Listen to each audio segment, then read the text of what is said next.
Hi, Cyril. Thank you for your patience.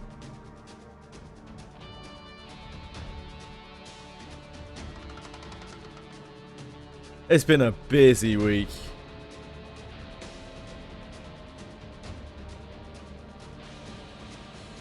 Because I stream for such long hours, like every so often I just have these weeks where I'm just really struggling for time. Unfortunately, it's been particularly bad this week, especially since I know I've got Guild War coming up for Granblue. But I think we're over the worst of it now.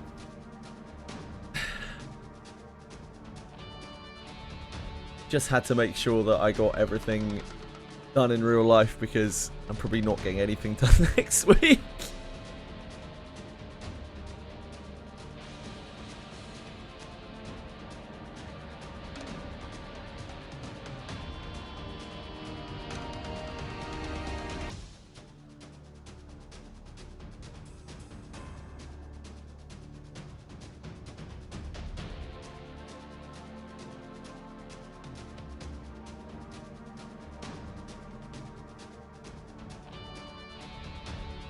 Hey, Dark Chaos. Nope, afraid not.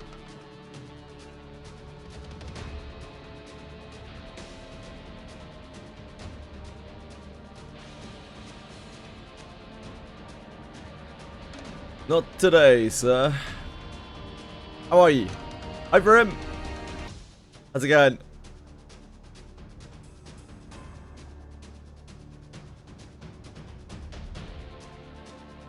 Hi, guys. Sorry I'm late. Real life. Bad real life week to this week. Just as the crew defeats the Ultra Toxic Sled Tank Jenkins. This one is a bit shit, by the way. Sorry. Lyria senses an even bigger threat on the horizon. I played through 3 chapters of this last night. And we spent most of the time just talking about Ed Greenwood of D&D Forgotten Realms fame and his filthy predilections like Drow breast milk and Baldur's Gate. So like I was only half following what was going on.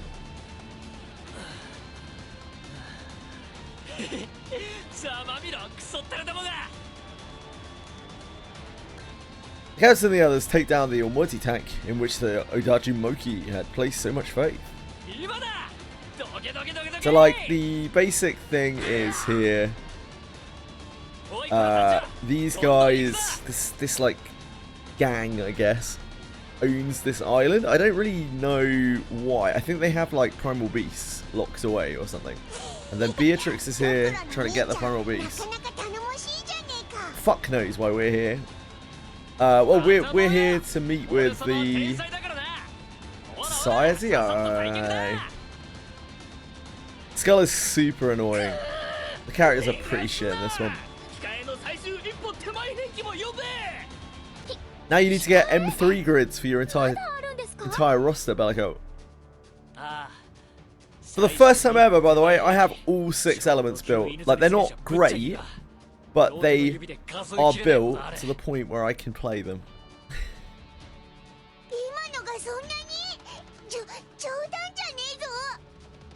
Ah, you're still trying to push to 151. Okay.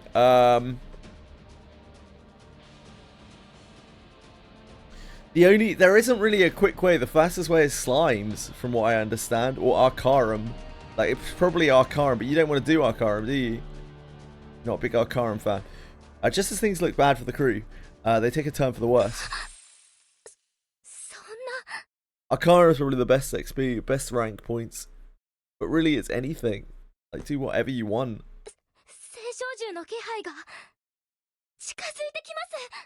Do you have any idea what your main element is going to be yet? Have you got any leanings towards anything?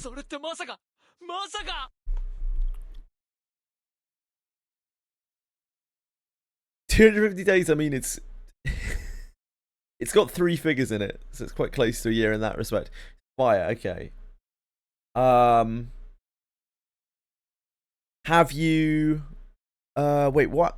Can you access the like Egyptian raids yet? The Ennead raids? Can you do those yet? Or are those 150 as well? 151 as well?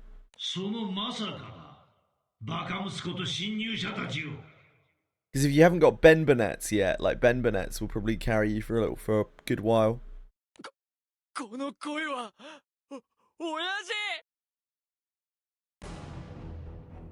That's actually like worth grinding out. It's going to be other's turn to face the voice. You'll get a ton of XP in Guild War anyway, Bellico. You're going to get a ton of rank in Guild War.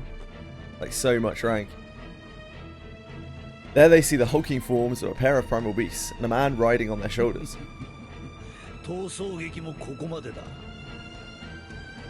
And when they run Bleach collab, they'll probably run an XP event with it as well, I imagine. So you'll get a bunch of XP then too.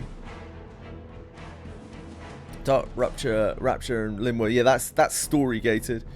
Do you have the Enneads? So like Ra, Osiris, that cycle. They know from the hospital say they just reinserted my stem cells. Nurse remarked that your stem cells smell really strong. Dark Chaos, I hope everything goes okay, my man. I'm sorry for or very happy about your strong smelling stem cells. I'm not sure which. 4 Primarchs, that's not what you're looking for. How many stars are they? Let me check.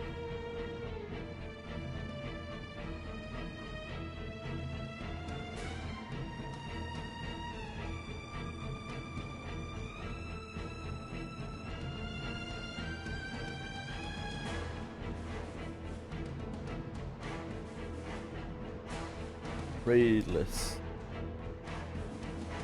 It's the top right icon on Impossible. 2 stars. Second of the 2 stars on the raid list. Yeah, those guys. If you've unlocked those guys, you could do whichever the fire one is. I don't know these names very well.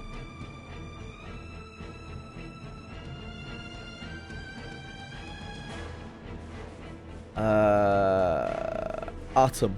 You could do Artem. I don't think it's a super popular, but I could find a few of them being queued.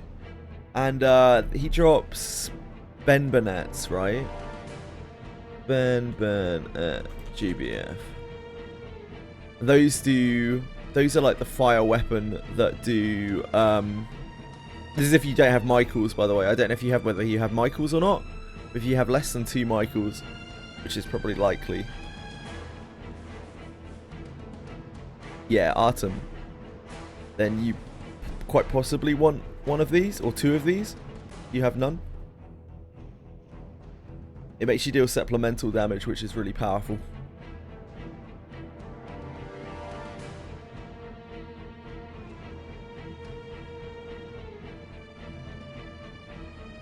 So that's something that you could actually farm if you're planning on making your main element fire. Like, that's actually worthwhile your time farming, because that's the problem at the point that you're at right now. If you've done all the side stories and you've done all the main story, and you've done as much of Sierra Carts as you can, and you don't want to do Arcarum, there's not that much that you can do that's actually going to carry over.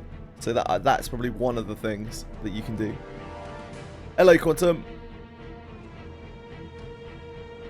I'm okay, thank you.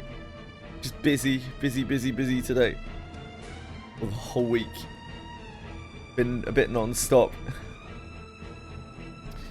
The crew looks at the towering primal beasts and is lost for words, but not simply due to fear of their overwhelming presence. Like, what you have to understand about Arcarum is, while it is quite daunting, it's just as much of a grind as anything else in the game. And what you do in Arcarum is actually kind of worthwhile. You're working towards unlocking evokers, and the evokers are actually really good. Like, they are super good. And there's nothing that really replaces them in the game, and they're entirely, free. You just have to put in the effort to grind them. It does feel pretty good when you get them unlocked. So Yeah, if you can stomach it, if you can stomach Arcarum, I would definitely recommend that. It's also the best experience. Yeah, there's loads of loading, right? Which I can understand is really annoying. Yep, I'm with you,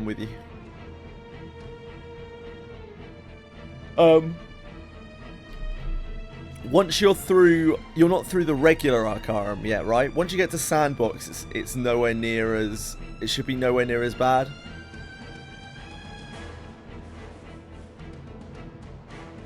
And to get to Sandbox, you just have to complete, oh, you're already in Sandbox, okay.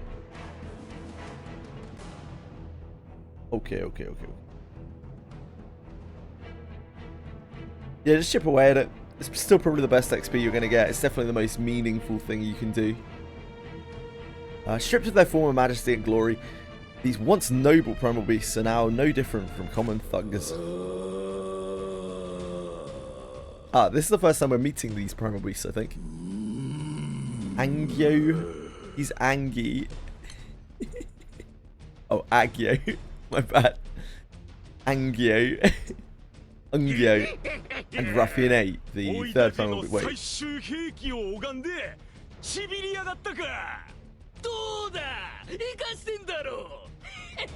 They've been making their way, they've been churning through ruffians in this side story.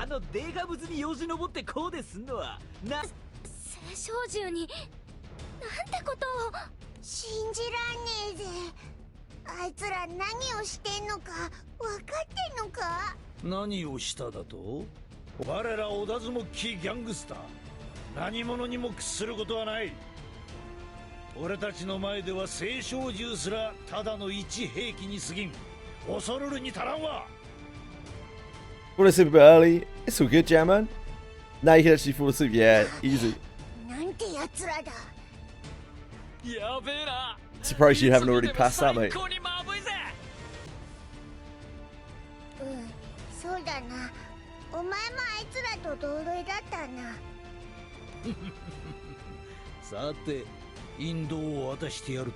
This guy's a classic Granblue Fantasy villain. Completely forgettable. Just quite evil.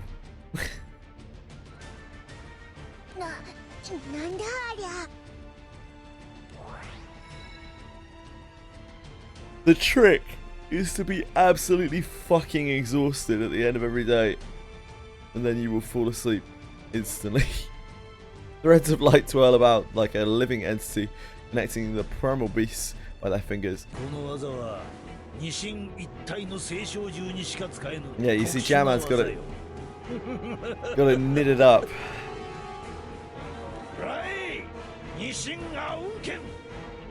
Auken!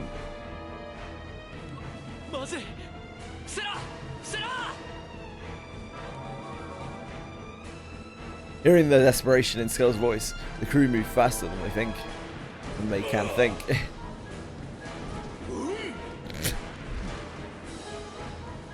So shit. The primal beast breeze past the crew at an alarming speed. Golden shafts of magical light graze the tops of the crew's heads.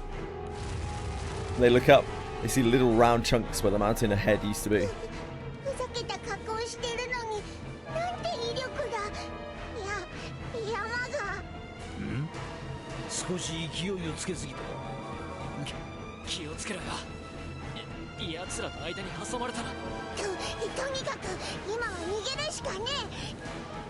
The captain nods, and the crew runs away at full speed.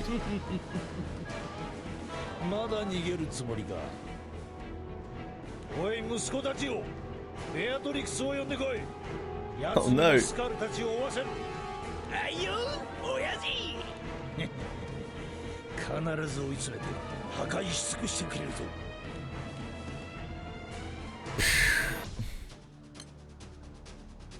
Just as the crew defeats the Ultra Dog Sled, Tank Jenkins.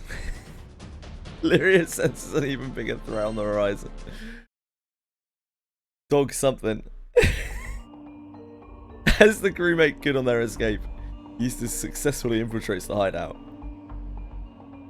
Dog Sled Jenkins or something? I don't know. I can't remember.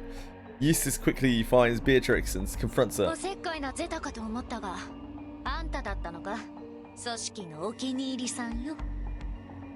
They probably wanted to get rid of Eustace because he's fucking annoying. 断る。帰るのはあんただ。あんたに今来られると、私の計画が台無しになる。奴らは今、私を仲間だと思っている。それが計画か。ああ、そうだよ。聖少獣は私が一人で倒すんだ。私が倒して、私が手柄をあげるんだ。不可能だ。上の命令によりお前を回収する。上は私をまだ認めないのか。だったら認めさせてやる。腕つくでもだ。私は上に行かなきゃならないんだよ。その邪魔は誰にもさせない。焦りすぎだ。今功績を上げても。What has she done? Exactly. そんなことは分かってる。分かってるさ。これ以上勝手をするならば武器を取り上げる。構わないさ。武器がないなら私だけの力でも戦ってやる。話にならないな。Eustace shoots Beatrix's sword from her hand. Eustace picks up Beatrix's sword from the ground and then turns his gun on her. そうまで言うなら好きにしろ。だが M ブラスクの剣は回収する。少し頭を冷やせ。くそ。組織のお気に入りのあんたに私の気持ちがわかるかよ。私はもっともっと上に行かなきゃいけないの。Beatrix's cries echo throughout their hideout.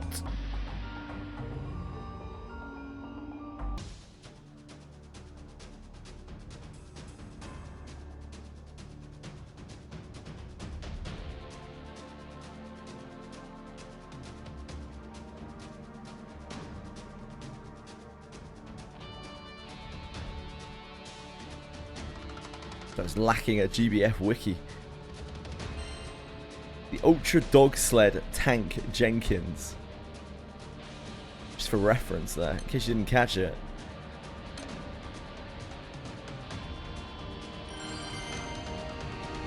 Oh, yep. We have to skull it.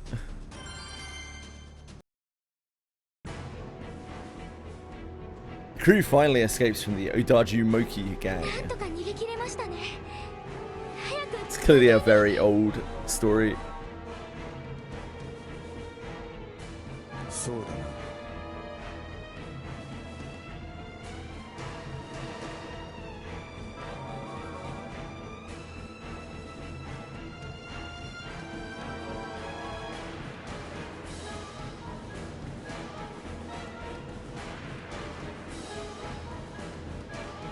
マイキー、てめえいつの間に。ってその件はあのべっぴんの。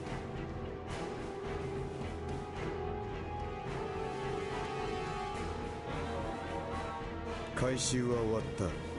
一時撤退する。本当ですか。それじゃあベアトリクスさんは。なあ部長面の兄ちゃん、ベアトリクスらしきやつはどこにもいねえぞ。彼女は置いてきた。なんだって。どうしてだよ。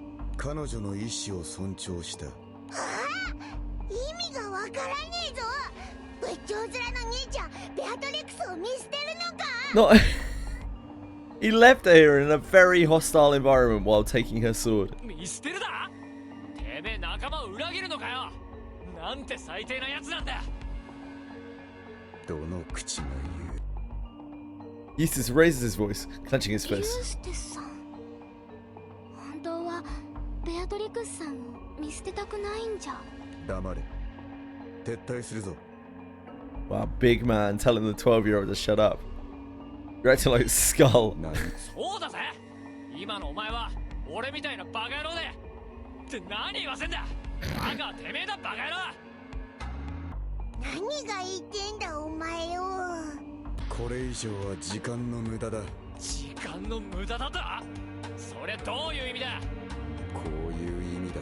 Waste of time. I would never waste my time.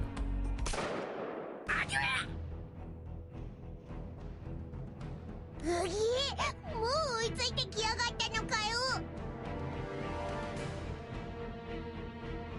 かあ、しつこいやつらだ。おい、あいつら片付けんぞ。や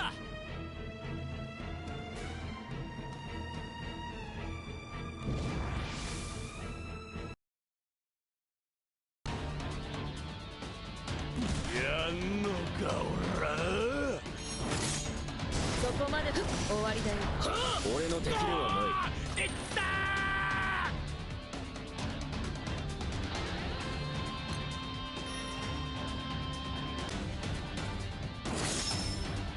やんのか。そこまで終わりだよ。俺の敵ではーいったー。許してとは言わないし、言えない。 I was just checking my vitamins. Worried I was going to run out.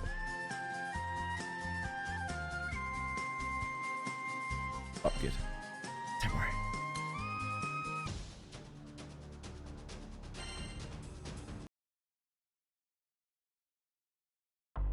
Without my vitamins, I'll drop dead. I'm gonna like completely desiccate. While the crew fight off the Udajimoki, Beatrix departs in the dark at the loss of despairs in the dark at the loss of her sword. くそ、こうなったら剣なしで私一人の力で。なあ、姉っ子よ。ケン、どうしたんだ。気色悪い。その呼び方をやめろ。 Desiccating. Oh, is that the? Oh, it's the Olsen twins, right? Dude, they must be so old now. じゃあなんだ。裏切り者って呼んだ方がいいのか。何？どういうことだ？ Maybe they are desiccating actually. And おいたちよ、あんたを呼びに来たんだよ。それで来てみたら、銃馬持った兄ちゃんと話してやがったじゃねえか。あれはせいざ、言い訳する気か。 ruffian tens on the scene.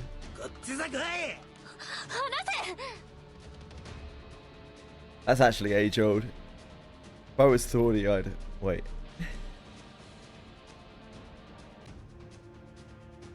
親父、親父、ちょっと待ってくれ。ほら、こっち来やがれ。あれは青少獣。親父、ベアトリックスのやつが。裏切ったか。そうなんだよ、親父。大方この青少獣の隠し場所でも探るために一旦仲間になるふりをしていたのだろう。 Ronnie, you're a genius, Gazalafa. そうか。全部お見通しだったってか。 He was so discreet as well. 当然だ。元よりお前を手玉に取るため話を持ちかけたんだ。少しばかり冷静になればすぐに罠だと気づけたんじゃないのか。なあなあ、おやつ。 Wonder what Beatrix did that's so bad. 殺しちまうか。いや、まだ殺さんさ。そうか。何をする気だ。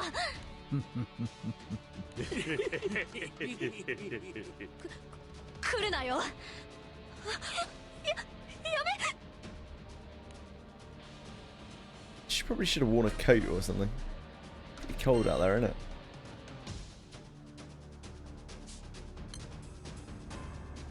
Realizing that it is futile to try to outrun the Odajimoki, the captain and crew conceal themselves behind a rock. You're getting chased down. You just hide behind a rock. That, yeah. Fleeing from the Odajimoki. The crew remonstrates with the party remonstrates with Eustace for leaving Beatrix behind. Just then, the ground begins to shake. もう援軍が来やがったのか。畜生、これ以上逃げても追いつかれちまえ。 Crew follows Skull's suggestion and gets behind a nearby rock. Just after they finish concealing themselves, the Odajimoki begin to appear one after the other. Observing the proceedings from behind the rock, the crew are shocked at by what they see on the dog sled tank. ありゃくそくそこんなはずじゃ。眠んねえよ。おとなしく吊るされての。 Wow, not even a ruffian. He has his own title, chariot driver. This guy's the real deal. きつくきつく固く固く座ってやったからよ。くそふざけやがって。ありゃめんこいじゃねえか。 Just then, Guzaletha shows up with the two primal beasts. 裏切り者のスカルに侵入者どもよ。おとなしく出てくるがいい。さあ早く出てこい。さもなければこの女の無事は保証できんぞ。 Agitated, Lyria nearly jumps out from the hiding spot, but Eustace grabs her by the arm. ステスさん。乗せられるな。揺さぶりだ。 You're so wise, Eustace. このままだと青い姉ちゃんが。まだ時じゃない。セクナ。時じゃないだと。今助けに行かねえってことか。じゃあいつ助けに行くんですか。それは。 Eustace feels the vibration of a transceiver by his chest. He lets go of Lyria's arm and walks off. 助けに行くのか。あのチャンネルよ。ああ。時が来た。 Part of the index, isn't he? Eustace preps his gun, steps out from the shadow of the rock, revealing himself. Although suspicious of Eustace's actions, Hardy follows suit. ずいぶん逃げ回ってくれたじゃないか。さて、小娘の剣を渡してもらおうか。 Why do you even want her sword, dude? そうか。あんた剣が目的だったのか。その剣を渡すならばベアトリクス城を引き渡そう。疑う必要はないぞ。俺は約束とファミリーを守る男だ。その前に2つ確認させろ。この剣と聖唱銃を何に使う？いいだろう。貴様たちに関係のない話だが、メイドの土産に教えてやろう。 Didn't you just say that you weren't gonna kill everyone and you're true to your word? 俺たちオダズモッキーは真なる自由をつかむのだ。Literally the textbooks 真 before. なる自由だと。ああそうだ、自由だ。誰にも抑圧されない、誰にも縛られない。奔放に暴れ回れる自由をつかむのだ。そのためには聖唱銃を有するのは俺たちだけでいい。だから脅威になり得る全てを聖唱銃を駆逐しようっていうのか。そんなことができるのか。聖唱銃を全て倒すだなんて。 No, fun. この聖唱銃だけならばまあ難しいかもしれないな。そうか、それでか。私の剣で聖唱銃を倒すつもりなんだな。 Is your sword is clearly the secret for taking all とん the だ primal 笑い草 beasts? だな。その剣は私にしか。そう、契約者のお前にしか使うことはできない。だがとある方法を使えば武器の再契約は可能だろう。どうしてそれを。それは組織の最高機密。なんでだろうな。さて話はここまでだ。武器を渡してもらおうか。いやもう面倒だ。殺して奪い取るとしよう。Yeah! As Volga laughs echo all around them, the captain turns to Eustace, realizing his lips are curled into a defiant grin. 何？ As Guzaletha glares quizzically at Eustace, thunderous roar suddenly resounds. なんだ？この声、まさか。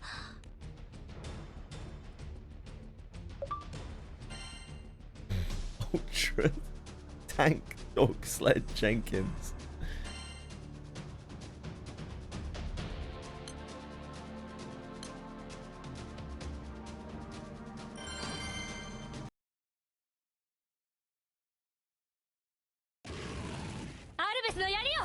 我らが信条 Here し she めし is. 貫くための牙となれ。大釜グロウロス Here he 星の is. 獣の血をすすりその魂を刃となせ。いやあの武器組織の増援か。何をしている。さっさと取り囲まんか。 Surprised by the sudden onslaught of Zeta and Vasaraga, Gazzaletha turns his attention to them. The opening this creates does not go unnoticed by Eustace. Eustace scores a direct hit on one of the primal beast's right knee. The primal beast loses its balance, and Gazzaletha, perched atop its shoulder, tumbles into the snow. Not one to let an opportunity slip by, Skull runs up to Gazzaletha and pounces on him. スカル貴様。親父、俺はてめえを超えるぜ。世話になったな。くたばれ。 Shoots him in the face. 行けゼタ、道は俺が切り開く。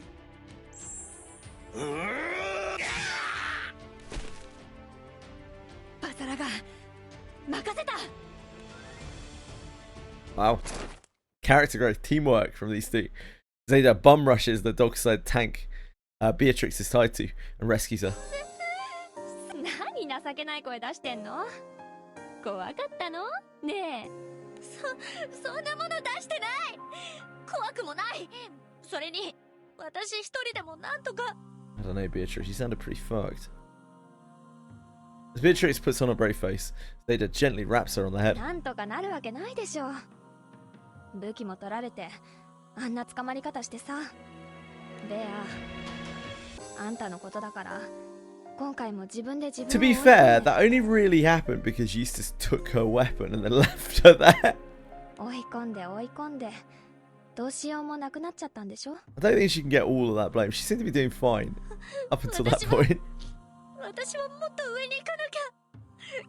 ゼタにだって負けてられないのによ。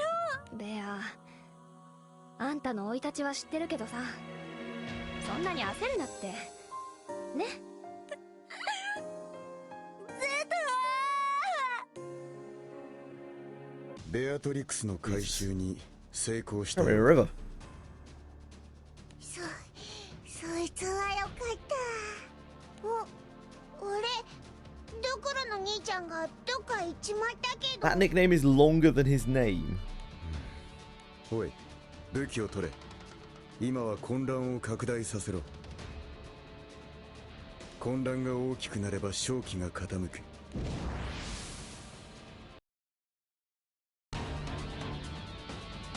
やんのかおら。終わりだよ。俺の敵ではない。 Give a Lancelot summon at level 100. That'll be from one of the side stories. Well, look at all sorts of summons and things from the side stories. 終わりだよ。俺の敵ではない。いった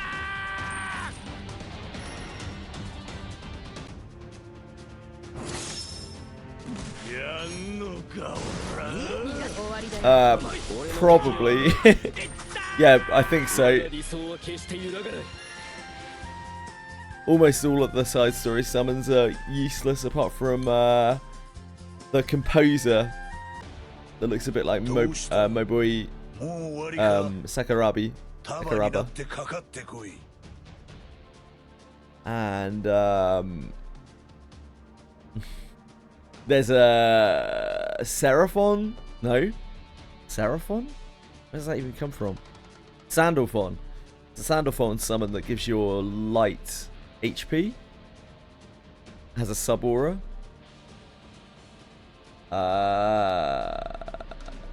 That's about it for the most part. なんだこのデカブツは。ぶん殴ってもピンピンしてやがる。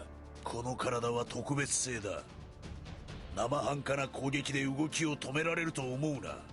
Most of the summons kind of suck. It's like very basic. The Ardajo Moki turn their attention to Vasaraga. Beatrix and Zeta use the opening to join up with the crew. ユーステス、あんたベベアトリックスの武器だけを回収したんだって。なんでベアトリックスを助けなかったの。 That's a good question, Zeta. いいんだゼタ、私が悪いんだ。 Well, 私が手柄を独り占めしようとしなければこんなことにだってならなかった。 Eustace flings Beatrix's weapon towards her. It's a bit late for that. 焦るな。お前は強い。You don't make any sense, Eustace. ユーステスさ、 Yeah, true, 何 Zeta. 考えてるかわからないわ I feel ね。 like we're on the same page here, Zeta. That's a moron. 平穏と静寂を望む。それだけだ。いつもそれよね。それって照れ隠しかなんかなの？ま、いいけどね、どうでも。ベアが助かったし。青少獣が。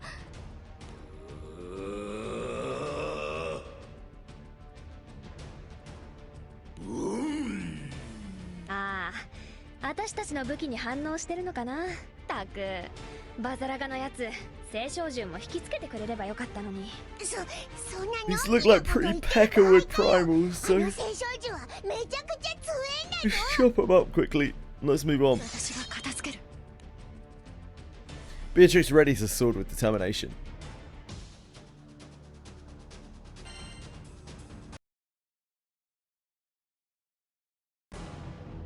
一人で片付けるって、そんなの絶対無理だぜ。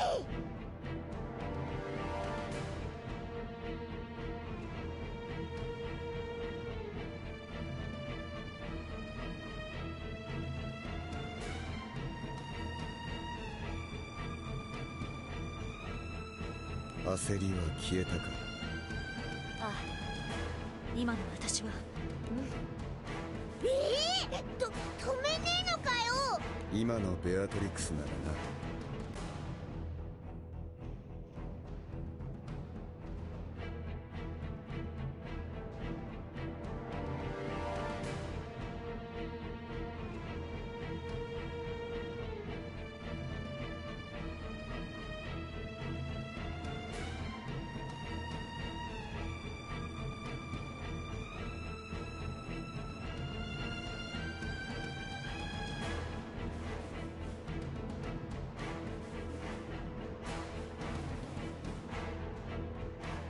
そうね、相当溜まってるだろうし。ここにいる誰よりも強いだろう。どういうことだ。見てればわかるって。 They still surprised at Zeta and Eustace's calm and collected composure. The crew decides to trust their instincts. Readying her weapon, Beatrix walks toward the approaching primal beast. So, what do you mean by trust their instincts? Just do whatever the fuck they want as usual, and it'll just all work out because. 裏切ってやるつもりで。 Yeah, クルザ because レッ crew, サの because 仲 plot 間に armor. 加わったら全部見透かされてて。あげく自分で墓穴掘って武器取り上げられて、おまけにあんな恥ずかしい格好まで。どれだけ窮地に立たされて、どれだけ恥をかいたか。ああ、もうほんと嫌になる。 Tell me about it, Beatrix. As Beatrix's voice rises, the sword she wields begins to glow an indigo hue. This indigo aura gradually assimilates itself with the blade. Before long, seems to be wreathed in a giant flame. Sensing Beatrix to be a threat, the primal beasts assume a defensive stance. Just don't seem like the most threatening primal beasts. Golden light emanates from their fingertips. 危ねえ。あの技は。おい、青い姉ちゃん。上等。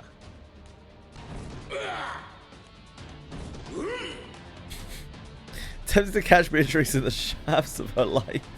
The primal beast dashed toward her with エムブ incredible ラスク force. の剣よ、我が前に渦巻く因果を食らい、勝利への道を切り開け。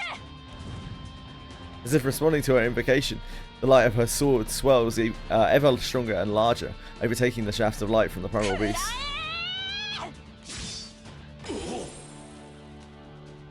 The golden shafts of magic are torn asunder as the primal beasts halt in surprise. まだまだ。 Beatrix swings her blade sideways, cutting across the sides of the primal beast. She does single-handedly, and these Sorry, these were the threats to the entire world.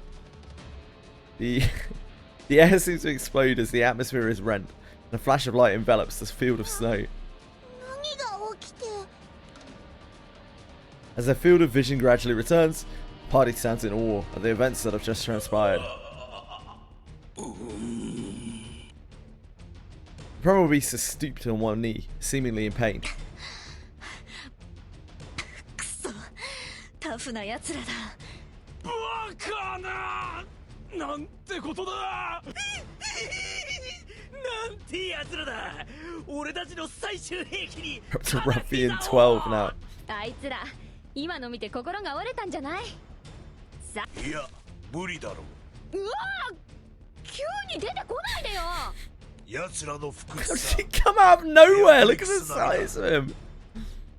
何？くっそー、早く最終兵器を回収しろ。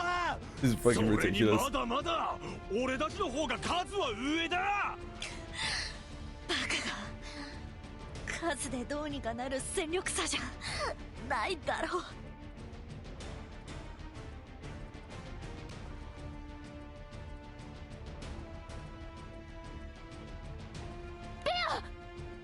撤退に変わりはない。奴らの数も減ったが、それでもまだ大量にいるからな。ボスの言葉を思い出せ。自由をつかむためにはあらゆる敵にこびてはならねえ。引いてはならねえ。顧みてはならねえ。追い詰めてばっからせ。さーて、団長、こいつら片付けて船に戻るよ。 The captain nods and prepares the party for retreat.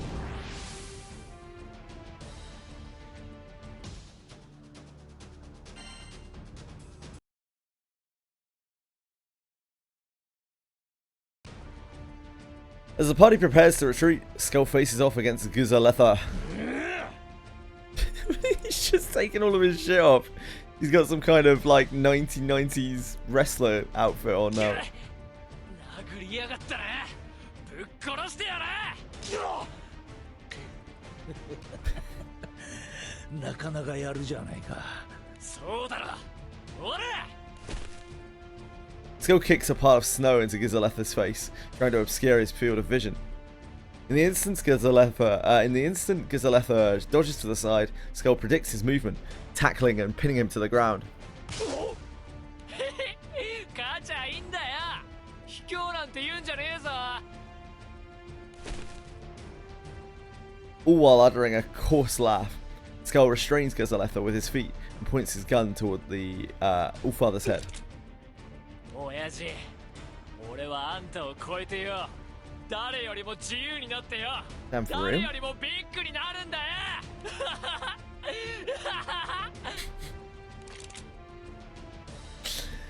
With a maniacal laugh, Skull gets ready to pull the trigger. なんでだ。どうして指が動かねえんだ。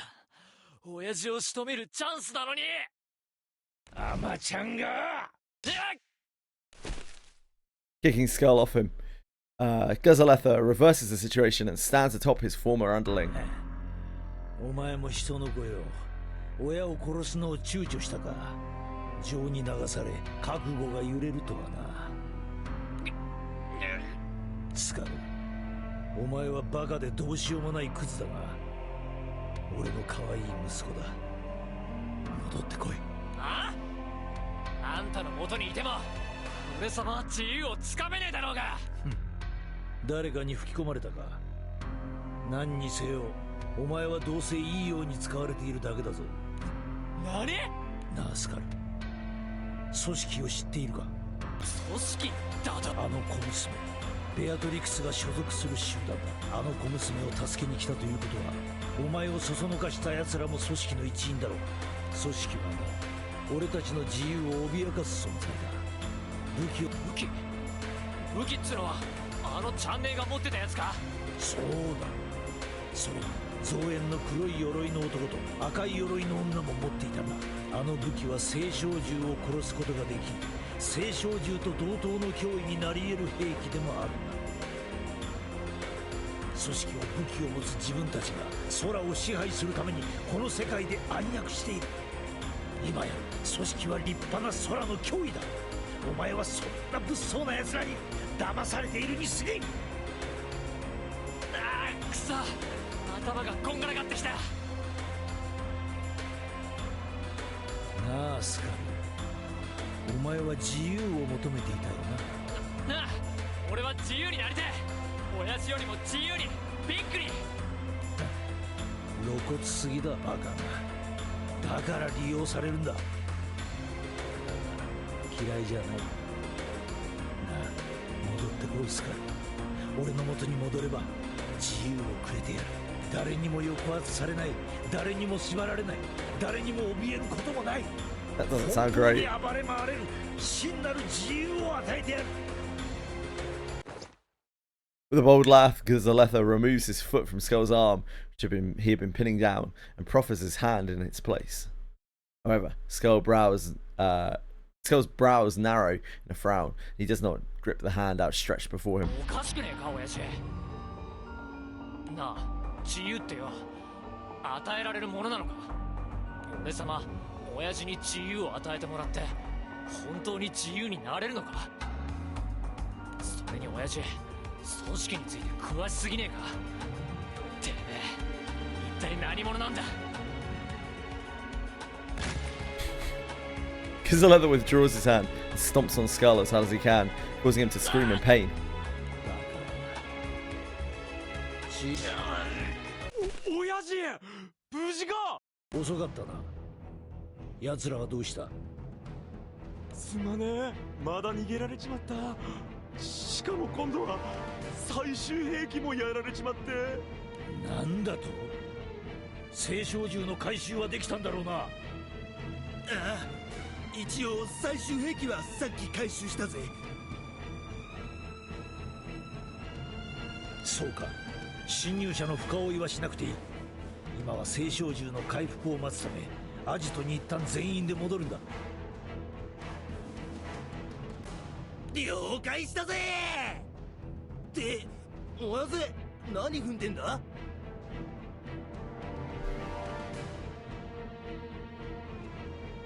おお、スカルじゃねえか、この裏切り者め。こいつは俺に手を挙げやがった。少しお仕置きをしてやれ。このクソバカが頭スカスカルの分際で親父に手を出しやがって。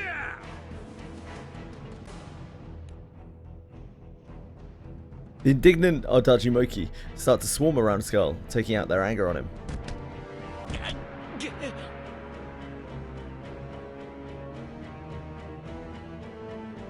このぶっ殺してやら。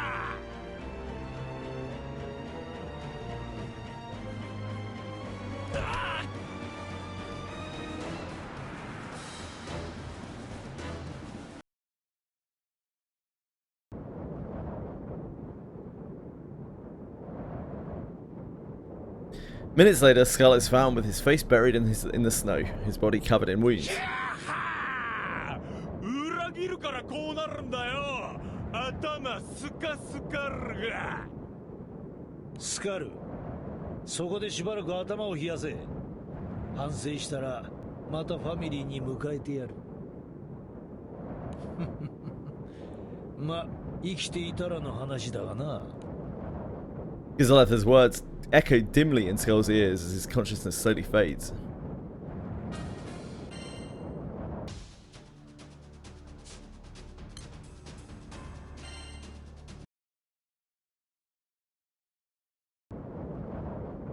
The tremendous snowfall rages on. The snow begins to pile up around Skull's heavily wounded body. ざまね、ちくしょう。寒いな。くそ。昔もこんな思いをしたっけな。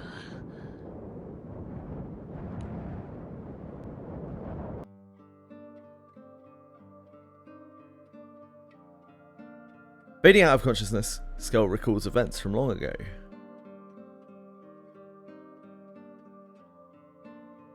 Abandoned as a child, it was in a snowfield like this one that he found himself unable to move any further. Hey Deramal! What's up? 目が見えなく。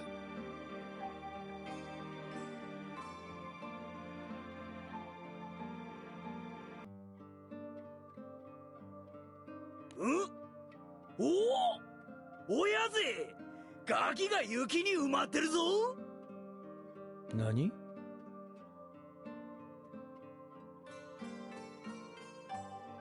It's Catalina.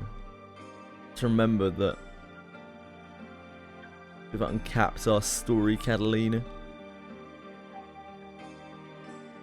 Need to take advantage of it while I can remember. There she is. Hi, Breadstick!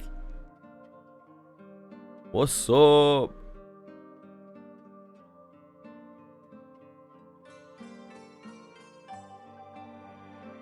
There we go. 捨て子か。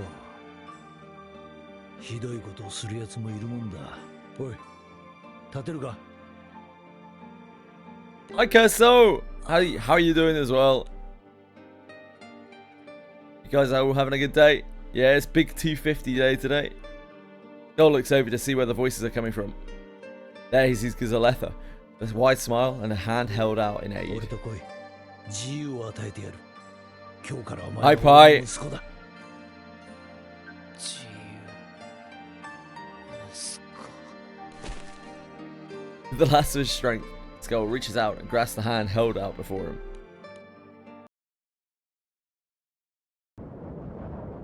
But in reality, it's not Gizaletha's hand that is held out to him. お前。 Skull realizes that it's the hand of the captain. The crew had been searching for him ever since he went missing. そうか。今度はてめえが。 Steam's next fest is 3 days. I don't know what that means. Sorry, Bellicote. おい、ドクロの兄ちゃん、おい。団長、あいつは自由だ。空を飛び、俺様はどうだ。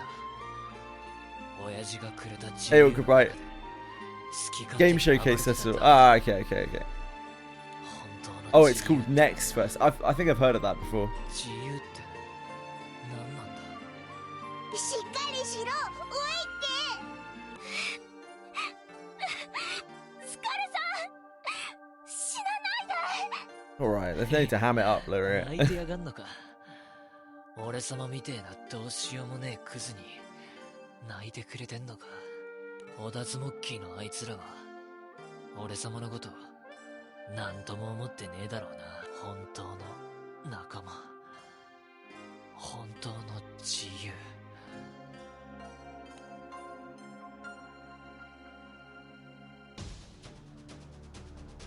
Alone and sapped of all energy, Skull lies deserted in a bitterly cold snowfield. Drifting in and out of consciousness, he sees a vision.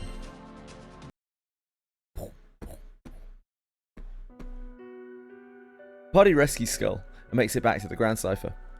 Volunteering to treat his wounds, Beatrix takes Skull to a special room. スカルさんはもう大丈夫だ。死ぬことはないさ。そっか、よかったぜ。珍しいじゃん。ベアが他人の治療なんて。今回いろいろややこしくなっちまったの。私罪滅ぼしってわけじゃないが、少しは役に立ちたかったんだよ。お前はあ大丈夫なのか。あ大丈夫だけどよ。力を少し使いすぎた。 Eustace makes absolutely no sense all the way throughout 高 this. すぎなんだよ。そうか。さてどうするか。 One second he doesn't give a fuck, こ next の second ま he ま撤 cares. 退するわけにはいかないだろう。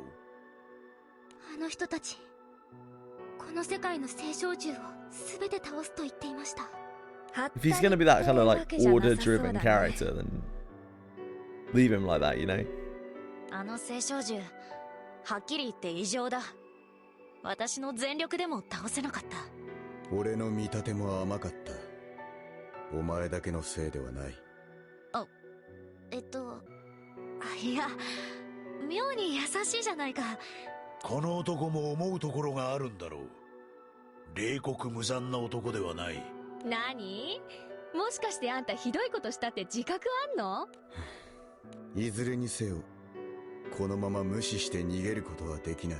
Even if he was ordered, it doesn't make any sense. Like, why would you go in there and not bring her back with you, but take her sword and make her defenseless? Surely. 無視すんなおい。 The dumbest shit. まあ、どうでもいいけどさ。とりあえずどうする？あの荒くれ集団を潰せばいい？それができるのならな。奴らと交戦してみたが、凄まじい兵力だ。一国の軍隊と同等と言っても過言ではない。そんなに？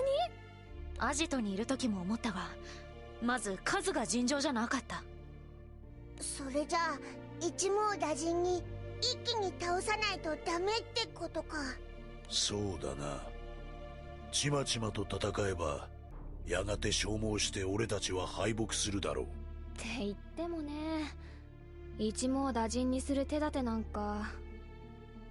何のために俺が派遣された？お、そっか、あんたがいるじゃん、フラメクの雷の使い手。おい、喋りすぎだ。構わない。情報を開示しよう。俺には権利がある。さすが組織のお気に入り様。私たちとは違うんだな。俺の武器はフラメクの雷という。この銃は一定の範囲で強力な雷を打ち降らすことができる。マジかよ。それならアジトに向かって撃てば。それはできない。どうしてですか？ユーステスの銃は武器の中でも特別でな。青少銃の姿が見えていないと発動できない。私も話でしか聞いたことないけど、確か屋外じゃなきゃダメっていう制約もあったよね。でもこいつの獲物は範囲を指定することができないからな。あんたたちを巻き込むかと思ったんだ。 Not very familiar with the art OST, I'm afraid. なるほどな。案外優しいんだな、部長面の兄ちゃん。それにしても随分と厳しい制限ですね。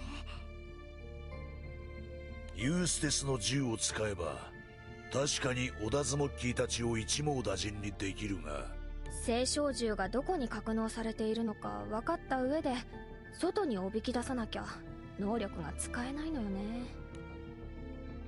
Party begins to think of ways. Oh, what was that? Begin to think of ways to bring the Adaju Moki primal beasts out of hiding.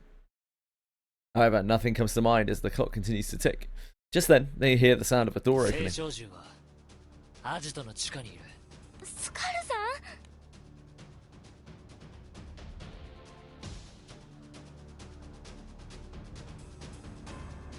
ん。Alone and sapped of all energy, Skull lies deserted in a bitterly cold snowfield. Drifting in and out of consciousness, he sees a vision. お前、もう動いて大丈夫なのか？割と平気だ。なあ、青少銃のありかを知りたいんだろ。地下だ。地下に格納してある。その情報本当なのか？本当さ。本当だともよ。嘘の情報なんかじゃねえよ。俺様よ、考えたんだよ。んで、結論が出たんだわ。団長、あんたを見てよ。あんたは自由だ。でもそれは与えられちゃいねえ。自分で掴み取ってやがる。だから俺様も掴むぜ。親父に与えられる自由じゃなく、本当の自由をな。Bill gazes at the party with a firm resolve in his eyes. 少しはマシな目をするようになった。うるせえよ。俺様は覚悟を決めたんだ。一度決めたら揺るがねえぞ俺様。自由をつかむためには親父やオダズモッキーが邪魔だ。あいつらがのさばれば俺様に自由はねだからよ、俺様も混ぜろや、その話によ。好きにしろ。なあユースですよ、その銃はなんだ？青少銃が見えてる上で外なら撃てるのか？ああ、そっか。Correct. ならよ、俺様が地下の天井をぶっ壊してくるってのはどうだ？オーダーズモッキーの地下には大量の火薬が貯蔵されてっからな。火をつければドッカンだぜ。ちょっと待ってください。そんなことしたらなーに、大丈夫だ。俺様もうボロボロだろ。これ以上もうボロボロになんねえや。うわ、何そのバカ理論。うるせえな。俺様はバカじゃねえよ、天才だぞ。スカリ、やれるのか？足りめえだろ。俺様覚悟を決めたんだぜ。Skull looks at Eustace with a determined look in his eyes. Eustace returns the gaze with a slight smile.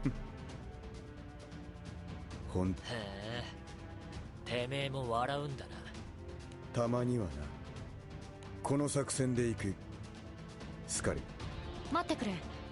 思ったんだけどさ、スカルが忍び込むために奴らの気を引いた方が良くないか。だから私がおとりになる。は？何言ってんの？おとりならこのデカブツに任せなって。あんたより全然タフだから。セータの言う通りだ。おとりなら俺に任せて、お前は休んでいろ。嫌だね。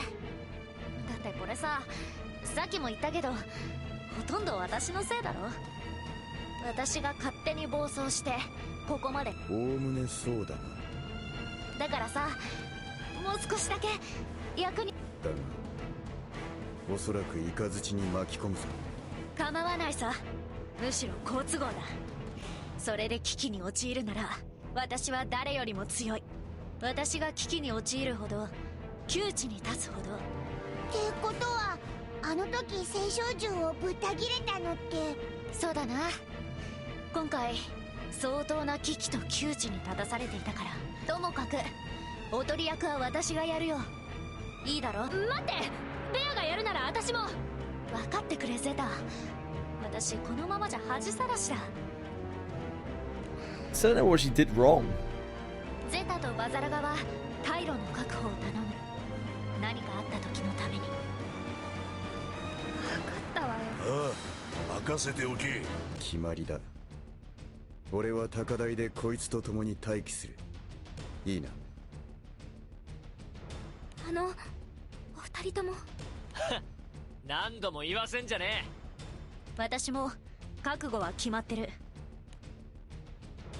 Crew trust the two with their respective roles of demolitionist and decoy. さあ、作戦開始だ。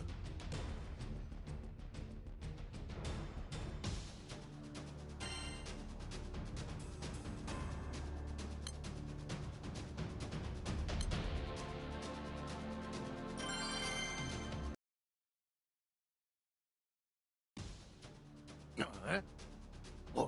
おい、ありゃベアなんとかじゃねえか？ Imagine she'd stand out a bit, you know, considering everyone else is a Harvin. なんだと？一体わからねえよ、おやつ。でもあいつ武器持って近づいてくんぞ。来いよ How ザ did she コども just は。 get 蹴 in? 散らしてやる。 Uh, 私があんたたちを召してやる。何をなめられてたまっか。ひんむいて雪原に捨てたら。エムブラスクの剣よ、因果を食らえ。 meanwhile, Skull successfully infiltrates the hideout's basement. There, the two primal beasts stand dormant with their eyes closed. え。徹夜がんのか？ま、どうでもいいか。男スカル、派手に爆発してみせるぜ。まあ死なねえがな、多分。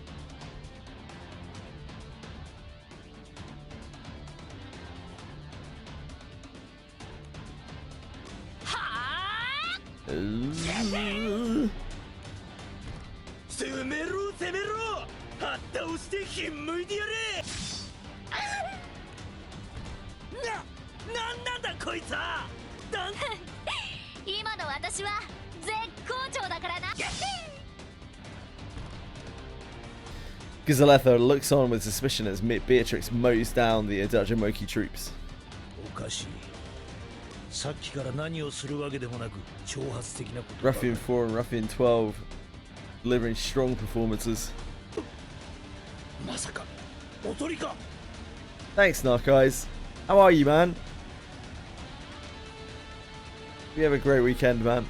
So kind of you. Thanks for being here for so long. だがもう遅い。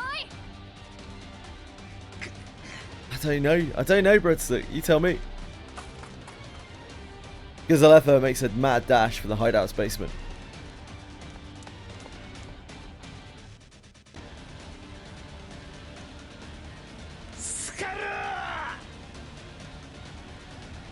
Crashing is going to worse your health, I take it, or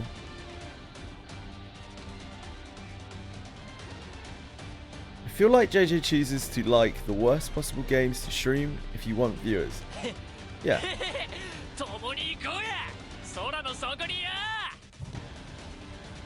Twitch is acting out again. Twitch is always acting out, mate. Skull ignites the gunpowder.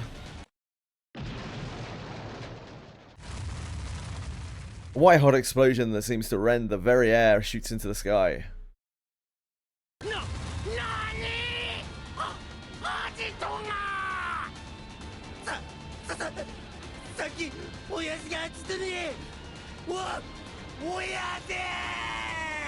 Sa, 次は私の番だな。痛いのには慣れてる。さあ来い。イエスです。 At the vantage point nearby, Eustace and the captain hear an explosion followed by Beatrix's screams. アジトがドクロの兄ちゃんやったんだな。 With the hideout in ruin, the primal beasts become visible from the crew's vantage point. 二人ともやり遂げたか。 Eustace smiles and sets his gun toward the skies. フラメクの雷を時は来た。共に憤怒を叫び、蒼天を焦がせ。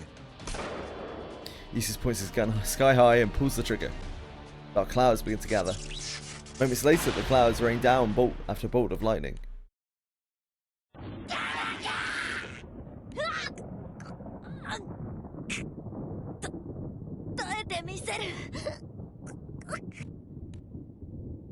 Despite having withstood the explosion, the two primal beasts crumble to the ground when faced with Flamek thunder.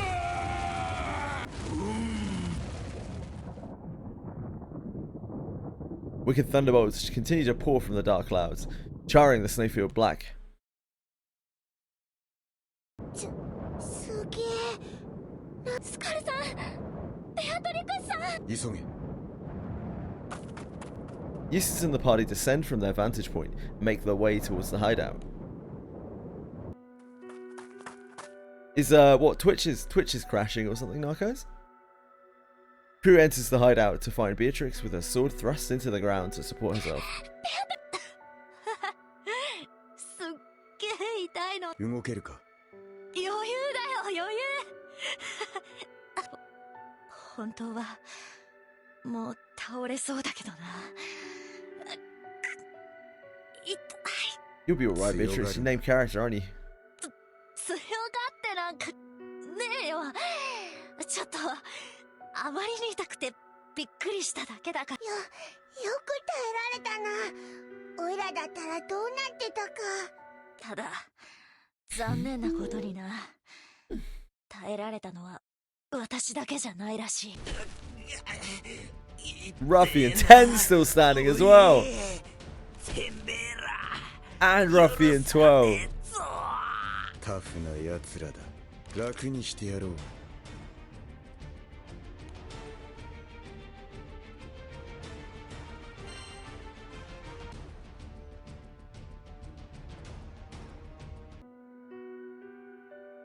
Crew takes out the remaining Adajumoki and heads toward the epicenter of the blast, now utterly razed. There they find Gizaletha, battle-scarred and on the point of collapse. スカルさんは死んだか。残念だったな。生きてな。しぶといやつだ。よかっ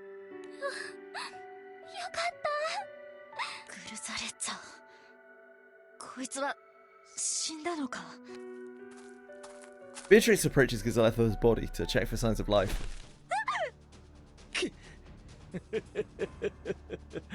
存外可愛い声で泣 Why'd く you じ have ゃ to な make い it weird, か。 Gazalitha?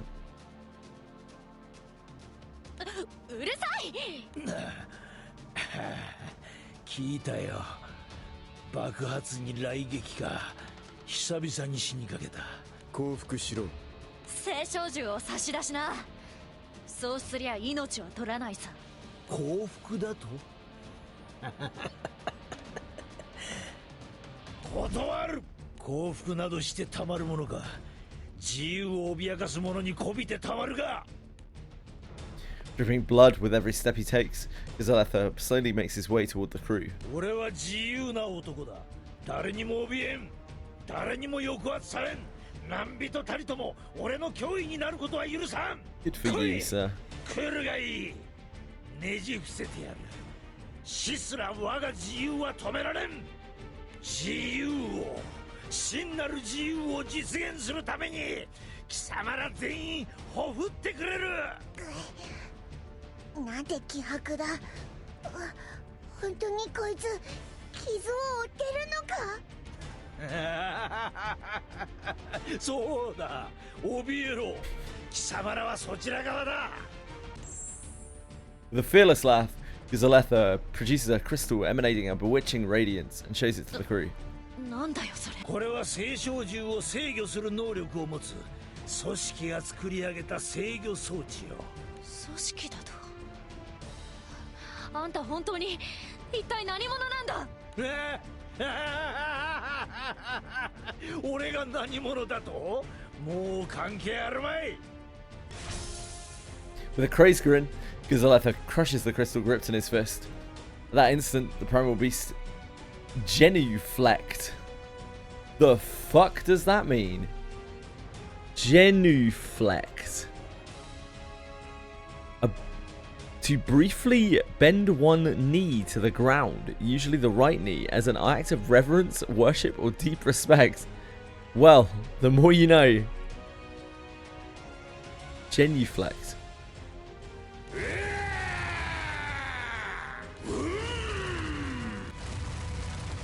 Shining an almost blinding light, primal beasts rise to their feet with great force. そんな青少獣の力がどんどん大きくなってます。青少獣を俺の支配下から外し完全な力を解放させた。貴様ら、いや全てだ。俺はこの青少獣と共にこの世の全てを破壊する。全てを破壊し、全てを滅し、そして手に入れるのだ。奔放に暴れ回れる真なる自由を。来るぞ。 Like the least intimidating primal beasts ever. All this fuss. There's some Z tier primals.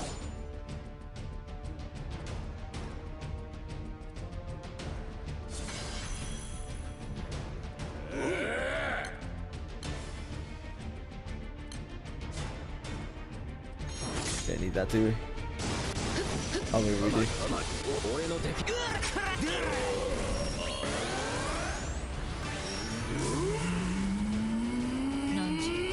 死を忘れることなかれ。ダンスクレマシオン。 Silly double health bar mobs.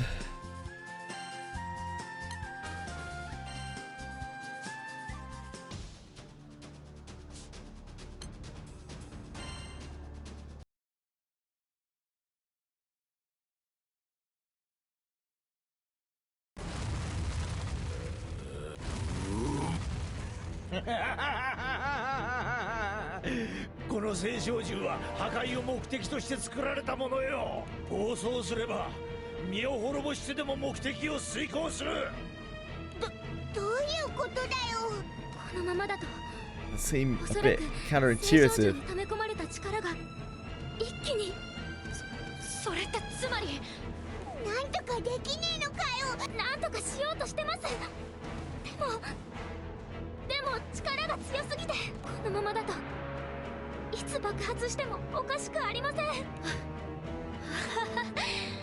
さすがに次は耐えられるかわからないぞ。勘弁してくれ。こっちだ。退路確保しておいたよ。早くこっちへ。ナイスタイミングだぜ。行くぞ。 With Zeta and Vasaraga leading the way, the crew beats a hasty retreat.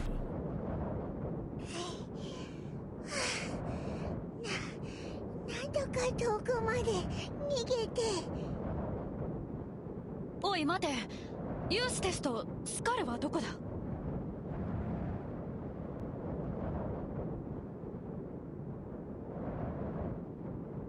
そんな、まさかまだあそこに。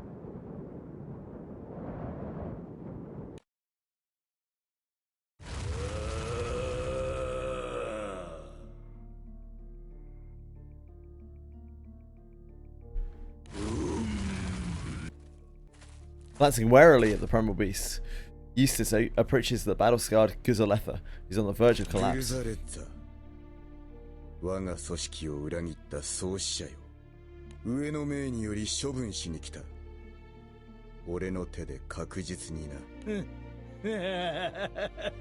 そうか、そうか。貴様だったのか、ベアトリクスめ。本当にしてやられた。あの小娘さえいなければ貴様にもっと警戒ができたものを。もてなせなくて申し訳ない、組織の犬よ。遺言はあるか。お優しいことだな。そうだな、貴様にいいことを教えてやろう。組織の目的は形骸化している。今やかつて組織は空に自由を与えるため青少獣を駆逐しようとしていた。だが今はどうだ。今や組織は武器を使い、自分たちそのものが空の支配者になろうとしているではないか。自由を脅かす存在になっているではないか。ああ、その通りだ。なんだと。それでは貴様は組織の腐った思想を知った上で組織に加担しているというのか。平穏と静寂を望むが言う。そうか。ならば貴様に送る言葉は一つ。クソくらい。Eustace narrows his eyes, as if in sorrow, and he gets ready to squeeze the trigger. Suddenly, someone grabs his leg. His eyes widen when he sees who it is. It's just Skull, isn't it? Skull is the one who kills him, I think. 俺のけじめだ。 Skull grips Eustace's leg tightly, glaring at him fiercely.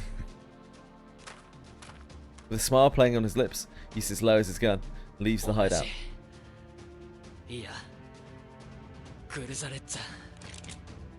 Skull utters the name of the person he so admired and wanted to surpass. He cocks his gun. Yeah, he cocks his gun. 俺様はあんたが生きてる限り自由は与えられるもんじゃねえ。なあ、そうだな。だからよ、俺はあんたの家族を辞めるぜ、クルザレッツァ。俺を殺してファミリーを辞めるつもりか。バカがその引き金を引けるのか。アマちゃんのお前によ。お前は生きがってるだけのアマちゃんだ。引き金なんか引けっこねえ。確かによ、てめえの言う通りさ。ちょっと前までの俺ならな。だけどよ、俺はあいつらに会って本当の自由を掴む覚悟をな。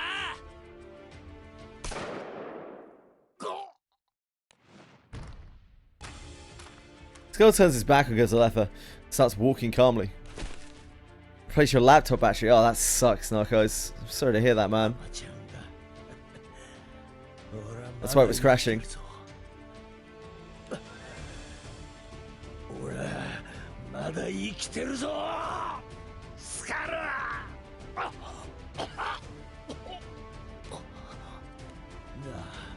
スカル、お前は俺と同じだ。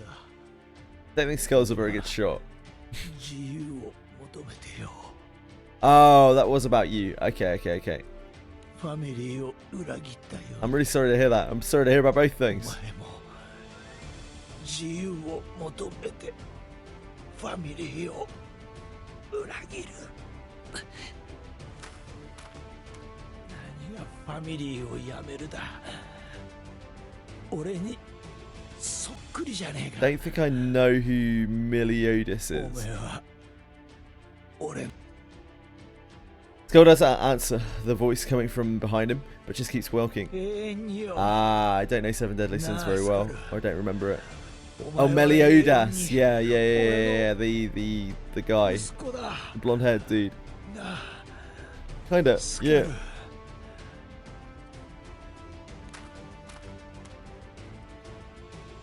The voice gradually grows hoarse and faint. Skull neither answers nor turns around, but keeps on walking.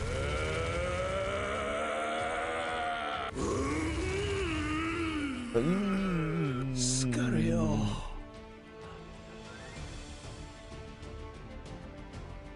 お前は間違えるなよ。 Oh.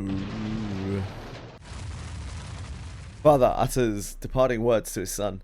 The words are drowned out by a thunderous roar and fail to reach anybody's ears. Skull gazes at the ruins of his former home, obliterated by the dramatic explosion. With those parting words, Skull's slow gait turns into a brisk walk. To seize the eventual freedom that will come, he returns to his new friends. The captain and crew are now back at the ground cipher. When Eustace returns later than everyone else, they press him for answers. Eustace doesn't say a word, opting instead to quietly sit down and begin polishing his gun. We're back here again. As Vern yells out in anger, someone swiftly leaps onto the deck of the ship. 死ぬかと思ったぜ。ところの兄ちゃん、お前生きてたんだな。よかった。 He was polishing his gun for a good, like, 2 chapters at the beginning of the story. He just likes polishing his gun, he can't help himself. そりゃお互い様よ。てめえも死に損ないだろ。言ってくれるな。 Yeah, 無事 indeed. で何より。無事じゃねえよ。あんた、おいガキ、泣いてねえでさっさと手当てしろ。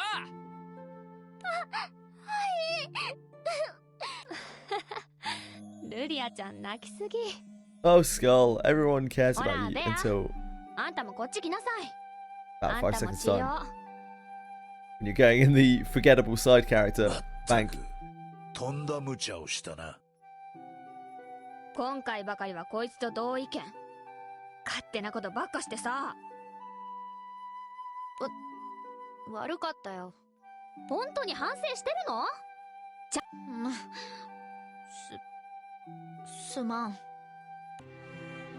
As Beatrix hangs her head in sorrow, Eustace gets to his feet and puts a hand on her shoulder. 助かった。は？ Paying no attention to Beatrix's bewilderment, Eustace resumes cleaning his gun. Great. わからん。なあユーステス、あんた戻ってくるの遅れたよな。あのグルザレッツァって男、組織についてずいぶん詳しかったけどよ。それと何か関係があるのか？ Not anymore. お得意のだんまりか。じゃあスカル、あんたでいいや。あ？さあな。忘れちまったよ。バカなや。んだと？俺様はまあそうかもしんねえな。 With these words, Skull looks up to the distant skies and spreads his arm out wide. Then, as if trying to grasp the very sky itself, he cups his hands together. この手にいつか必ず掴んでみせるぜ。 Perfectly normal thing to do.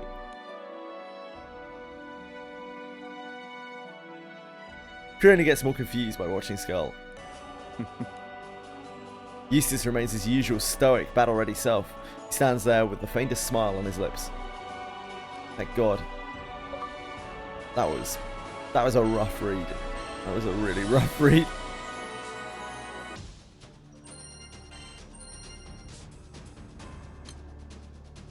Annoyingly, I think the end boss of this one is a 2-person boss. A 2 health bar boss is what we slide upon. It's alright.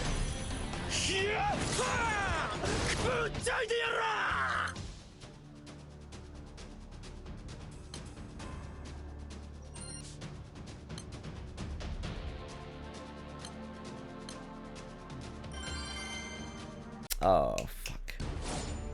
We're using Skull.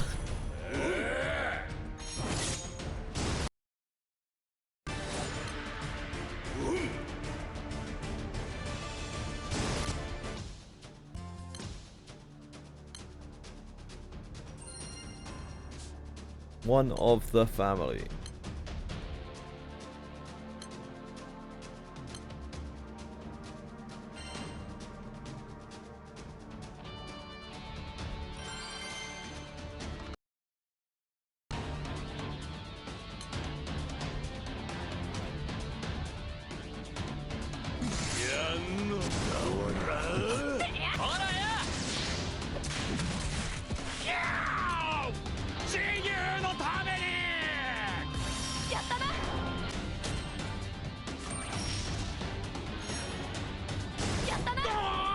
The wrong way around.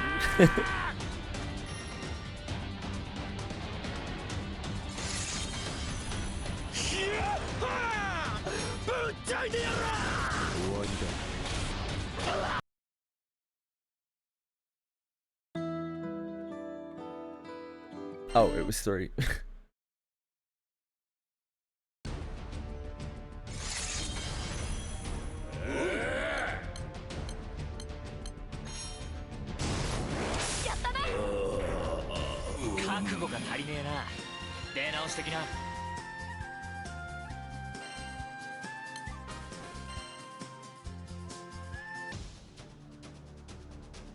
I think this is a normal 110er. It looks like it.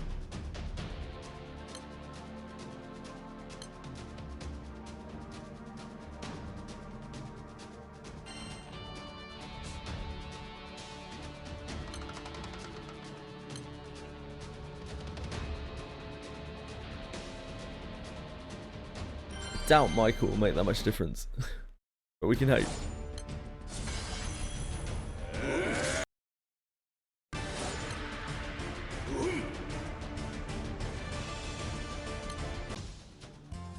The double health bar is so annoying.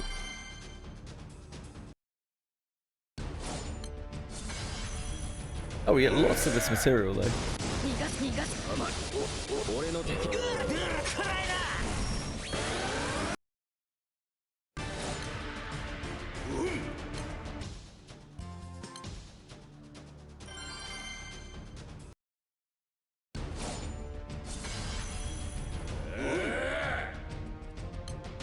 Best thing we can do here.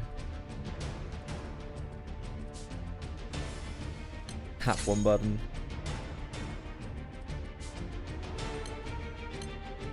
Yes, probably.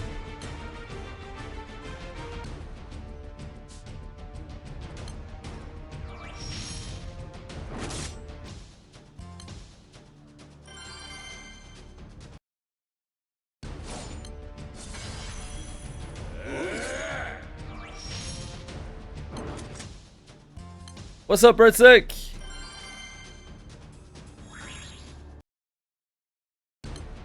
What's the problem?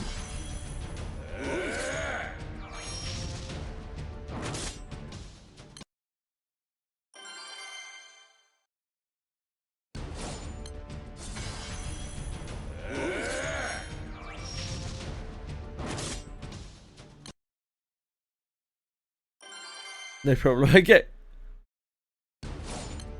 Carry on then.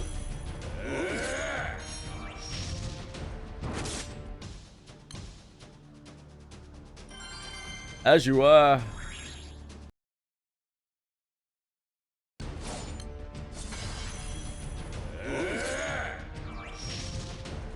これで終わらせる。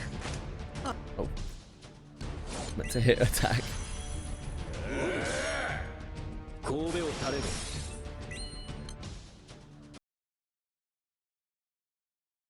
Did that break it? So.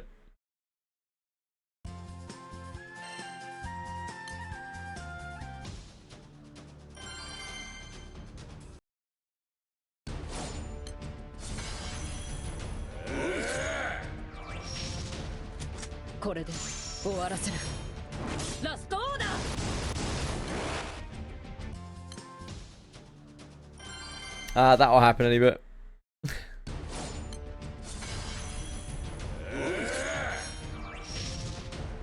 How you doing today?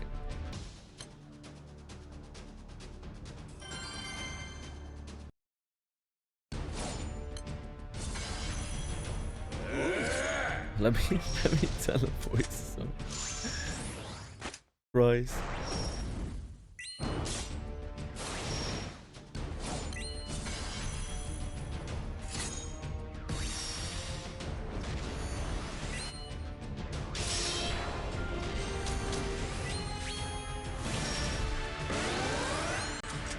I'm sorry to hear that any bit.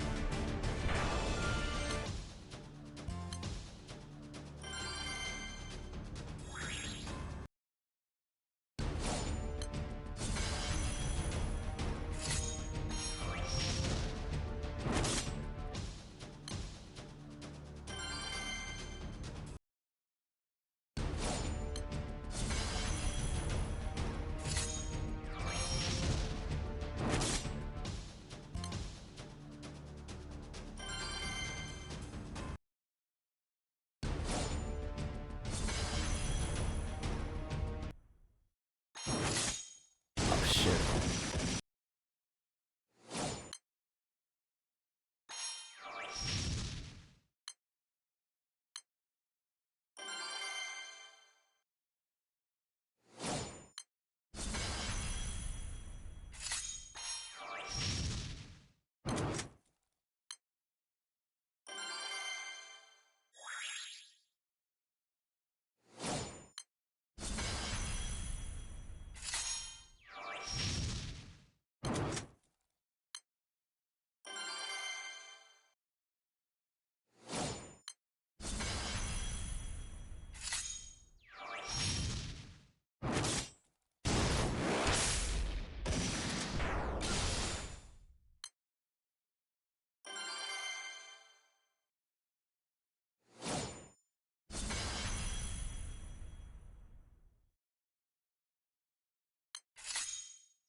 Hi, Wolverine.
Sorry, folks.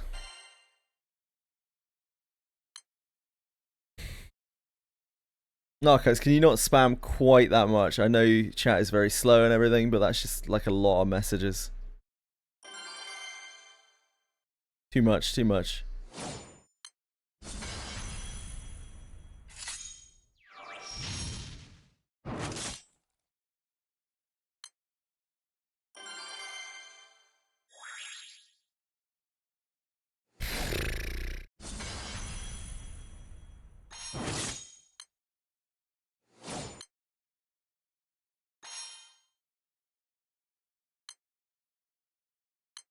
Any plans this summer?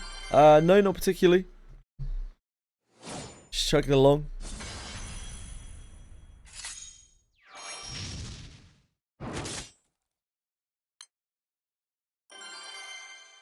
How about you?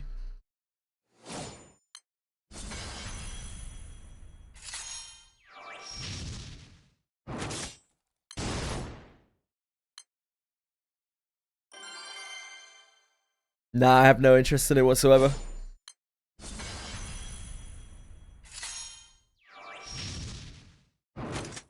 I don't watch anything these days. I haven't for, I don't know, 4 or 5 months. No time.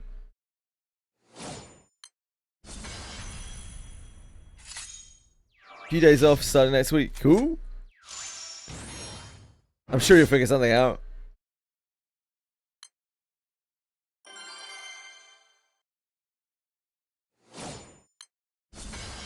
Hello, Quantum. How are you?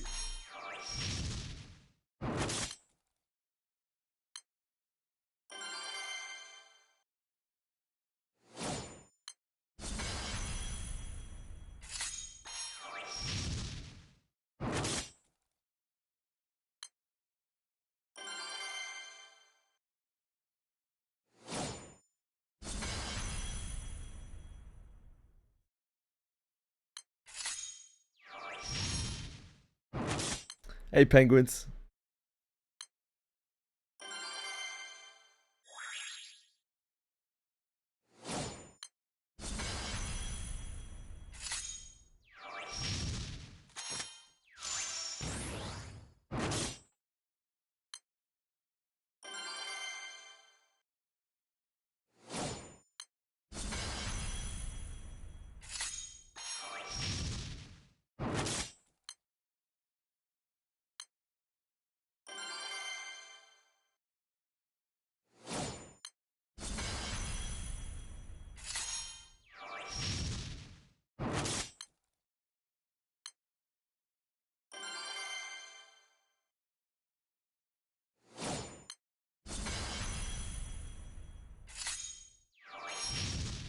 Hey, Razil. How are you?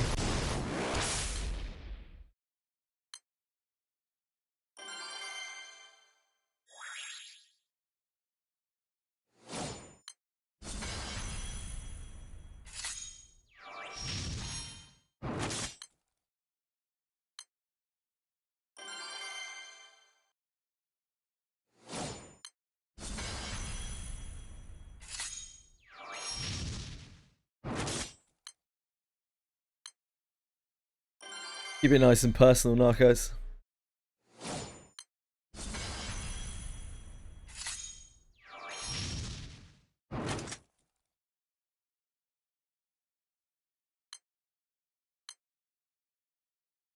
Nice, Razil. You got much left to do.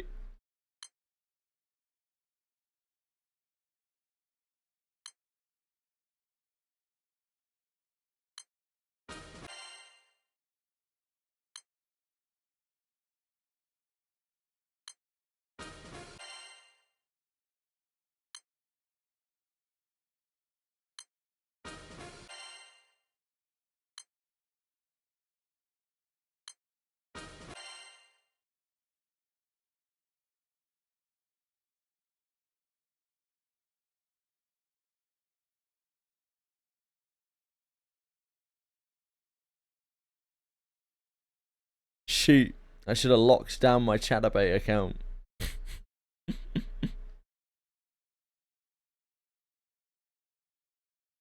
There are actually, there's at least one other person out there who goes by JJWF.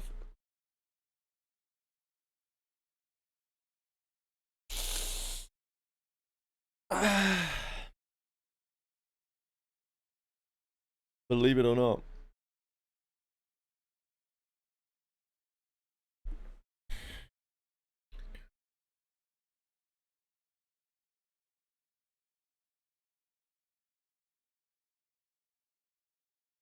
Right, let's get back to main story. We're trying to go to 191. 191 is Awakening 10.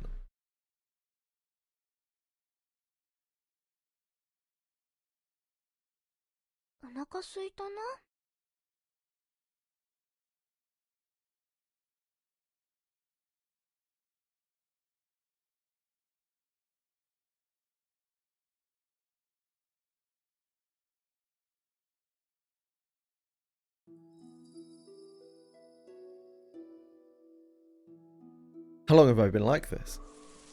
The wind brushing against my cheeks, the scent of the damp grass and trees, a nostalgic view of my hometown before me. In my injured, childlike hands is a single letter. At long last, I've made it to the ends of the skies. My child, I'll be waiting for you in Estalucia, the island of the Astrals. I grip the letter tightly, in the same way a child clings to their parent's arm so as to not get lost. It serves as a faint yet tangible guiding light, full of hope and resolve. I look up to the sky.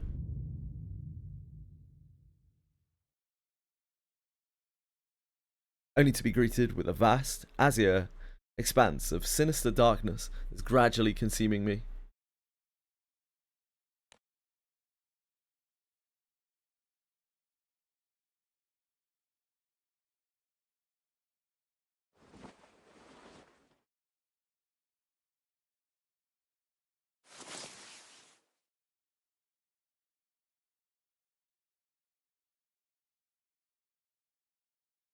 Looking around, the captain realizes that they are aboard the Grand Cipher. Dot dot dot. Ellipsis. Classic. Classic captain. 大丈夫か？なんかまだ体に変な感じしたりとか。よかった。本当に。Catalina notices the captain struggling to remember what happened and speaks up. 体に異常はないようだが、今は休んでいた方がいい。団長に何が起きたのか。We're actually reaching the end of this story arc now. 正直まだよく分かっていない。The last, what, like 20, 30 chapters? それに。Catalina gazes out the window with a grim expression. Curious the captain. A curious captain follows suit. The sky itself seems to be fractured, as evidenced by the eerie fissure extending across it. あれは空のかなり上の方に広がってるらしくてな。近づくことはできねえが、ひとまず航行に影響はねえ。でも、すごく嫌な感じ。I can't remember whether we were done with Maxwell or not. カクリオの軍勢は空の世界そのものを破壊するつもりなのかしらね。The very face of terror seems to reside within the inexplicable enigma. While trying to brush off a growing sense of anxiety, the captain gets an update on what happened while the captain laid unconscious.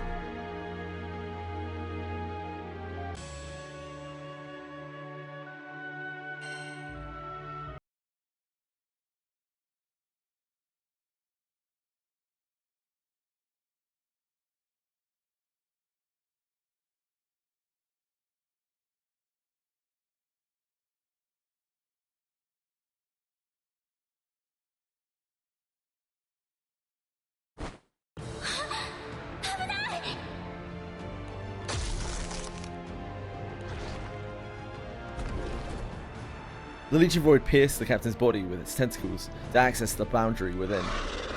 Using the captain as a gateway, the tentacles wriggled about in search of something inside the boundary. Crud!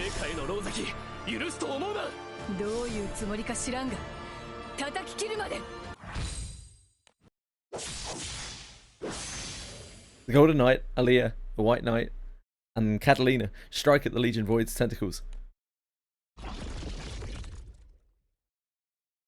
But before those strikes can connect, the tentacles manage to pull out something shiny from the boundary.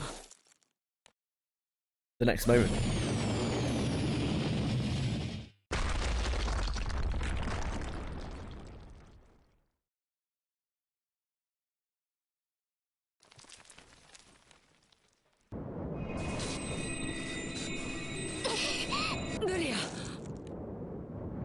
Lyria immediately erects a barrier to shield everyone from the sudden blast.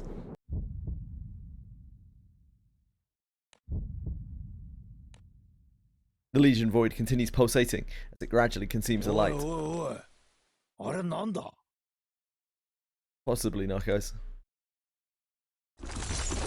By the time the clouds of smoke clear, the crew looks up to see a giant crack in the sky that seems to extend in every direction. 余波だけで空にひびを作ったというの？ってことはまずいんじゃないのこれ。さっきの爆発。こっちを狙った攻撃ってわけじゃない。読めないよこういうのは。避けようがないんだから。どうする？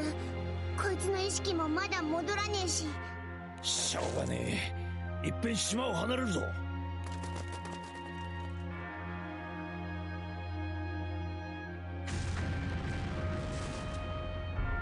Shortly after the crew takes off on the Grand Cipher, the entire island is rocked by another explosion. 巻き込まれずに済んだのは素直に喜びたいところだけれど、あれどういうことなのかしら。 The inexplicable luminescence on Aden Island is especially conspicuous as the Grand Cipher gets farther away.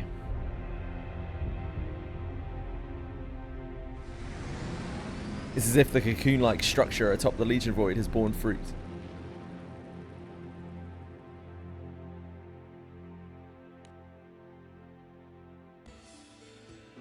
Legion Void 樹上に現れた正体不明の結晶を我々は便宜上 Seems like a very long-winded convenience.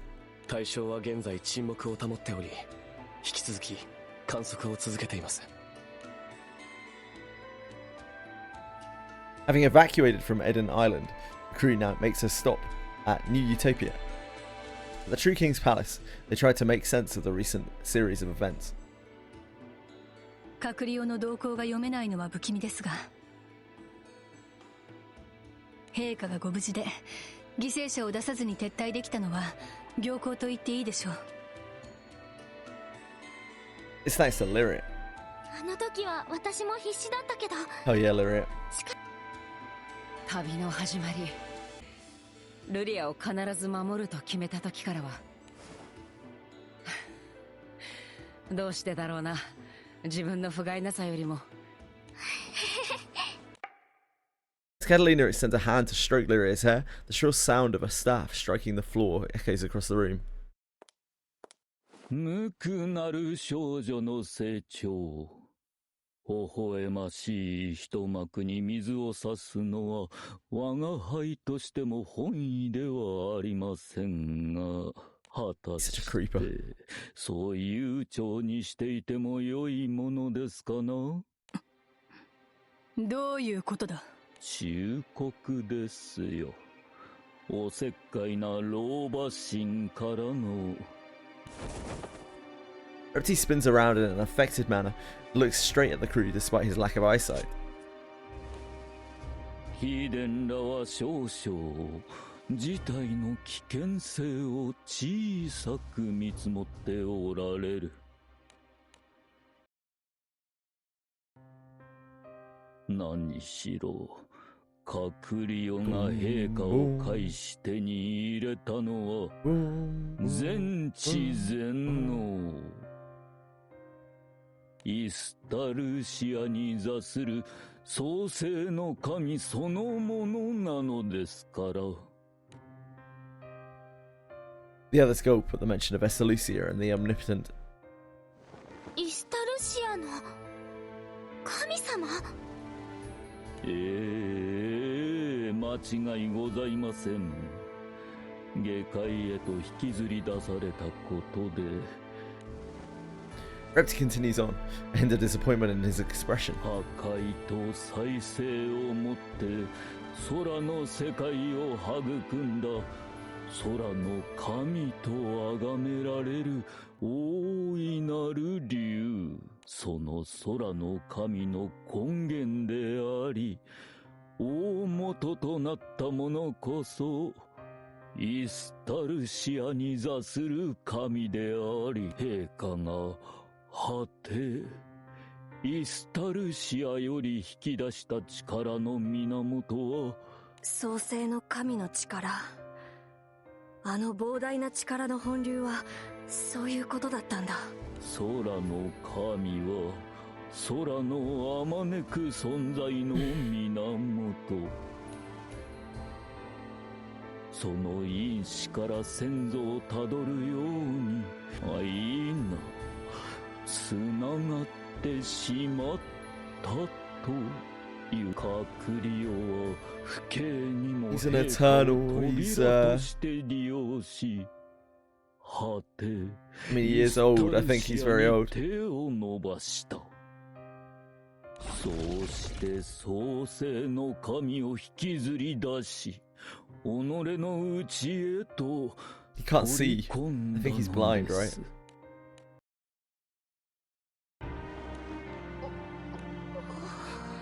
All are rendered speechless by Repti's revelation. 団長のあの力の源はイスタルシアにあったのか。ある意味でもうイスタルシアは目前だったってこと？まあ自分が扉になっちまってたってんなら近づきようもねえだろうが。にわかには信じられんな。空の神だの創世の神だのと隔離はこの世界そのものを喰らうもの。でもよ、それだと何かおかしくねえか。Trying to find a glimmer of hope, Bern raises a question. 創世の神ってのが空の神の元になって、空の神は空の存在の元になって、それじゃあ創世の神はもう残ってねえはずだろ。それは我が輩よりも私が神とは偏在するもの。神であるならば分霊を作ることなど造作もない。その恩恵は青の少女だけでなく陛下もよくご存知のはずですよ。 Primal Beasts. そういえば聖少獣は契約した島にいても写しみで私たちに力を貸してくれて、それと同じことです。創世の神はその場所こそ果て創世の御座イスタルシアであり、今や隔離は写しみの創世神を手中に収めその力を我がものとしてしまったのです。 Repti gracefully bows like an actor exiting the stage and ponders a thought. とはいえいかなう写しみとはいえ隔離はどうして創世の神を取り込むことができたのか。創世の神は何よりも尊き存在であり何者にも決して侵されない。しかし事実として隔離は創世の神を取り込んだ。創世の神よりも古い神話にすら語り継がれぬ何かがある。 You're so smart, Repti. そうであるなら私があのお方のためにすべきことは。 And this Harlequin who observes all wears no mask. He continues his plan in secret, his true intentions oblivious to everyone else.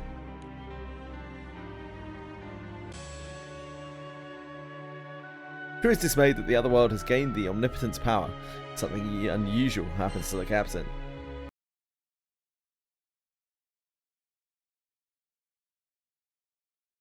We finally started puberty. Following Repti's soliloquy, Shitori utters in exasperation. より強力な力を手にしてしまったのか。私が果ての可能性を団長に権限させてしまったから。けれどレギオンボイドに勝つには他の戦いの中で私たちはそれぞれ最善を尽くした。そうです。それに私だってキクリの力を使ってお手伝いをしましたし。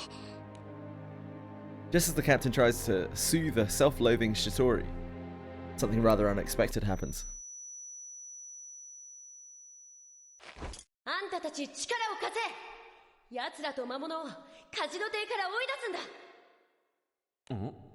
あれテレーズさん、ちょっと雰囲気が。協力者がいる。もしかしたらあいつのさらに後ろに黒幕がいるのかも。とにかく今は魔物を倒してそいつを止めるしかねえぜ。俺の背中は預けるぜ。その代わり Stan the man. お前の背中は俺が。男の子の成長は目覚ましいものがありますね。これでお前らへの義理は果たした。待ってください。どうした？まだ何かあるのか？お願いがあります。私たちをマナウイ団の元まで。 An unfamiliar someone in an unfamiliar place calls out the captain's name. However, both the voice and the scenery somehow seem nostalgic. 大丈夫ですか？どうした？ぼーっとして。やっぱりまだどっか体が悪いのか？隔離用の目的が陛下ご自身ではなかったとはいえ、影響が何もないわけはないか。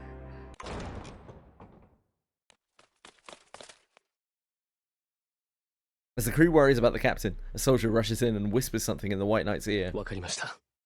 引き続き観測を続けなさい。どんな些細な変化も見逃さないように。 After seeing the soldier off, the White Knight calmly briefs the others. 歌唱、隔離用の眉が見せる帯同のような光の明滅が徐々に短い間隔になってきています。そこの星の民が語った内容が真実であるなら、もしかすると創世の神の力を取り込んだ隔離用が動き始める兆候かもしれません。神様を取り込んでそれで満足して終わりってわけはねえだろうな。まあね、とんでもない力を手に入れたなら誰だって使いたくなるもんでしょ。隔離用が何を目的としているのかはっきりしたところはわからないが。 No one wishes to say it, but surely the otherworld's invasion is far from over. They can all sense that the real battle has yet to take place.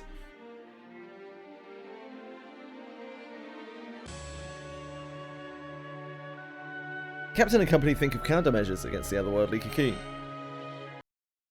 Hey Tweshry, how you doing, my brother?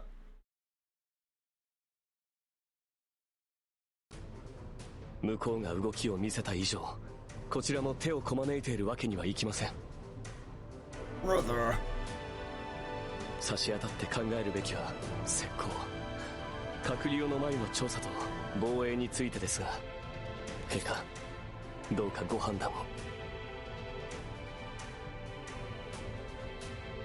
Focus on protecting the people. Captain thinks back to the many individuals they've crossed paths and with throughout their journey thus far. 承知いたしました。残存している戦力を各島に展開し、有事に備えましょう。となりゃ、隔離用の眉とやらは俺たちに任しときな。多分これで決着よね。最後の戦い。気負いすぎるのも良くないけれど、文字通り空の世界をかけた最後の戦いになるものね。空を守るために神の力を持つ者と戦うことになるとは What's your problem, Catalina? You don't think? The crew prepares to set out for the otherworld cocoon in order to take back the skies. お待ちください、我が王よ。 My liege. The Green Knight raises a hand in a sincere gesture to 我 protest. が王よ。今やあなたはこの空に残された最後にして唯一の指導者です。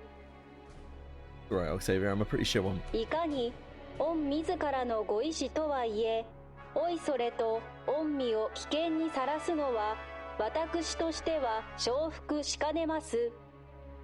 それはまあね、立場ってものはあるよね。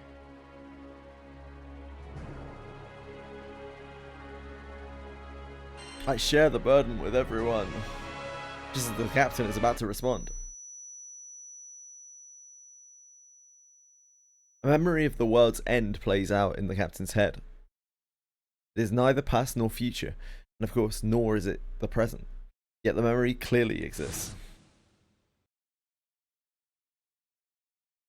Even minute details like the wind and heat during the battle that day are seared into the captain's mind. It is a strange yet undeniable sensation.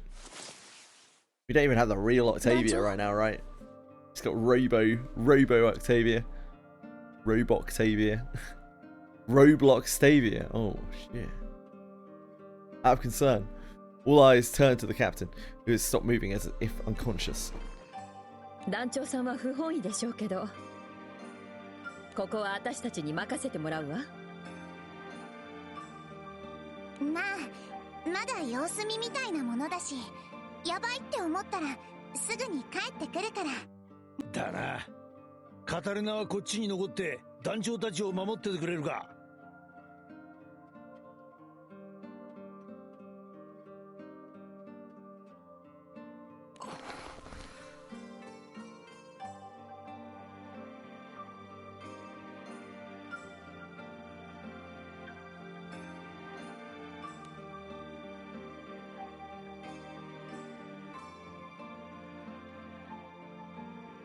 The Golden Knight Aaliyah speaks up, hoping to allay the sense of guilt she feels.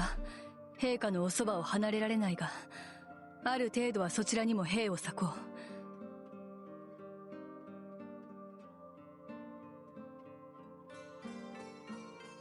う。偵察を主とするなら人手は多い方が。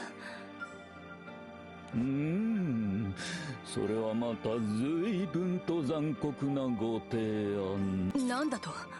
これより相対するは神を喰らいし深淵の異形、星の獣と結びし器であればその意向にも耐えられるでしょうが、有象無象の凡夫では。 As Aaliyah finds herself at a loss for words, someone else in the hitherto silent group speaks up. じゃあそういうことなら私もついていこうかしら。失礼。貴殿は耳に少々難がおありか。いいえ、流行と噂話にはちょっと自信あるわよ。ではなぜ。だって記録係は必要でしょう。あの3人はみんな前線向きっぽいし、体が持たないってことなら物理的にも魔術的にも少しの間ならお薬で何とかできるわ。Necessaria whips out a few vials and twirls them around as if performing a magic とて trick. もじゃないけど、もう任務に従うだけっていう状況じゃないのよね。ここからは自己判断。それなら最も得るべき情報は隔離用の眉と呼ばれる存在について、それに組織の一員じゃなくて狩宿でも気空団の一員として今はあの子を一人にしてあげたいし。 Seeing the captain's concern about certain crew members going off on their own, Aaliyah chimes 私 in. はあなたと彼らの命を天秤にかけているつもりはない。だが隔離用との戦いには全空をもって臨まなければならない。全空の意志を統一できるのはあなたを置いて他にはいない。私はそう信じている。 Thanks, Ollie. Io shrugs her shoulders in an exaggerated manner. そんな苦しそうに言われたら、こっちこそどんな顔していいかわかん What な useful くなっ comment, ちゃう。 yeah. Thanks for that. 心配しなくても、私たちだってちゃんと強くなったんだから。団長と一緒にいっぱい冒険して、いろんな敵と戦って、そうやって今ここにいる。隔離を倒したらまた一緒に冒険するんだし、そんな不安そうな顔しないでよね。無茶をやってきたってな、別に今に始まった話じゃねえ。レギオンボイド相手じゃいいところは団長に持ってかれちまったからな。まあここは見せ場を譲るとでも思っといてくれや。ねえ団長さんが心配をしてくれるのは私もすごく嬉しいわ。けれどこういう状況だからこそ、また一緒に旅を続けるために今は少しだけ別々の場所で頑張ることにしましょう。 Come back in one piece. 祝杯で開ける酒でも用意しといてくれや。団長さんたちもどうか無事でいてね。ひよちゃん、おいげいさん、ロセッタさん、絶対だからな。絶対戻ってこいよ。団長たちは必ず守るとこの剣に誓う。 Io responds to Catalina's confidence with a hearty smile. With Nessaria in tow, Io's group makes for Eden Island, where the otherworld cocoon awaits.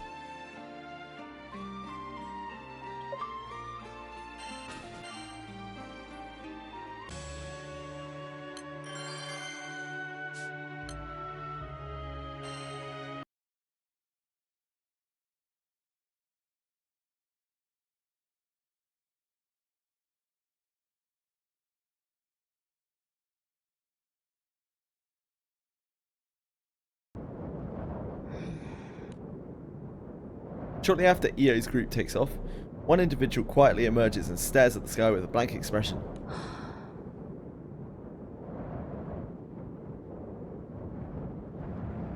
That is important, Audacity. How have you been? Watching him far from behind are three other figures. いつまでああしてるつもりなの？さあな、同族が死んでからこっちいろいろ思うところでもあるんだろう。ロキはそんなやつじゃねえ。そういうやつじゃなかった。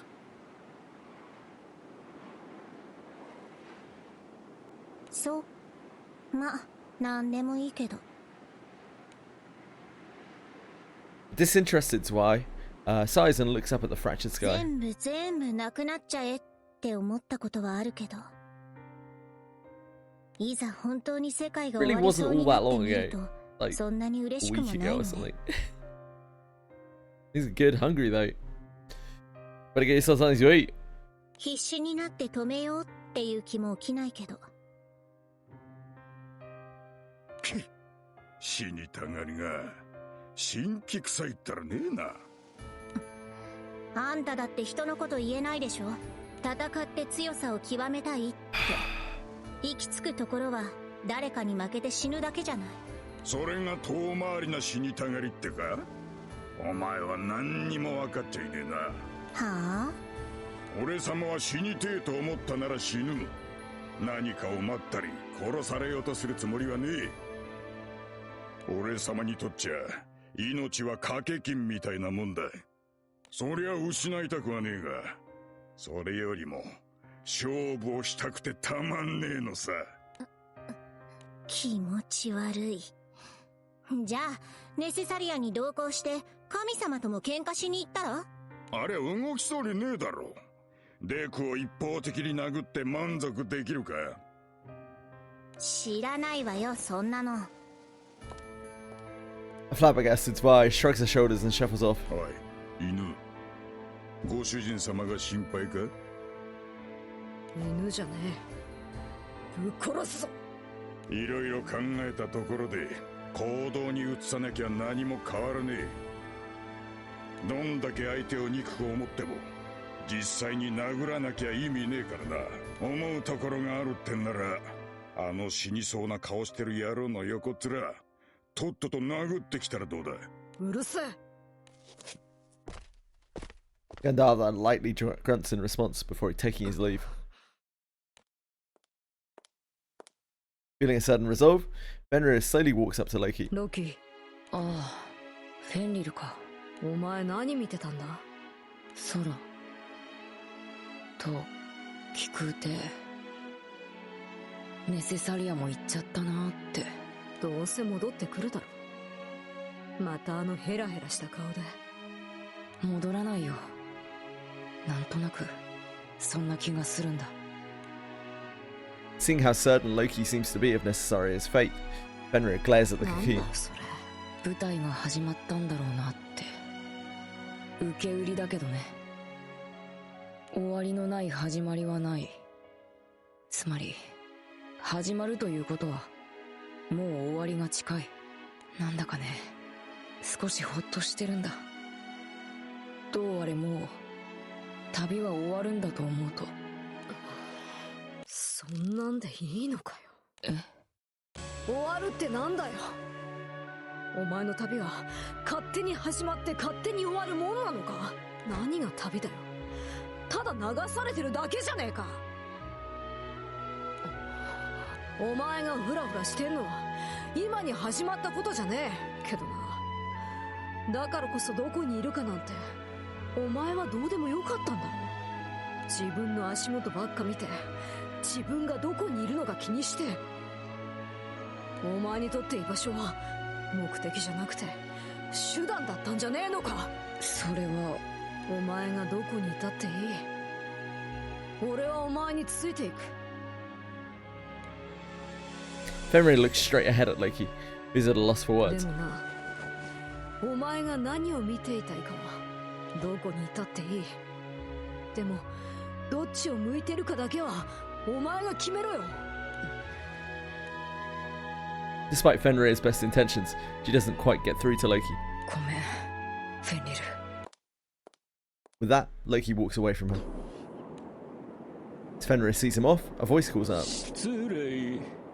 お時間をよろしいですかな。よくね。うせろ。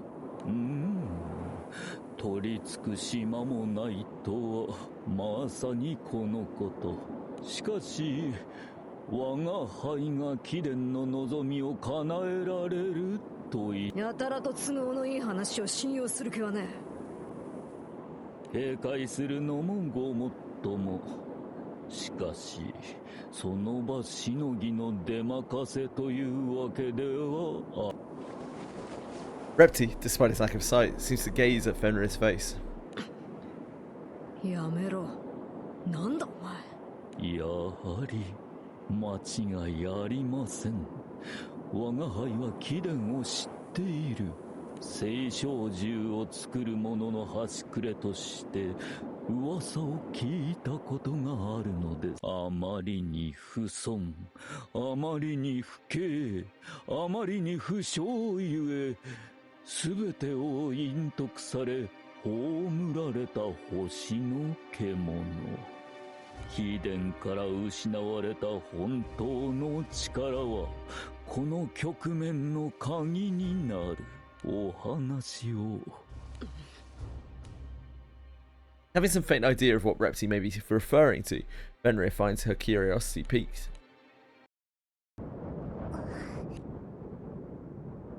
Eo's group has landed on the barren Eden Island with an Istavian Kingdom airship. They march toward the pulsating otherworld cocoon atop the Legion Void.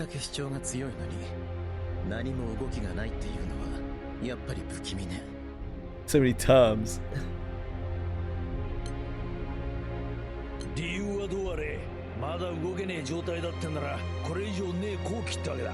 ここで仕掛けりゃ先手を打てるが、まず間違いなく楽な戦いにはならねえ。言っとくかよ、俺はお前さんのことまで守ってやったりしねえぞ。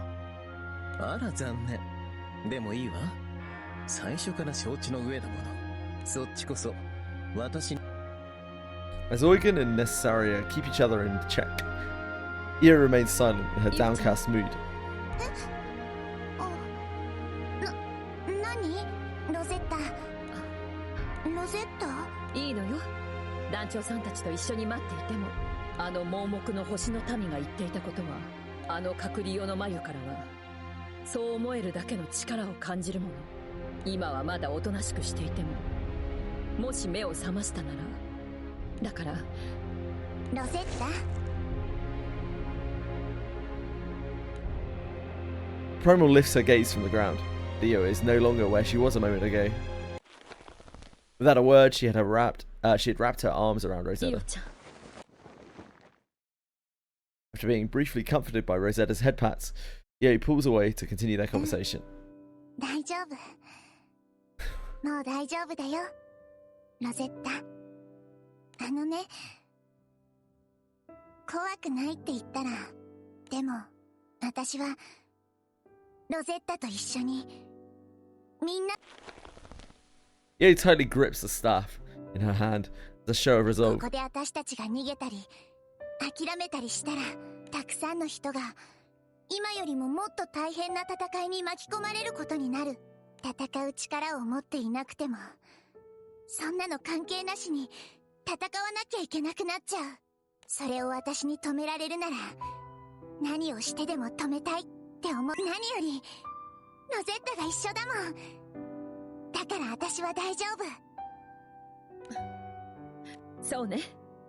私もイオちゃんが一緒なら怖いものなんて何もないわ。でしょ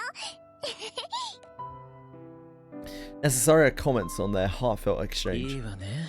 ああいうの。あなたにはいないの？大切な人。娘がいる。だがな、あいつも今どこかで戦ってんだ。親父の背中を見せようと思ったら、それこそここで引くなんて選択はねえのさ。背中で語るなんて不器用で古臭いと思うけど、嫌いじゃないわ、その考え方。むしろ私としては理想の父親像かも。そういうセリフはあいつから聞きてえもんだな。おい、聞かせてもらったらいいじゃない。この戦いを終えたら存分にね。The ominous silence of the wasteland grows ever more oppressive the closer they get to the Legion Void.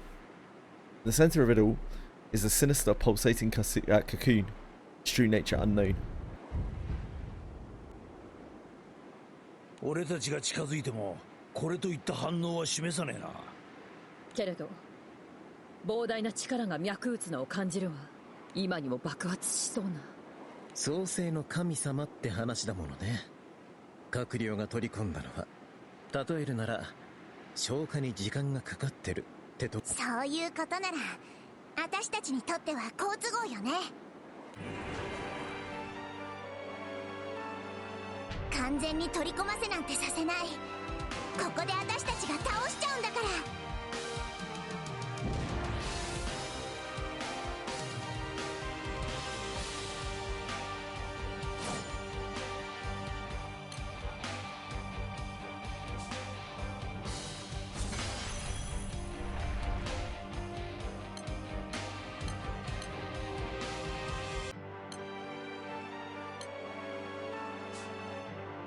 We'll probably have to manual his heals. よし、気合い入れ直すぞ。私の魔法の見せ所ね。From the way. じじいと思っ、どうだ。おらおら、そらよ。そこ。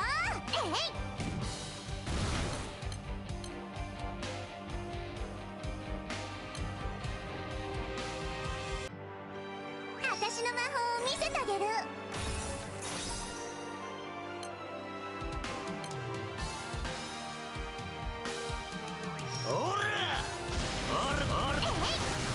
一気に畳みかけようぜ。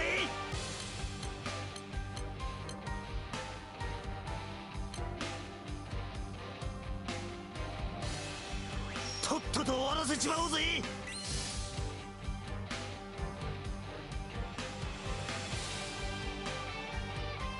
こいつが母なる海の怒りだ。ディード。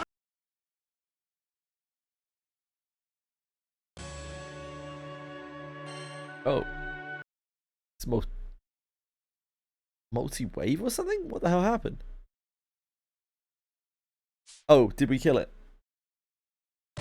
The story afterwards. Ah, yeah, that must be it. おいおい、どうなってんだこれよ。 Try as they might, EO and Company's attacks on the cocoon core seem to have no effect.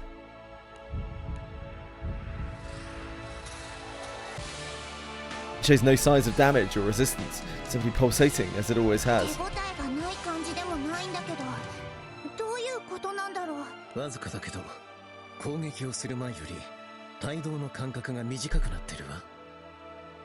それこそまるで目覚めが近いみたいに。私たちにとってあまり嬉しい知らせじゃないわね。けれど影響が全くないわけじゃないなら攻撃を続ければ少しは。確認。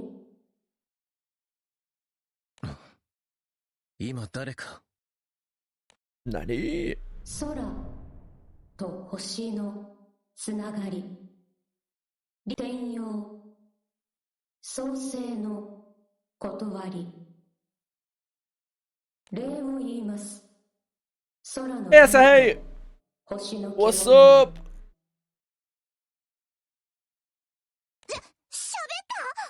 創生の断りを吸収する過程で写しみの創生心を土台に軍隊から個体への統合を行いました。私たちはこれより失われた世界の総意としてその最低の執行者として Your baguette's melted. Shit. この Probably still delicious though. 空の世界を滅ぼします。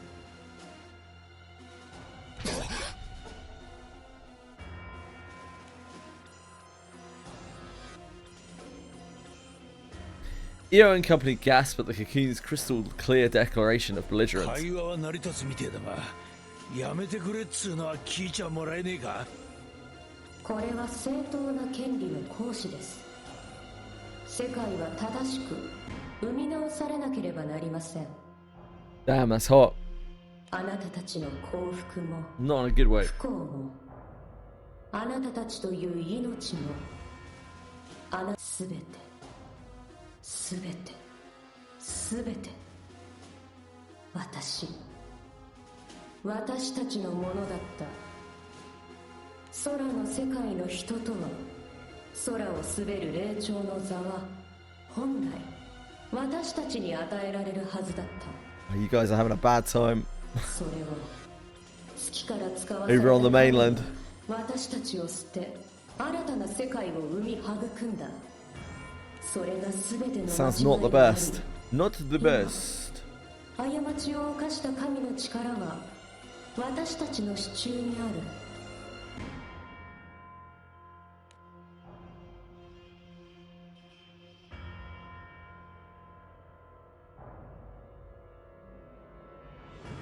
The tone of the voice possesses an uncanny quality to it. The emotions on display are resoundingly clear. Not a single person has a response for the unspeakable enmity being expressed. That's GBF? We are just trucking through some story. 誰も逃さない。あなたたちに罪はない。しかし生まれながらにしてその存在が間違っている。だから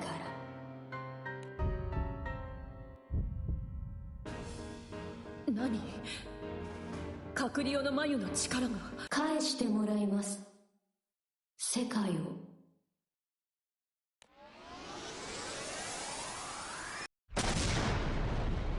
Oh dear. Oh dear. A short while earlier. 陛下、各島での避難誘導が完了いたしました。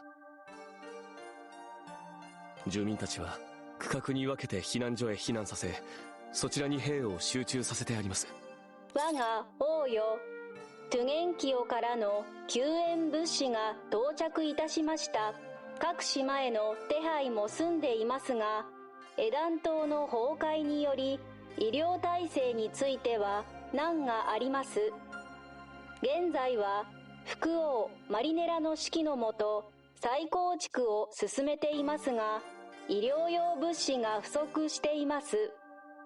宮殿の備品庫を開放して医療用品の不足に当てなさい。専門的な機器はありませんが、応急処置に使うものであれば宮殿にも備蓄があるはずです。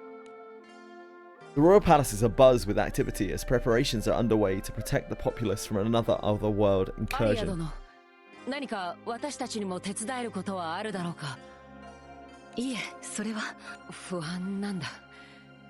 ああして仲間たちを送り出しておいて、どうにも不安が拭えない。何か手を動かしていれば少しは気が紛れると思ったんだが。わかりました。それでは備品庫にある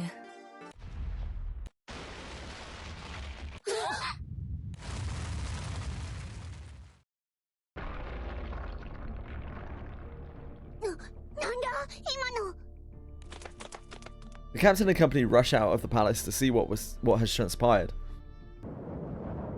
They look in the direction of Aden Island, where Io and the others had headed.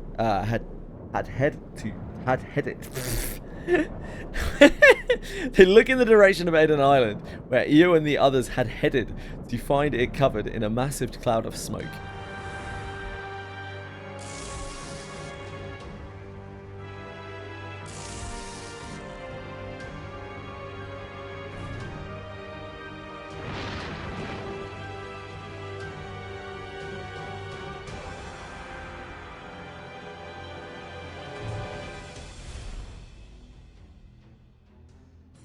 When the smoke finally subsides, an enormous anomaly of a dragon comes into view. The countless otherworld brings under its command. The countless otherworld beings under its command glare at them with emotionless eyes.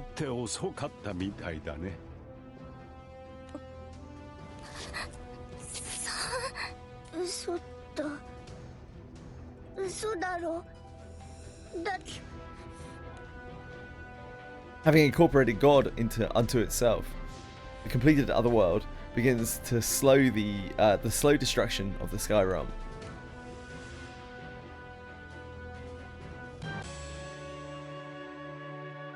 The otherworld forces begin their invasion from Aden Island, pushing the crew into a corner until help arrives.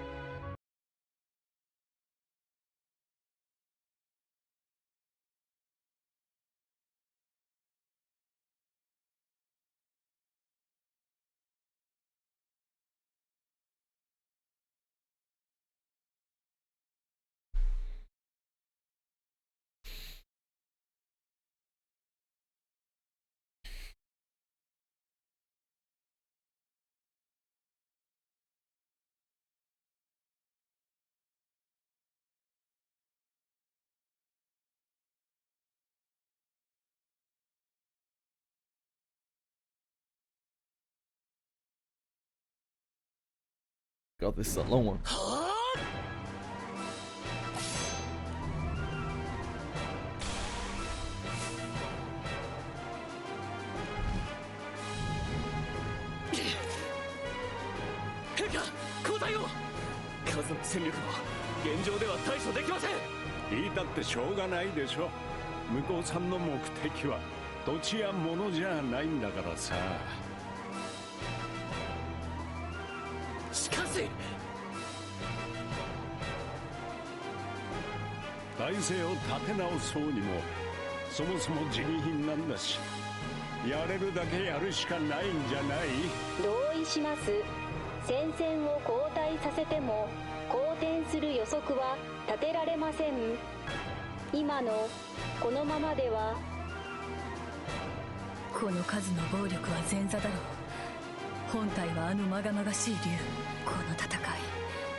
You don't, Elia, but we probably do.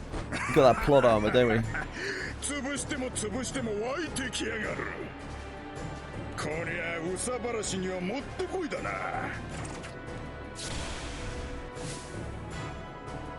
そういう態度やめてくれる？ちょこちょこ取り逃がしてるのこっちで処理してるんだけど。そうか？じゃあその調子で頼んだぜ。はあ？ああもう。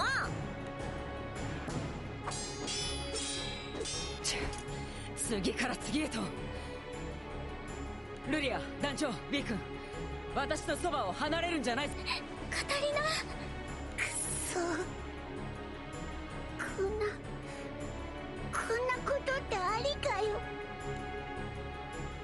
Believing that their dear friends are no more, desperation sets in. 心配しなくても私たちだってちゃんと強くなったんだから。まあここは見せ場を譲るとでも思っといてくれや。また一緒に旅を続けるために今は少しだけ別々の場所で頑張ることにしましょう。 With each otherworld being that is struck down, a thought crosses the captain's mind.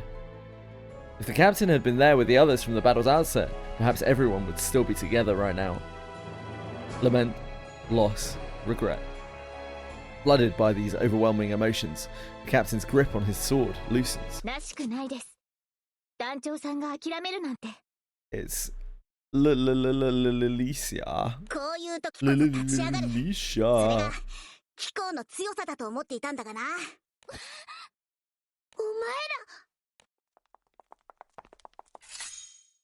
And Monica. 遅くなってすまない。秩序の気空団、ただいま参上した。That's some fucking generic dudes making up the background. 私たちだけじゃないですよ。団長さんの声、みんなに届いていましたから。聖小獣シビュレの力を使えば空域を超えて瞬時に命を下すことができます。古来より王の号令とは決戦前には不可欠なものです。今この時も各々の空域で戦い続けている者たちにとって陛下のお言葉は大きな力になります。 A nostalgic voice rings in the forlorn captain's ears. ここは俺たちで支える。少し下がってても大丈夫だぜ、団長。とんでもない化け物が相手らしいが、時間稼ぎ程度にはなるだろう。そうでなきゃ私たち来た意味がないですからね。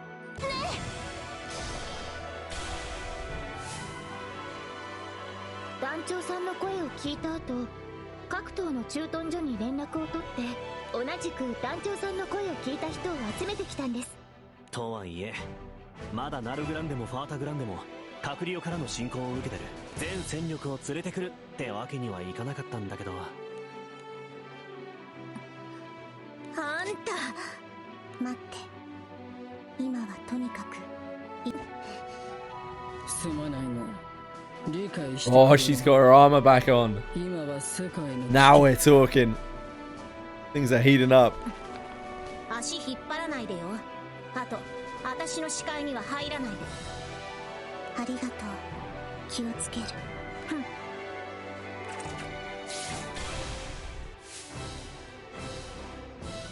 A petulant spy pushes onward, knocking our otherworld beings as she gets away from Orchid and the Black Knight. 我々が加勢することで亀甲くらいには持ち込めるかと思ったが、どうにも分が悪いな。あの竜を中心に湯水のごとく押し寄せてくる。 I don't think when we fought Zwei, I don't even think we ever reclaimed Lloyd, did we? I don't know. I don't think it was touched on. 人を頼るのは性に合わないが、最強の名に恥じぬ活躍。期待させ Yeah, て Black Knight is at Apollonia.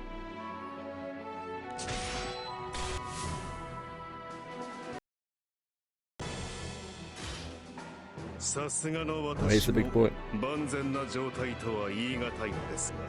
That's okay, Asa, don't worry. 目覚めて早々戦場に連れ出したのは私からも The rare Blue Knight Wolfred. しかし眠ったまま閣僚に全てを奪われるよりはいくらかマシというものだろう。 We got rid of Lloyd and I know we made a cash ago. I didn't remember us getting Lloyd back. 眠気覚ましに世界の危機と戦えとは、秩序の気空団はなかなかに手厳しい。 As Wolfred flashes a wry grin, the sword comes swinging in his direction. 君は本当にぶれないな。こっちは一遍お預けを食らってるんでね。それに世界が終わるってんだろう。ならその前にお前をぶっ殺しておかねえとな。 You're not gonna kill Wolfer. It's what? 届いたか、王の声が。陛下が各地で紡いできたものがここに結実したと言えるでしょう。それにこれ結構珍しいんじゃないの？全員が一堂に会するなんて。ここで敗北を喫しては必要の治れということか。 Your reputation as a Lemuri Knight means naught anyway, Elliot. その通りだ。 Makes a difference.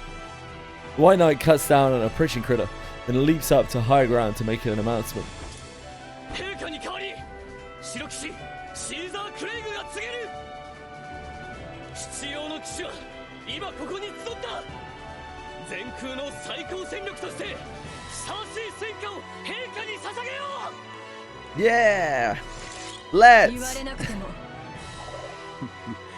いいね。気合入るじゃないの。今こそ我が王に。私が戦うのは団長のためだ。必要の立場など知ったことか。私も団長には恩がありますからね。どの立場であれここは引けぬ戦場だ。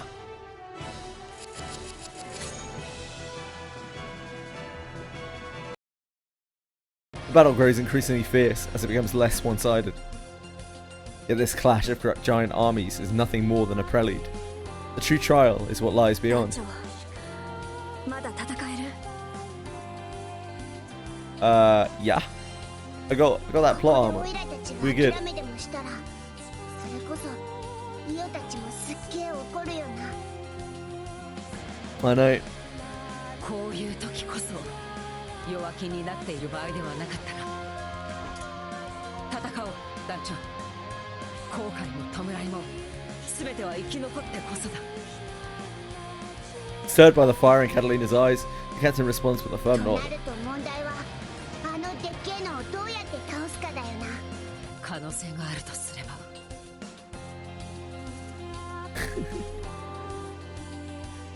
We use the boundary again. でもあの力は可能性は It's a nice あると track. 思う。写しみの創生神は失われていてもイスタルシアにはまだ力がでもいいの。また団長の体にすごい負荷をかけることになる。 Determined to do what's necessary, the captain grabs Lyria's and Shitori's あり hands. ました。でも本当にそれじゃあ行くよルリア団長。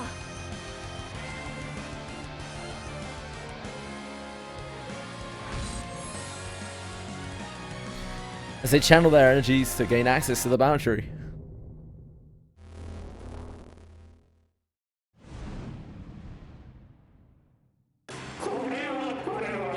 Is this thing not dead yet? Ultra shit villain Maxwell. 一端末としてあなたに器を授かりましてね。総会の代弁者ゆえに以前のような力を行使することはできませんが。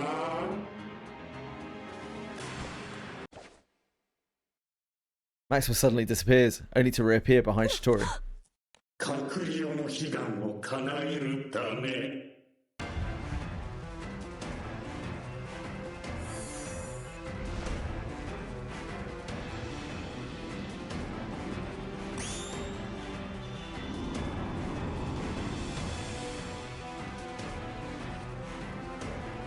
Maxwell makes physical contact with Shitori's power, causing the most auspicious omen to turn pitch black right before it manifests.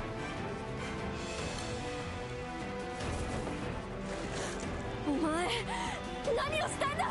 我々閣僚が望むのは反転。霊長と異形の立場をひっくり返し、空をあるべき姿に返すこと。 あなたたちが引き出そうとしていた吉兆をそっくりそのまま反転させていただきます。As if having seen through their plan, Maxwell mocks their will to continue fighting. あなたたちに戦う術など与えません。身も凍るような協調。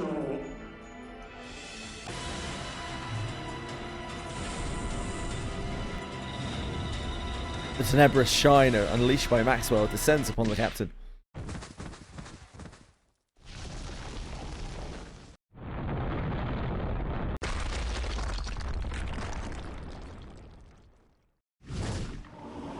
Right before it lands, someone knocks the captain away and takes in the omen.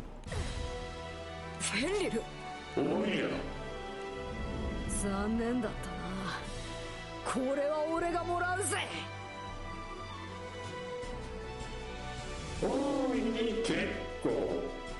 狙いは外れましたが。いや、これでお前らはおしまいなんだよ。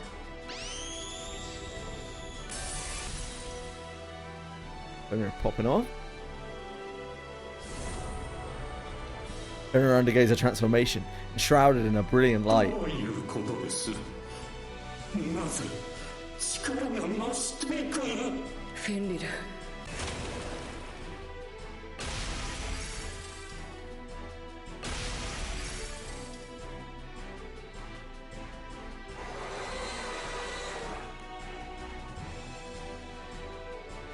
Guided by the omen, the light takes shape in the form of an impious calamity. たっぷり後悔するといいぜ。 It's RE things.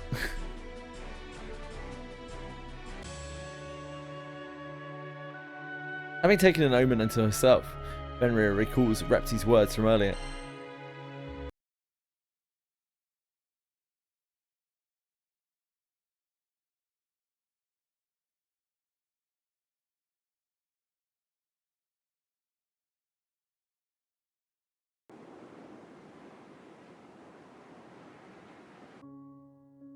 自分が何のために生まれたのか、自分は何をするべきの兵器として作られる聖少獣にはどいつもそれがはっきりしてる。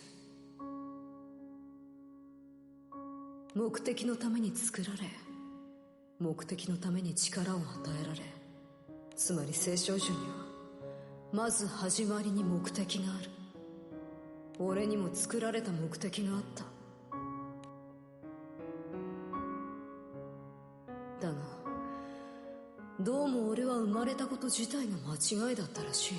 結果俺は早々に廃棄処分が決まり、存在を隠すように偽りの力を与えられ、収容区画を Hey folks! How are you today? This is a more reasonable time for you to get up. What, 9? 9 there, yeah?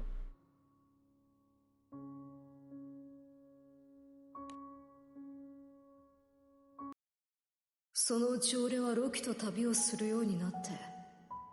Hope you slept well. I hope work went okay last night as well. フラフラしてるあいつを見てると、自分の生まれた本当の意味なんてとっくに思い出さなくなってた。あの星の民と話すまでは。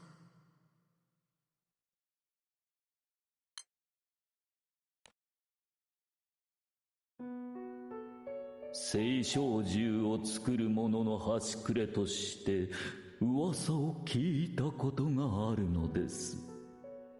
Whatever you do, Fox, you'll be dominating, no doubt. あまりに不尊、あまりに不敬、あまりに不祥ゆえ、すべてを隠匿され葬られた星の獣。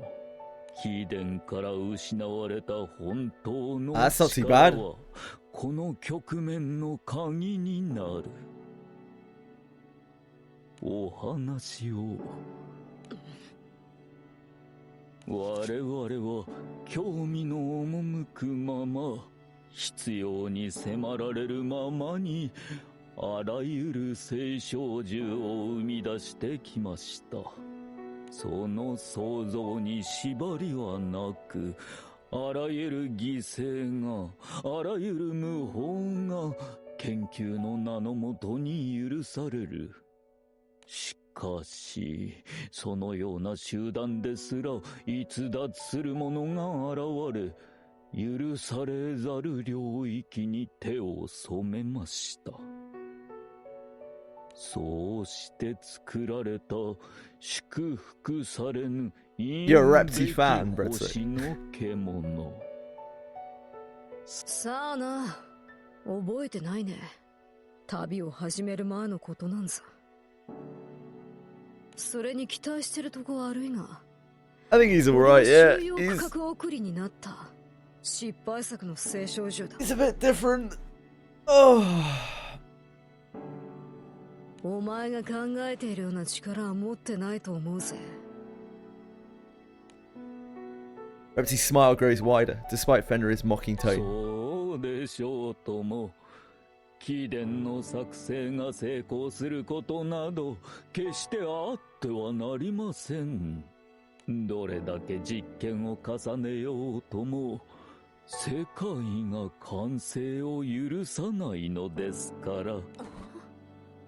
貴殿は星の獣として完成を見ぬまま満たされぬ上に支配され今日まで生きてきたことでしょう。その境遇に同情こそしますが。I was outside today.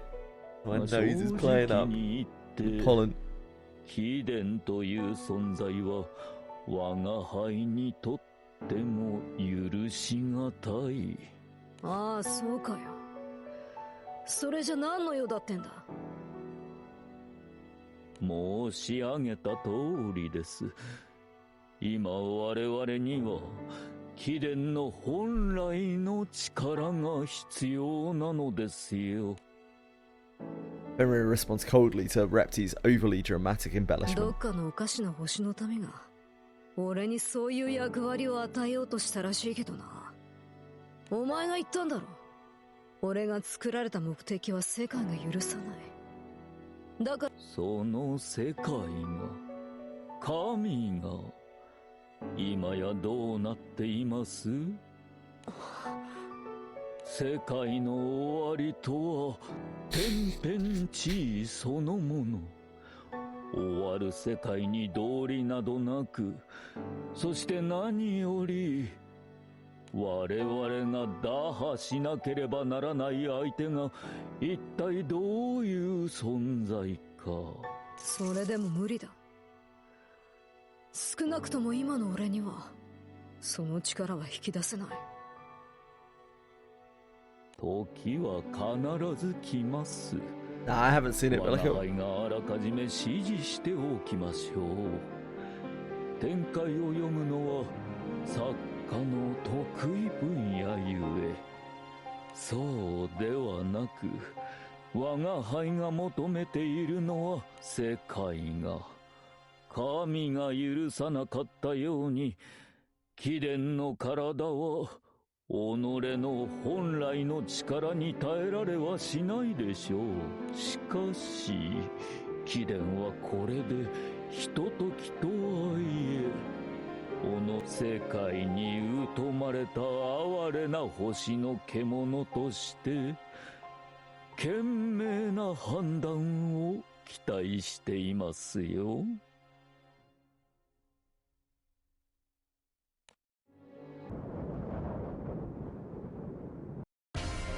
ロキお前は分かってるよな。俺と契約しているお前なら俺のこの姿の意味だ。契約を通して君のことは僕自身のことのように伝わってくる。ロキ、お前だけが俺を縛る鎖だ。だから命じてくれ。俺とはこの力に。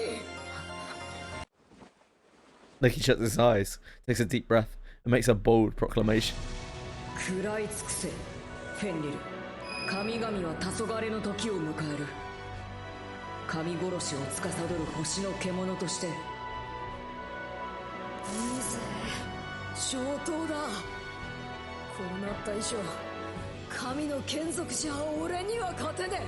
お前らの親玉は神様の力を手に入れたんだったよな。More like bottom bitch.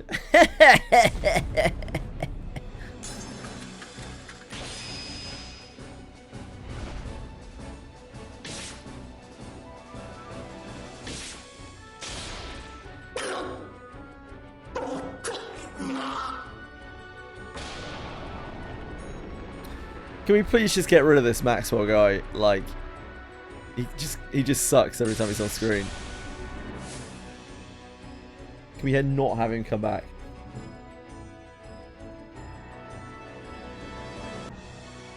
Mirror's claws tear apart a cluster of otherworld beings before they can react. 忘れんなよ。過ぎた力がお前らを滅ぼすんじゃねえ。俺が神殺しの聖少衆が。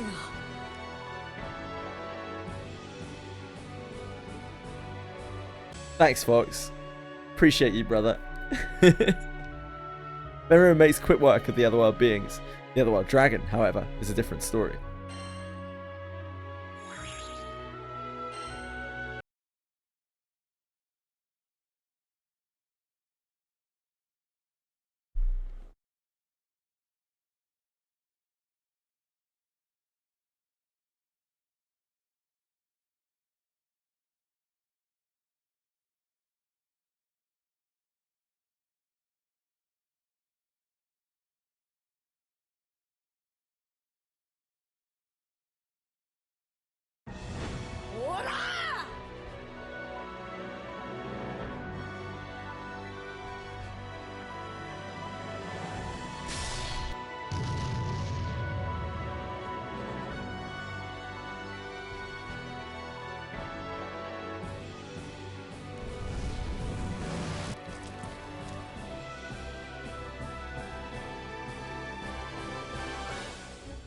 A single swipe of Fenrir's claws is enough to turn the approaching horde of otherworlders to dust. けど一体何が？あれこそが神殺しを司る聖少獣。どこかの星の民が不遜にも神を殺すことを計画し、しかし神とは世界そのもの。そこで隔離をのもたらした協調。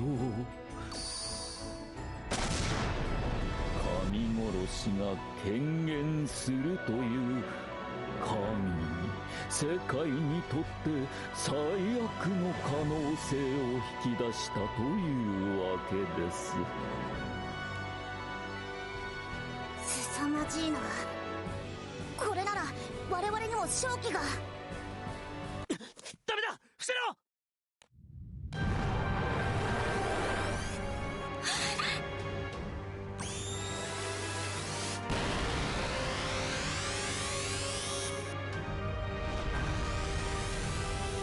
In the next moment, the otherworld dragon unleashes a dark red beam that carves away a chunk of New Utopia.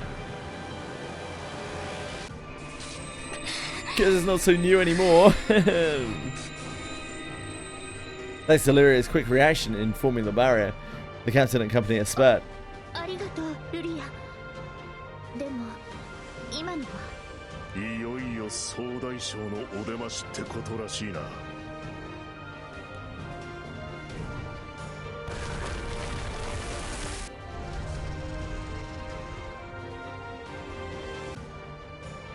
A massive, god-infused otherworld dragon descends upon New Utopia.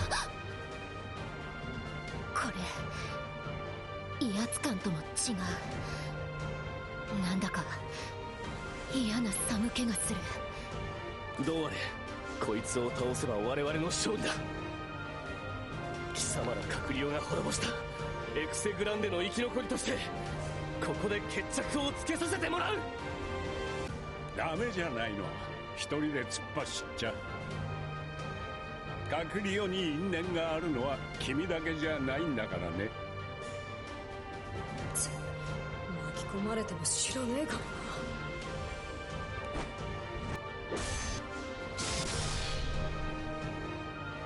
Multiple members join in on the attack against the otherworld dragon.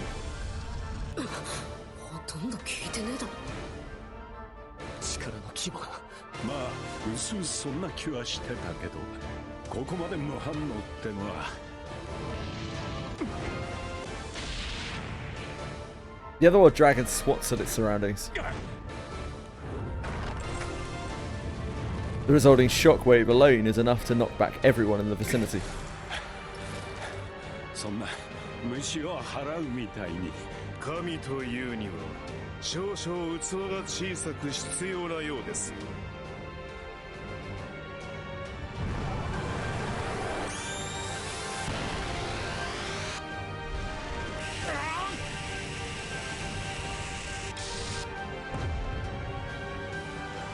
Paragona deflects the beam with his sword, but is still knocked off his feet by the impact.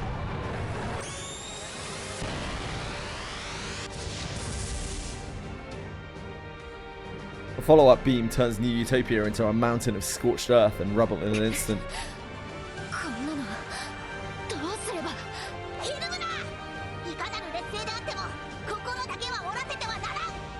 しかし状況は気合だけで変わるものでもないぞ。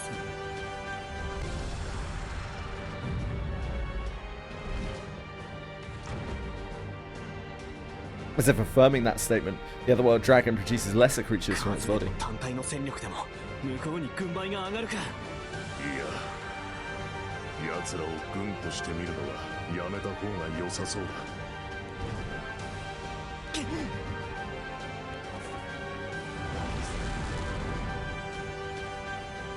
Kane and Reinhardtzer swiftly step out of the harm's way, evading the otherworld dragon's sweeping strike. Countless otherworlders are caught in the attack, but the dragon pays them no mind.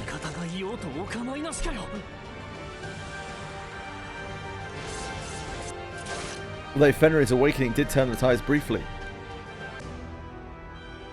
the otherworld dragon's active participation quickly puts a stop to that. 我々が一堂に会してこのざまとは。これ以上正気の糸口すら見えんのはさすがに楽観的には捉えられんな。And challenging this onslaught of seemingly endless otherworld forces and the almighty dragon, where a single moment of carelessness proves fatal, one ally after another succumbs to the enemy. これじゃあもうどうしようも。それでもお前たちを決して許しはしない。ダメ、逃げて。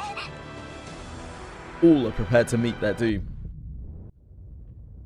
Meet your doom. The otherworld dragon reels back as if it's been struck. あいつ苦しんでるのか。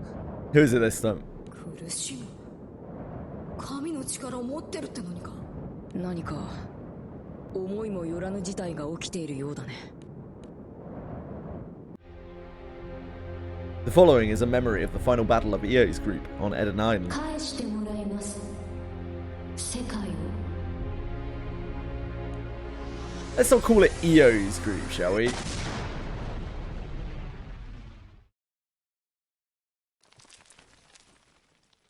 The enormous explosion rips out a large chunk of Eden, its impact powerful enough to be felt by neighbouring islands.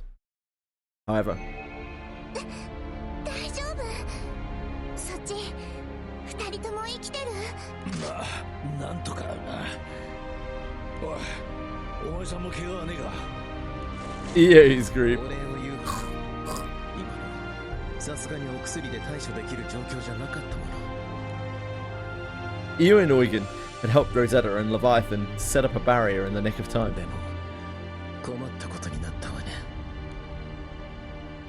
Necesaria squints to get a better view of the island's さ case. っきの衝撃で私たちの乗ってきた気空艇粉々になっちゃってるわ。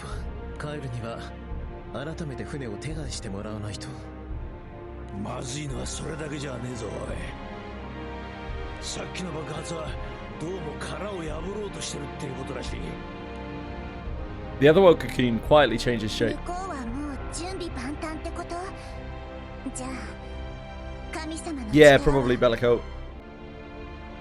十二分に取り Because you'll be farming mats while you'll be doing that, and you're unlocking power for yourself, which will mean that you'll be able to go faster and faster and faster. unlocking the codexes, the codices, or whatever the hell they're called, is a pretty big deal in Arcarum. There's a lot of power in them.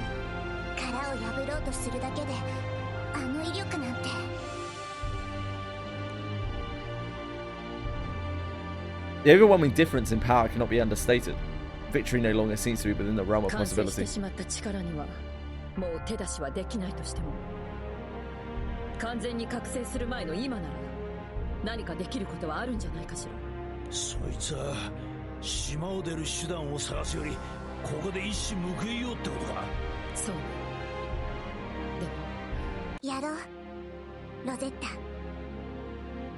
だって私たちはそのためにここに来たんだもん。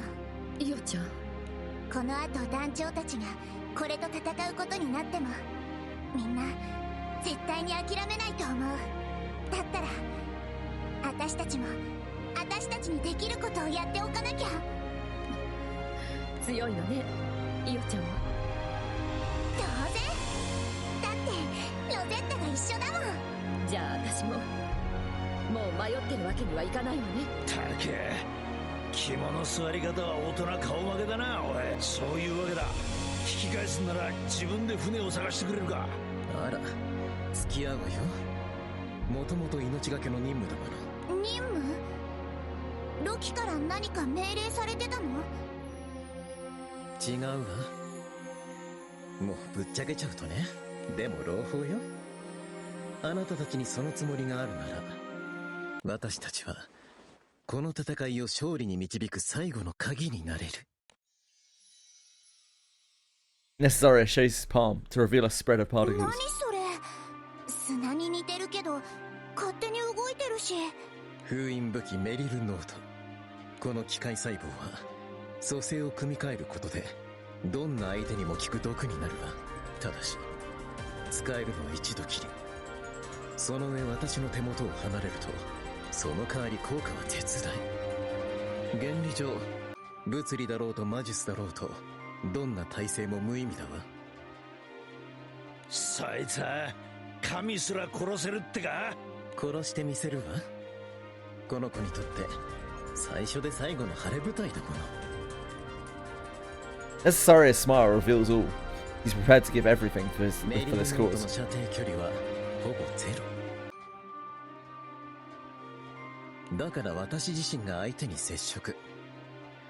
今回は取り込まれた方が早いかしらね。そういうわけでそこまでのお膳立てお願いできるかしら。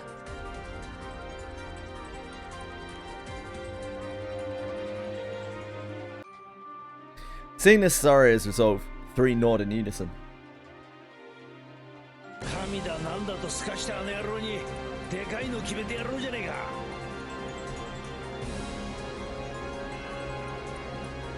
やることがはっきりした以上、あとは手を尽くすだけだものね。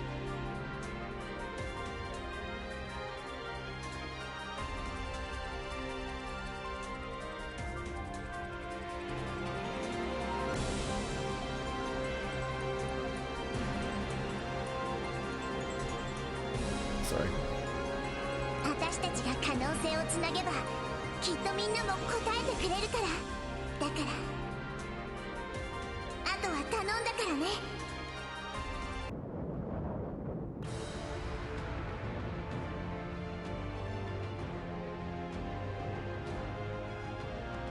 What fight is it? That probably helps us, I know. あいつは今明らかに弱ってる。けれど神の力を持つ相手だ。何か不都合があってもじきに直してしまうだろうね。バハムト。つまりこれが最初で最後の好機ということか。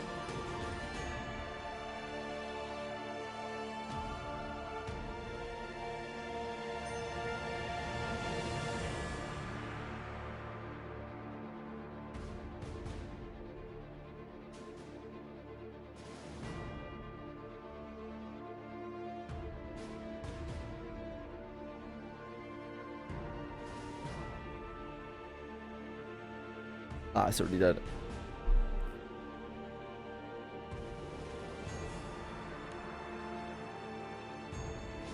What is it? Ultimate Bahamut.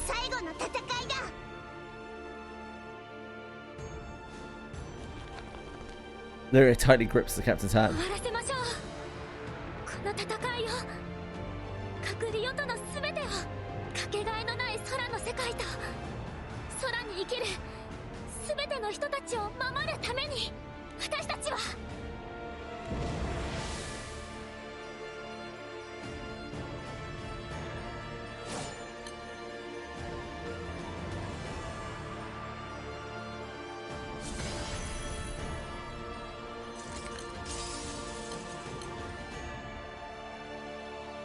Oh, don't be like that. Yeah. I knew that was gonna happen as soon as I hit auto by accident.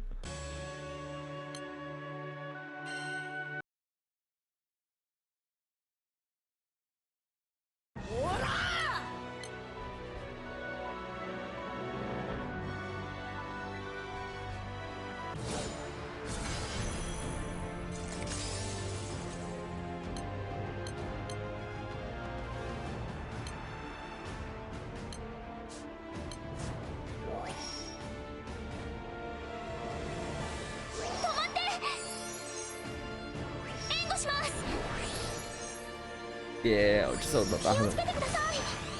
冷静に行こう。流れを変える。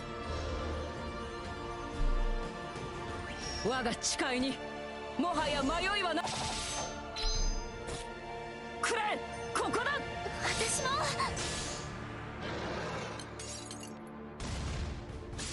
これほどとは。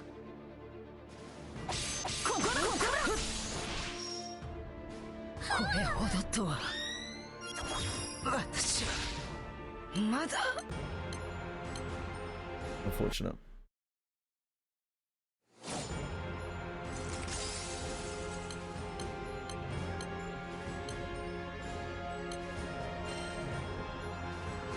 お願い、力を貸して。ここからだ。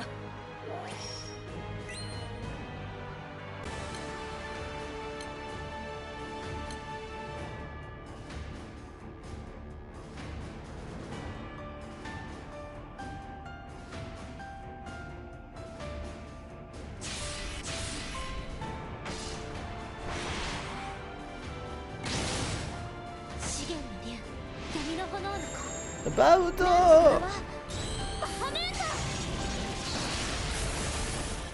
これが採用の技の極致。ビジョンディバイン。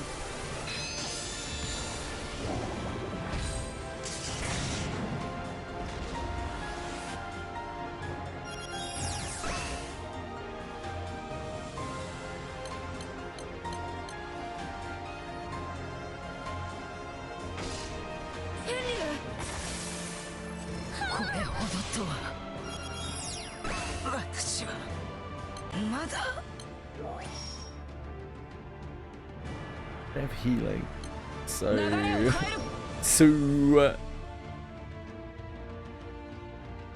ここだ、ここだ。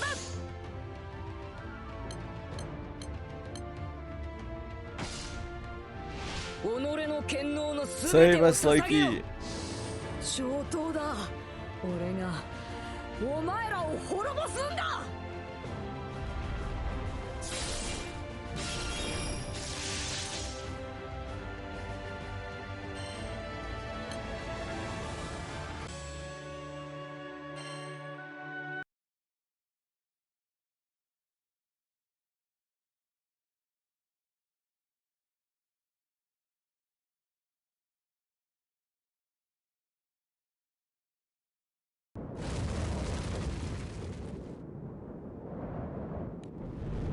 The disaster dragon, vested in losing the power to stay afloat, crumbles to the earth. That is a sure enough sign of victory. Another life reaches its limits as well. ヘンリル、悪い。ロキ。俺はここまでだ。無茶をした反動だろうな。They do, Bellicoat. もう指一本動かせそうにね。そもそも俺の体は俺の本来の力に耐えられるようにはできてなかったからな。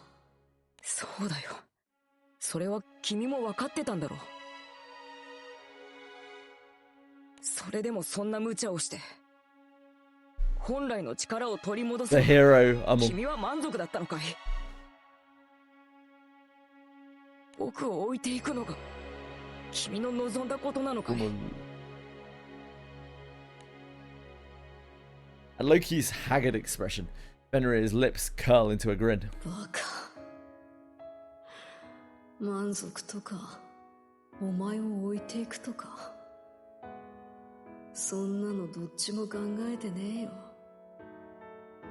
じゃあどうして？これで世界はもうちょっとでも続くだろう。時間が欲しかったんだよ。お前は迷ってる。俺が言ったことにへりくつも返せないくらいにな。ってことは多分お前はもう少しで何かを見つけられる。結局俺にはお前の見てるものが、けどな、俺はお前を見ていたから。なんでそんな。知るかよ。俺はお前に答えを見つけてほしいんだ。そのための時間を作れたなら俺はそれで満足だ。Fenrir flashes a mischievous smile. Her limbs gradually turn into particles of light that fade away. フェンリル、僕が見ていたかったのは。 The doubt and hesitation still cloud his heart. Loki is ready to open up. However, the one he wishes to open up to is no longer there, placed by particles scattered in the wind. 終わったんだよな、これで。カクリオとの戦いは。カクリオとの戦い自体はこれからだろうな。大変なのはほぼ全ての空域が壊滅的なダメージを受けたはずだ。自分たちの力だけでは復興がままならない空域もあるかもしれない。小流域を支配していた聖少獣ガウナブの力を借りられるのは不幸中の幸いといったところか。みんなで守った世界だから、みんなで一緒にまた前を向けるように。 They're still feeling the despair of having lost so much. Lyria is hopeful for the future. She's blissfully unaware that an ounce of energy remains in the fallen dragons behind her. Fallen dragon behind her.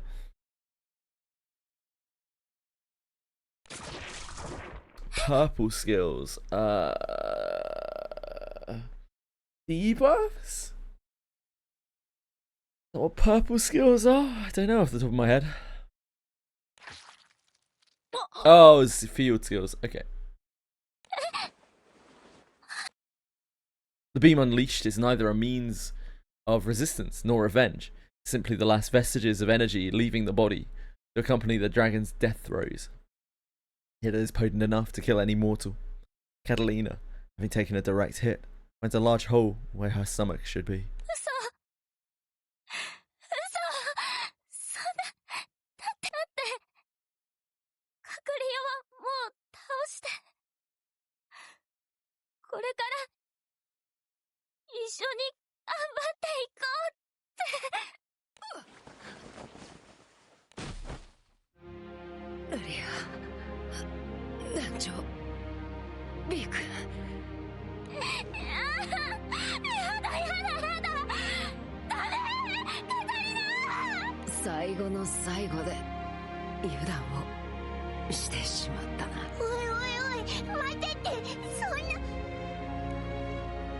The crew makes a desperate attempt at first aid, but it's impossible to stop the bleeding from such a large wound. リオたちを失った時点で私も覚悟はしていた。犠牲を出さずに終わる戦いではないと、そんな予感はしていた。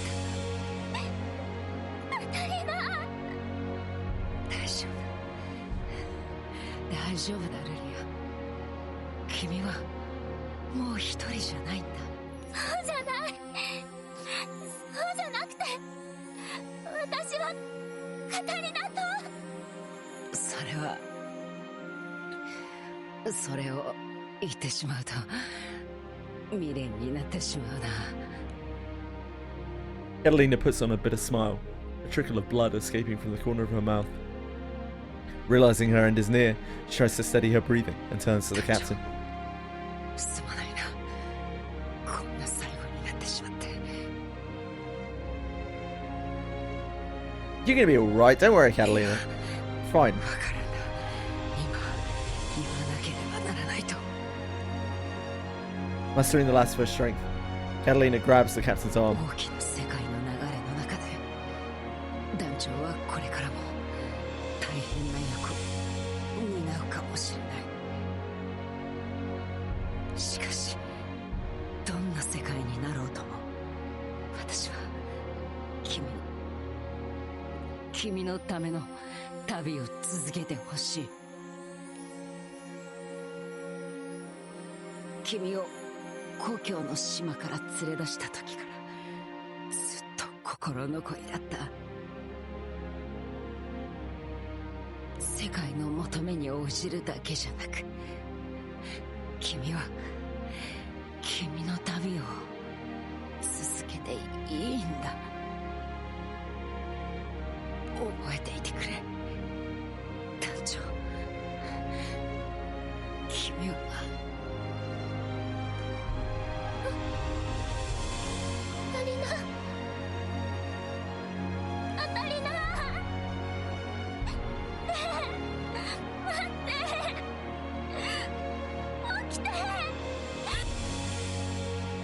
Stalwart Knight has lost too much blood to see anything.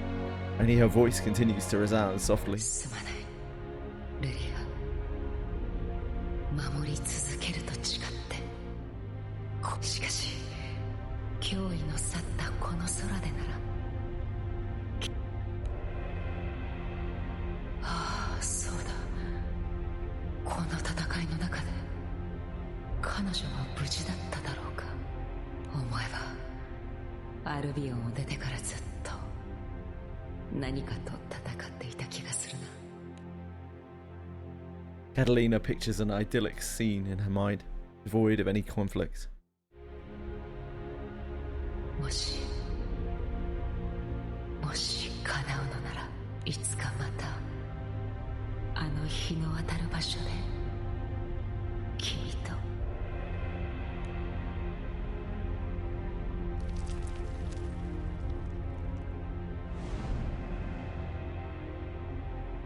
At the same time, that Catalina's last ounce of strength leaves her, and she closes her eyes.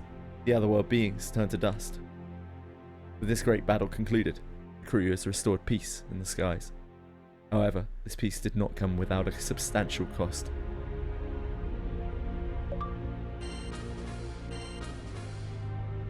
We got the disastrous dragon horn. Yeah, anything is worth the price with the ear. Thing is, like, they're obviously going to come back. I'm not sure how, but probably like... Oh, whoops. I did not mean to click that. Some Estalucia bullshit, no doubt, is going to end up converging timelines or something or other.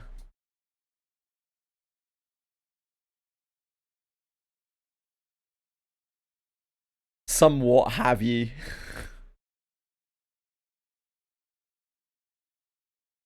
Yeah, it's like getting rid of EO is literally it's worth any price. If we had to die to make sure that EO went down with us, then it would be worth it. 比較的被害が少なかったため、一部は以前の生活を取り戻しつつありますが、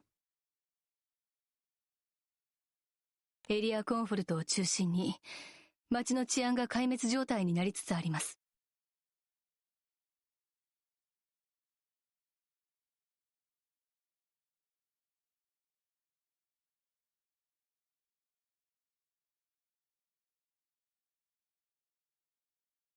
衛兵を増やし対応していますが、やはり人手が足りず、治安の回復には時間を要する見込みです。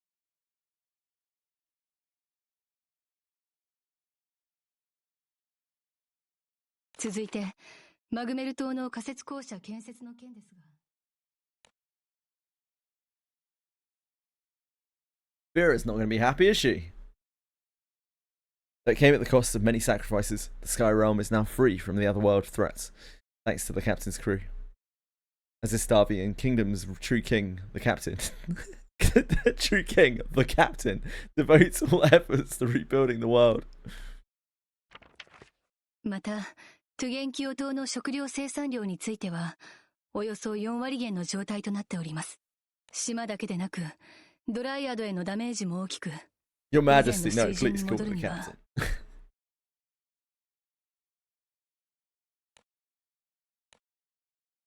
Hearing the state of each island brings back memories of the grueling battle and the many allies they lost along the way. 陛下、今日はここまでにいたしましょう。陛下もまだ万全ではないご様子。残りの報告については明日改めてお伝えさせていただきます。Leah tidies up the pile of documents and gestures to the Green Knight. 陛下を寝室までお送りしなさい。私は日が高いうちに町の視察を済ませておきます。承知いたしました。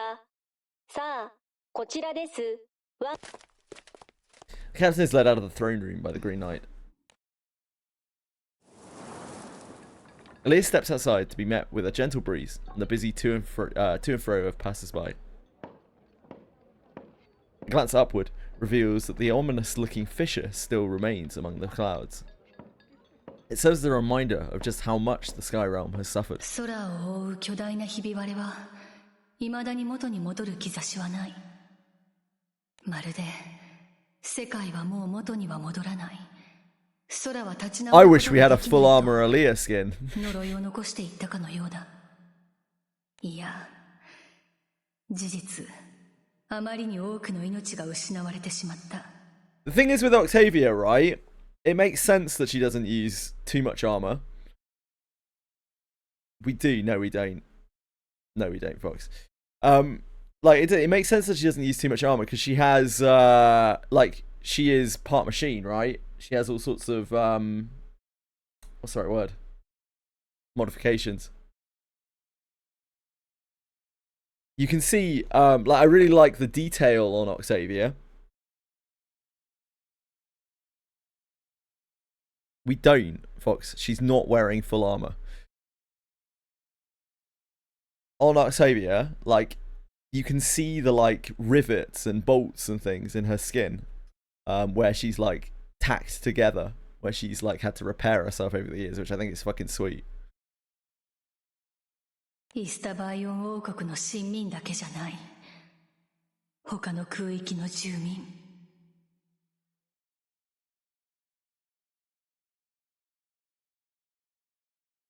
そして彼が率いる騎空団の仲間たちさえも。Leah clenches her fists in frustration and not being able to do more. 折れるわけにはいかない。しかし、私に何ができる？父上。私はどうすれば？お主も思い出したか。Surely this is the arc. This is the arc where Alea gets cool. The Golden Knight swiftly turns around, delighted to hear such a nostalgic voice. Ah, the better sister. 姉さん。お姉様じゃ。怪我こそないようじゃが、少々疲れた顔をしてお。Being too emotional to speak at the moment, Alea tightly wraps her arms around her sister. さすがにちと苦しいんじゃが。姉さん。よかった。怖かったじゃろうな。すまんな。大変な時にそばにいてやれず。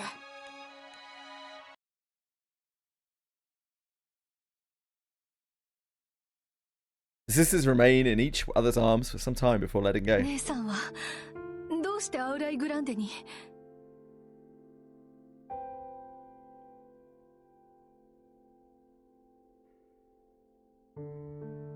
？That's not armored, Fox.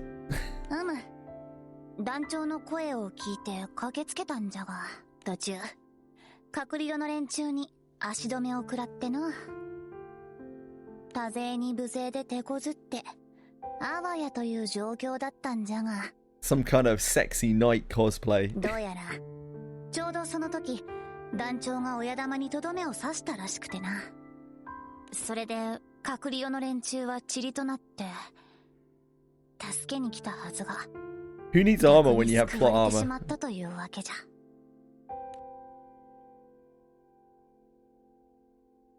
However, the expression on Folia's face couldn't be further from relief. 命あってのものだねじゃからな。それ以上は望むべくも。 I said fully armored.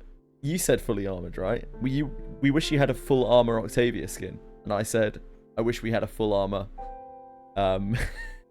full armor Aaliyah skin, which we don't. There's not a full set of armor there. She's missing some crucial pieces. 不甲斐ない。何も守れぬ己の無力をただただ嘆くばかりじゃ。 Like Octavia never wears she never wears full armor, right? Like this is all we ever see Octavia wearing. Dude, Octavia looks so cool. Like Octavia never wears the armor, right? Because the fully armored Octavias are robots. She looks so sick, dude. Like you can see the rivets and shit where she's just tacked herself together.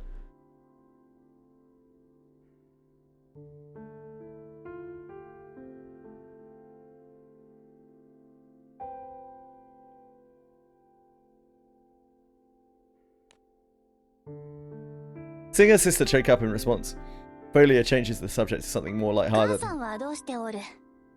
エダン島から避難したらしいとは噂で聞いているんじゃが。エダン島はまだ壊滅状態だから、ユートピアで医療関係の指揮を取ってもらってる。ただ、 She doesn't need armor because she is armor. She's a living weapon. 多分不思議な感覚じゃったな。隔離用の連中が消えた途端、忘れていたということに気づいた。隔離用との戦いの中で、あの男、タウルークに何があったんじゃ。それは。Leah describes to her older sister how their father went out fighting. あの男は、そこまで。未だにあの男のことを父と呼ぶ気にはなれんが。 So you don't see Folia bitching about it, do you? She suffered her whole life. この She's 世 just に like, 同じ血が流れているの fuck は it. 多少は誇らしく思えるな。それは父親への感情というより、英雄や偉人への敬意のような気もするけど。そういう男じゃろ、奴は。父でいることよりも世界を選んだ。 Oh yeah. クソ親父の大英雄じゃな。Despite the front that Folia is putting on, her manner of speaking does help Aaliyah to lighten up a 隔 bit. 離用の連中が消えたことで、消されていた存在は取り戻せたようじゃが、それで、あの男は、イースタバイオンに帰ってきたのか。 Aaliyah quietly shakes her 父 head. 上のことは、私も含めて皆思い出したようだけど。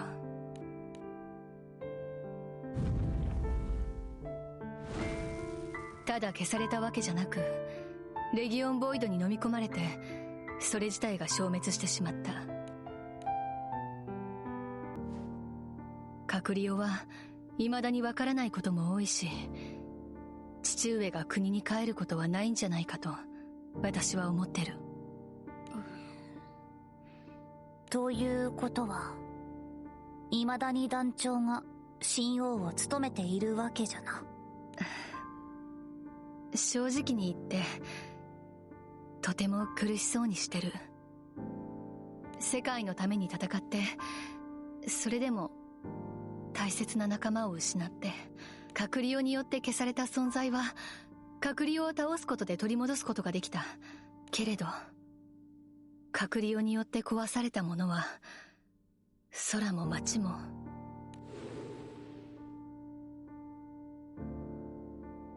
A grim-looking fissure in the skies, a town reduced to mountains of rubble, surviving denizens bereft of friends and family. Aaliyah clutches her head in dismay. At the scenery before her as she continues. 彼がこのままではいけないのは私も分かってる。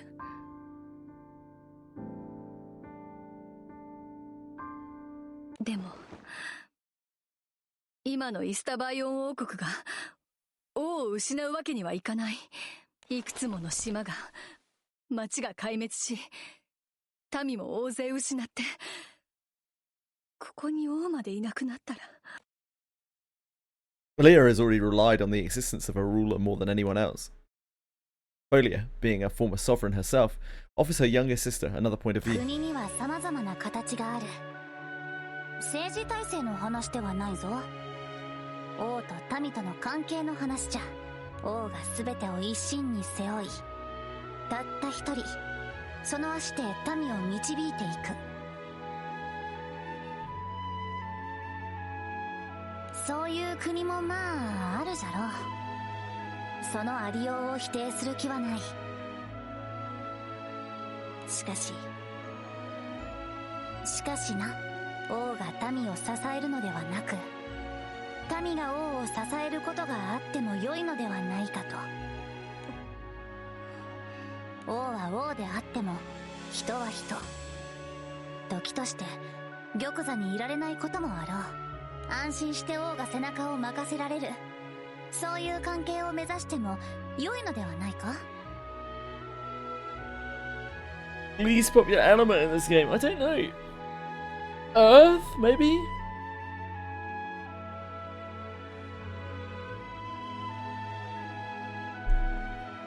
Thank you, Ellie, if you are out there. Or subscribing on YouTube. Very kind.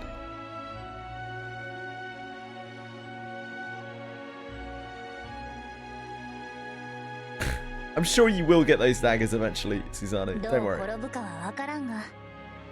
今の団長には時間が必要じゃろ。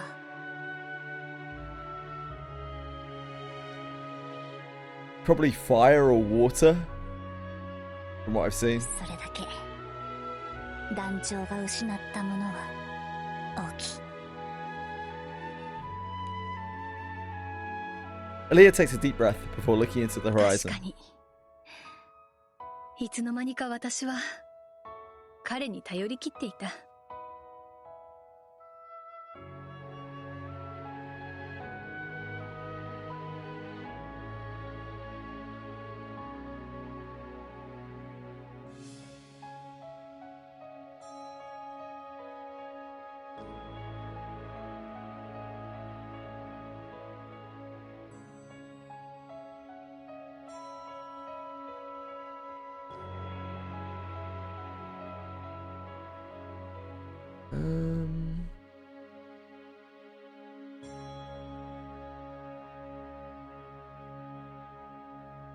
This is the only poll that I could find.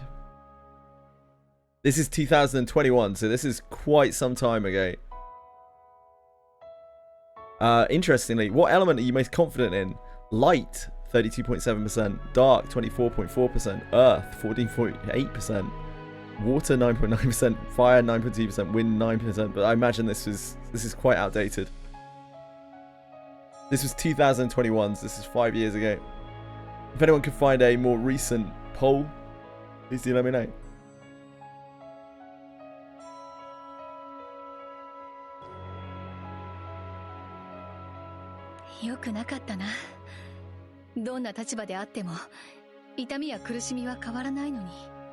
That was in Famitsu magazine, by the way, so like quite a big poll.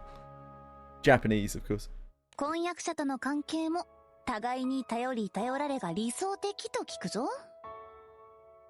まあ、これは実体験がないから。 I think things might have changed vastly over the last 5 years, judging by what I've seen at least. それは Yeah, I don't think なのか。Light and Dark are tricky for newer players at the very least, because they're not part of the Tetra element rotation. So like Earth gets you water gear, and water gets you fire gear, and fire gets you wind gear, and wind gear gets you Earth gear, and it's all in a big chain, right? And since you basically need every element in this game, that sorts you 4 elements, but light and dark are their own thing. They just kind of cross over to each other. They also take super effective damage from one another, which doesn't really help. So by building light or dark, you're only really helping yourself get light and dark gear. You're not being part of the cycle. It seems a lot harder for a new player. Also, light has a lot of like stuff that you need to get. Yeah, they have no weaknesses. But like the whole weakness thing doesn't really matter that much, because you can't really do most of the content in the game without bringing something that is super effective against the thing that you're fighting. I guess there's like null element stuff that does multi-element damage.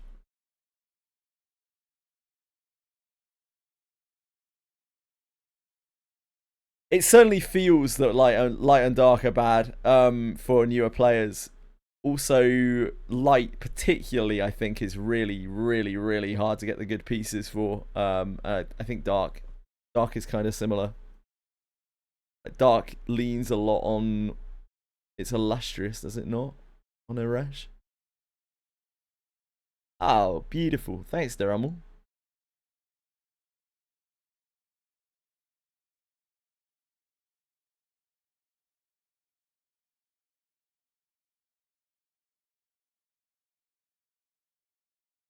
Who's uncapped the most Optimus and Omega summons? So this is Omega. What's the purple? What's the... Oh, this is levels. Yeah, dark, wind, light, fire. Oh, no, sorry. Dark, water. I was like, that seems weird. Yeah, wind is the least popular because wind is awkward. The dark, water, light, fire, interestingly, earth, wind. I guess earth, fire, light are all quite similar. That's Omega. And this is Optimus. So wind is... Oh no, sorry, other way around. My bad. This is Primal. Obviously, like, wind Primal is like super good. That makes way more sense. It's because I thought this was Tiamat.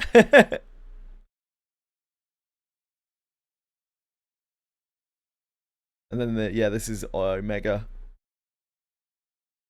Wind, light, dark, earth, water, fire. Colossus, of course, being really useless for charge attack stuff, right? Fire. That gives us like a kind of breakdown, but it doesn't actually give us a sort of element chart, right?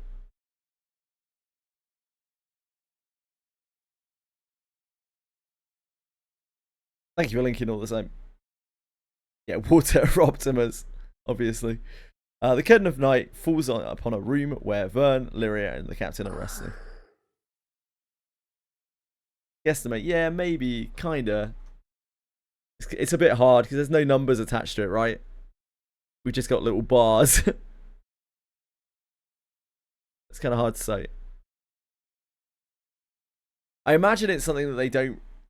Because they haven't published that for a long time, I assume it's something they don't want to release because it will get people being like, oh, this element's OP, or this element sucks. So it's better for people to speculate for them. Hello, Boone.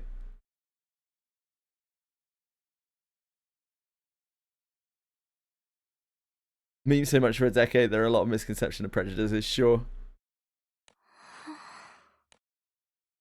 I didn't mean that the Wind Primal was bad, by the way. What I meant is that the Tiamat is extremely good, but as far as the Omegas go, right?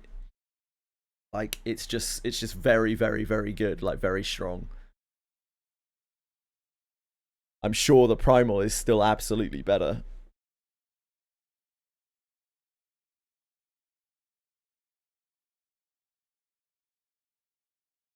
Hadn't even realized that I got every amount of recommended premium weapons. The only thing I'm missing is Aresh, and I'm getting that next Thursday. Nice.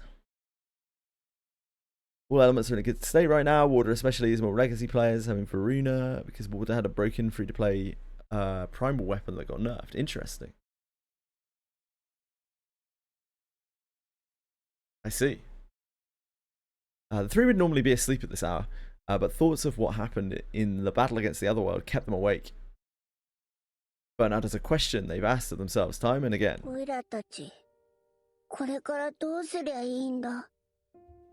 I've heard that name before. That got nerfed, wow.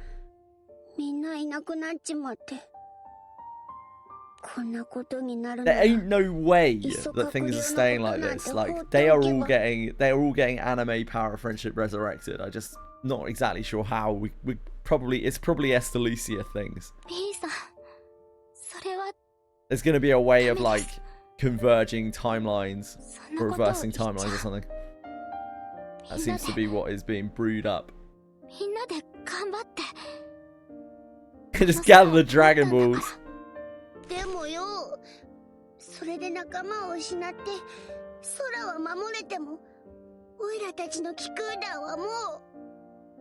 The fact that they like clean swept the crew, there's no way. There just ain't no fucking way. If they'd maybe killed one of the crew members off, then I could see them sticking with it, but I just don't. Seeing you alive in the last event, true.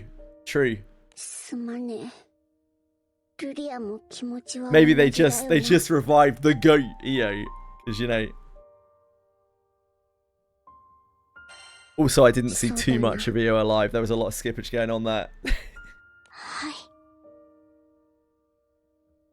Yeah, I imagine that there was a massive gap, right, between most of these chapters, which would be very different kind of experience. All prepared for a good night's rest. Their mood's sullen. They nerfed the oh wow, they nerfed the stamina mod. Was the stamina mod, did the stamina mod used to be as strong as the enmity mod is? Like in terms of its potency? As the captain tidies up the bedside chamber, Lyria lightly tugs on the captain's clothes.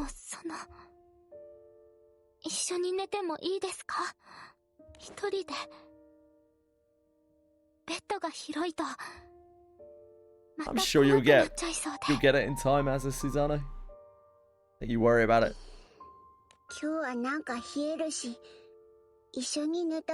Whoa!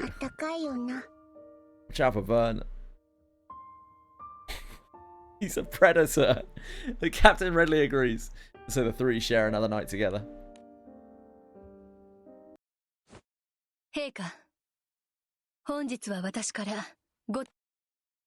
The following morning, the captain is accompanied by Vern and Lyria in the throne room.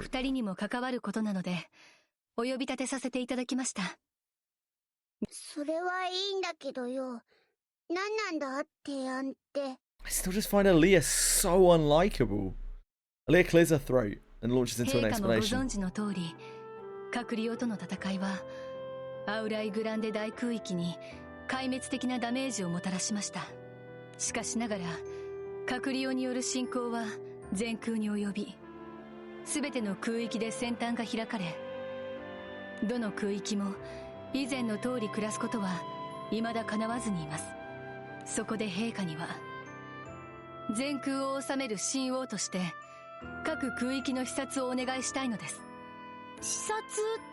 It's just purely random, isn't it, folks?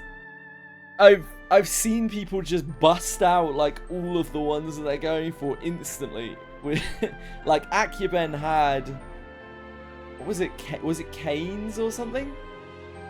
I don't know which thing it was, but he got like 5 or 6 or something in like 30 minutes of farming. It was something absolutely insane.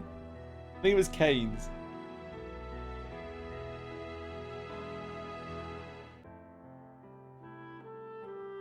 Just happens. Like, just variance. 陛下とも縁の深い空域です。視察を兼ねた陛下のご訪問。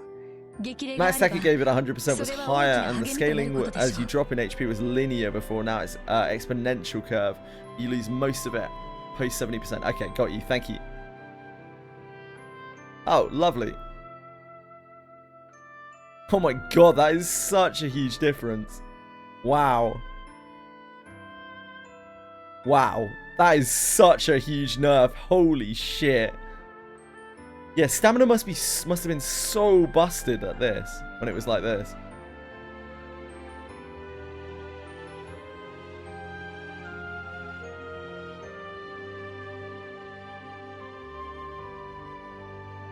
Yeah, crazy. Thanks for linking, Daryl. Aaliyah closes the documents in her hands and bows deeply at the captain. Like, his stamina's still really good now. Still like one of the best stats in the game, right? 傷ついた今のあなたを癒すことは叶わないでしょう。一度あなたの生まれ故郷ザンクティンゼルへと帰り、心も体もゆっくり休めてください。それはけどいいのかよ。この国だってまだ色々と大変なんだろう。陛下が背中を預けられぬようでは必要の名が廃るというものです。まあこれはほとんど受け売りですが。Captain at first wavers at Aaliyah's sudden proposal. 一度帰りませんか。私たちの旅が始まったザンクティンゼルに。But with encouragement from Lyria, the decision to depart from Estavian is made. This seems very irresponsible for someone who's holding a title of true king. Be fucking off from our kingdom. On the way to Zinkenstill, the crew stops by Nalha Ground.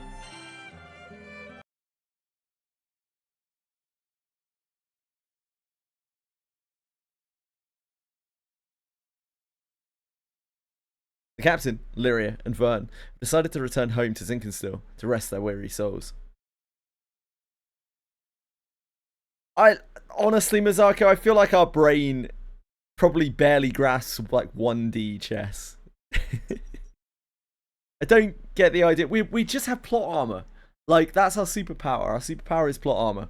It's not intelligence or ability. It's just we are the chosen one. It's with great difficulty the three of them alone managed to pilot the Grand Cipher. The crew stops by Nalha Ground to Skydom as a midway point. It's not as bad as some gachas, Wonton Bear. We do show moments of weakness. We're not infallible, but yeah, like a lot of the time we are kind of gacha chosen one. Just the way it is. Each island they visit has been visibly scarred by the Otherworld invasion. Survivors are all trying to make the most out of a difficult situation, hopeful that life will return to normal one day. 団長、どうしたんだ突然。まだイスタバイオンも大変な状況だろ。オイラたち一旦ザンクティンゼルに帰ることにしたんだよ。アリアさんが各空域の視察がてら故郷に帰って休むよう提案してくれて。その途中でイデルバにも立ち寄ってくれたってわけか。団長も随分仲間を失ったもんな。確かによく休んだ方がいい。会の方はどうなんだよ。もう忙しくしてるみてえだけど。まあな。Kane responds to Vern's query with a resigned smile. ナルグランデの件で色々あって少しは変わったつもりでいたけど、今度は全空が閣僚に滅ぼされかけるなんてさすがに考えもしなかったからな。今はまだ受け入れられないっていうか、いや分かってたはずなんだ。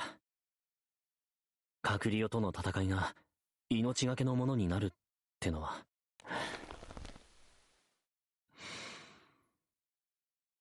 でも結局、自分が命を懸ける覚悟じゃない。また自分だけ生き残ってしまう覚悟が。Casting a forlorn gaze at the skies, Kane listlessly continues. 俺はまあ、忙しくしてる方が性に合ってるよ。余計なことを考えなくていい。今、真正面から向き合っても、前向きな答えは出せそうにないからだ。それならまだ、目を背けてるくらいの方が。カイさん。Realizing he may have soured the mood, Kane tries to maintain a more upbeat tone. ここから今度はザンクティンゼルを目指すんだろ。まだまだ先の長い旅になるだろうし、今日はイデルバでゆっくりしてってくれよ。国を離れたとはいえまだ顔が利くし、泊まる場所はこっちで用意しておくからさ。By Kane's good graces, Cruz spends the night at Volkshield Palace, the palace that Folio once called home. Though it is lively enough with people coming and going for repairs, a strange sense of emptiness lingers in the air.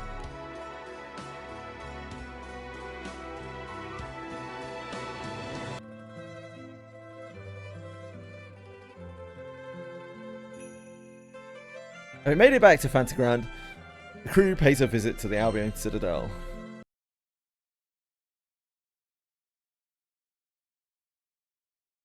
Sounds good, Susano. You're rocking out, mate. Crew gives thanks to Kane before departing from Nalhagrand. Nalhagranda. Anyone needs good light units? Mate, what are you talking about? My light units are great. We've got Ariat. She seems alright. I think. I don't know. We got Sandalphon. We got Delafie. What more could we possibly want?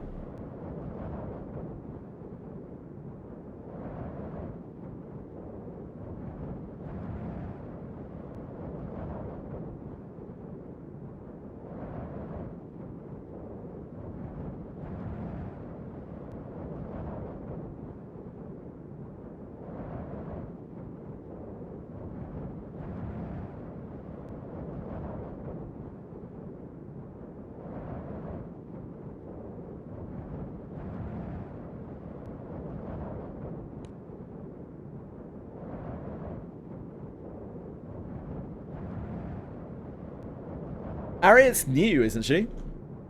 Like, Ariat's quite a new unit. I think she came out this year. Although the other worlders have been vanquished, the terrible mark they've left on the Sky Realm is indelible.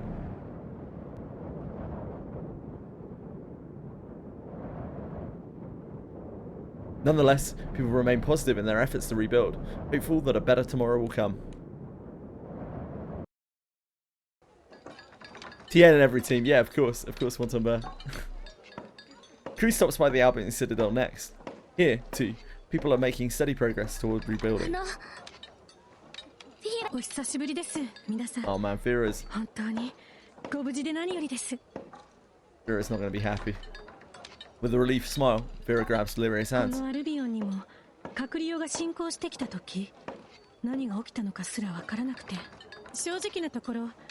ルビオンの戦力では閣僚にはまるで歯が立たず、壊滅は目前でした。そんな中であの激励を聞いて、団長さんもお姉様も遠い空で戦っていることを知って、ここで負けるわけにはいかない、お姉様に顔向けができないと改めて思い直したんです。まあそれでも結局は防戦一方となってしまいましたが。 The smile grows bitter, but underneath it is a sense of pride. 二人でサンドイッチを食べた中庭も、閣僚との戦いで随分と様変わりしてしまいました。ですが、こうしてまたお姉様たちをアルビオンに迎えられたのですから、守った甲斐があったと思うんです。I'm shocked you have 3 Vizizia, Susanna. That's absolutely insane. ルリアちゃん？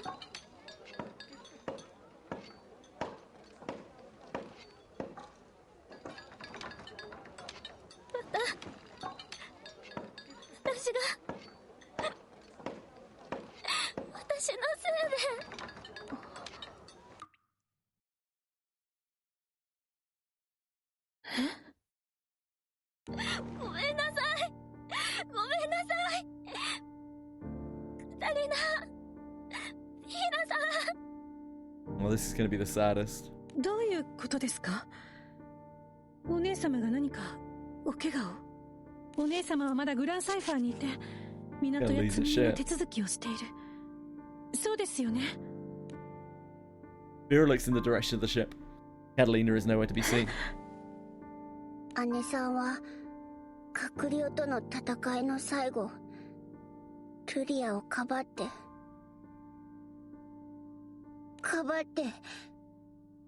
それで、その。Amy! Oh, she's gonna be so fucking sad.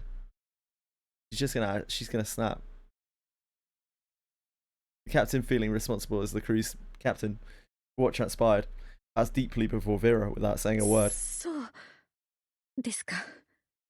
お姉様は閣僚からルリアちゃんを守り抜いたのですね。大切なものを守る一人の騎士として。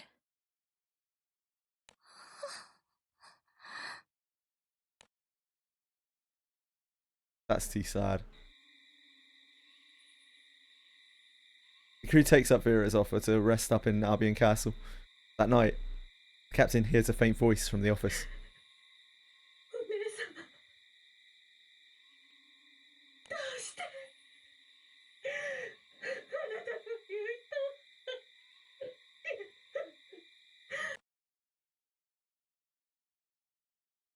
Having no words to offer her solace, the captain quietly walks away.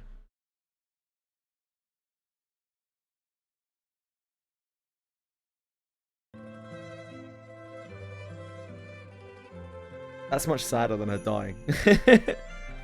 Sadder than Lyria's response as well. It's just, yeah, it's much more raw, I think. It's fine. We're gonna bring them all back because we can't have the whole crew sacrifice. So like, I'm sure we're gonna go to Esther Lucia and bring them all back. The captain made it back home after numerous stops, as all hope seems to fade away.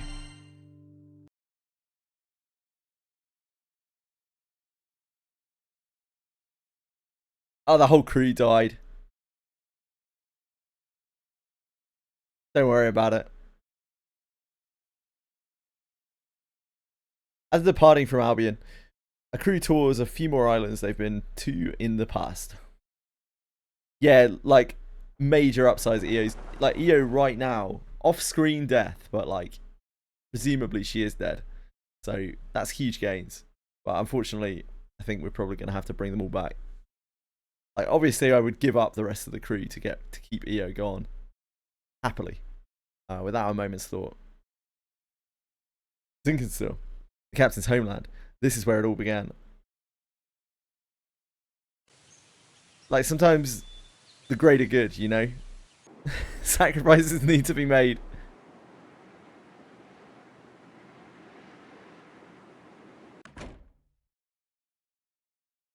They sit down in the captain's empty house, taking in the stillness of the surroundings. なんかすっげー広く感じるよな。この家も。I feel so bad for グランサ Vera. イファーも。 That's the thing about death, isn't it, right? Like, it's not really sad for the person who dies.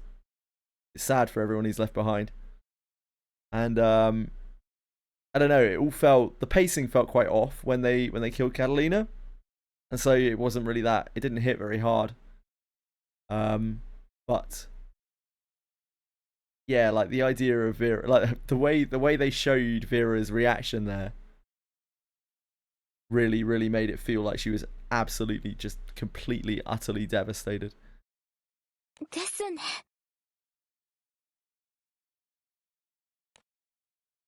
Two seem completely drained as they blankly stare at the ど ceiling. の空域のどの島も閣僚の被害を受けてたけど、でも諦めてるやつは誰もいなかったな。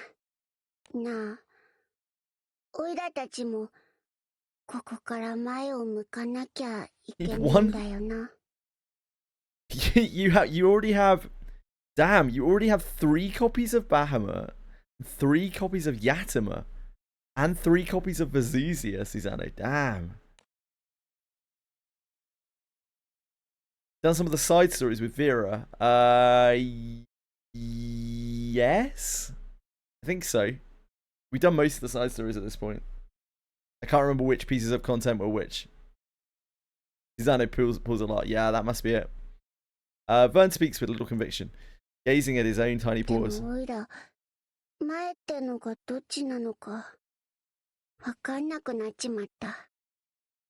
Damn Wales!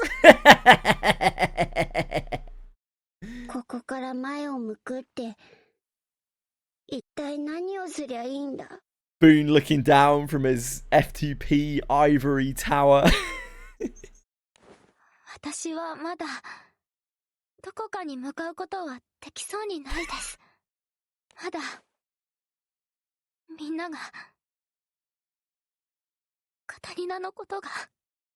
I am sad about Illyria and Catalina because like their relationship is one of the best relationships in the game. But I don't know, there's something off about Catalina's death. It just wasn't, the pacing felt all wrong. It felt like it was shoehorned in, and there wasn't enough build up to it. It was like they were just like, let's kill Catalina off, and they were like, all right. Unable to watch Lyria struggle to hold in her tears anymore, the captain steps outside for some fresh air. As refreshing as the breeze is, the fissure remains in the sky. There is no return for many lives lost. With practiced hands, the captain ruffles through a pocket and whips out the very letter, folded along the same lines countless times, that prompted this journey. The captain takes a good look at the words contained within. At long last, we've made it to the ends of the skies. My child, I'll be waiting for you in Estalucia, the island of the Astrals. Those guiding words almost seem like a curse now. If only the captain had never acquired a thirst for adventure and set out from it sinking still, perhaps the captain would not be plagued with this tremendous sense of loss right now. 君を故郷の島から連れ出した時からずっと心残りだった。世界の求めに応じるだけじゃなく、君は君の旅を続けていいんだ。覚えていてくれ、団長。Catalina's dying words. She wished for the captain to remember what the journey was all about in the first place.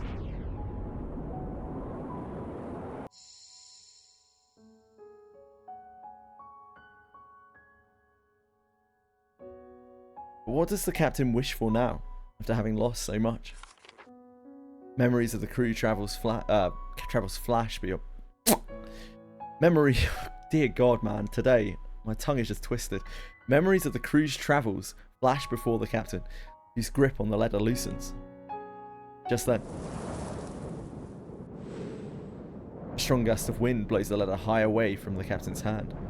However, the captain simply watches, feeling no motivation to chase after it. By the time the wind settles down, someone else picks up the letter from the ground. ダメじゃねえか。しっかり掴んでねえとよ。これは君にとって大切なものだろう。He wishes for the. 外で誰と話して。聞いたぜビー。ここまでどんな旅だったか。Here's our survivor, our surviving crew member. どこまでだって付き合うぜ。水先案内は僕が司るものではないけれど。Oh, this is Noah, right? I guess they're together. 求められるなら精一杯力になることを約束するよ。Noah's still a bit of a demi-ass motherfucker. But he can have a pass. He doesn't show up on screen too often. He doesn't ask us to draw him sheep. Just as the captain is about to give it all up, Two friends erased by the other world show up at their door. Yeah, I'm sure it did, Imikin. Yeah, absolutely. I was talking about that before. Apparently this part was like genuinely 2 years or something after. Was this the like 500 and something days? 530 days? 660 days? I don't know. Between chapters. No. That's still coming, okay. This faint rekindling of hope marks a new beginning for the crew.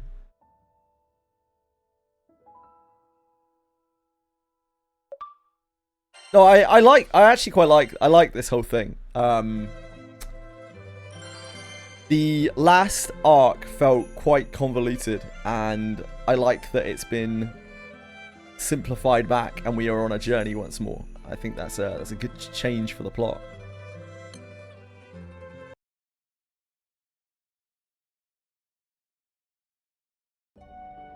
It seems like we got a little bit lost in the source. Lost in the 8 to 10-year-old source. The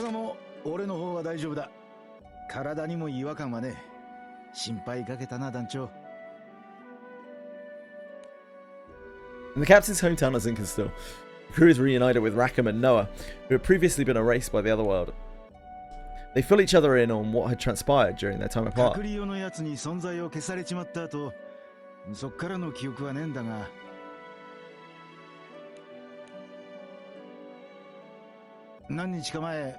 They did foreshadow this as well, saying like they brought back the people who'd been forgotten had come back, right?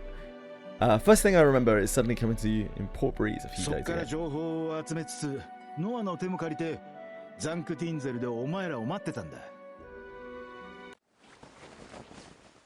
After briefly touching on the events leading up to their reunion, Rackham heaves a heavy sigh.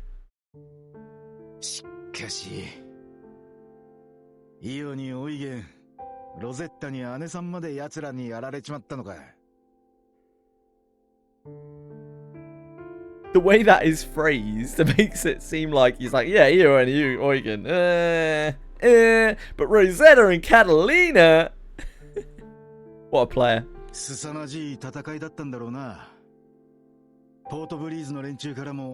Yeah, they remember the erased people again, yeah. Recalling both the harrowing battle and devastating losses that they'd suffered, the captain and company lower their eyes. よかったぜ。ラカムが帰ってきてくれてよ。隠れよに存在を消されちまってた奴らは、ちゃんと取り返せたってことだもんな。そうですね。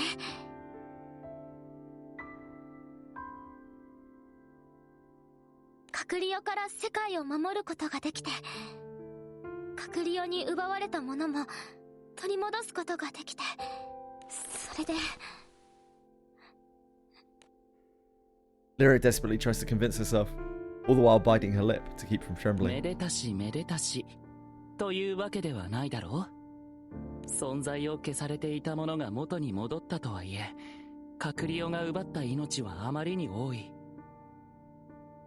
カクリオから全てを取り返したとは、とても言うことができないはずだ。I'm interested to see exactly what we do to resolve this. It's gonna be some time fuckery, or like... お前、そうは言ってもな。parallel universe fuckery or something. みんなもカタリナも From what I've seen people talking about with Murcielago, it looks like Kengo is really good for it for like a number of reasons. 受け入れるしかないじゃないですか。そうやって I don't know whether it was designed with Kengo in mind, but a lot of the things seem to line up with it. Again, I'm not exactly an expert. I just read a little bit about it because I'm thinking of getting Murcielago. Noah simply stares into Lyria's eyes, neither denying nor affirming her words. Hey, convection!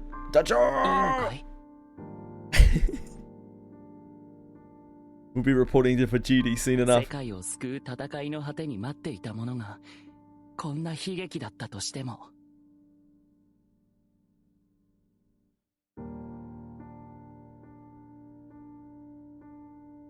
Nah, I'm not. オイラたちだって納得はしてねえよ。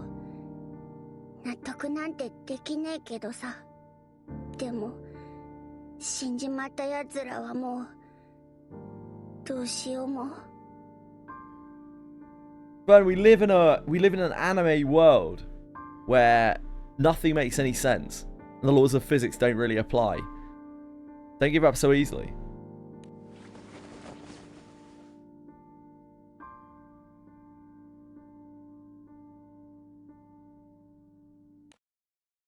Pausing for a moment to consider their responses, Noah takes a deep breath and continues. 仲間たちを取り戻すことができるとしたら、その可能性にかける気はあるかい？そんなの。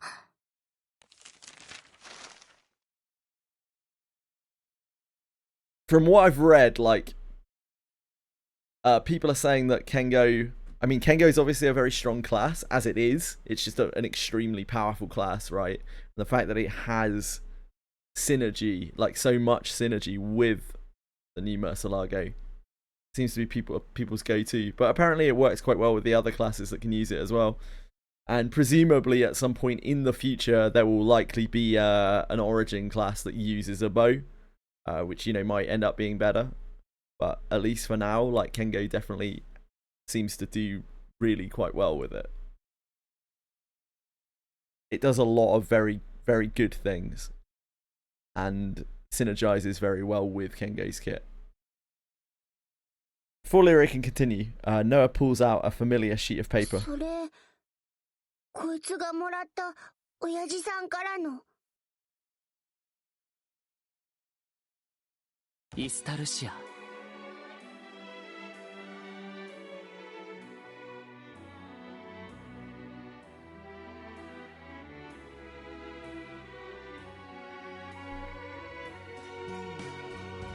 Yeah, like, Kengo, weirdly, kind of does a similar thing to Boogeyman with that weapon equipped, because the exorcism skill is actually a buff purger as well. So, like, you're kind of doing what Boogeyman does while also being a Kengo. Like, doing Boogeyman's kind of niche while also being a Kengo. And you get resets on your skills, so you get to spam quite a lot of dispels. So there's just not not a lot of reason to not like Kengo with it. From what I've read.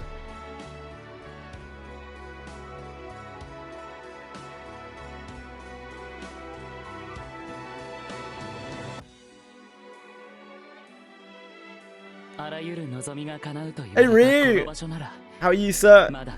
Again, disclaimer, I'm not an expert. I've looked into this weapon specifically because I like the weapon. And also, from what I read, it's still, despite Murcielago being a lot better than it used to be, it's probably still not a particularly safe choice out of, you know, if you're going to spend a load of gold moons on a weapon or you're going to spend real life money on a weapon.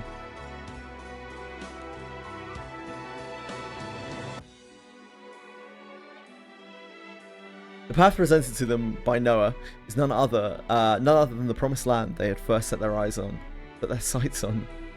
Reading comprehension is so bad today. His words become a new hope for the captain and the crew, lighting a fire in their hearts. I need to read the event story and farm it while playing another game today.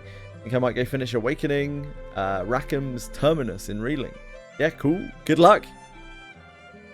That's okay, Fox. I wish, you know, my info was better. As the crew finds a glimmer of hope, Repti searches the rubble of New Utopia.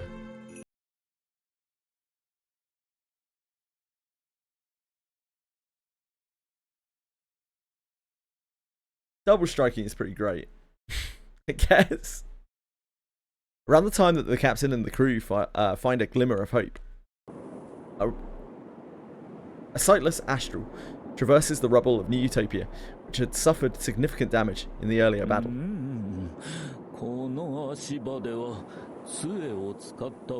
Here he is, creeping about. Despite his complaints, Repti's footsteps are light and nimble as he makes his way across the mountain of debris. わずかながら尾行をくすぐるこの香り。 He stops in front of a building that has collapsed completely into a pile of rubble. Repty then takes his cane and begins deftly brushing away the wreckage piece by piece.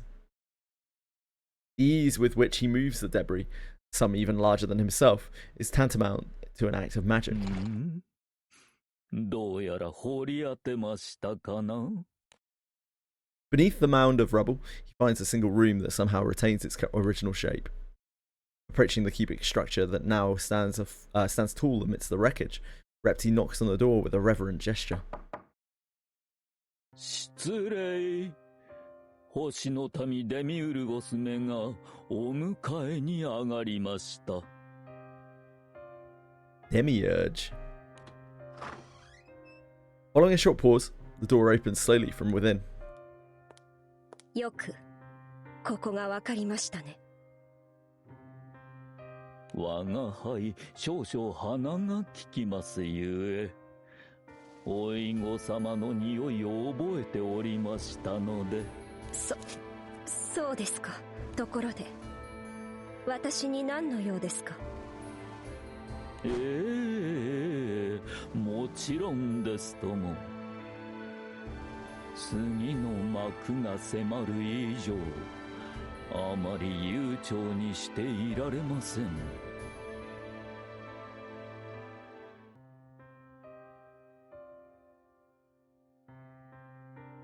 そのお身柄をさらわせていただきたく参上した次第でございます。Really very pumped for the Guild War that he's not taking part in.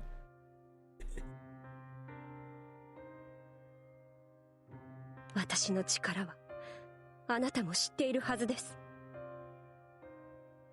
存じ上げておりますとも。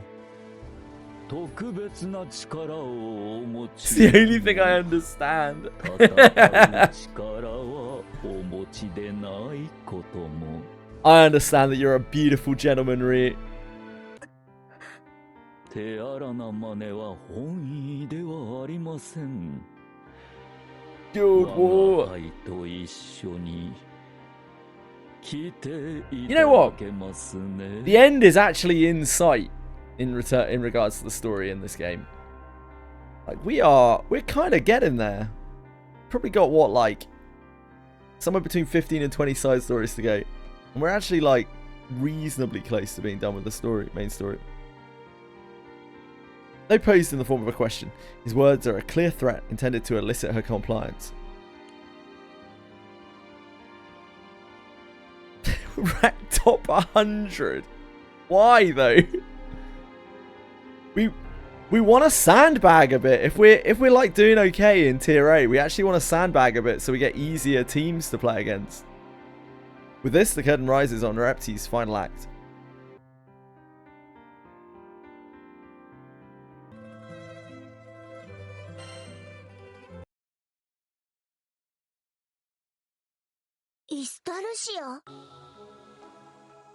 Sweatlord. Sweatlord Fox. でもイスタルシアには手にはもうまだ試してはいないはずだよ。 Boone, you're gonna be carrying, mate. You're gonna be at the top of the charts.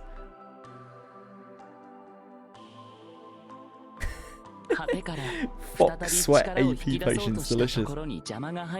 Carrot stop into the bin. Get in the bin, mate.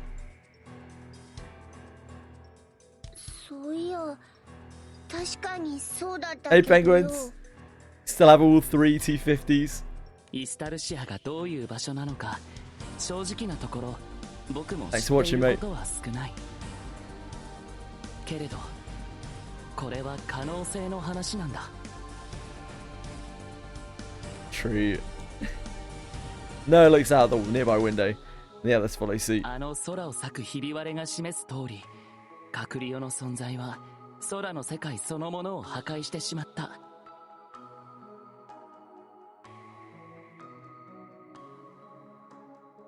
つまりカクリオの存在は空の世界という枠組み自体に干渉する力を持っていたんだろう。その隔離によって失われたものを取り戻そうとするのなら、同じ領域の力を使うしかない。そしてイスタルシアとは創世の神が写しみを安置していた場所だそうだね。ということは、それは空よりも星よりも上位の場所ということになる。 2 unscheduled streams. I mean, there's going to be 9. There's going to be, what, 7 unscheduled streams, 6 unscheduled streams next week, probably. As my stream times are all over the place. 空や星よりも上位の領域の力なら、隔離によって破壊された世界を修復し、彼らによって奪われた命を蘇らせることができるかもしれない。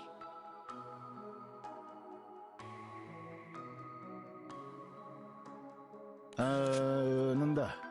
つまり Yeah, there may be some reversal at work. 森の中じゃ先がよく見えなかったり、ろくに身動きができねえが。I think so, yeah. I think I will for this one, Ryu. 飛空艇に乗って森の上から手出しすりゃ、いろいろ簡単に済ませられるってことか? Less than 48 hours. Less than 48 hours in regards to what, like, sorry. In that there's less than 48 hours until the Guild War? Yeah. It's soon. It's soon. ただ、イスタルシアという場所が上や下という考えで表現できる場所かは分からないけど。 This is gonna be my last resort. Cut my life into pieces. That's all I can think of all of a sudden. Cut my life into pieces. This is my last resort. Wizardry Weekly Reset. Ugh. Hearing Noah expand upon the possibilities, light begins to return to the eyes of the captain and the crew.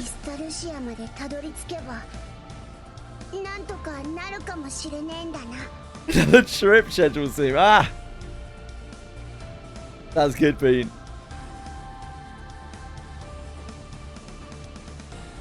Yeah,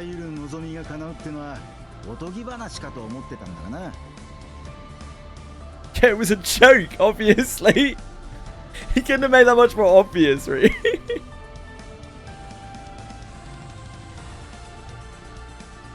Oh, that's odd, penguins.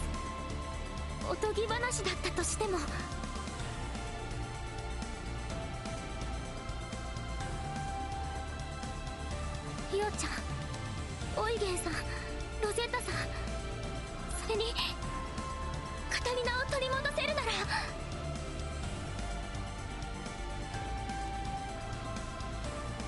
私はその可能性を信じてみたい。 I don't know exactly what we're going to find in Estalucia, みんなと一緒に旅がしたいんです。 but we're definitely going to bring the crew back. Let's go to Estalucia! At the captain's words, the others nod determinedly.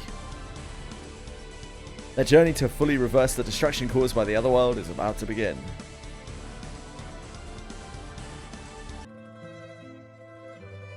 This is going to be my best opportunity, I think, to get Revenant weapons. We need a lot of Revenant weapons. One of the things that I would very much like to do in this game is unlock the Eternals so that I can transcend my Wind Eternals and maybe Tien. So, yeah, this is probably the best opportunity we're going to get to just endlessly farm Revenant weapons. 確かイスタルシアに行くには全ての空のクーズのかけらを集めた完全なるクーズが必要なんだよな。今手元にあるのはファータグランデ、ナルグランデ。 Our original goal, I don't know, man. Our original goal is to find our father, right, in the realm of Estalucia, but like, it's pretty shit, to be honest. Our dad's a deadbeat, dude. The guy's a scumbag. Now we actually have a real purpose, for maybe the first time in the entire game, which is to make everything right again, and that's kind of cool. Fuck our dad. The guy's a scumbag. He's a waste of air. I hope he's dead.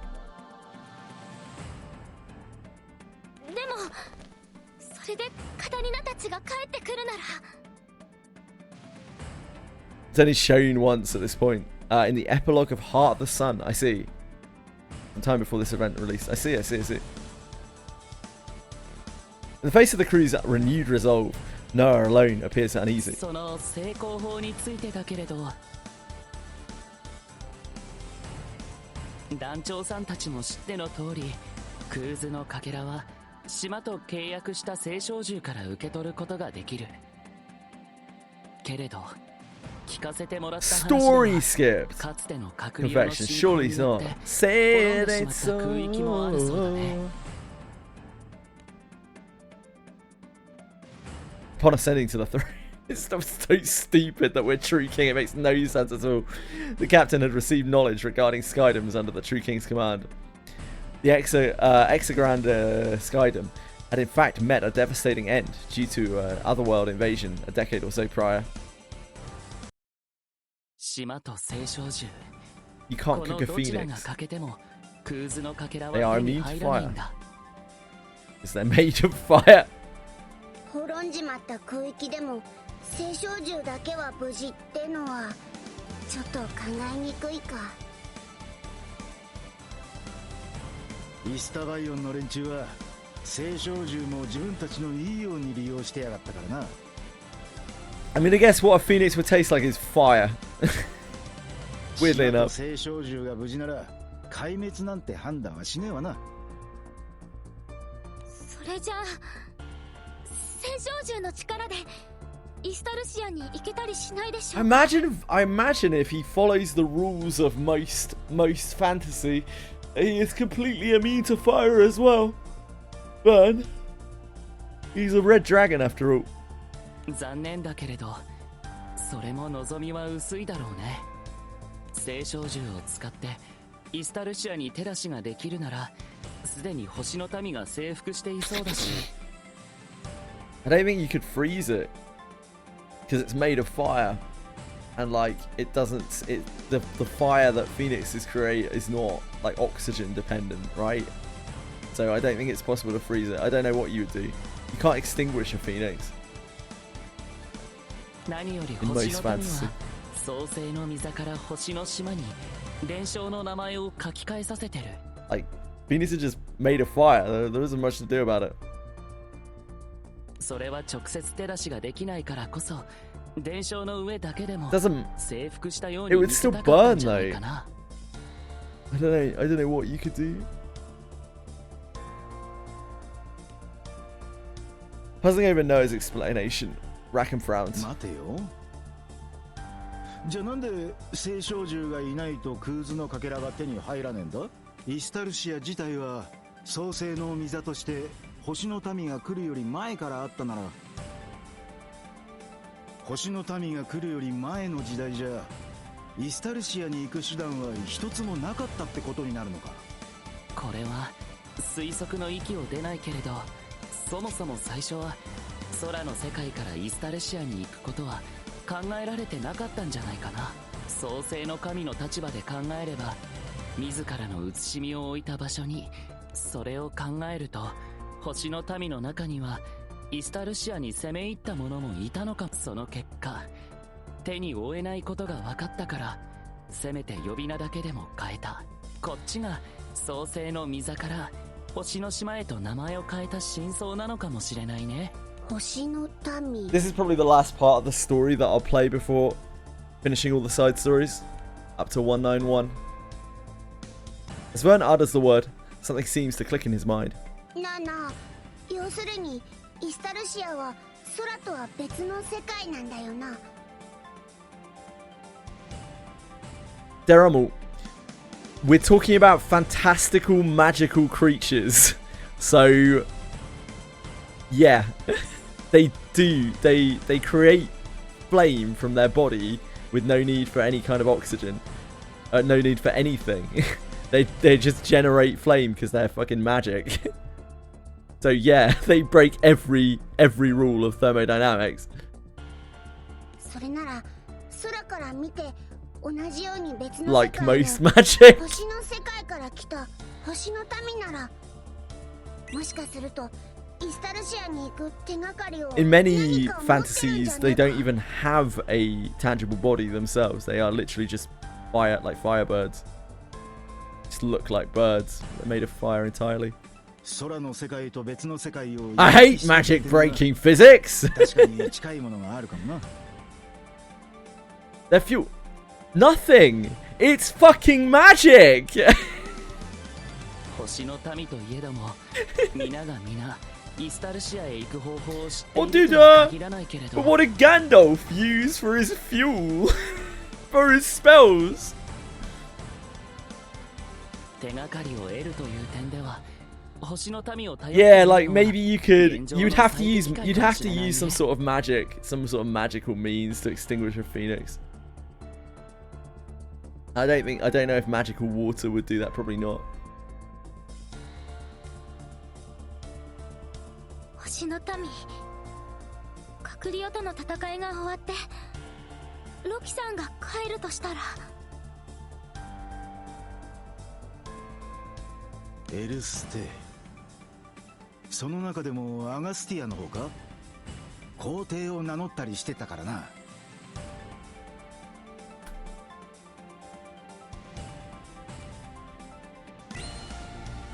っしゃ、そうなりゃ早速アガスティアに行ってみようぜ。 Having finally found a concrete goal to pursue, the crew quickly springs into action. With its helmsman back at the wheel, Grand Cypher sets a course for the former imperial capital, Agastia.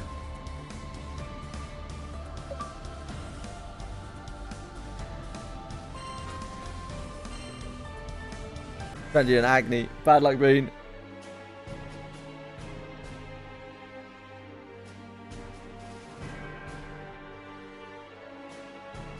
Beyond the skies! Do we need to get you food? We do, don't you? We haven't checked on the cat yet today. Not since I got back home. Right, be right back a sec. Need to make sure the cats are alright. Oh yeah, do you still need them? Dude? If you still need Agni, that's awesome. Congrats. Oh, you didn't have an Agni at all? Oh, well, you really need them then. Yeah, especially if you're going into fire. Yeah, sorry, I take it back completely. Agni's super useful for you. Right, be right back.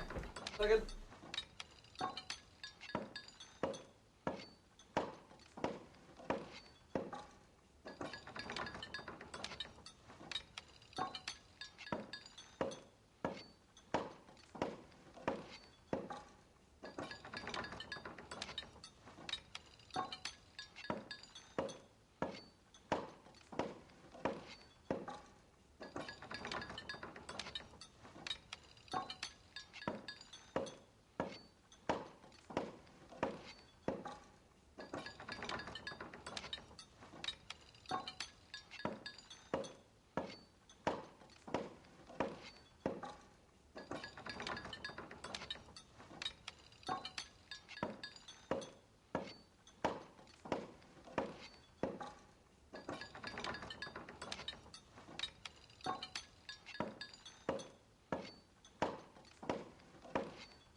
Oh, goose. What have you done? Someone's hacked Ryu. Oh, what's Ryu done? Oh, the emote. Is it the emote usage or Ryu talking about Power World? Or both? Oh. Thank you. I am back. I know this is a wonderful day for everyone. I imagine to all of you this feels like I'm gonna feel when we revive the Grand Cypher crew. このアカスティアを代表して我が輩からも御礼申し上げますよ。Glad to see you're safe, Pommon. あなたから心配をされる日が来るとは、なんとも不思議な気分ですね。I haven't heard his voice in a while. The captain and the crew have resumed their quest for Estelucia in order to recover their lost companions. Shakira, you're getting bullied. I'm not like Ryu. You're a grown ass man. You might look like you're like 15 years old, but you're a grown ass man, and I'm sure you can defend yourself against this onslaught. I believe in you. I wouldn't want to step in and, you know, like hurt your pride, I guess. Tickle Ryu. Oof. As long as he consents. I can't defend myself, but fucking refuses to do anything. Look! I'm wide open. Will someone please fuck me up? Voice is like, no.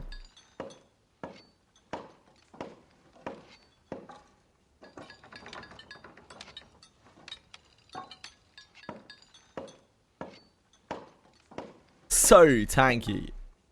事情はもろもろ聞き及んでおりますよ。まさかあのカタリナ注意まで犠牲になってしまうとは。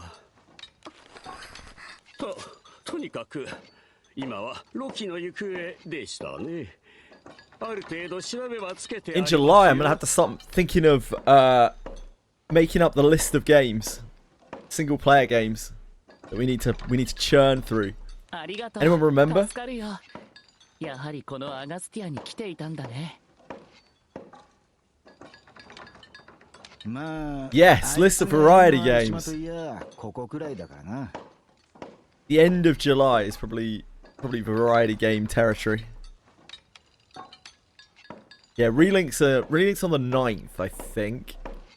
It's not Chrono Arc, folks. Chrono Arc lie. What were the horror games we bought way back when? Quarry, right?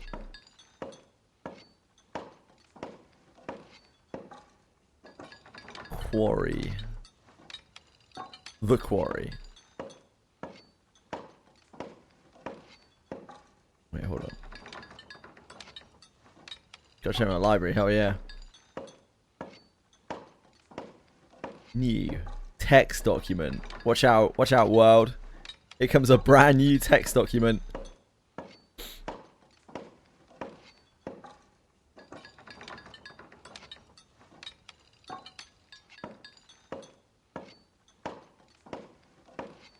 Better not show the one that was packaged with my 2D hentai game.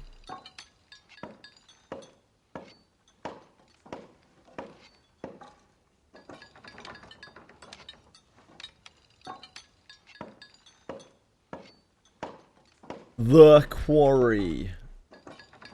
The Quarry.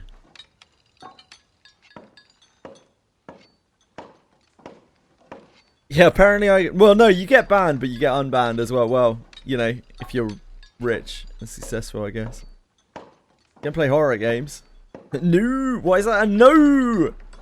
Yeah, we bought some a while ago, and we just haven't had a spare moment because Granblue Fantasy's eaten literally our entire life. What are they called?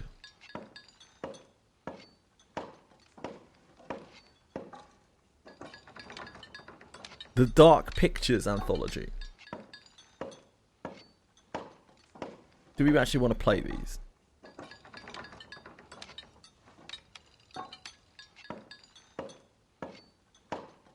Nah, not Resident Evil.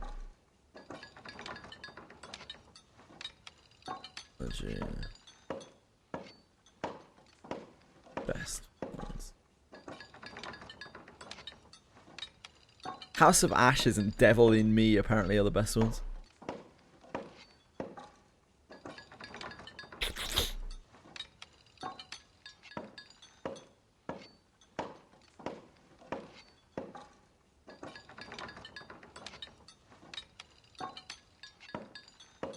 To me, as you can't stand horror games as a spectator. Yeah, that's understandable. I'm playing other games as well. We've got a bit of a backlog of games. What else do we have here?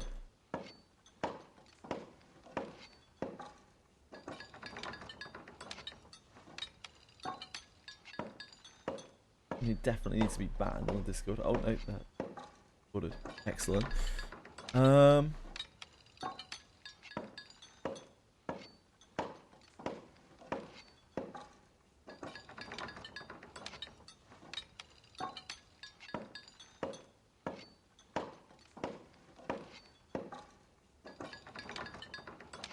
So I said I'd play Paper Lily.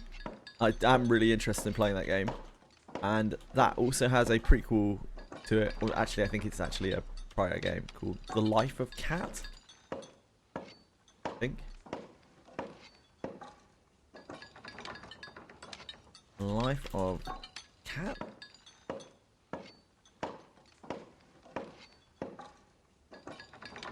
Project Cat? Is that what it's called? Project Cat. Project Cat. Project Cat. Project. Yeah.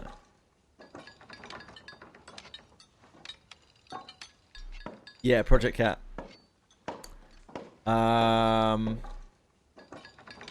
Being chased around by a Biz4 invisible boss was stressing you out. Yeah, I'm not surprised. I think they fixed that now, didn't they?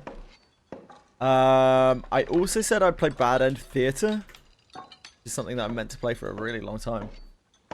Never got around to it. I think those are all like fairly short.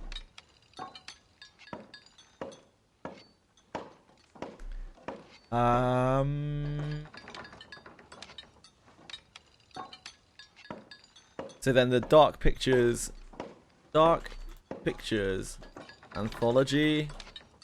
There are like 8 of them. So I don't know. Any D&D type game? Yeah, I want to play Baldur's Gate 2 or Baldur's Gate Trilogy in August, September, but that's a whole thing. That's a real whole thing. So we'll see. It's a little bit further down the line. And I think Rubinite comes out in July as well. Rubinite. Steam. 23rd of July. Ooh, I need for that. Any more to play? So, Relink is 9th of July. Rubinite is 23rd of July.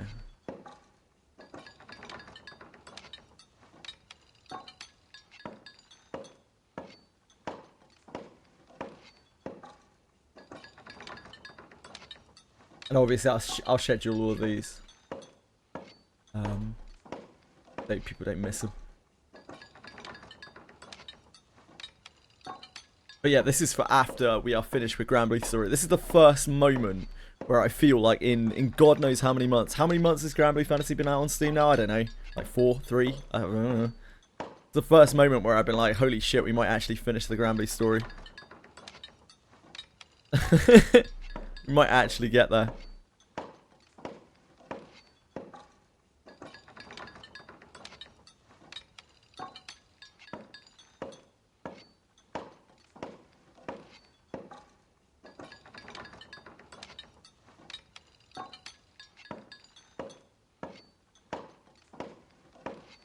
I think that might be it.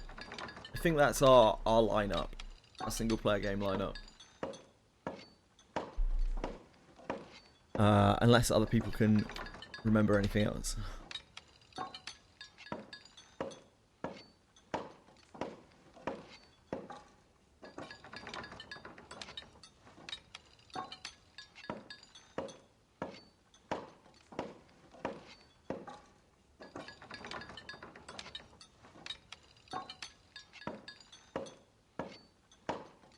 Dream games. It genuinely does. It genuinely does last 6 to 7 days. Yep. Unfortunately, that is actually true.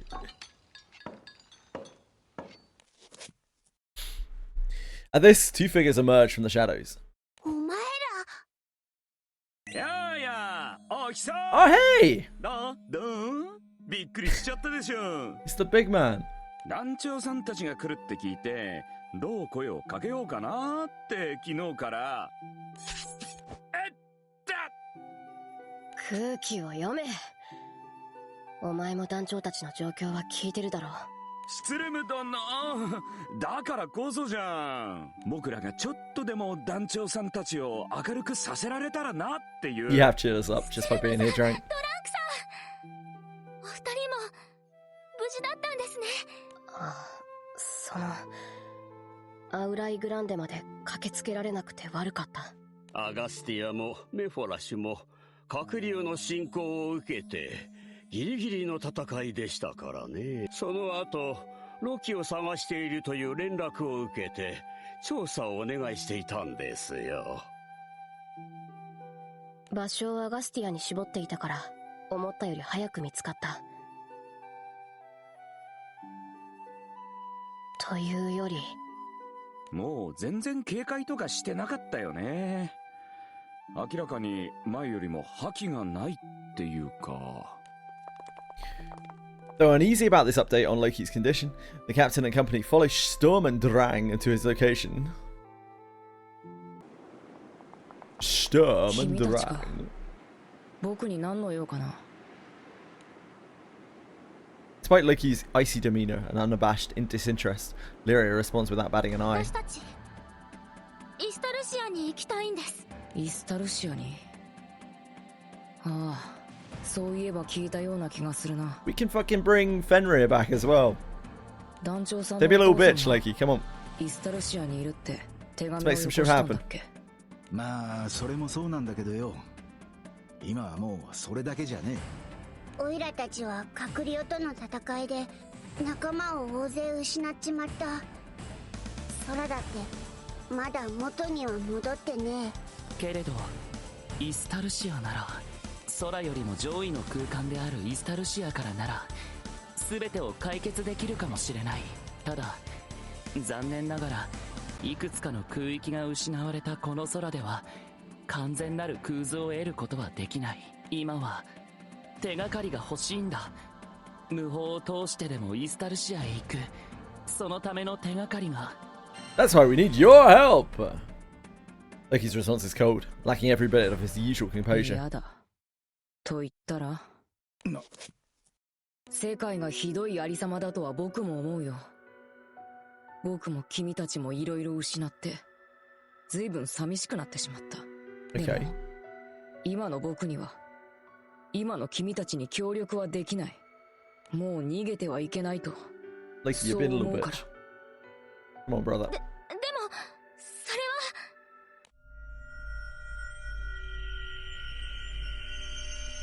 Just as Lyria speaks up in a desperate attempt to persuade Loki, the captain's vision suddenly grows distorted.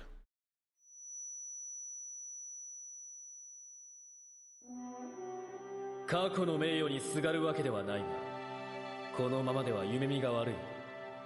イザベラともども消えてもらおう。ああ、アーチバルに同意だぜ。あんなニョロニョロはごめんだ。私たちも皆さんと一緒に戦います。準備はいいか。ありがとう。竜の名に恥じぬ騎士の力、今こそお見せしよう。気当たりのさ、俺の守ぜ。グラサイ見た。 On G Scythe. おじゃ着いた。なんだ君たちは。同じ夢でも見ているよいやなりなささあこれにどう Against 見せてもらおうか。 I remember all of these. It's kind of nice because we played all the side stories. We actually remember all of this stuff. 最強だろうとなんだろうと全部まとめてドカーンってするだけだ。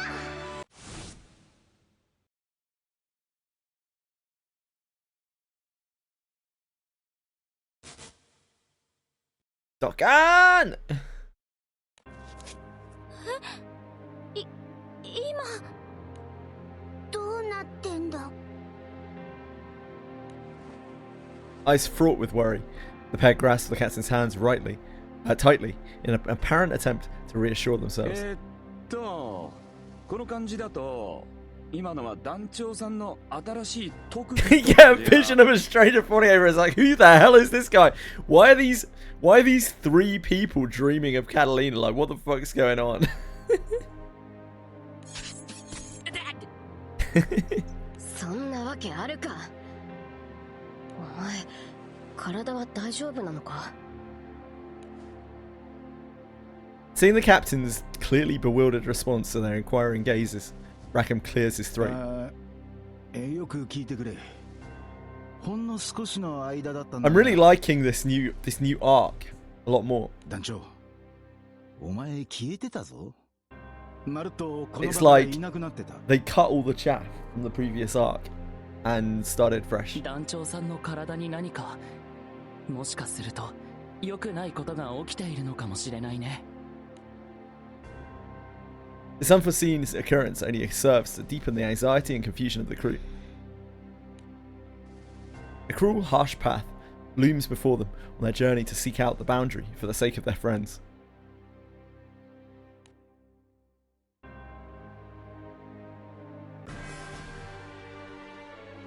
Loki takes his leave, telling the captain to focus on self-care first.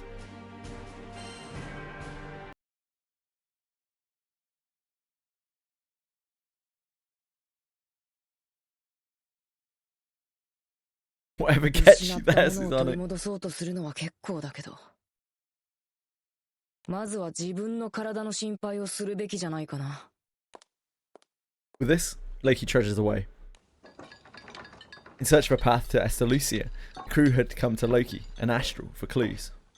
But something unexpected had happened to the と captain. りあえずロキの足取りは後でまた追うとして、どういうことなの？さっき手品みたいにパッと消えてたよね。どういうことって言っても、お前にも何が起きたかわかんねえんだよな。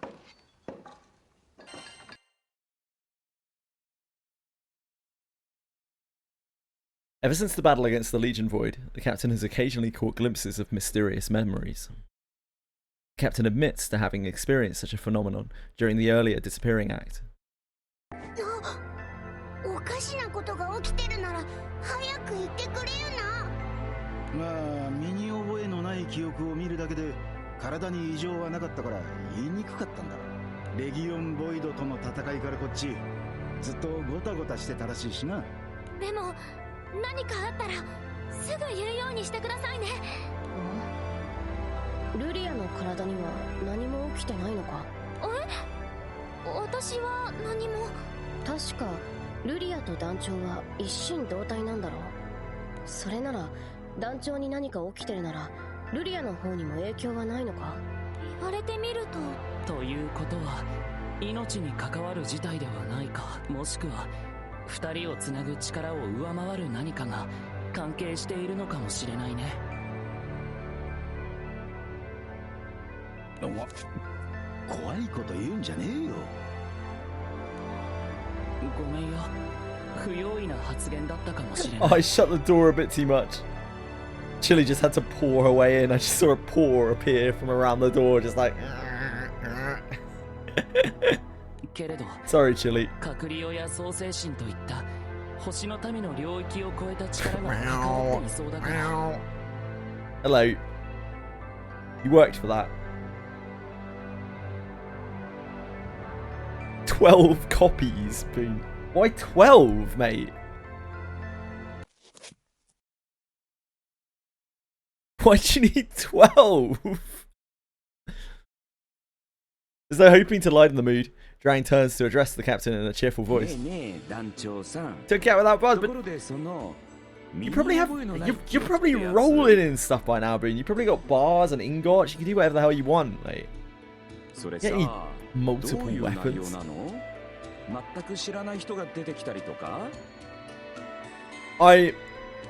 With the relink launch, I've got to source 3 sunstones to raise up Beelzebub. That's gonna be interesting. 確かに。その記憶の内容は何かの手がかりになるか。 Nodding, the captain describes the contents of the memories. 何それ、面白い。オイラたちにも身に覚えのない内容だし、もしかすると予知とかそういうのなのか？それなら Too true! True light! I think I'm gonna make evokers off of the new currency. I don't think I'm gonna use any regular sunstones. Make any extra evokers. Because they're too precious. 可能性ってやつだったり、もしかしたらこうなってたかもみたいな。いいなあそれ。僕がスツルム殿と I presume they probably will. 冒険する可能性も。 It'll be like a blue bar kind of situation, will it not? 面倒事はお I would 断り guess だ。 at least. Even if they don't, it's what it is. 可能性。 It is what it is. At those words, a past conversation suddenly pops into Lyria's mind. 閣僚による歴史の塗り替えを見ていて思いついたんだけど、私が契約してる聖少獣エビスにもその得意な性質から異なる世界、異なる歴史を渡る力がある。そして団長は得意点だよね。どの世界でも要点となる存在。もしかしたら聖少獣エビスを通して団長の可能性を最大限引き出せるかもしれない。もしかして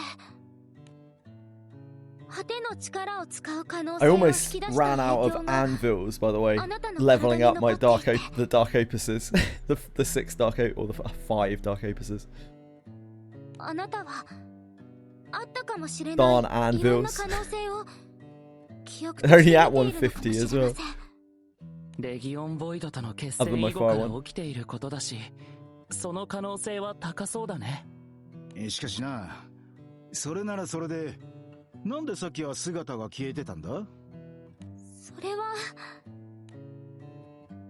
Although the crew is able to formulate a hypothesis for unfamiliar memories, there are still questions that remain unanswered.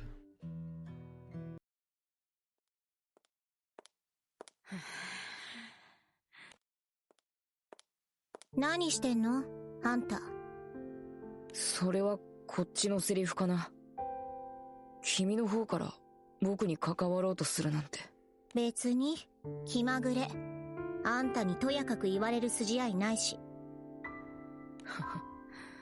確かにそれもそうだ。 The pair simply stare into the distance for a time without making eye contact, until at last Loki breaks the silence. 君はこの後どうするんだい？どうってどうしようかな。そうだね。気空帝と仲間を失ってしまった。気空団は解散かな。ガンダルバはあのカクリオとの戦いで行方不明になっちゃったし、残ってるの私とあんただけだもんね。言っておくけど、あんたとの二人旅なんて私は絶対嫌だからね。Susanoo? I still don't have a Leviathan. We still haven't found one. We don't need one, but like, yeah, never got one.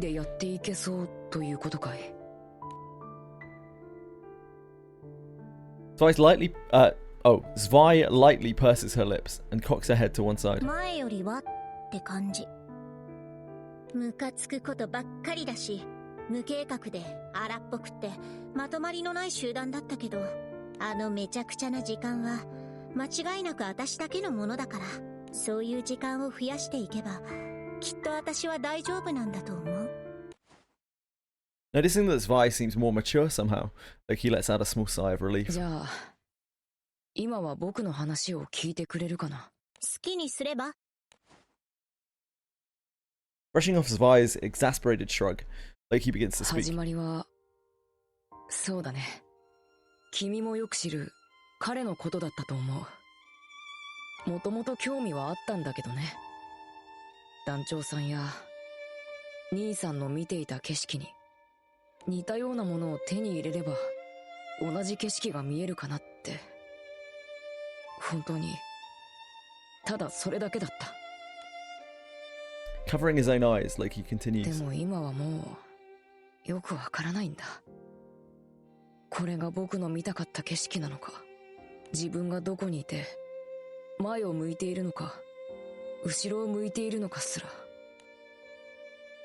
フェンリルは僕に時間をくれた。けれど今はこの時間がただただ恐ろしい。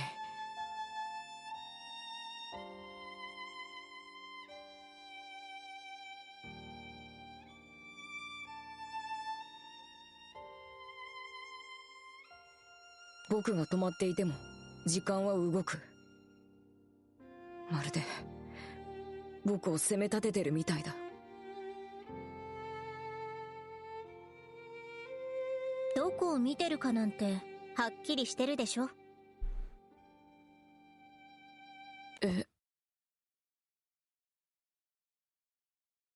あんたはずっといなくなった人たちのことを見てる。Anyone needs 6 dragon raids? Susanoo is very kindly offering.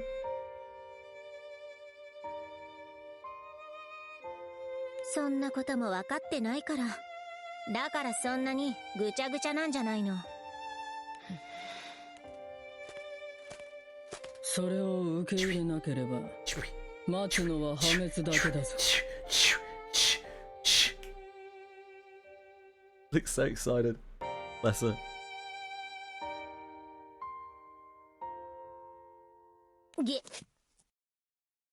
僕に何か用が。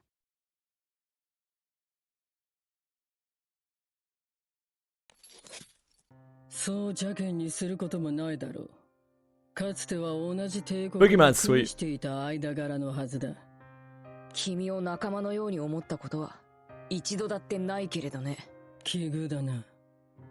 私もお前が嫌いだ。そして私もかつては己がわからなくなり自ら破滅を選ぼうとした。 To be fair, you did that in order to protect everyone, if I remember correctly. Apollania. 今にして思えば根底にあったのは変わることへの危機感だった。 Yeah, they love the Nibelheim theme. Like they have the same instruments and everything in it. It's crazy. The like dong, the like chiming of the bell. お前はこれまで無軌道に立場を変えて世界を振り回し続けてきた。The dragons die super fast, yeah, Susanoo. だが立場が変わり続ける中でも決して変わらなかった And you start letting people in. 変化の兆しが訪れているのだろう。お前が何に執着しているのかは知らないが変わらぬことに固執すればその先には破滅しかないぞ。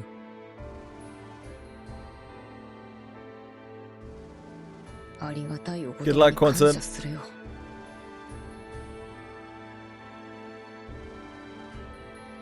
でもどうやら今の僕には確かに時間が必要らしい。これだけ言われても皮肉の一つも思い浮かばないようじゃね。 Looking thoroughly exhausted, like he wanders off like a ghost. 説教臭くなってしまったな。どこかであの男のことを意識してしまっていたか。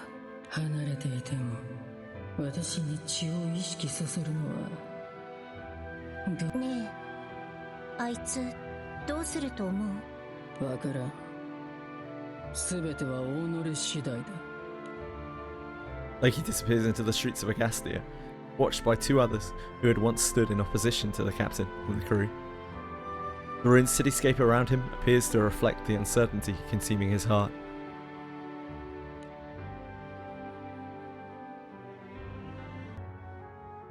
Do they have a new writer for this? Next day, Loki returns to the crew with a question. Storytelling feels very different already. Following day finds the captain and the crew confronting Loki once 君 again. たちの話で一つ気になるところがあってね。イスタルシアに行って君は何をすると言っていたかな。オイラたちは閣僚との戦いで失っちまった仲間を取り戻してんだ。 Same rider since Libertaria Island. Yeah, since like 140 something. I don't know whether he just got to do his own thing here more or something. It already feels really, really different. Despite their obvious grief, Loki appears somewhat disappointed. それなんだけど、やってもいいことだと君たちは思っているのかい？やってもいい。誰かが病で亡くなったとしよう。それはとても悲しいことだ。悲劇とも言えるかもしれない。では彼、もしくは彼女をおいそれと蘇らせてしまってもいいのかな？ Absolutely not. Like, philosophically, absolutely not, Loki. However, we can't just do whatever the fuck we want, because, I don't know, that's just what we do in this game, so these laws and morals, they don't apply. 分かっていて目を背けているんだろう。かつての君たちなら世界の摂理を曲げようとする者をきっと止めに入っていたと思う。そこにどんな悲劇があったとしてもその人が前を Leave the Fern fan club, yeah, true. Loki's tone is genuine, without a hint of mockery. 君たちが変わったというのならそれはそれで構わない。僕は僕のために僕が歩き出せるように君たちが見ているものを知りたいんだ。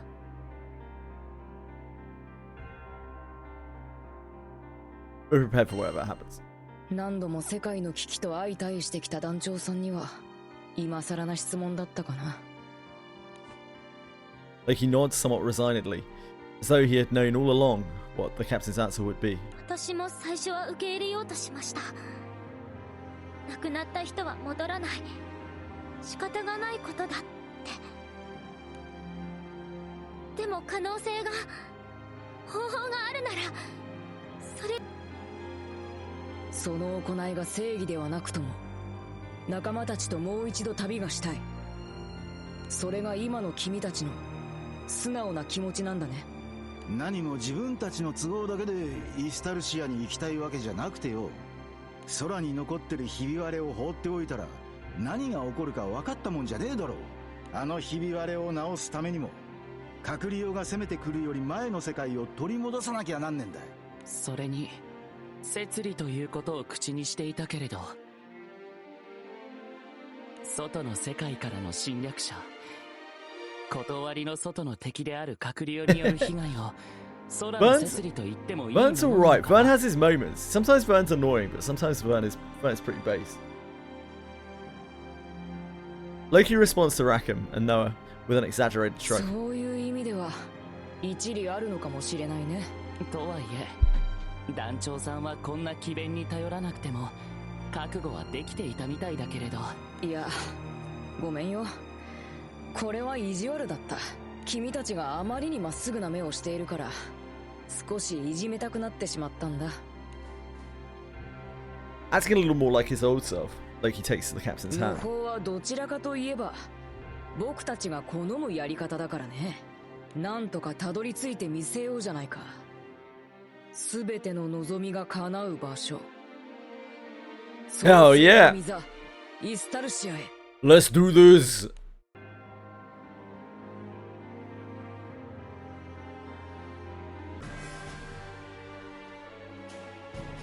Invited on board this Grand Cipher, Loki offers an insight into the captain's condition.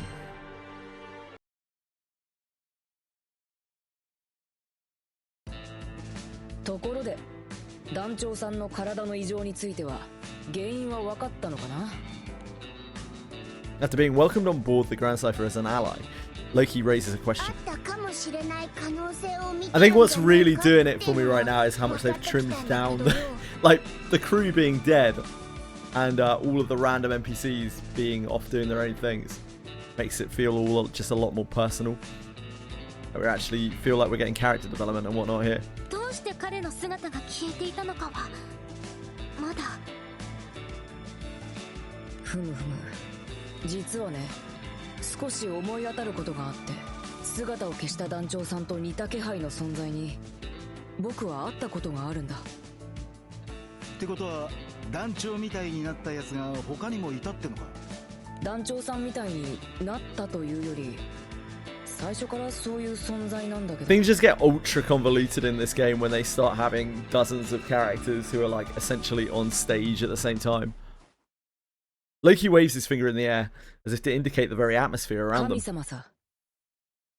僕たち星の民が聖唱獣にしてきた空の世界で神と呼ばれる存在たちだね。空の世界の神々。世界の成り立ちに関わる創世神のような根源的な神様じゃなくて、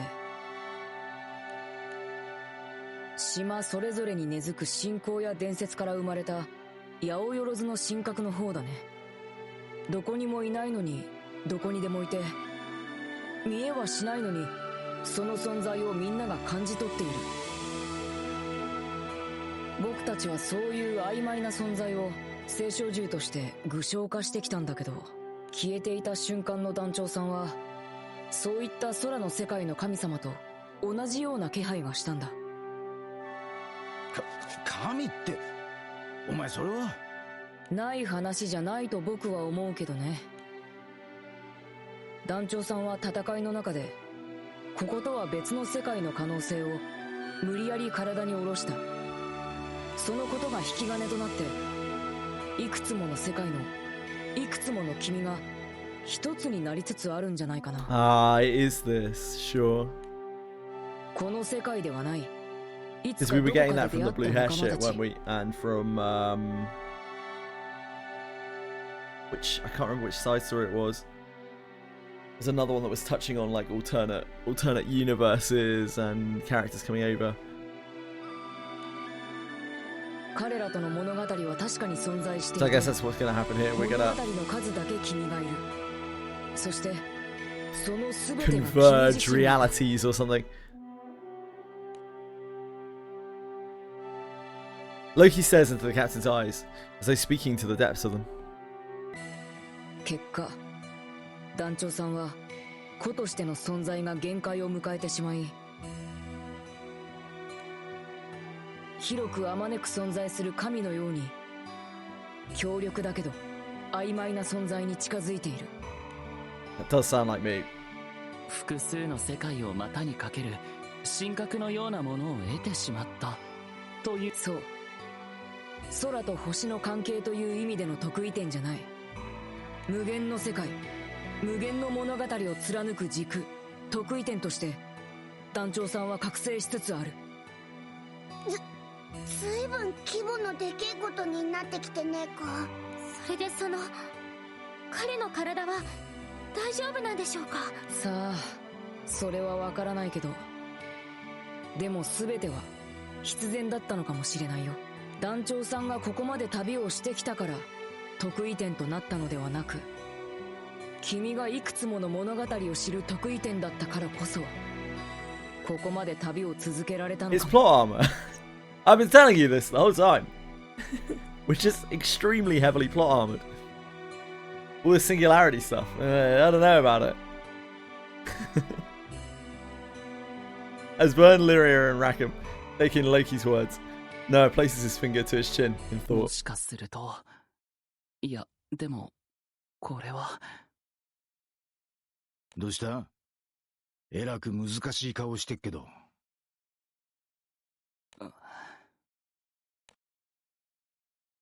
Following a silent pause, Noah's expression turns resolute. 今の団長さんの状態を利用すれば、この空でクーズのかけらを集めずとも、イスタルシアに行くことができるかもしれない。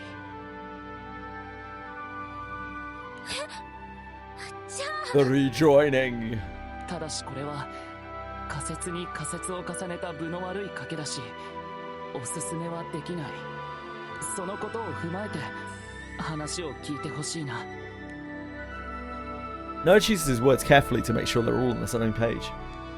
He then begins to share a sliver of hope for reaching Estalucia from their world, a world where so much has been lost.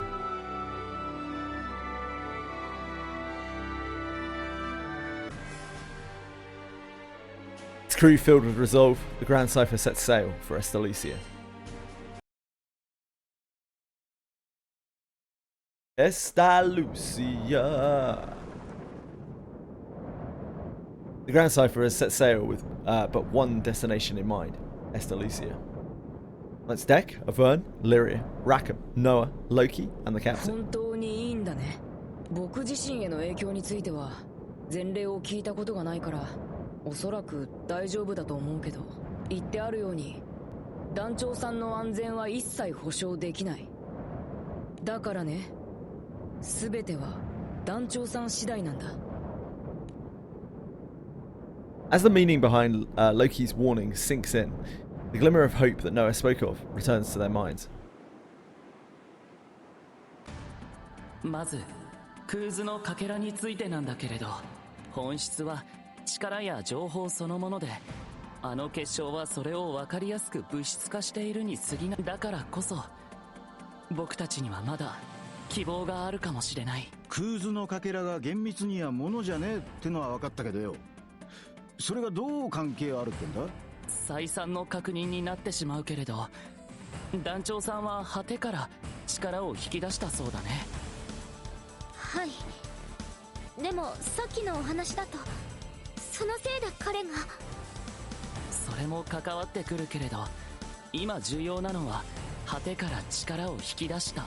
つまり物体は無理でも力は世界を超えて引っ張り込むことができる。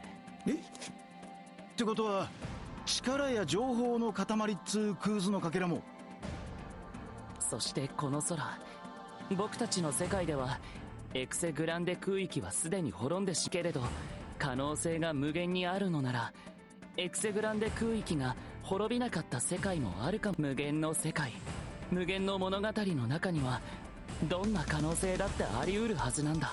君が他の空域のクーズのかけらを、それどころか空の全てを手にした世界だって。果てから力を借りたみたいに他の可能性の世界からクーズのかけらを借りれりゃ、この空、私たちの世界でもクーズのかけらを揃えてイスタルシアに行ける。どんな影響があるかわからないから、借り受けるのはあくまで一時的にだけれどね。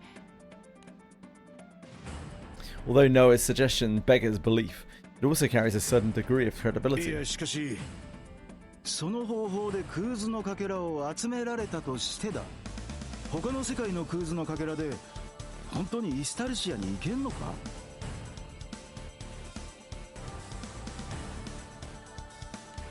賞賛はゼロではないと思うよ。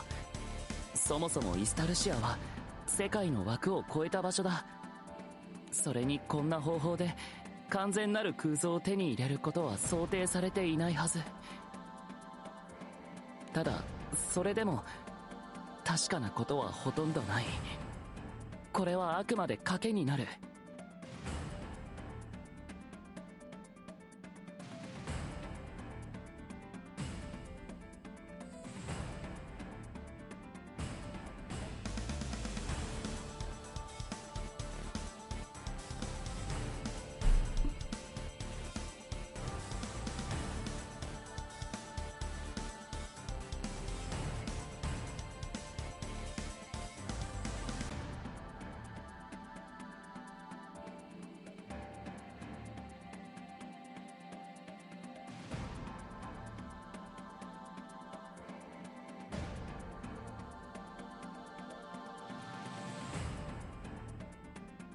sorry, vicious.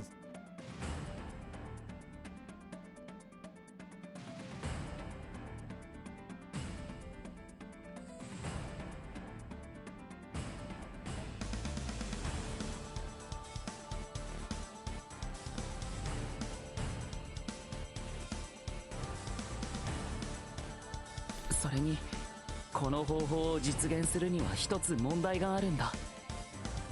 Noah delicately expounds upon the issue to his companions, as though hoping to temper their 団長さ enthusiasm. んが他の世界の影響を受けていたのは全て意図しない瞬間だったんだろう。 Captain nods in response. つまり影響は偶発的なものであり、団長さんの意志では他の可能性の世界に干渉はできない。団長さんには今間違いなく他の可能性の世界に干渉する力がある。でもその力を制御して使う瞬間や干渉する先を自分で選べなきゃ。それに関しては僕が請け負うよ。僕を信じて委ねてくれるのならね。どういうことだ？何する気なんだよ。簡単さ。団長さんを疑似的な青少獣にしてしまえばいい。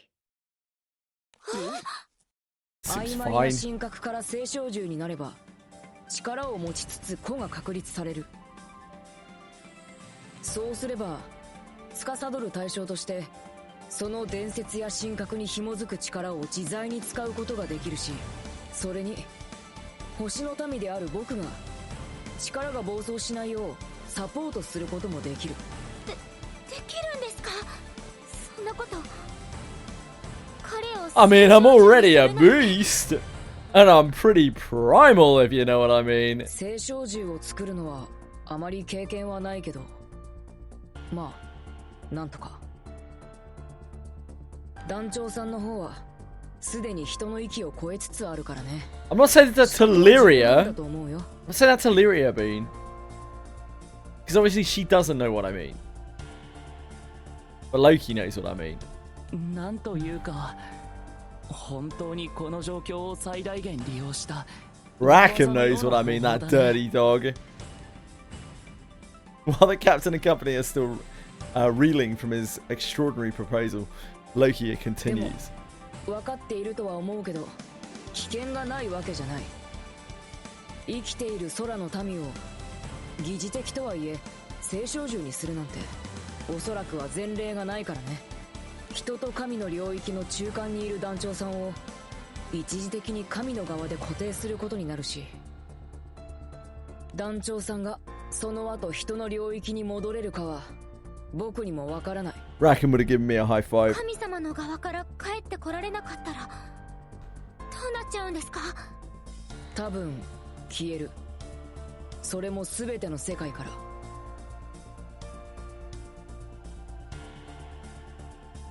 青少獣として具象化されない限り、神が命や体に縛られないように個というものを失うだろうね。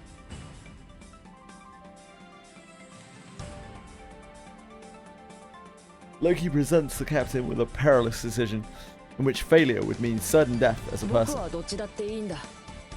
最初は協力を拒んでいたくらいだからね。さあどうする？団長さん。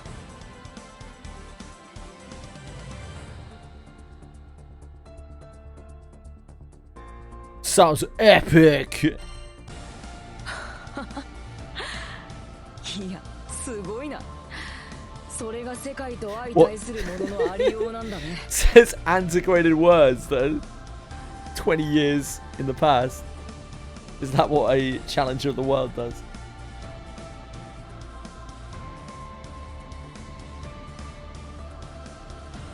What kind of answer is that? What are you talking about, Bean?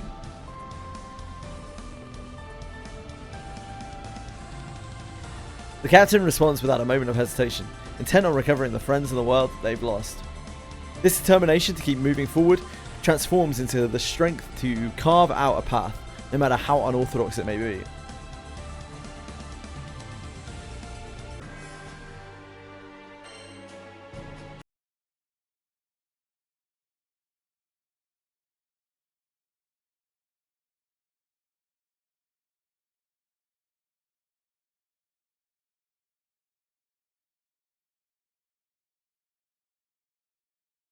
Captain Primal Beast raid. We'd just lose, wouldn't we? No one can beat the captain. よし、こっちは準備できたぜ。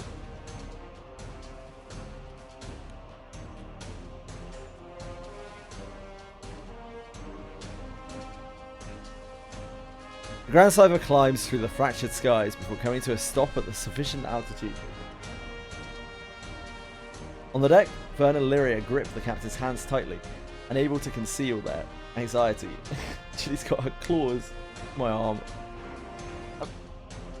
Can you stop that, please? We don't do that here. We don't do that here, thank you. Don't do that here. Thank you very much. Little rascal. Little rascal. Little troublemaking rascal. On the deck, Vern and Lyria grip the captain's hands tightly, unable to conceal their anxiety. If you end a battle, immediately take 100% of your HP as plane damage. Yep, that does sound reasonable.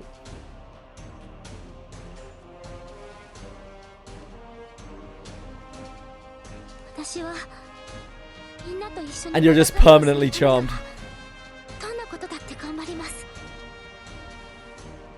You somehow do make it through.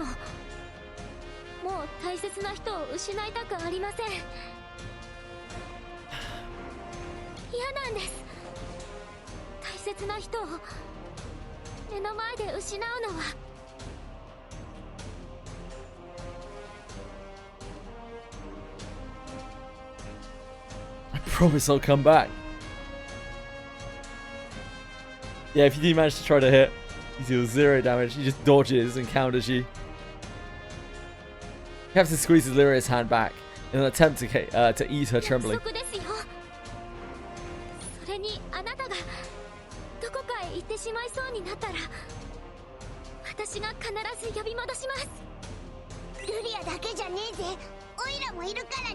Oira!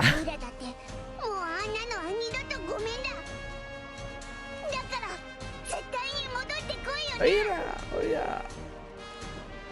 The captain grasped their hands firmly as an expression of comfort and determination. It took me a while to start hearing the Oira, but then once I started hearing it, I couldn't unhear it. Having been watching this interaction unfold from a distance, Loki calls out to the captain. It's always busting time.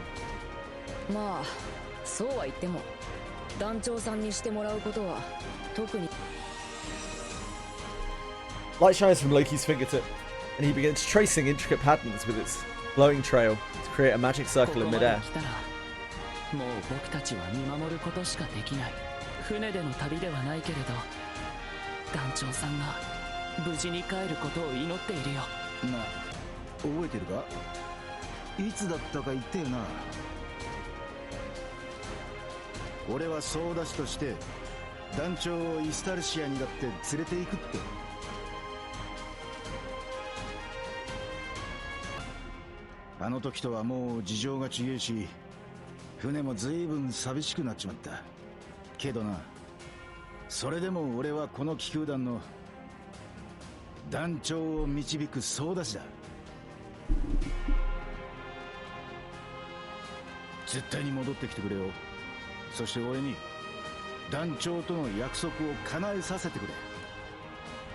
Captain nods firmly in response to Noah and Rackham.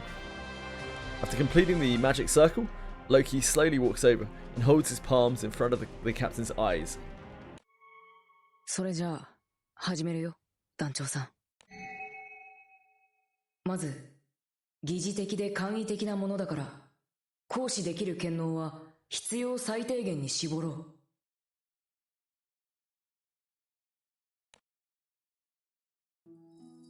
今この時より団長さんを定義するものは、その体ではなく星の外核となり、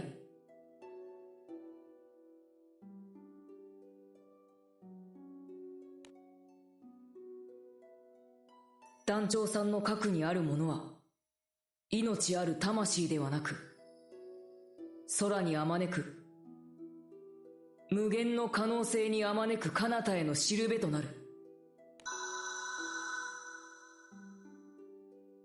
意点としてのここではない世界への接続を確認。あとはこの道筋を固定化して目的のために必要な世界の選定を。 This is gonna be epic! Captain's field of vision turns stark white, leaving only Loki's words and the sensation of his hands. Within the dazzling light, the untold worlds and possibilities pass through the captain's consciousness. Oh, whoops. Oh.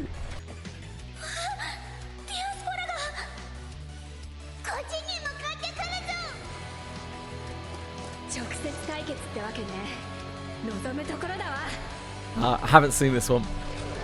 Presumably this is from the society questline.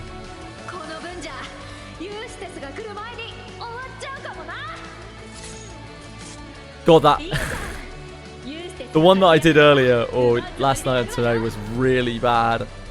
Holding freedom. Ugh. It was so bad. Captain has never before laid eyes on them. Yeah, they're somehow familiar.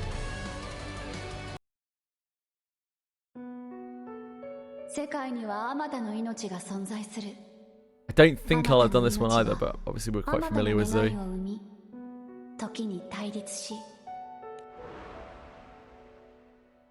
それでも自分たち自身の手で解決の道を探し進んでいかなければならない。それが Did we do this one specifically? 私たちの生きているこれから生きていく世界なのだな。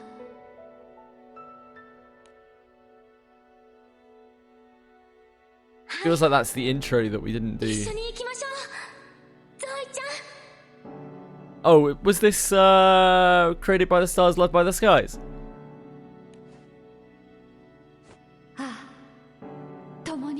Oh, it was. I don't remember the specific scene. Despite never experiencing them personally, something deep inside remembers these many adventures.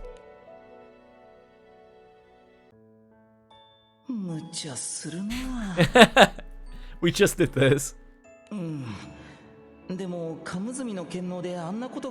Personal taste suit me now, yeah.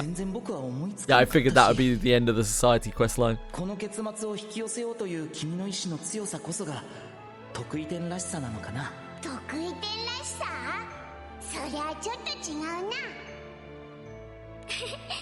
そうですね。あなたらしさですよね。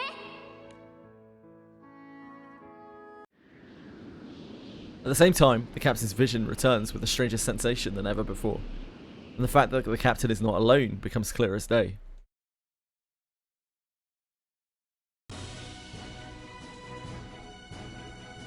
The superstar with his thrusting. Not to mention the friends along for the same long journey, bringing with them a sense of competition and camaraderie. In the divine realm, the captain is able to understand and appreciate their existence, when otherwise they would remain unknown.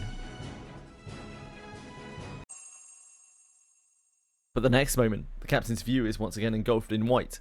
Within it, two figures appear. Two fingers appear. Such a flashbang, yeah. Hi. Now, the overwhelming power is plainly evident. Their presence somehow invokes a sense of nostalgia. The captain reaches out to take hands of these great beings, as though it were the most natural thing in the world.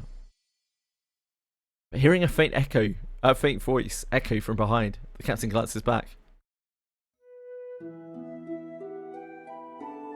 There stand the captain's most precious and irreplaceable friends in all of the skies. Upon seeing them, the captain turns away from these great beings and takes off running back to all the crewmates who are waiting for the captain's return. Aww. We don't need godliness. We need our friends back. Except Ian. 大丈夫か？オイラたちのことわかるか？たく、心配かけさせやがって。おかえりなさい。よかっ Rackham, Noah, and Loki look on as the three embrace tightly, their faces breaking into relief smiles. これで一件落着だな。これはまだ始まりに過ぎない状況ではあるんだけれど。ごらん、団長さん。Just get XP, really? Wherever you want? 勝つことができたんだ。Probably best to do Arcarum, right? Arcarum is good XP and obviously you're working towards something.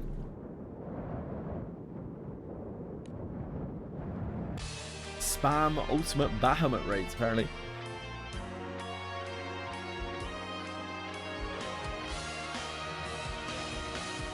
Yeah, it's XP that Susanoo wants.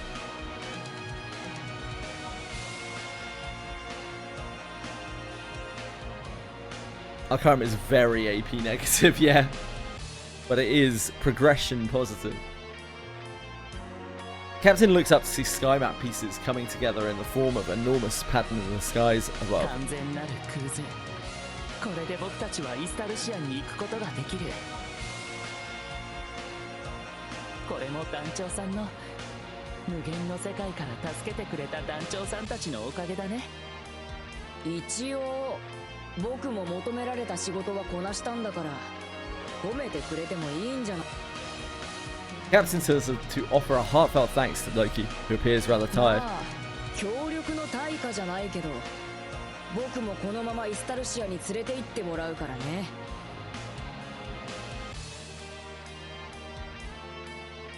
Oh, he's asking about ultimate mastery point. Yep, sure. No, you're right. Sorry, Mikin. この行動じゃそもそも途中で降りるなんざ無理な相談だぜ。さあ、そういうわけだ。グランサイファーはこのままイスタルシアに向かう。伝説に語られる空の果ての旅路だ。全員気合い入れろよ。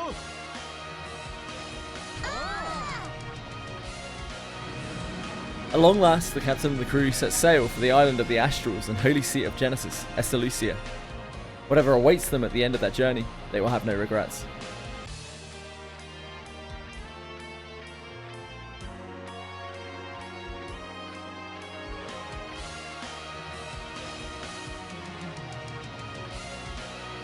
How long did you have to wait for the next part?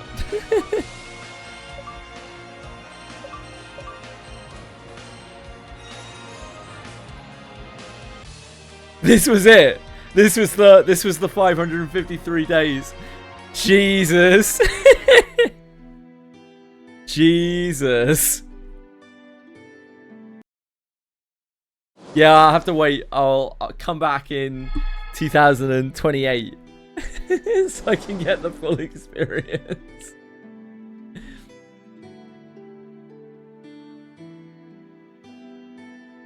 You discovered Holy Seat of Genesis, Estalucia. Estalucia. Now move to Estalucia. Holy shit.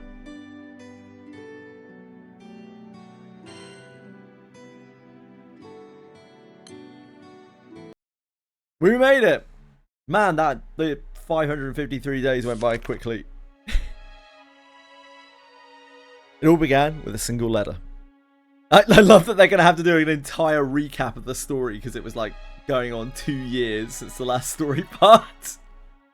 Though no more than a simple sheet of paper, it held a precious clue to a long-lost family member bound by blood. The hand that once clutched it would soon take up the sword in its place, fueled by dreams of a journey yet to come. Yearning, loneliness, apprehension, courage. Without even a moment to sort through these emotions, the adventure cascaded into motion. It led to countless islands. Countless battles. Mostly against enemies that would come at the end of every chapter for the first 100 chapters. And countless friendships forged along the way. Together with these companions, Captain faced one conspiracy after another, saving the world from peril time and time again.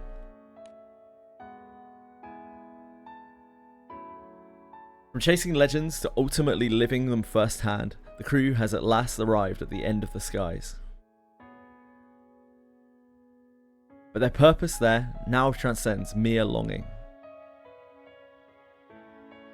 The distortions accumulating in the skies since creation and the losses suffered against the otherworld have become far too great. Vowing to reclaim his friends and save the world once more, the boy sets his sights upon the promised land, staking everything on a sliver of hope.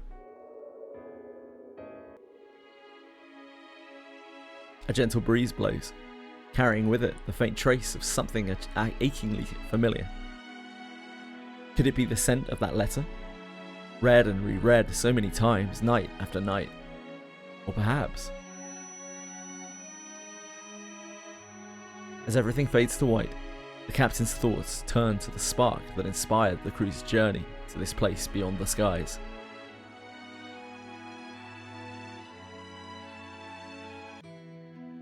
Oh, this one's shaping up good. Yeah, I'm sorry, you were talking about... I haven't done any of that shit yet either. I'm gonna need to do that for probably a number of classes.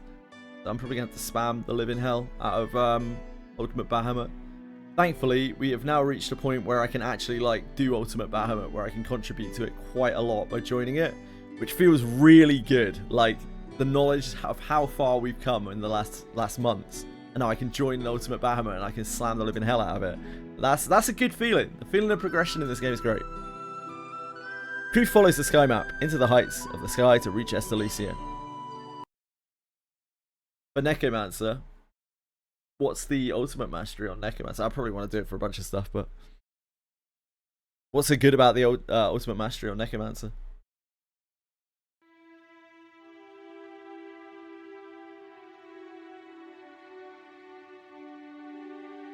This place.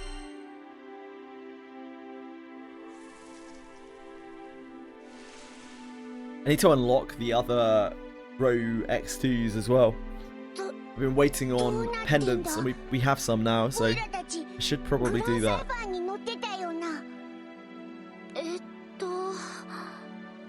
あなたのおかげで完全なる空図を手に入れて Ah, to one-shot waves, sure.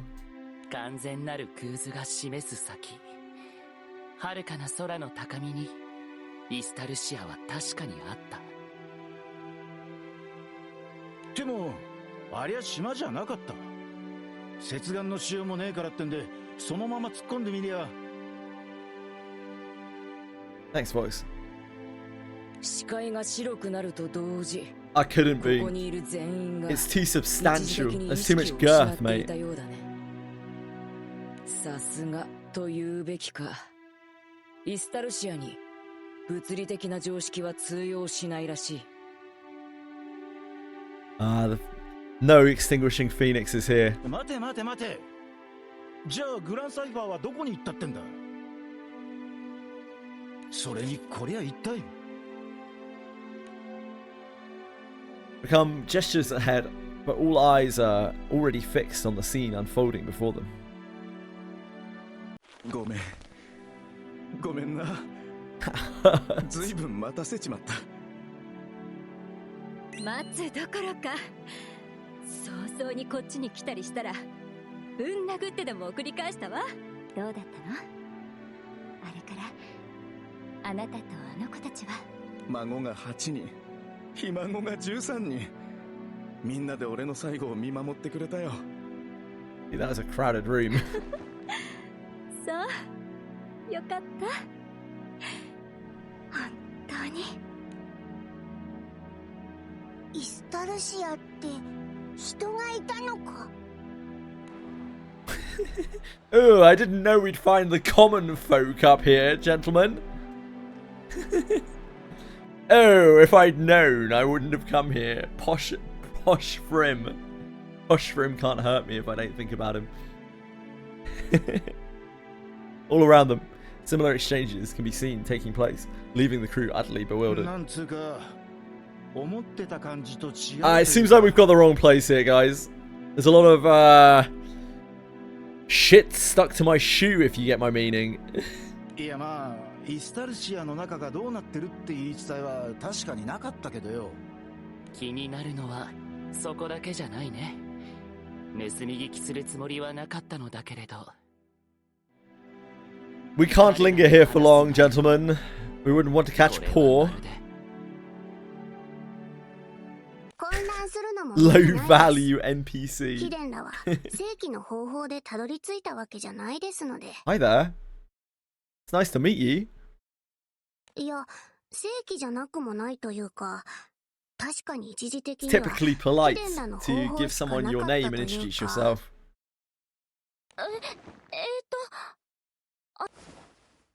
Lyria's question is met with a polite bow from the figure, whose features are neither distinctly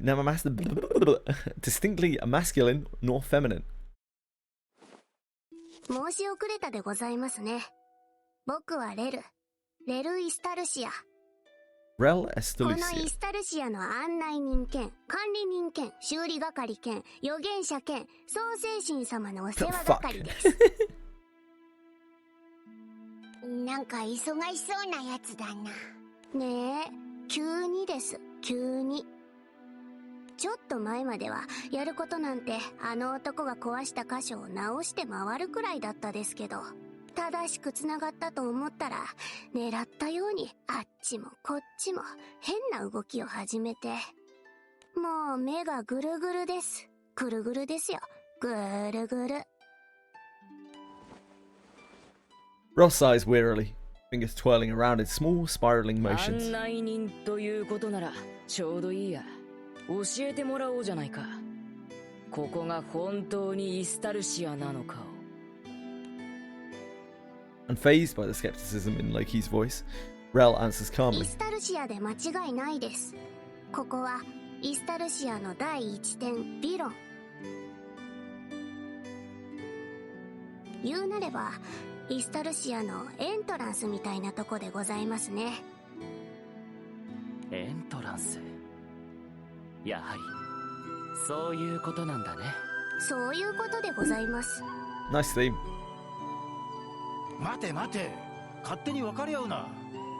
ノア、何がそういうことなんだ？君たちも思ったんじゃないかな。周りの人たち、そのやりとりを見て。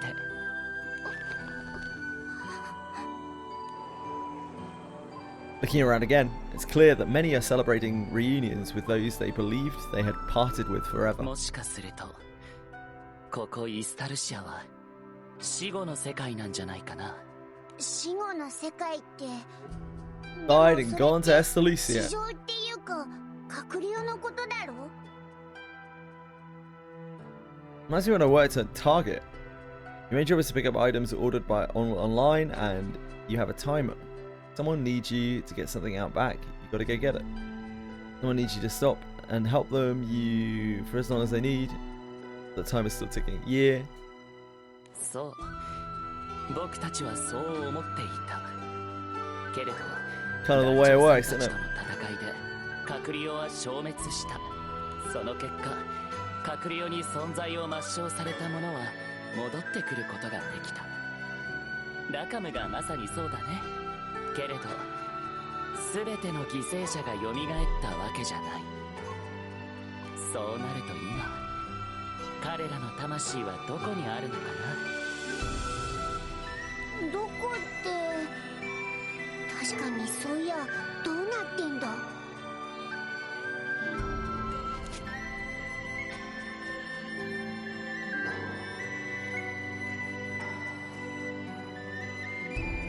As Vern falls silently into thought, Lyria steps forward with a determined look in her eyes. ここにカタリナは Can you be more specific? We have a lot of Catalinas up here. 私たちの仲間はこのイスタルシアにいるんですか？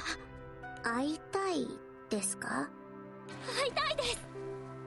だって私たちはそのために帰れませんですよ。あっても連れ帰ること A は likely 認めら story, れない Rel. です。 A likely story.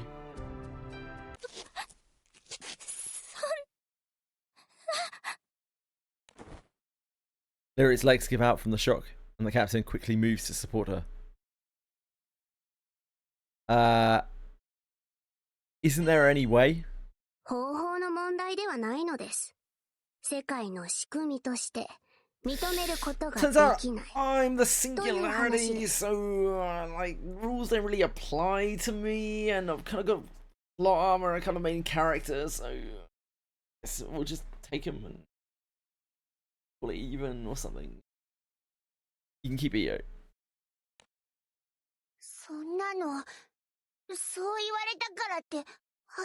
That is the way it usually goes in RPGs, Susanna, yep. Seeing the crew's heavy-hearted expressions, Rel continues in a somewhat pleading manner. Yeah, you can keep call it your bonus. It's like your tip, you know?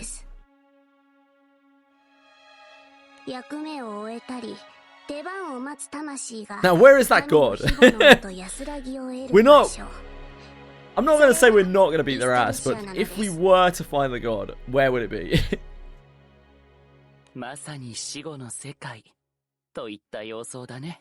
バックアップと言ってもいいです。事実、我が主オアスカミも A clone of the omnipotent, sure, and if we were to want to find this god, could you maybe give us a vague direction? 厄介な問題が発生して。それが隔離よか。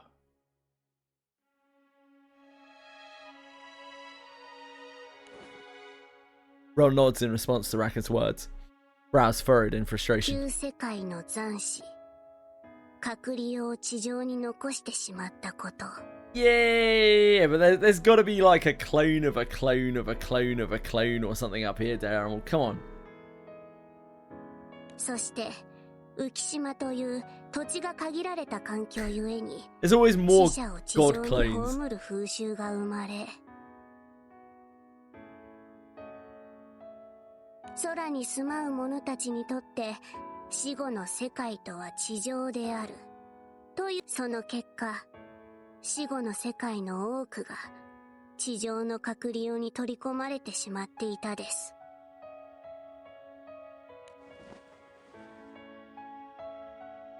At Rel's explanation, Loki places a hand to his chin, nodding in thought. 違和感はあったんだ。隔離用の存在の正体を聞いてから。 Haven't played at God of War since God of War 1.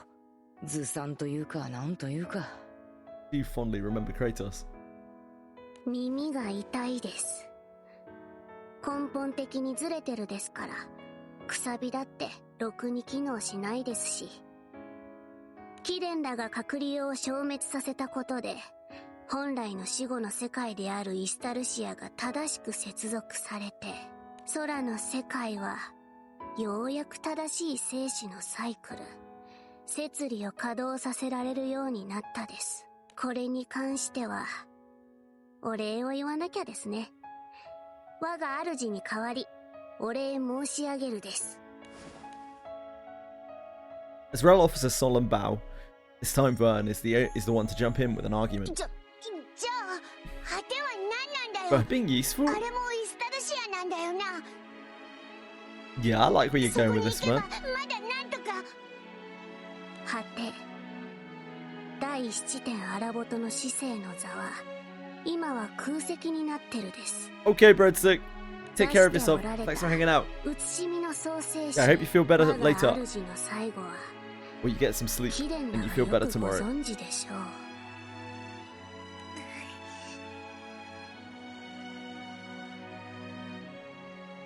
このことについて僕は責任を問うたりするつもりはないです。 Sweet dreams, oh great Breadstick. というか、創世の檻に関する責任をただの人である貴殿らには求められないですね。 Rel's words are calm yet definitive, carrying the weight of an ultimatum. イスタルシアの死後の世界の管理人として僕が言えることは多くないですが。 Good stuff, Breadstick. Take care, mate. Much love. 死は平等です。そして兆しなく訪れるものです。僕はきっと貴殿らよりは多く人の死を見てきたでしょう。いろいろな死といろいろな生がありました。不幸な生も幸福な死も僕に下腹の判断はできません。 Yeah, you can, Fox. You don't have to do Arcarum, you know, mate. ですが共通して完璧な別れという Never mind, I have a chocolate bread I need to finish. Ah. その瞬 I 間 hope you enjoy your chocolate bread then. 突然 Let's say. 眠るような最後でさえその日を分かってた人はいないです。 That's basically like sleeping. 会うことはできるです。でも会えばきっと Chocolate croissant, delicious. もっと辛く What, な like る a ですよ。 pain au chocolat? Or,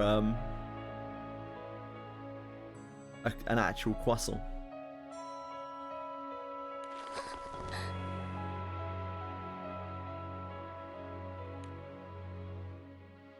Their journey to the promised land had been filled with hope.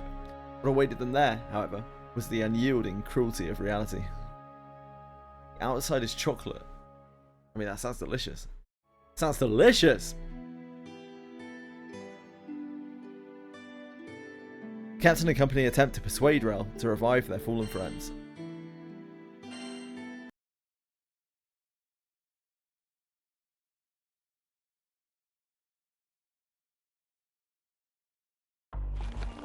Kuso. ここまで来てそんな結論で納得できるかよ。Bracken pushes back against the cold, unfeeling truth that Rel has laid out before them. なあ、あんた言ったよな。隔離用は厄介な問題だったって。俺たちの空は、俺たちの仲間は、その隔離用と戦って失われちまった。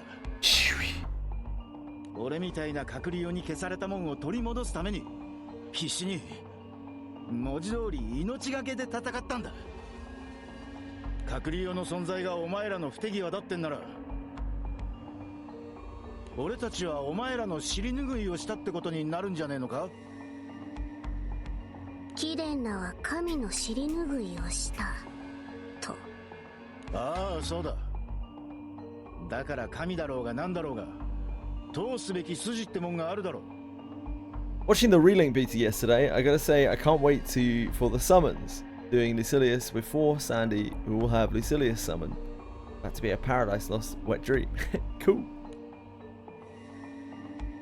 In response to Rackham's provocations, Rel heaves a deep sigh, for the first time showing something resembling emotion. おこがましい。あ？神と対等に取引をしようとはおこがましいにも程があるです。神が通すべき筋と人が通 Not すべ really き筋 too は much longer 全 for く a 違 relink う now, で is す。 it? About 3 weeks? それ Bit less? いいね。神様らしい傲慢さだ。でもそれならなぜ閣僚が侵略を始めようとも神は世界を放っておいたんだい？我が主が手を下してもよかったと？神に助けを求めるのなら神は服従を求めるです。それが神の通す筋なのです。そんな神様ってのは困ったら助けてくれる存在じゃねえのかよ。Come turns his back on the impassive Rel. His patience clearly wearing thin. 話にならねえな。行こうぜ団長。もともと写しみの創世神がいたっつ死生の座ってのがあるんだろう。なんとかしてグランサイファーを見つけてそこまでたどり着けりゃ何か。ダメです。神は手出ししねえんじゃねえのか。私たちは仲間を空を取り戻したいんです。それがどんな方法であっても少しでも可能性があるのなら諦めたくありません。だからもう私たちにはここから先世界を救うのは神の御業です。なんでここなんだよ。助けるならもっと早く助けてくれりゃ。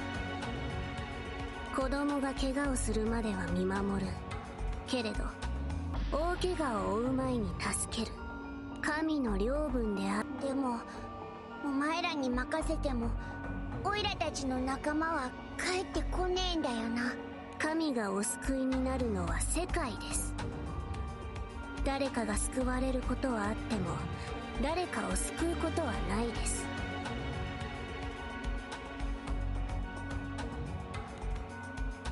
Confronted with Ro's transcendent logic, Noah responds with perfect composure, as though carefully considering his words. 君と僕たちはどうにも分かり合えないようだけれど、空を救いたいという一点においては目的が一致している。肯定するです。神の示す救いと貴殿なの思う救いがでは君の言う神とは一体どちらを指すのかな。君が言ったように君の主だった写しみの創世神はもういない。神話の始まり、空の世界を作った創世神については言うまでもないことだね。それなら君の言う世界を救ってくれる神とはそこに。 Ro continues to stare silently at the crew, prompting them to glance around in confusion. どういうことだ？俺たち以外の何かが見えてんのか？赤き竜と青の少女。Ah. それらは破壊と創造。 Finally, we have reached the point. 両翼の端末です。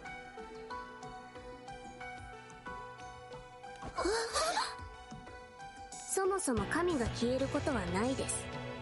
神は万象に宿り、因子もその力も空でも星でもないこのイスタルシアであれば、核となる両端末から創世神様に再臨してもらうことができます。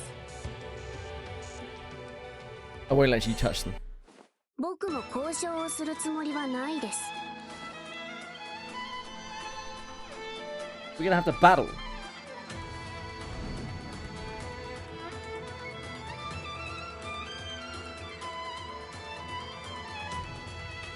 Zero raises a hand. Light begins to emanate from it, gradually taking the shape of a hulking figure. これは因子を通しイスタルシアに触れたものの写しみです。僕は正直弱いのでイスタルシアの管理人として権限を行使させてもらうですよ。すごいね。まるで意志を感じられないのにものすごい威圧感だ。渡してもらうです。赤き竜も青の少女も神が世界をお救いになるために。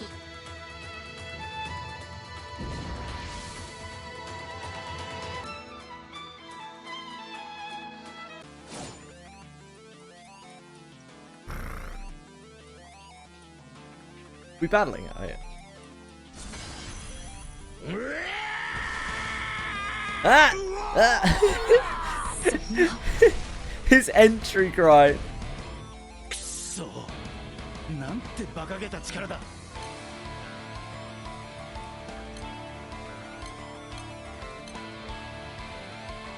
Okay.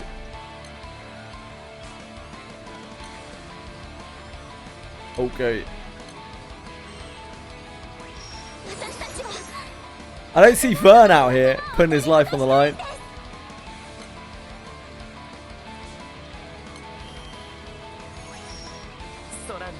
Yeah, reload spam, yeah.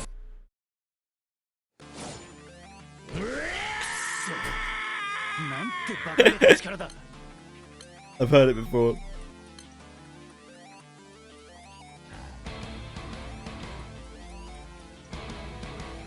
Good luck. Be safe driving home, Susanne.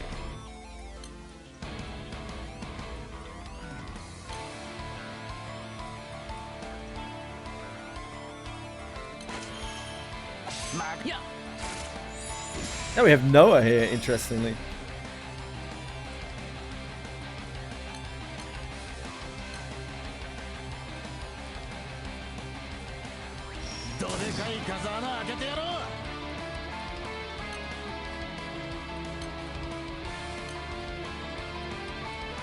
I like the distortion on him.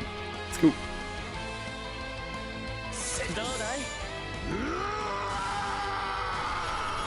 So mad. まだ仲間を取り戻せず Now we に got this. ここで終わっちまうのかよ。俺の子供に手を出してんじゃねえ。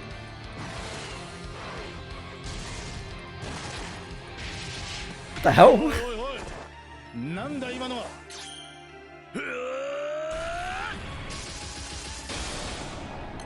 Some good pop off. The simulacrum summoned by Rel is suddenly defeated by a mysterious figure. Who could it be? Who could it be?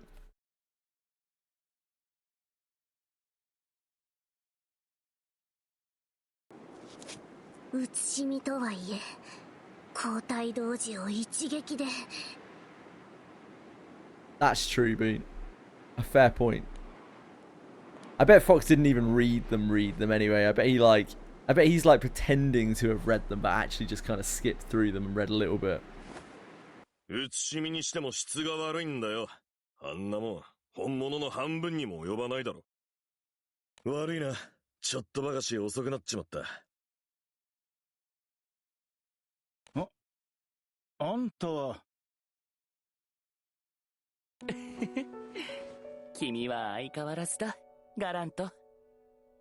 Galant. おう、久しぶりだな。ノア、ビ。Like, お前は我が主が失わ you're a れて以 deadbeat, 降 mate. 外装に隔離したはずです。わかってねえな。あんなもんで俺を閉じ込められるか。ましてや、息子がついにここまで来たんだ。出迎えるのが親ってもんだろ。 With a broad grin, Galanth ruffles the captain's hair, unable to contain his joy. Dad! 大きくなったな。かれこれ、10年以上ぶりだもんな。 If you give me your potions, I'll do mine on my account, Fox. How about that?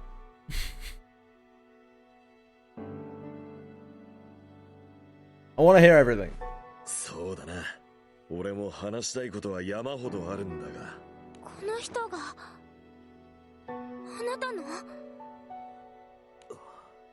ルリアだったな。Kind of tempting. It's win-win for me. Galanth lowers himself to one knee in front of the Lyria, bowing his head deeply. こいつが世話になった。How your pot's こ looking? いつの命の恩人だ。 Pot's looking good, Fox. How are pots looking?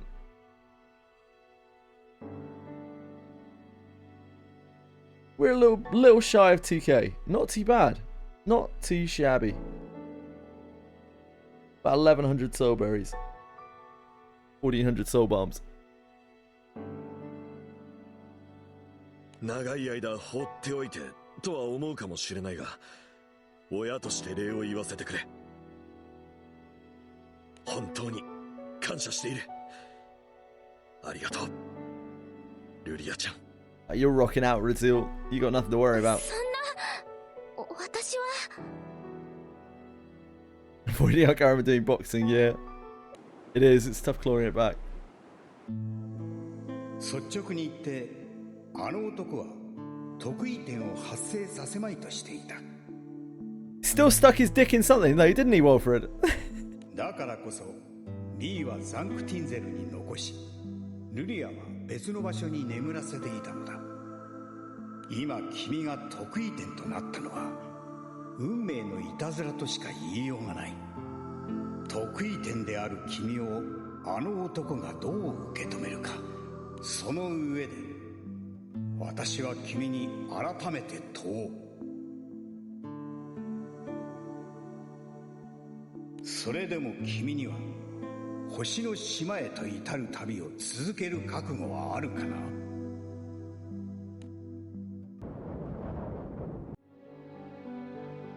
The warning once issued by Galanth's own comrade replays in Lyria's mind, crushing her beneath its weight. 教えてもらえますか？私を見つけた時のこと、そしてどうして得意点が発生しないようにしたのか、得意点となった彼のことをどう思っているのか。積もる話になる。だが話さないわけにもいかないよな。とはいえだ、まずはゆっくり話せる環境だ。親父に全部任せとけ。まるっと俺が型をつけてやる。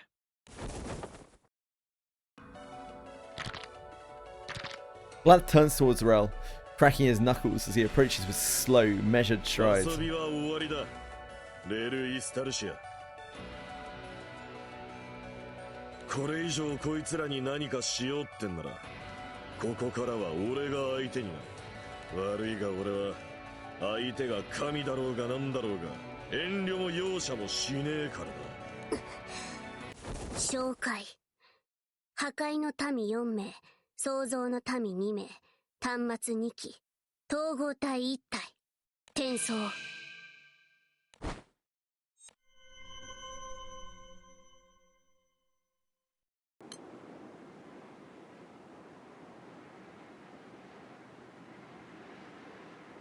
Four beings of destruction, 2 beings of creation, 2 conduits, 1 integrated entity. Conduits being Lyria and Vern. We're the entity, I guess.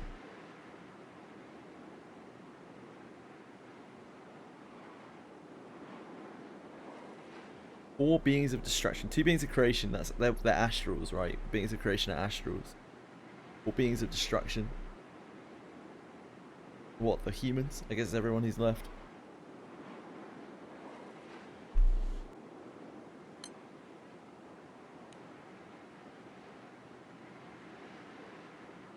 Noah and Loki are creation. Yeah, because they're astrals, right? Oh wait, no. Noah's a primal beast. I thought the primal beasts were beings of destruction, and the... Oh, maybe not, no. Maybe that doesn't make sense. Yeah, I guess they're both. I guess primals are being of creation as well. Yeah, they're made by astrals. Yeah, I know they're made by astrals. I thought there was somewhere in the story it was referred to that the beasts were beings of destruction, but I don't know. So what does that make the beings of destruction? Just like Skyfarers, humans, mortals. When the sudden blinding light subsides, they find themselves in the captain's hometown of Zinkenstill. Sky dwellers, yeah, I guess so.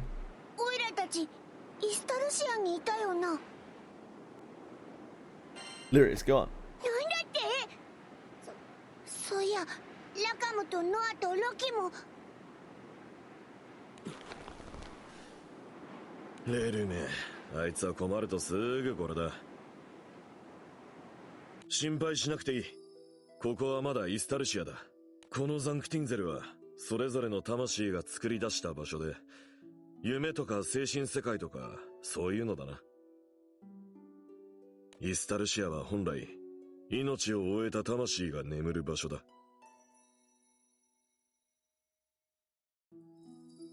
だから軸になる階層とは別に、それぞれの魂が安らげる場所が作り出されるんだ。じゃあ他の奴らは無事ですよ。そもそも貴殿らを傷つけるつもりは最初からないです。いつの間に。イスタルシアの正規の手順にのっとってそれぞれの心象空間に分断させてもらったです。僕は赤き竜と青の少女を渡してほしいだけなのです。It's a free weapon. Just get it. I still haven't even looked at the mats for Draconic. Where can I see him? Is it in shop? Weapon series. Draconic weapon recollection. First obtain the Draconic harp. I can obtain the Draconic harp. Okay. I should just look this up online, shouldn't I?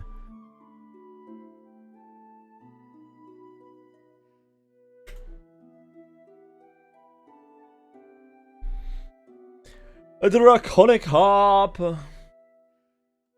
Good night, Cyril. Take care of yourself, my love. My darling.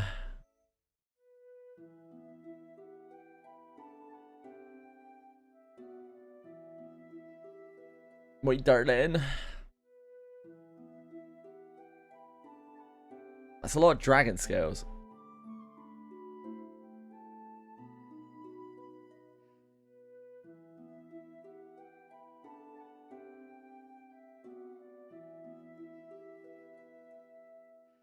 This is for just the harp. Despite similarities to Beats X Mind did not come up preparation. Chronic weapon recollection. This is where you make them into the provenance weapons where they can be used. Takes an eternity sand. 1,000. Oh, that's these things. A 6 dragon item. 1,000 weapon stones. 1,000 quartz.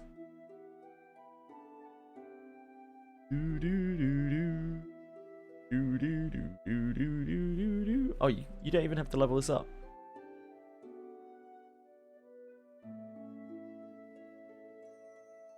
FTP forced to pull, yep.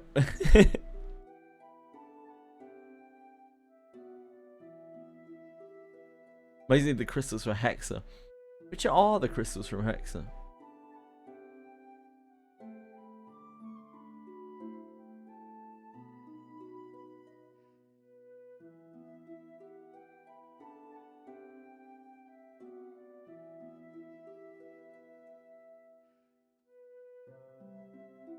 Is it provenance crystals?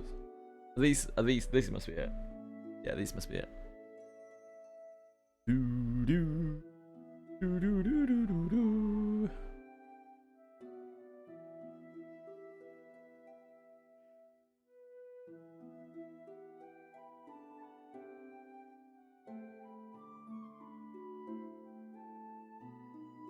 How many hexes have we leached? What's it gonna be under? Uncap? I'm like this menu is still very confusing to me. Supplies menu is still ultra confusing to me. I never know which category to look in for anything.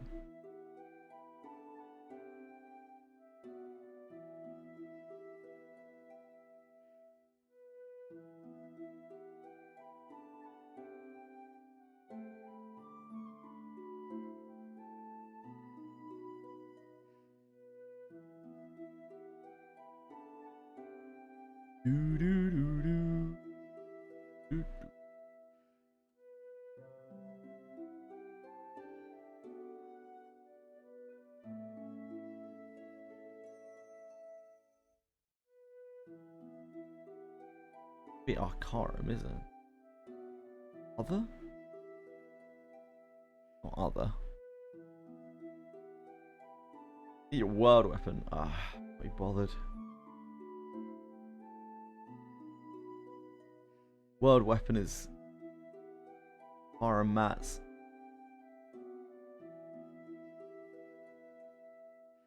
I'll do that for wind when we get wind properly sorted. Fire doesn't get that privilege. Too much.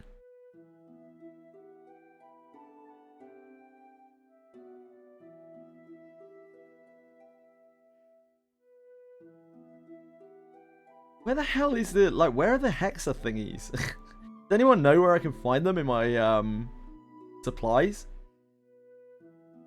I can't find the category that they're in.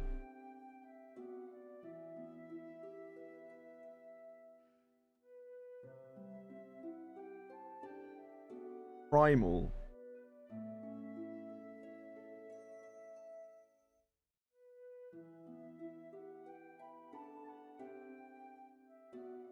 That's a horn.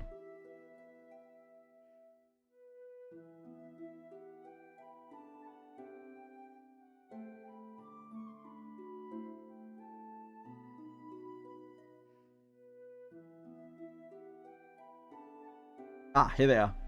Yeah, we have 23. 23 provenance critties. 23.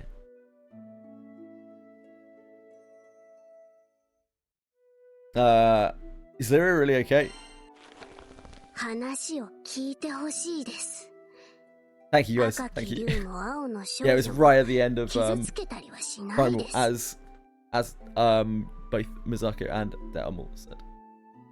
端末を傷つけて機能に支障が出たりしたら本末転倒もいいところなのです。でも僕も弾けないですから。少し時間をあげるのでよくよく考えるですよ。As Rel turns to leave, Galanth calls out. こんなもんで分断できると本当に思ってんのか？さっきと同じように空間を何発かぶん殴りゃ。無理ですよ。ここはお前を縛る場所ではないですから。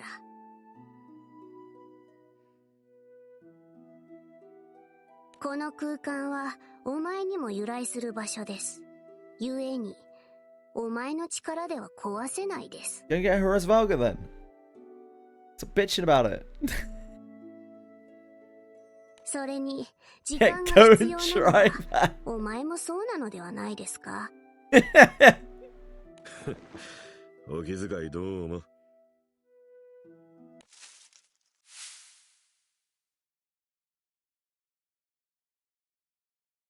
Just do it. Without so much as a backward glance, the caretaker vanishes into nothingness. さて、面倒なことになったな。親父さんでもこの空間をどうにかできないってのは。どうもそうらしい。壊すべき境界がどうにも曖昧だ。レルの言ったように、俺自身もこの空間を作る一部だし、俺たちに害のある空間じゃないからだな。頭を使うのは苦手なんだが、どうしたもんかな。Noticing the captain's silence, Galanth speaks in a reassuring tone. 大丈夫。ルリアちゃんや他の仲間が無事なのは間違いない。レルは嘘をつける性分じゃないし、仮に強攻策に出ようと、あいつ自身の体力は子供にも劣る。だからひとまずは。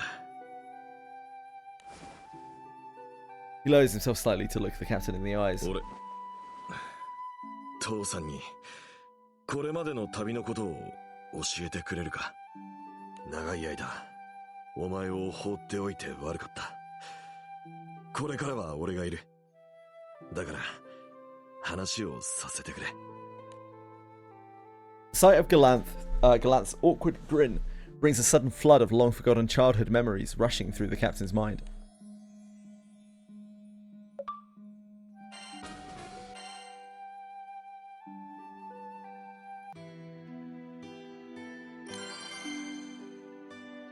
A journey of beginnings. I'm really liking this arc so far.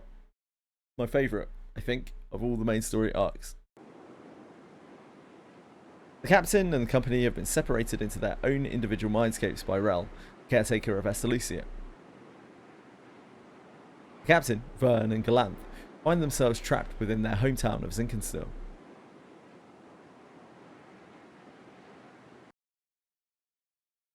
For the moment, they decide to head into their house and gather around the table to chat. なんだ。どうだったんだ。ここまで。I think what you mean is you're sorry for abandoning us? Hello? Ellipsis. Give him the cold shoulder.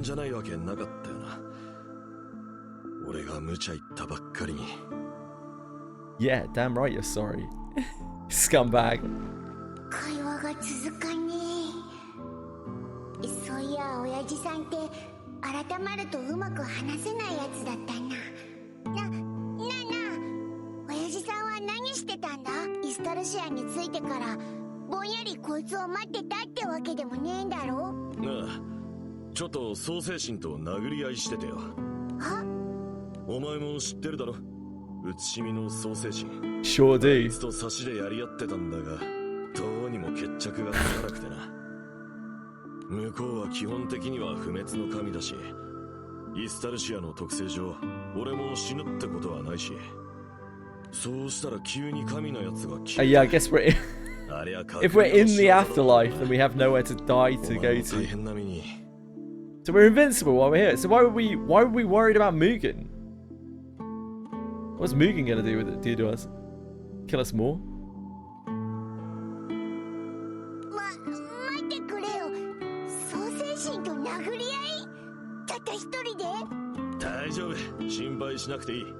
お前は俺によく似てるからな。Make a stab with his. お前もいずれは神の一柱や二柱ぐらい一人で相手。 A very realistic concern.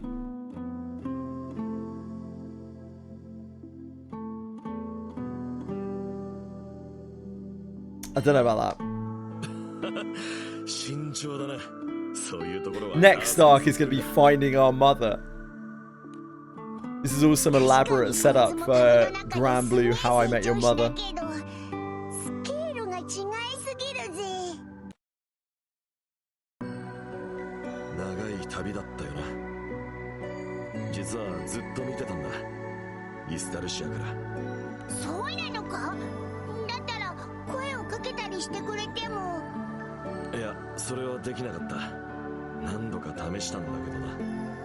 Elaborate.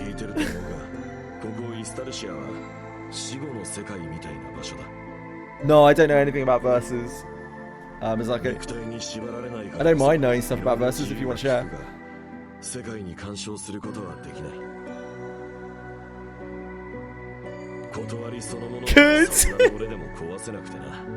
Is the story bad?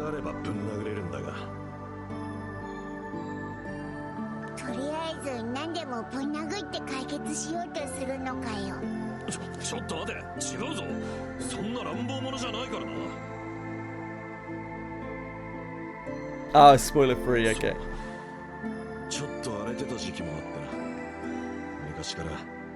I see, thanks Garrett.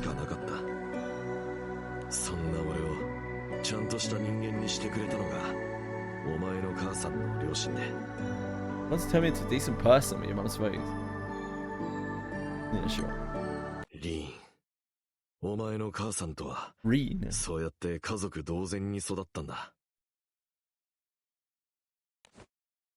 The unexpected mention of her name. Captain reacts with a jolt. Why'd you leave me behind? You dickhead. Yes. We're literally immortal, I think. Well, we're here. So, all the time in the world. Seeing the captain's eager nod, Glanth steels himself and slowly begins to speak.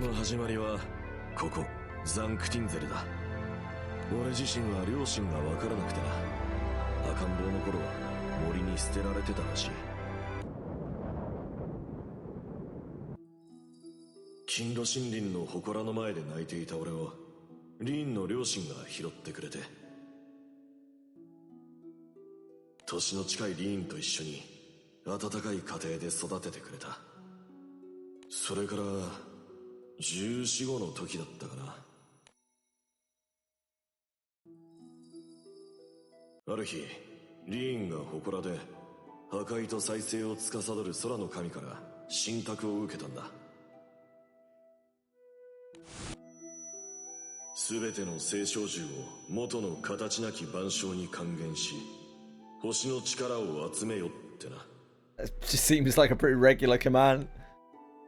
Get these missives all the time.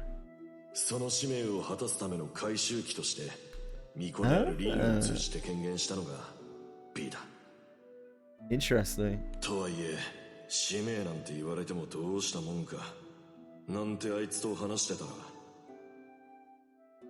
That's why I guess the girl in blue and the red dragon are not meant to be able to be together in any way, shape or form, because they're like on opposite sides, right? Because Werner's a manifestation of this, and Lyria was created by the Astrals.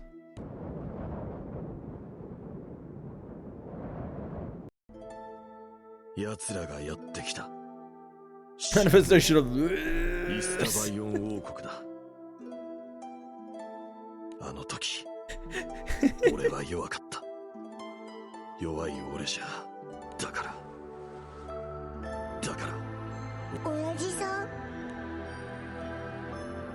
Having lowered his head to painful reflection, Galanth suddenly looks up at the sound of Vern's voice.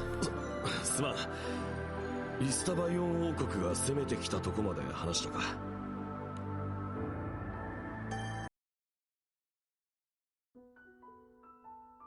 Ooh, pretty. 結局守ることができたのは一緒にいたリーンだけだった。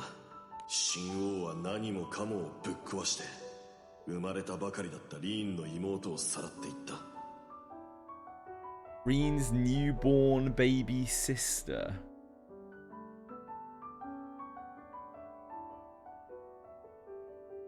Hmm. さらわれたリーンの妹を取り戻すため、そして空の神から受けた使命を果たすため、俺と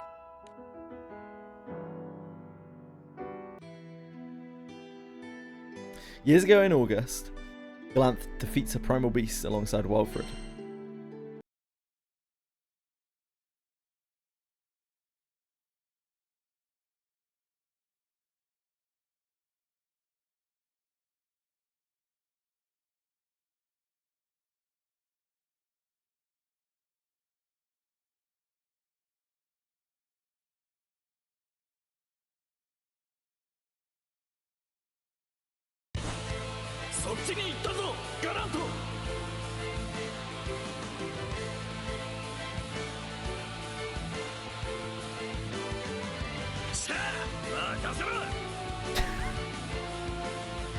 Just hanging out on the beach.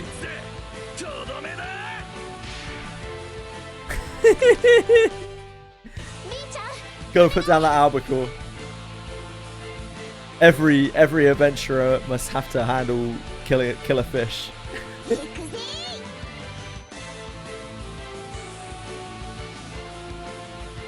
Apparently Reen was a Pokemon trainer for Vern as well. 君たちの力は凄まじいね。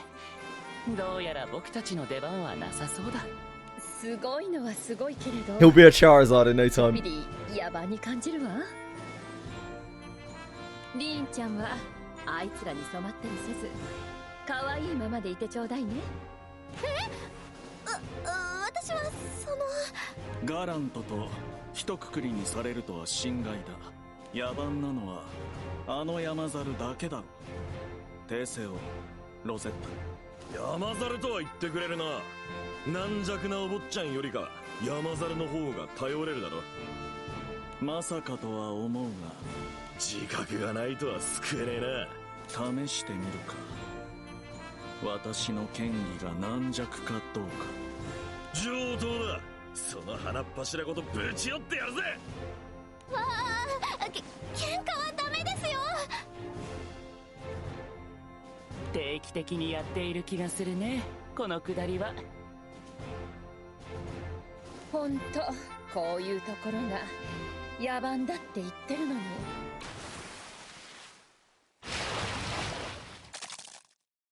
それどころじゃねえぜ。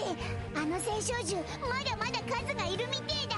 リーちゃんの力は確かに作用したはず。それともあれは一部に過ぎなかった。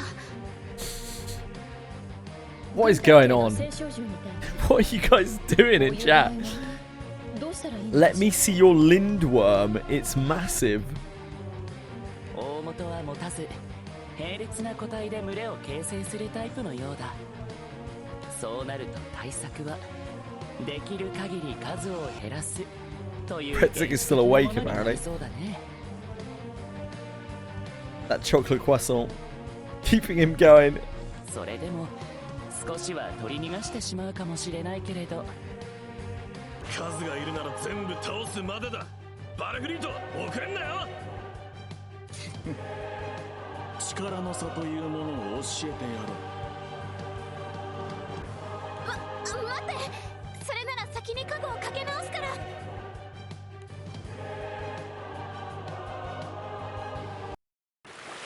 これで322。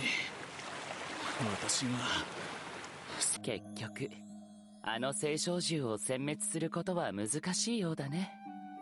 多倒したと思ったらまだどっかから出てくるし、どんだけ群れがあるんだよ。くっそ、しょうがねえ。とりあえず今日はもう船に戻るか。おや、随分と潔いな。私にはかなわないと悟ったか。2、3匹ぐらい誤差だろうが。そんなに言うならやっぱ直接勝負して。ちょっと静かにしてちょうだい。Rosetta gestures with her chin toward the sleeping figure, the figure of Reen sleeping peacefully in her arms. 少し前から疲れて眠っちゃったわ。動かすと起きちゃいそう。今日は野宿でもいいんじゃない？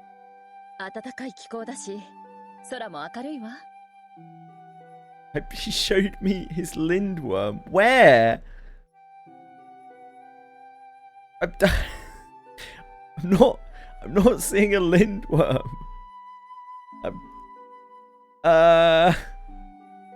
Okay, yeah. See you soon, breadstick. Love you, dude. Right. Sorry, I thought you were talking about the Granblue Fantasy enemy, Lindworm. But you were actually talking about your penis, which is considerably different.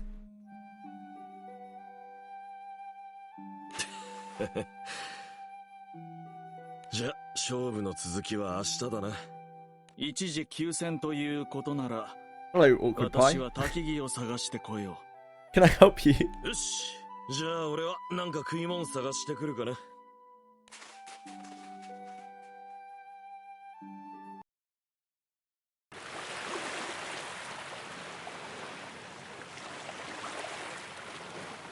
Galant and his companions spent a peaceful evening around the campfire, gazing up at the canopy of stars overhead. 悪グリート、寝たか。寝させろ。見張りの交代はまだのはずだ。この旅が終わったら、お前はカルエス・グランデに帰るのか。はあ、そのつもりだ。言い名付けも待たせている。それで青の騎士を継ぐのか。あの神王の飼い犬になるのか。両親には聞かせられないが、イスタバイオン Hell yeah, に Walfred. 忠誠を誓うつもりはない。じゃあ。だが、青の騎士は襲名する。Galant furrows his brows at Walfred's seemingly paradoxical answer. 私はイスタバイオン王国に一切の正義がないとは思う。 Walfred's so wise. 集団の大きさが He's like the only person with any kind of brain in this entire world. 大きな秩序にしか守れないものもある。しかし今のイスタバイオン王国のやり方が正しいとも思えない。お前とリーンの故郷での行いも到底許せるものではない。だから私は内側からイスタバイオン王国を変えようと思っている。そのために青の騎士という立場が必要なのだ。まだるっこしいな。間違ってると思うならぶっ壊して作り直しゃいい。俺がいてお前がいりゃきっとできる。Bean. Alright, I'll come and see your lindworm. It's so stupid.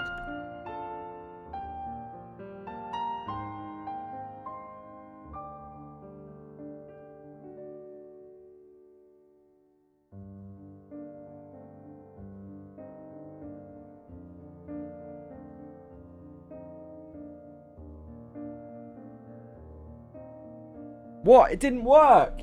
Is this fake? Oh, I've misentered it. That's why. I'll type on my phone. It's still fake.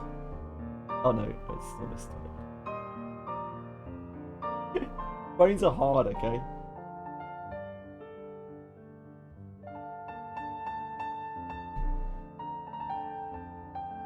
Wow, that's a really nice lindworm you've got there. Be a shame if something would have happened to it, Bean. It copied it from the game itself. How is it fake?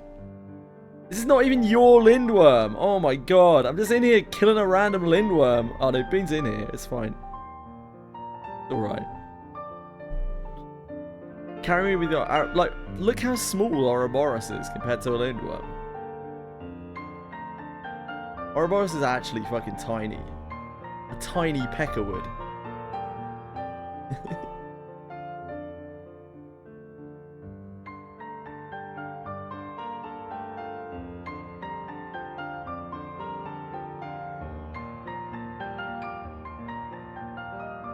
You guys are gonna kill it before I even get to my attacks.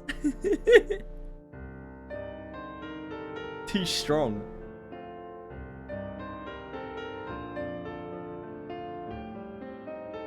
I'm already trying to handle one lindworm here. Don't have room for another one, Misako.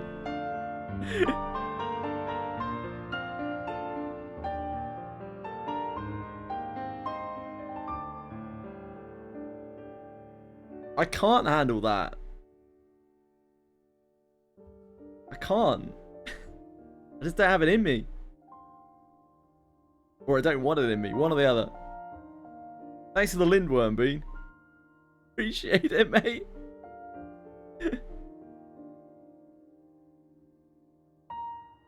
Thanks, Senna. Thanks for handling the giant lindworm. The menace that was plaguing our society. Oh, it was a hexer. Oh, okay. I'll go and join the hexer. Sorry, everyone.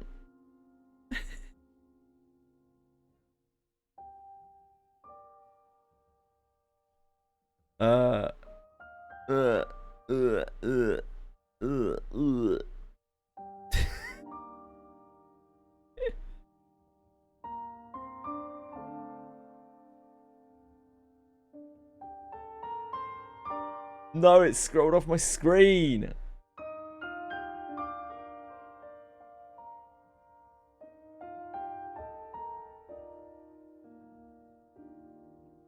It's okay, I scrolled up.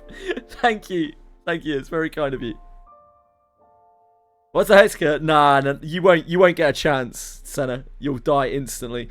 With hexer, yeah, you need to salute, or you won't count as having contributed. The deal with hexer is you have to join when the lobby is created, or you will die 100%. Like, everyone will die in your party. There is no way around it. You will just die. You have to be part of the host to be able to take part. But you can still just join and salute and count as, you know, participating in terms of getting the base rewards.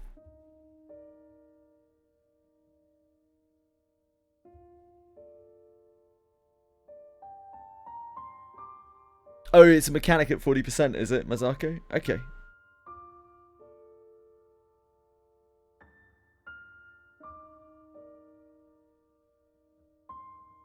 Rarely you may find this raid below 40%. In these cases, the host is soloing the raid, giving out free mats to anyone who joins.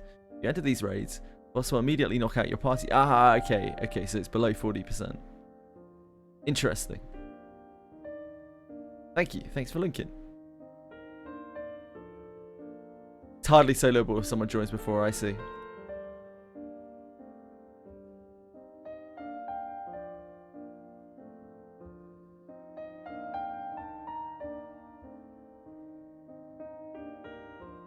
Crazy raids. Thank you guys, thank you. Thank you, Miyazaki. Very kind of you. その自信はどこから来るんだ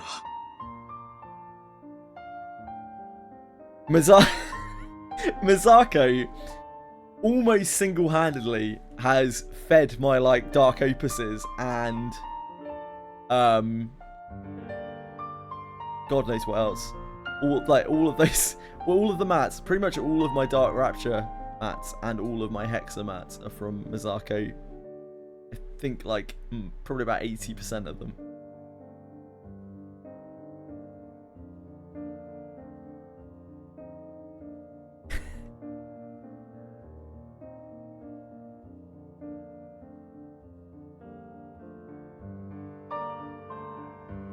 Umi's always making Lindworms pop, Boone. That's the way it goes. だが一生に付す気にはならないな。お前が言うと不思議となんとかなりそうな気がしてくる。だったら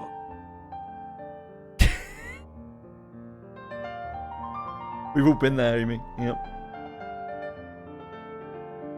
悪いが考えを変えるつもりはない。 Sometimes your Lindworm just prematurely pops. What can you お前 do? であろうと無事では済むまい。そして何より国家の崩壊は大きな混乱を招く。その代償を払うことになるのはいつだって立場の弱い者たちだ。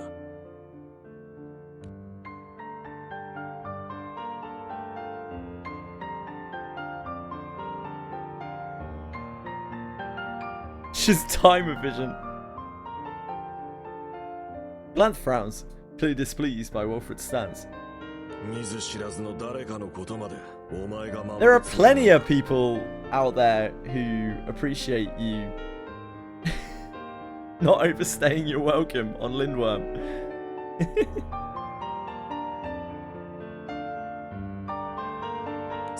There's only so long that some people want to bear a Lindworm, you know?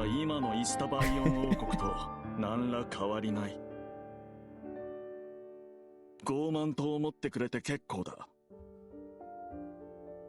いや、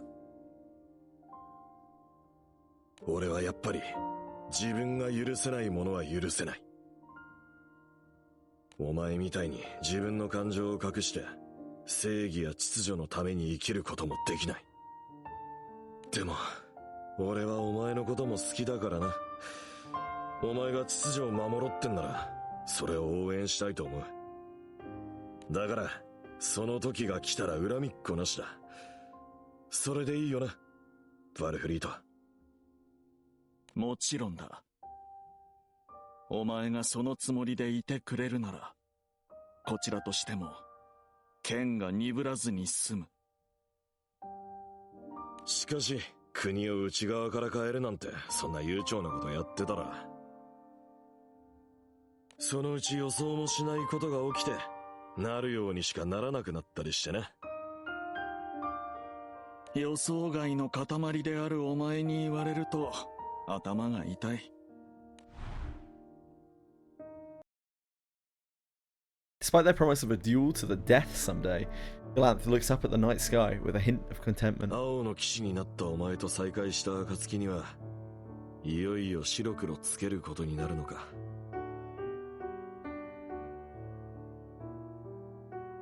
その時まで欠かさず剣を磨き完膚なきまでにそりゃ楽しみだ。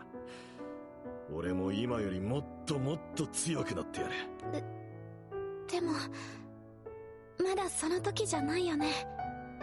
私たちの旅はリーン、悪い、起こしちまったが聞き耳を立てていたのはガラントが柄にもないことを話題にするから気になっちゃったのよね。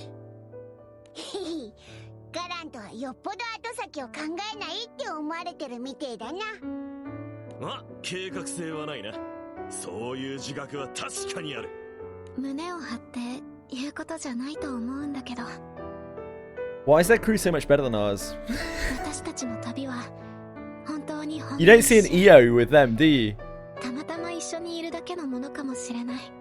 でもこの旅が終わってしまうその時までみんなでいろんな思い出を作りたいな。 Reen lowers her gaze to the waves lapping at the shore, her expression contrite. 旅を楽しんでる場合じゃないっていうのは分かってるつもりなんだけど、ずっと張り詰めた気持ちでいても長くは続かないと思うわ。それに君たちの年齢なら日々を楽しんでいたとしても咎められる言われはないんじゃないかな。 If you're Earth team. Thanks, Amy. That's so helpful for Fox. だからこそ Poor Fox forgot about the element pie for a second. It was so nice of you to remind him. 明日は物資の補給も兼ねて町の方を見て回ってみるか。 Talk about a public service.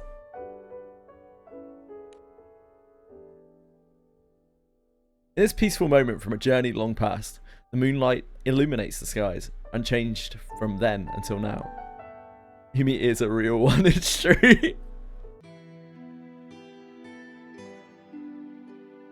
At least he's pretty. Who, Fox?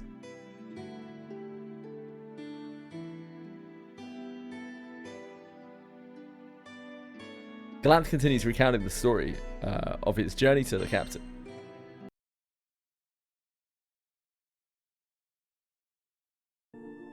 Tama, そんな感じで俺たちは旅を続けてたんだ。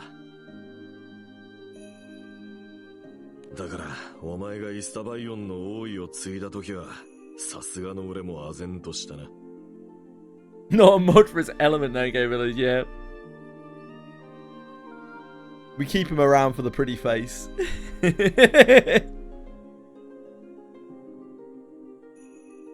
あれにはオイラたちも心底びっくりしたけどよ。Mountain time might as well be fucking Estelicia. あまりとやかく言いたくないが、結婚は相手の親込みでよく考えた方がいいぞ。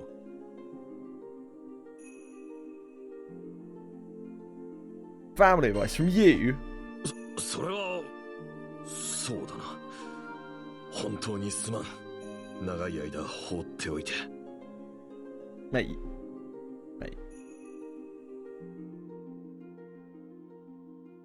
Like, did you at least get the milk? 確かロゼッタやノアは旅の最後までは一緒じゃなかったんだよな。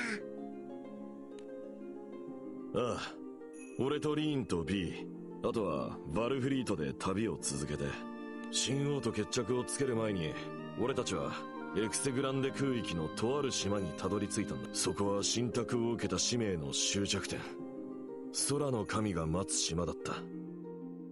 そこで俺たちはそのとある少女を見つけて、それが青の少女、つまりは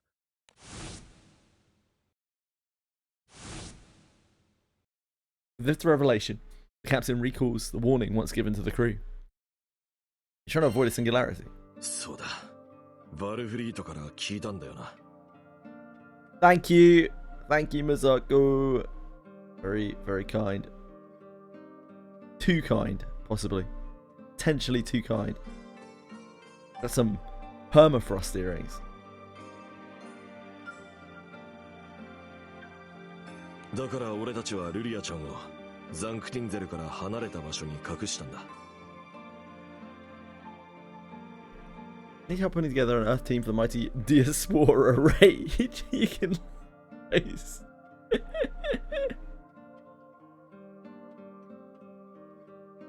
Thanks, Emi.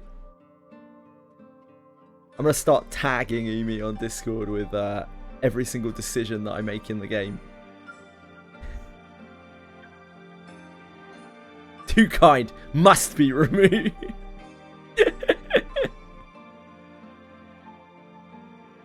It's really good of you, man.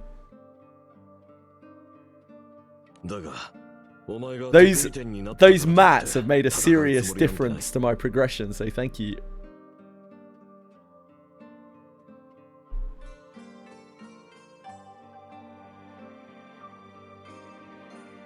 Wow, Senna, look at that preferential treatment! Umi just, you know, is still, she's a student in many ways as well. She's a student of the Yay discipline. She still has a lot to learn. Senna's the only teacher out there. 守るったって何から守るってんだ?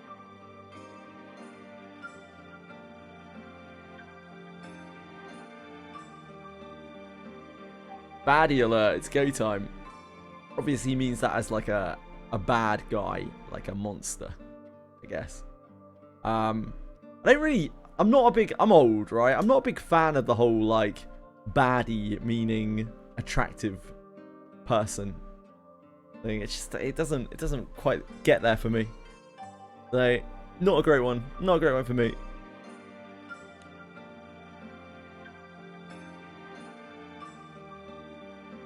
How many chapters are playing through today? Not that many. We finished off the end of Gripping. What was it called? Holding Freedom? Gripping Freedom?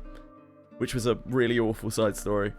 And then we've gone from 172 to what, like 179?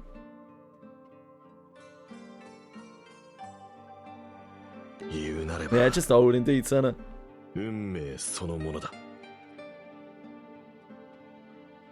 Almost done. Not really. Kinda. I'm trying to go to 191 at the moment. Then we have, like, there's a bit more, and then there's the start of the new arc. We still got about 15 to 20 side stories to go. But yeah, we're getting there.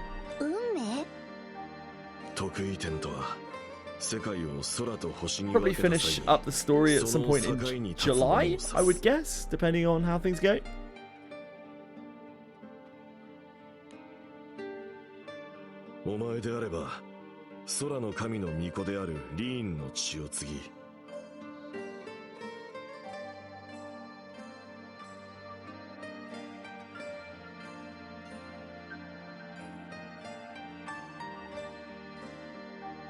I've never really liked any of those words, Senna. I've never been a big fan of it. In this country, it's always fit, right?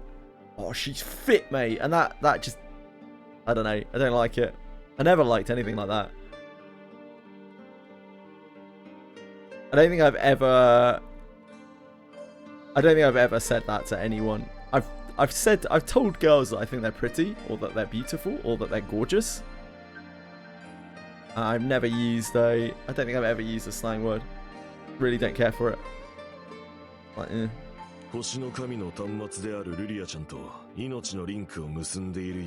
It was disingenuous.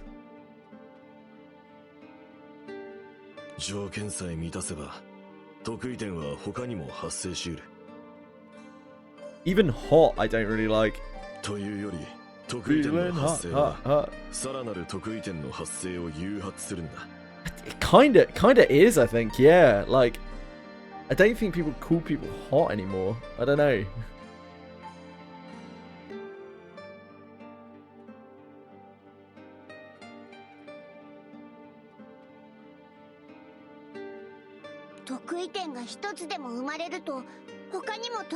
Banging me. 得意点の発生は連鎖する。そうして世界は原初の姿へと徐々に回帰していく。New Monster Memories invites going out. 原初の姿？創世の力だ。空の力と星の力を兼ね備えるということはそういうことだからな。ここまではいい。ここまでは創世神の断りのうちの話だ。問題はこの先、創世神がこの世界にとって外なる異物であることなんだ。You used to describe someone with the utmost sincerity. Dude, you're fucking hot. Yeah. No, that's fair. Hot has a place for me for sure. 異物？神様がなんで異物なんだよ。この世界を作ったのが神様だろ。この世界ってのは空の世界のことだろ。Very good, Narcos. 隔離用の存在が示したように、世界は空だけじゃない。空の世界は、空の断りは、もともとあった世界の上に上書きする形で作られたものだ。そして、もともとあった世界、隔離用よりももっと古く、誰にも語ることのできない起源。そこにも、神のようなものが存在するんだ。なんかずいぶん曖昧だな。神のようなものってなんだよ。神様じゃねえのか？実体はない大きな流れのようなものだ。だから俺はそれを運命と呼んだ。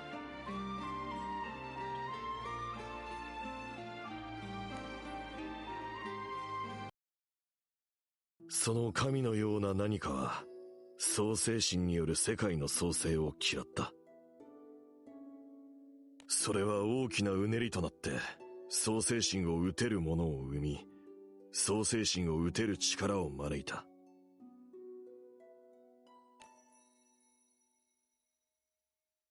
具体的に何かが暗躍したわけじゃない。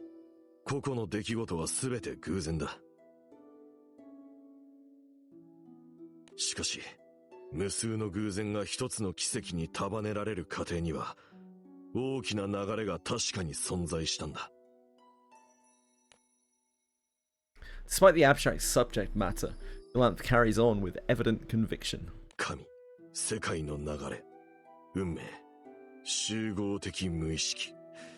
どう呼ぼうと、それは確かに存在する。そしてそれは創生を嫌っている。つまり得意点は、それのターゲットになりうるんだ。そんなのありかよ。運命自体が狙ってくるって。これが形を持つなら、俺にも対処のしようがあったさ。でもそれは、何かや誰かではなく、ただの流れなんだ。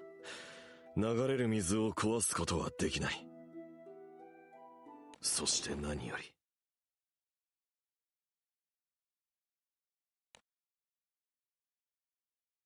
Galanth pauses for just a moment and looks the captain straight in the eye. 俺はお前に That's an odd one, I 幸 suppose. せに暮らしてほしかった。空だの星だのなんていう戦いから、お前を遠ざけたかったんだ。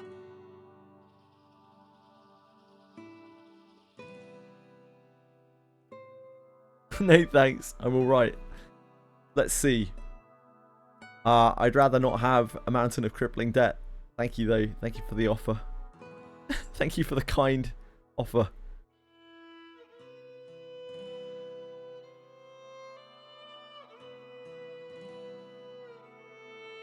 You shouldn't meddle. You're a twat. そうだな。その通りだ。お前の人生は You make awkward eye contact and scurry off. That seems like you were met. That sounds like the opposite.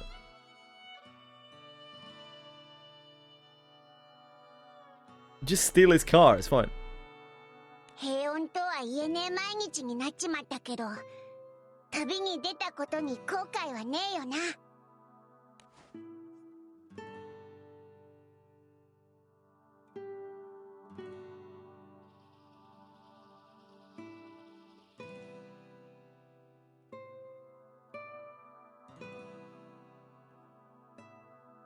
っていうか、そもそもの話なんだけどよ。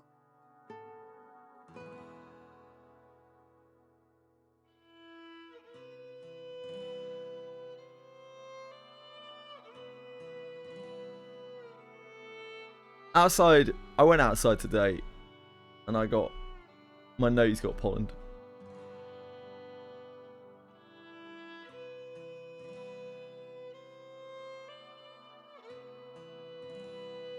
East イスタルシアを目指すなら平穏な暮らしなんて無理なんじゃねえのか？確かにそうだ。やっぱり俺自身旅は好きだったからな。心のどこかにお前にも旅に出てほしい気持ちがあったのかもしれない。Yeah, I went outside today. I was late on today. Twice this week I've been very late on. I had to handle a lot of real life things, some various meetings and appointments.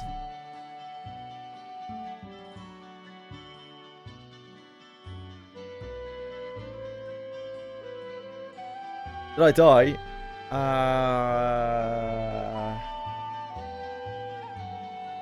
Don't think so. It's hard to tell.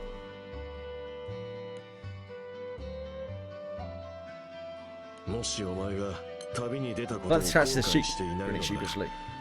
やっぱりそれは嬉しく思うよ。俺に似たのかなって嬉しく思う親心と、平穏無事に暮らしてほしい。Fox is like, oh dear, he's from the mountain. どっちも間違いなく俺の本心だ。難しいな、親ってのは。Behind Gallant's clumsy demeanor lies the unmistakable resolve of a father trying to make up for precious lost time.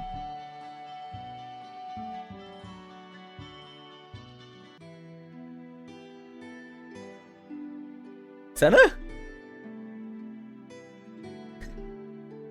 What is this? Who am I? My lord? What?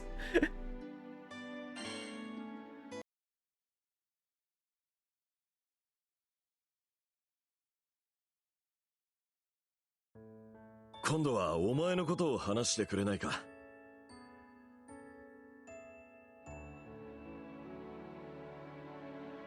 これまでどんな旅だったのか、誰と何と出会ってどんな景色を見てきたのか。I don't know what you're talking about, Senna. You're talking crazy talk. Must be some old person there. I wouldn't get it.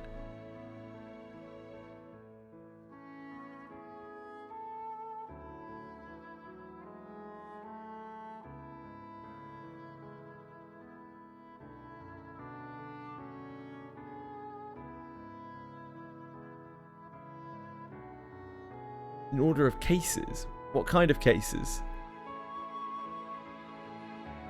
でもさっきの話からすると、オイラたちの旅がどんな感じだったか大体わかってるんだよな。それだったら。いや、何があったか Hello, Libra. 確かに知ってるんだ。Libra. そうじゃなくて、俺はお前の口から旅の思い出を聞きたいんだ。Thanks, Narcos. So nice of you to give the sub to Lucy's brother. Thank you so much, man. So kind of you. 俺はお前の帰る場所にはなれなかった。だからせめて帰ってから家族に話すことを今聞かせてほしいんだ。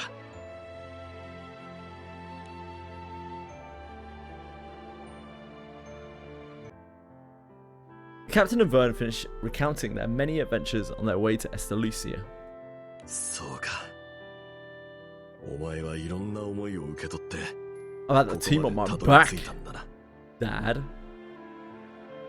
どうしてこう世界の命運なんてのは何の前触れもなく降りかかってくるんだろうな。でももう大丈夫だ。ここからは俺がいる。何があろうと俺が必ずお前を。と話し込みすぎちまったか。お前も疲れてないか。なんでこんなに眠いんだ。いや、もう相当遅い時間なんだ。イスタルシアじゃ日が落ちることはないからな。イスタルシアに時間の概念はない。だから夜になることはないんだが、それでも体は疲れてるんだ。そういうことかよ。幸い家だし、今日はもう休んだ方がいいな。Vern's EP. EP. 一眠りしてからルリアちゃんたちと合流する方法を探そう。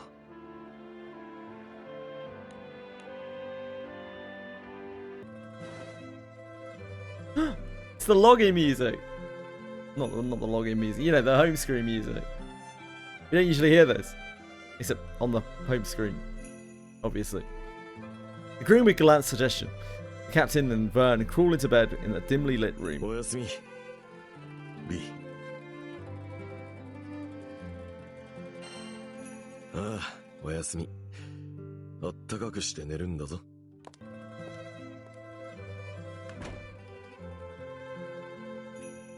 Shortly after Gallant's departure, Vern speaks to the captain in a hushed voice.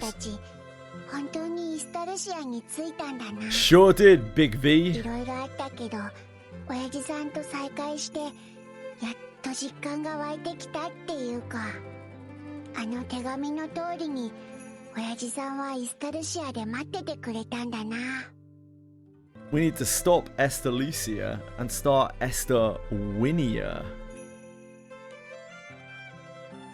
Huh? Huh? They visibly moved by the significance of it all. Vern suddenly grows more hesitant. でもよ、親父さんの話、お前はどう思う？ 6 out of 10, I'll fucking take that. That's a good score. That's above average. God, if I could be 6 out of 10 in all things, I'd be above average. That's pretty good. He's hiding something.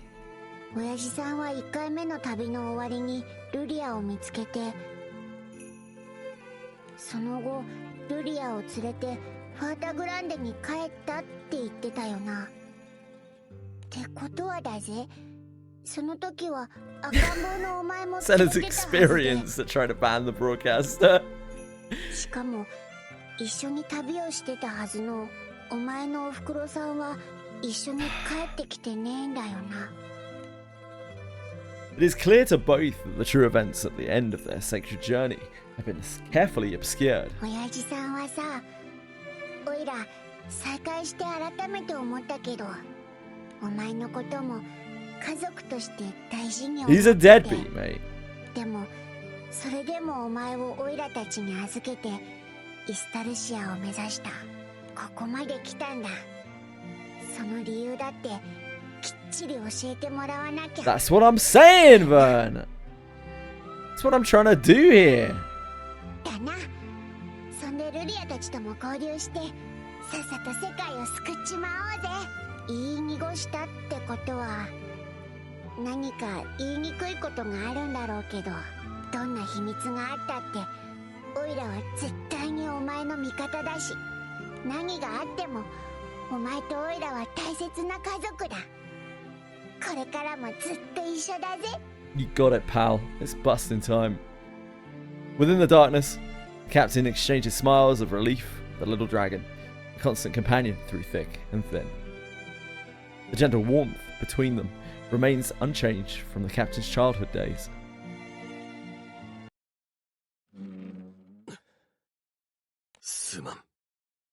Are you gonna fuck off again? お前も B も俺は家族を絶対に守り抜く。 Literally brain dead. そのためなら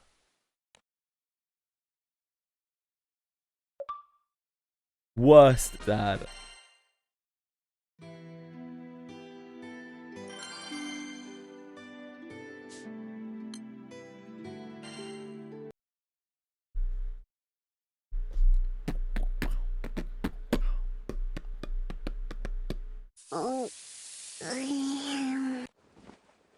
Savory smell of cooking oil drifts through the house, tickling the noses of both the drowsy-eyed Vern and the captain. He's always in need of some milk or some smokes. He just loses track of time.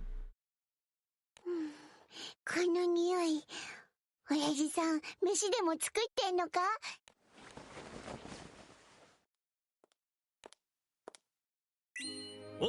Oh, he's still here, okay. Got him all wrong. Are you gonna poison us? What's your end game here, brother? As the captain and Vern set the table, Galanth approaches you with a frying pan in hand. Soon enough, the table is filled with heaping piles of scrambled eggs and crispy, well-browned bacon. Love eggs. Not too big on bacon. Criminal, I know. What happened to nutritional balance?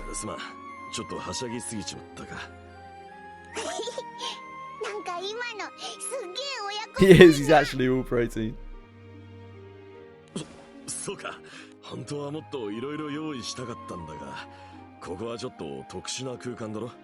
Where did you even get this bacon and eggs from exactly?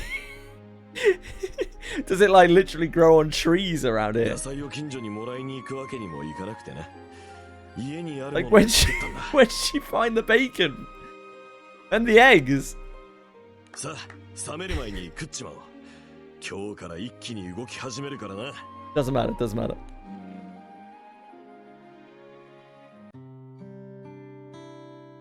How do we even have any food? No one's asking the real questions out here. Me too, folks, me too. Oh, that... I mean, Bahamut's eggs would be pretty huge. Realm Mindscapes are like 5-star hotels. Yeah, it must be that. It's got to be that. Though there isn't much in the way of lively conversation, Bree managed to share an awkward yet warm meal. 一気に動くってもう計画とかを立ててんのか？ああ、まずはリー、お前たちは空の世界に帰るんだ。は？レルはこの空間を壊すことはできないって言ってたが、ちょっとコツをつかめてきてな。全力でやれば少しの間穴を開けるくらいはできそうだ。元のイッサルシアに戻った後、どうやって空の世界に帰るかなんだが。待ってくれよ、何言ってんだ？大丈夫、俺が何とかする。お前たちの仲間も世界も This guy's a 作っ chump. てみせるさ。そういうことじゃねえって。ここまで来て何もしねえで帰れってのか？ Our dad's actually a 危 loser. 険な目に合わせたくないんだよ。前に出るのは俺だけで十分だ。今度こそ。Do you not think you're biting off a little more than you can chew, sir? I can't just leave. いや、帰る。頼むから。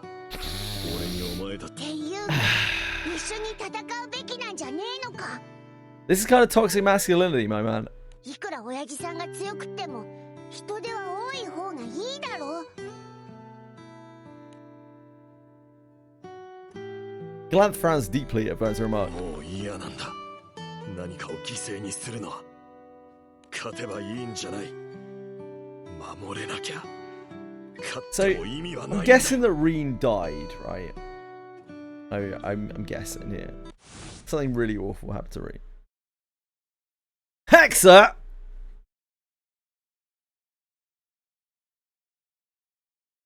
Umi's flexing her Hexa.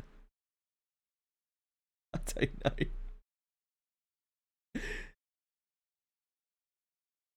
Hexa!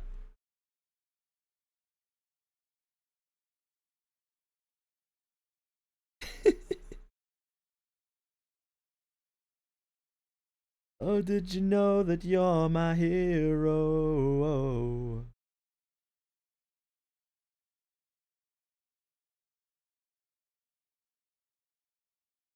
Didn't even bring the right team. Wow, extra flexer.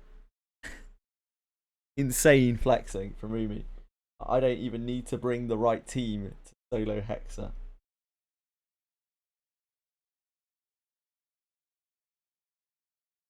The raid battle is full. That's too slow. Glanth pained words weigh heavy as the memory of friends lost in battle against the other world flashes through the captain's mind. Thank you very much anyway, Umi. Very kind of you. わかるだろ。俺もお前も失ったものを取り戻すためにここまで来たんだから。Takes too long to type a code on my phone. 取り戻したいと思うもの、失いたくなかったもの。お前や B が俺にとってはそういう存在なんだ。I'd like to think one day I could solo Hexa, but I think a more reasonable goal would be just doing Hexa, being able to complete a Hexa. Glanth turns to face the two fully, his eyes flickering with conflicting emotions. 分かってくれとは言わん。これは親のエゴだ。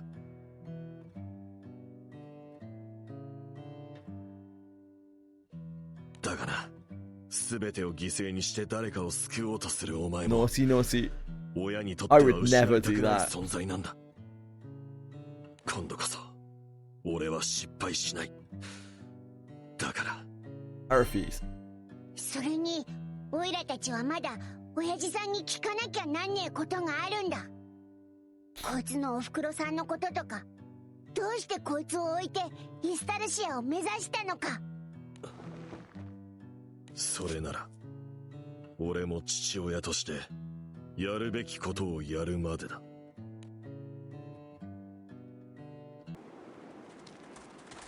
こういう手段しか思いつかないあたり、やっぱり俺は少し野蛮なのかもしれないな。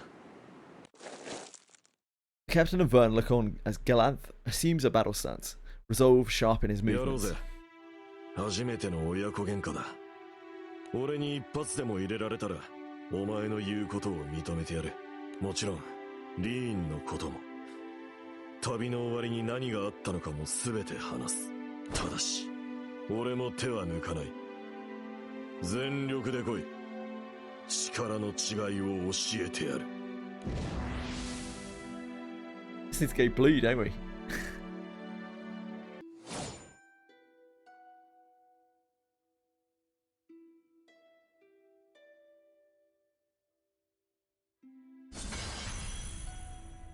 これが俺なりの It's so funny, like how we're so small. The child who needs protection.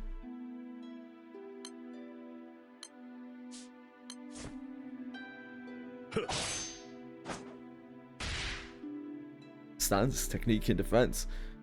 You can already see how many obstacles you've overcome on your journey, but it's not enough. The world you're trying to take on demands far more than that. 親父さんがどんなに強くてもオイラたちは諦めね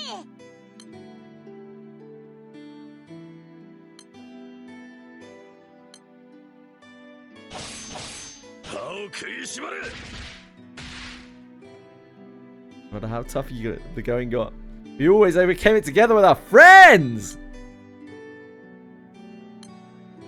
Galanth don't know. He's forgotten about the power of friendship. He spent too long being jaded and trying to do everything by himself.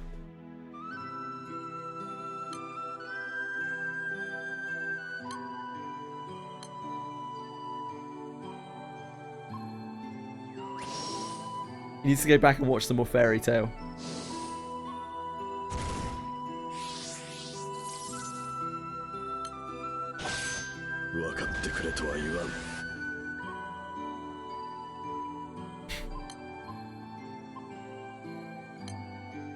I'll protect you by beating you up.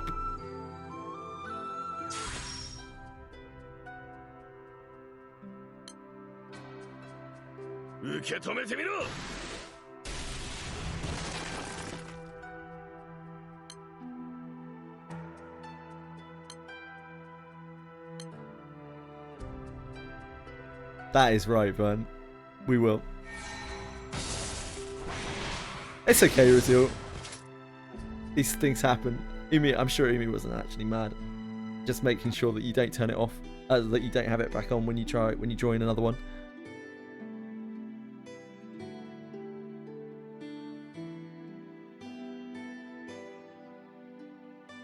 Following a parent-child spat, Galanth gives in to the captain.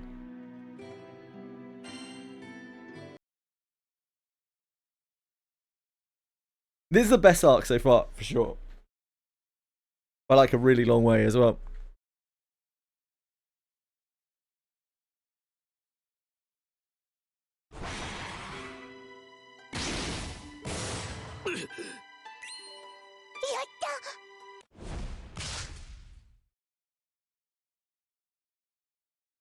The moment Galanth falters, Captain throws a right hook at full force.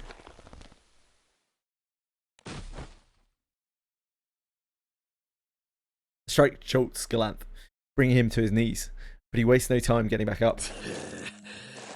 Could have broken his glasses. Pretty rude of us.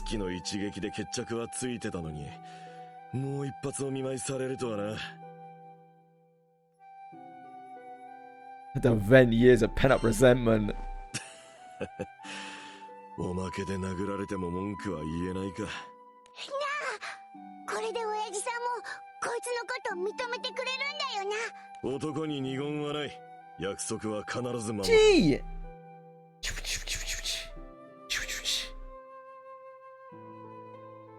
I can't see it.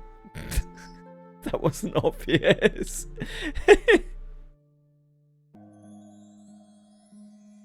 それにこんなに強くなってるなんて。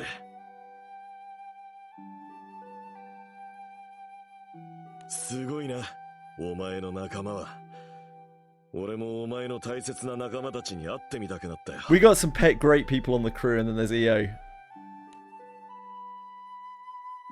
Glanth honors the captain's journey and growth, recognizing the bonds forged with steadfast companions and the remarkable deeds they've accomplished together. 一緒に戦おう。B、お前たちは頼れる立派な貴空士になった。 It's reset time. It's reset time.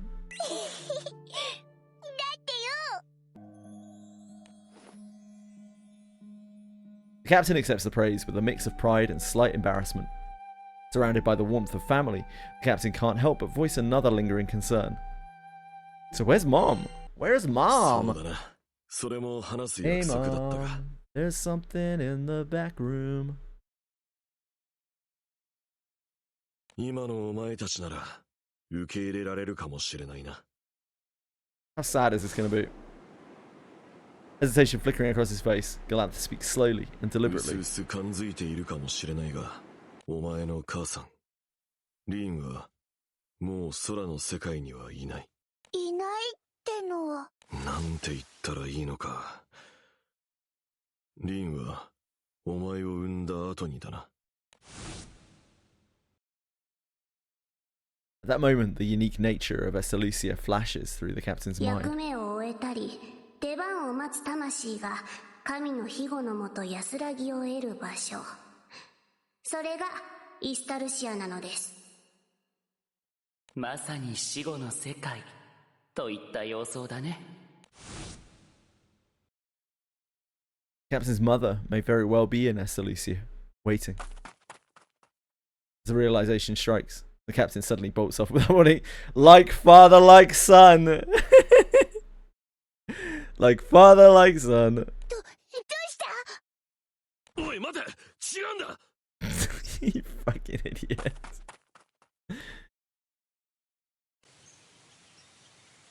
Yeah, like I shouldn't really be too mad at like the captain's dad, because the captain's also really, really stupid. Like an absolute complete dumbass. Totally unfit for any kind of leadership role, or really any role. Guided by a yearning for motherly affection, the captain runs into a tranquil, sacred forest where mysteries still linger. At its deepest point, near a small shrine, a shadowy figure stands silently.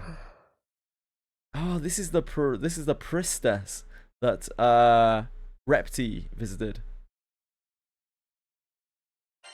Mom? 得意点。ここで会うのも因果か。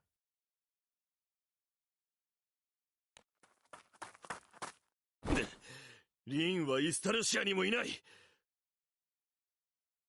だから俺は。 Seeing the woman before the shrine, Glanth is struck speechless.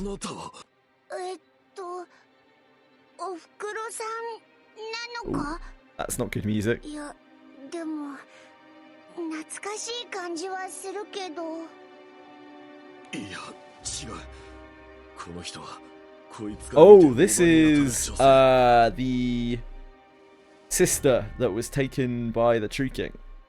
つまり神王にさらわれたリーンの妹だが。 See, I was reading. ここに。 I committed it to memory. いや、そうか。レルが俺たちを分断した時に巻き込まれたのか。 That's how you know I'm enjoying this arc. While everyone stands frozen, trying to process what's happening, ragged breathing echoes from a short distance behind them.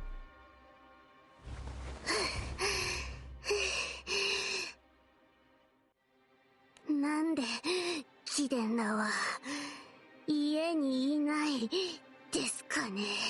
You ain't seem very good at this whole afterlife caretaking shtick. レル、 Well, お前汗だくだな。お前の家からここまで自分の足で歩いてきたからですよ。お前なら知ってるでしょ。僕は体力が全然ないって。Ra's uncharacteristic outburst of emotion is quickly cut short by the sight of the woman before the shrine. なぜ巫女がここに? Well, Rel, if you shut up for a second, that's what we're trying to figure out. But people just keep barging in, interrupting our discovery process. お前が俺たちをイスタルシアの手順で分断した時に巻き込まれちまったんだろ。I don't. Yeah.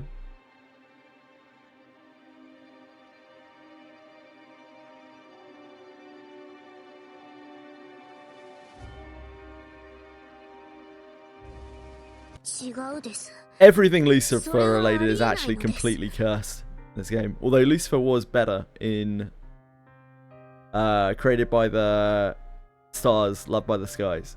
He was like considerably less shit. I actually couldn't stand Lucifer at all in the What Makes the Sky Blue trilogy. It was actually awful. This is Bahamut related, I see.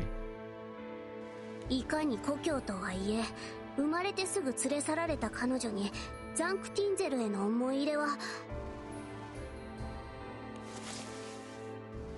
Rel suddenly tenses and focuses on the figure with sharp clarity, as if spotting something invisible to others. そういうことですか。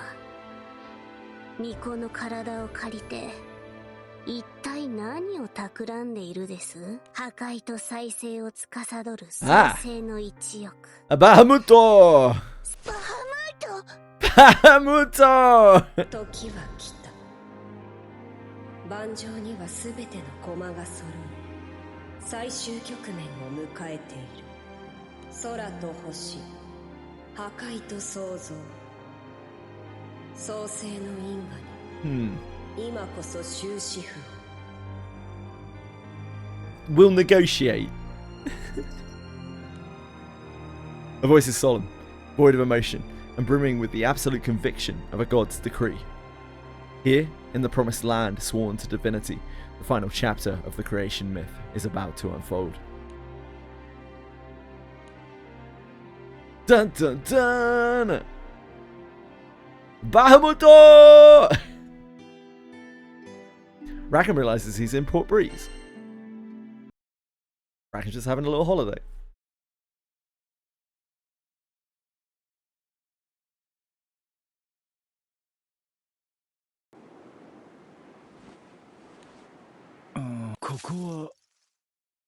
Port Breeze か。って待て。団長たちはどこ行った？ If only one of them had gone to the Daidoroitol Belto. We could have heard that another 56 times. Confused, Rackham traces his memories and recalls Rel's actions just before he was enveloped in light. 破壊の民4名、創造の民2名、端末2機、統合体1体。転送。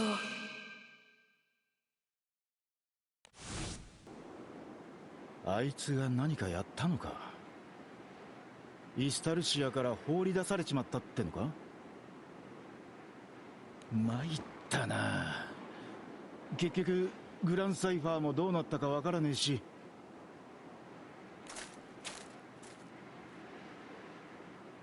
As he sets off in search of clues, a large, familiar silhouette comes into view. まさか。 There she stands, the wings of promise that Rackham once watched over, day in and day out. グランサイファー、どうなってんだ。なんでここに。 It's all about that scythe. Rushing over to touch the ship's hull, Rackham furrows his brow. これは今のグランサイファーじゃねえ。動力部を移植した跡がねえ。細かい傷も明らかに。間違いねえ。これはあの頃の、ここに座礁していた時のグランサイファーだ。俺は夢でも見てんのか。それともここは俺の記憶の。As he mutters to himself, Rackham turns to glance back at the streets of Port Breeze. 懐かしいな。この辺りで団長たちが帝国に追われてたんだったか。たく、ボロだとかなんだとか好き勝手言いやがって。おい、そこのチビ。俺の船に何しようとしやがる。おい、あいつ不時着したオイラたちにいろいろ言って去ってったやつじゃねえか。 This is just after Catalina like crashed the airship. For some reason we let Catalina drive the airship. I think maybe we just didn't have any other choice. And she was like, I can't drive this. I can't pilot this. And then she just crashed it.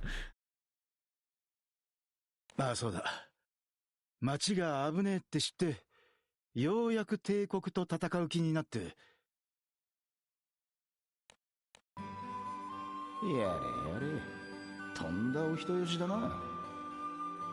とはいえ、俺もそのお人よしに救われたわけだ。Been a while since we heard this theme. こうなりゃ俺も腹くくるぜ。お前の目も気に入ったしな。それじゃラカムさんも？ああ、帝国なんぞにこの町を潰させてやるもんかよ。こうと決めた以上、帝国の奴ら返り討ちにしてやるぜ。その後、嵐が来たんだ。町の奴らを避難させるには俺が操縦するしかねえってのに、うじうじしてたら。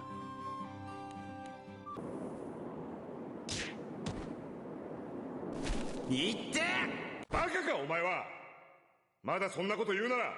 ラカムさん、よく見てください。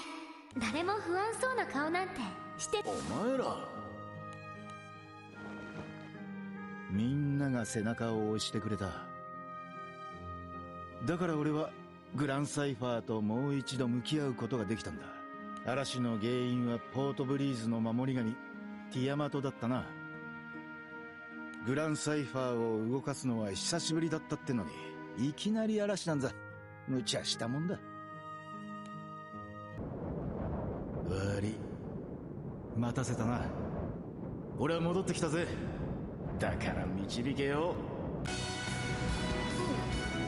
動き出した。やったー、ラカムさんの思いが通じたんですね。だな、これでティアマトのとこまで一直線だぜ。さあ待ってろよティアマト。ポートブリーズ住人の底力。そうやって俺の時間もまた動き出したんだ。あの頃はイスタルシアなんざ現実味のない夢だと思ってた。いろんな旅の果てに団長と一緒についにたどり着いた。でももうイスタルシアはただの夢じゃねえ。俺たちにはイスタルシアでやらなきゃならねえことがある。 Looking up at the towering Ungud castle, Rackham slowly shifts his gaze back to what lies ahead and begins to walk forward. 浸ってる場合じゃねえ。なんとかして団長のところに戻らねえとな。 Warm winds of reflection gently blow past the steadfast helmsman as his journey continues. Can you not just take the Grand Cipher? That might be quicker. EO, EO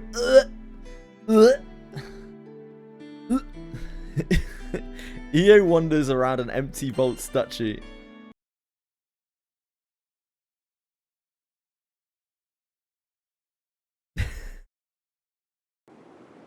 Already my eardrums.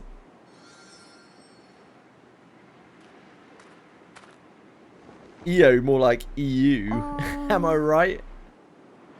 これどういうことなんだろう。私なんでバルツに？っていうかバルツはバルツなんだけど、歩いても歩いても誰もいないし、もう一体何がどうなってるのよ。 Fucking hell. Her voice echoes vacuously into my eardrums, scorching them like sand. But in letting her emotions out, EO regains her composure, if only for a moment. こういう時こそ落ち着いて対処しないと大人のレディーとは言えないわよね。そうなると Thoughts drift back to the battle with the otherworld cocoon.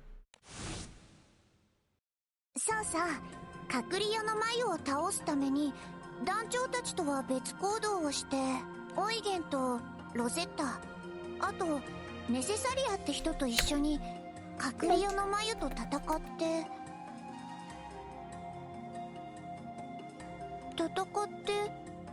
それで、そうだ、私死んじゃったんだ。The EO recognizes the fact a lack of true emotional connection to the reality leaves her tilting her head curiously. そのはずなんだけど、なんだか生きてる時と全然変わんない。パルツの鉄の匂いも風の暖かさも全部。そういえばこの辺りだったっけ。団長たちに助けられてシェロさんのところに運び込まれたの。Chili's hunting something or someone. I don't know whether it's another cat or something. Someone's about to get it. イオ、名前はイオだよ。あなたたちは何なの？私ルリア。イオちゃん、よろしくね。 Not nice to meet you, yo. 俺はラカムだ。で、こいつが俺たちの団長だ。さて、どうしてイオちゃんはこないだから俺たちの後をつけ回してたんだ？実はさ、街で偶然あなたたちの会話を聞いて、太閤様は私の魔法の師匠なんだ。師匠の行方がわからなくなって、私いても立ってもいられなくって。あの頃私は行方不明になった師匠を探してて、なかなか手がかりも見つからないからずいぶん焦ってたな。 Yeah, you meet her in Valt's Duchy right at the start. それでなんだ I か don't ん want だ to で talk about it. 団長たちと一緒に行動することになって。 Sometimes in life, you have to face a trauma, but you don't have to accept it. It can take a long time. イオ、師匠に会えたらまずどうする？まず倒す。確かに師匠の才能ならみんながあっと驚くような何かすごいものを作れるかもしれない。だけどそこをあの帝国と組んで挙句に行方をくらますなんて、弟子と何考えてるか知らないけど、倒してでも私たちのところへ連れて帰る。おいおい、過激だな。だって師匠なのに弟子に連絡もしないで、師匠なのにこんな心配か師匠なのに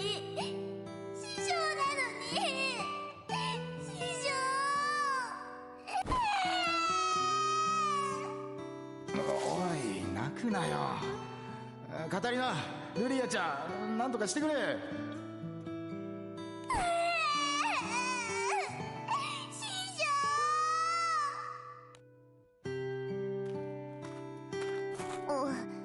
思い返してみるとちょっと、いや、かなり恥ずかしいわね。 Yeah, it's embarrassing that you didn't get the hint. でもあの頃私にとって師匠はほとんど全てだったから、だから許せなかったし悲しかった。いいよ、何のつもりだ。お前までわしからこれを奪いに来たのか。師匠、もうおはようの時間だよ。 I do. Yeah. EO is like a daughter to me. 悪い夢はもうおしまいね。 And much like any daughter that I would have in real life, I wish she had never been born. もういないんだよ。これは悲願なのじゃよ。無念に命を落としていった同胞たちの夢なのじゃ。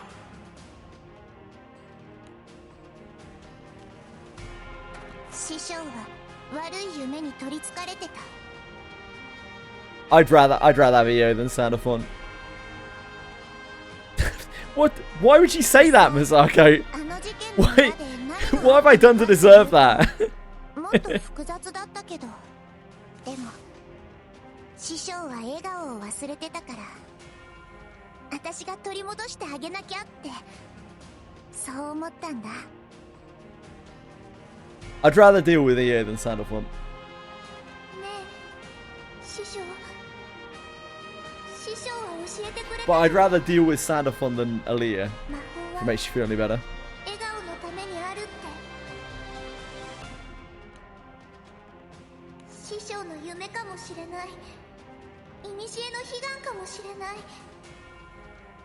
だけど倒すよ、あの巨人を。 I'd rather deal with any of those characters than Barawa. And I'd rather deal with Barawa than the idols. Who I can't name. だって師匠笑ってないんだもん。師匠に教えてもらったから、師匠が教えてくれたから。見ててよ、師匠。笑わせてあげる。師匠仕込みの最強に最高な魔法で。 Skull's like a 3 out of 10 character. He's not that bad. Maybe even 3.5 out of 10. 身近な人の師匠の笑顔を取り戻すために始まって、ずいぶん遠くまで来ちゃったな。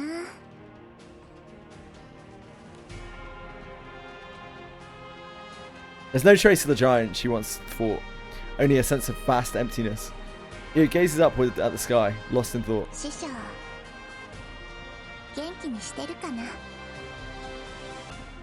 師匠がそう簡単に死ぬとは思えないし、私不幸者。でもね、師匠、たくさんの人の笑顔のために魔法を使うことができたと思う。師匠は褒めてくれるかな、私のこと。 With no lingering regrets or sadness, Io closes her eyes, but suddenly she furrows her brows as if struck by realization. ダメだよ、こんなの。今の私、あの時の師匠と同じだ。みんなの笑顔のためって言って、自分の全部を犠牲にして。 Roulettes, baby! こんなの同胞のためにって怖い顔してた師匠と同じだ。 Reflecting on her bonds and what she's learned, Io begins walking again. まだ大人のレディーになってない。やりたいこともたくさんある。食べてみたいもの、やってみたいこと、ロゼッタと一緒に行きたい場所だって。こんなところで終われない。待ってて、絶対すぐに戻るんだから。 With her usual fiery determination restored, Io bounds up the stairs of the ancient workshop, her steps filled with energy and purpose. Oh, and she tripped. Oh no. She's broken every bone in her body. Oh no.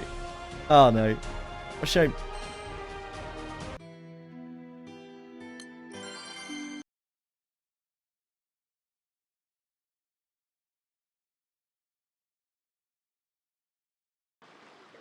Connor's probably fallen asleep or something. Who can really tell?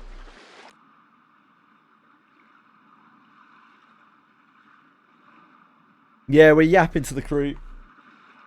We did obviously main character and Vern, and then we did Rackham, and then we did Io, and now we're doing Eugen. I guess we're going to work our way through them one by one. Eugen has been sitting on the sandy shore for quite some time, simply gazing out at the sea. 長かったような短かったような待たせちまったな、アルテミシア。最後の旅が思ったより長くなっちまったよ。Forget. Message him. Message him and tell him he's doing a dungeon with you. 初めて会った時は夢ばっかでかい青臭いガキだったのによ。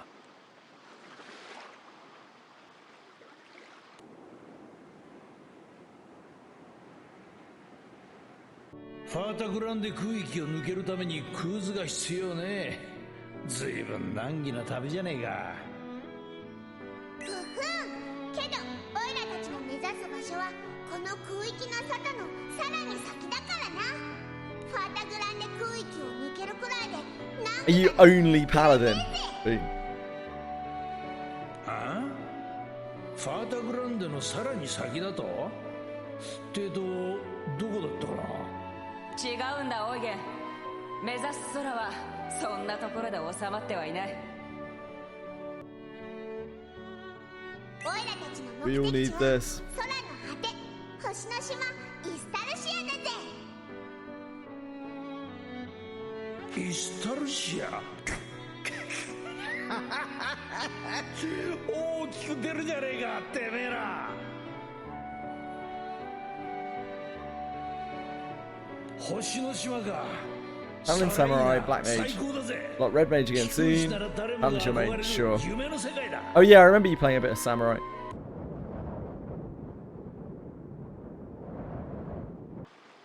East Tarsia にゃたどり着けたのかね。いや、団長のことだ。間違いなくたどり着く。That's a different anime. それを見届けられねえのは心残りっちゃ心残りだがよ。でももう十分だ。老いぼれにはもったいないくらいあいつらには世話になった。団長がいなきゃこの海だってどうなってたかわからねえ。きっと私が感じた上はリヴァイアさんのだったんです。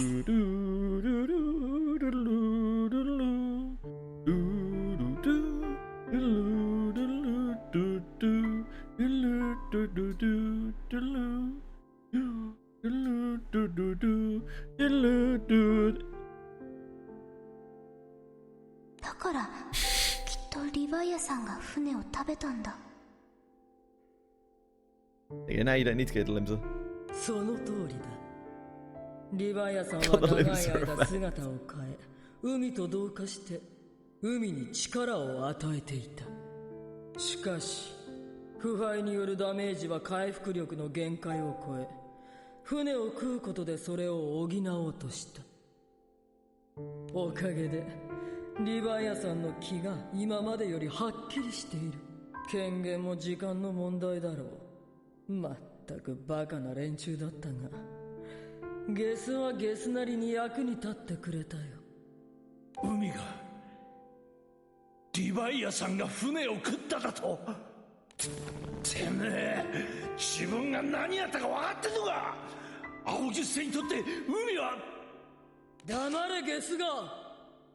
貴様こそ自らの咎を置いて何を吠えている。恥を知ることだな。あん時の俺はひでえ顔してたろうな。久方ぶりに再会した娘が軍を率いて故郷をぶっ壊しに来てたわけだからな。ましてや俺には負い目もある。合わす顔がねえたこのことだ。因縁から逃げ続けてた俺じゃリヴァイアさんを止めることはできなかった。どうかこいつを、アウギュステを支え続けたこいつを、リヴァイアさんを救ってやってくれ。アウギュステの住人を代表して頼む。こいつが傷つくのも、こいつが育てたアウギュステがなくなっちまうのも、んなことは誰も望んでねえはずなんだ。リヴァイアさんを望まれた存在でいさせてやってくれ。救われたのはリヴァイアさんだけじゃねえ。Captain, you've got to help. Leviathan's out of control. Simply enter your 16-digit code and the 3 security numbers on the back of your card. アポロがまた笑ってくれるようになったのも団長たちのおかげだ。笑った時の目元なんかちっちゃい頃と変わらねえんだぜ。宿題の出来は満点とは言えねえだろうが、9大点くらいはくれるよな、アルテミシア。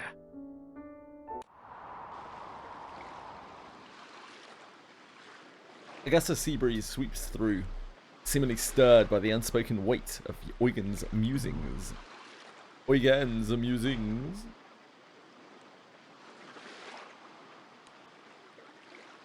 As they're communing with the silent breath of the wind. Again, different game. Eugen murmurs in quiet reply. なのか。まだ俺はそっちに行くには早いってことなのか。The disappointment flickers across his expression. Eugen's face soon brightens with newfound clarity as he rises to his feet. そうさな。やっぱこんなとこじゃ終われねえ。俺は団長たちにでかすぎる借りがある。返すもん返さねえと隠居なんてわけにはいかねえよな。There is no resignation in his eyes. Instead, they shine with an intense vitality, like a raging current. 引退するその瞬間まで俺は骨の髄まで聞くしだ。見ててくれアルテミシア。まだまだ終わらねえぜ。俺の旅はよ。Eugen strides forward with purpose, leaving the gentle waves rolling across the sands behind him.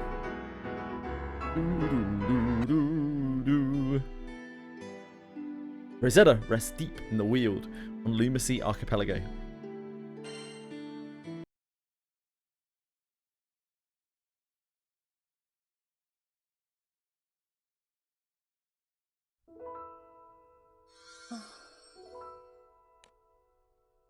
Deep within the Weald, Rosetta reclines against the trunk of a towering tree. Her serene visage, like that of a slumbering beauty from a fairy tale, is surrounded by a gentle dance of butterflies, gathering as if drawn to a blooming flower. わかっているわ。ありがとう。知らせてくれて。団長さんはついにイスタルシアへとたどり着き、彼と再会を果たしたのね。Rosetta rises to her feet, shifting her gaze to the distant sky beyond the island's edge. 長かったとは感じないわね。団長さんとの旅は本当に楽しいことばかりだった。I get told that I'm a joy all the time. 私はロゼッタっていうの。ここにはちょっとしたお使いで来てるのよ。だけどほら、この森って危険でしょ。だからあなたたちに守ってもらえないかと思って。護衛をしたいのは山々だが、私たちも急ぎの道中で寄り道をしている時間は。心配はいらないわ。どうせ目的地は同じだもの。なんだって？どうしてオイラたちの目的地を。ねえトカゲさん、いいこと教えてあげましょうか。魅力的な女にはね、いくつも秘密があるものなの。ほら行きましょう。ぐずぐずしてる暇なんてないでしょ。知ってるんだから私はね。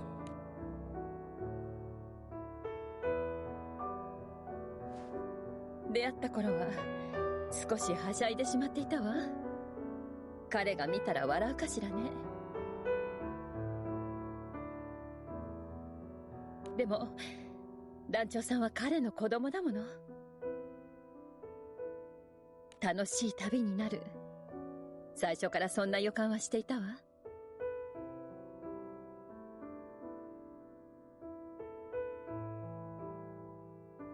けれど同時に多くの試練が待つ旅になる。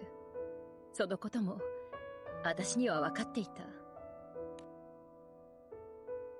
またとない機会だ。この空の頂に立つ武人に全力で挑んでみようじゃないか。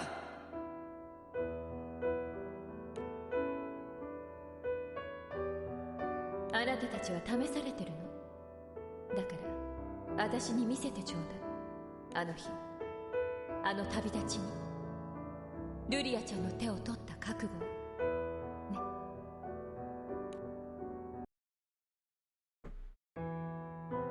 私は観測するつもりでいたわ。一歩引いた位置で。けれどこの旅は私にとっていつしかかけがえのないものになった。秘密よりも約束よりも団長さんたちの仲間でいたい、そう思うようになった。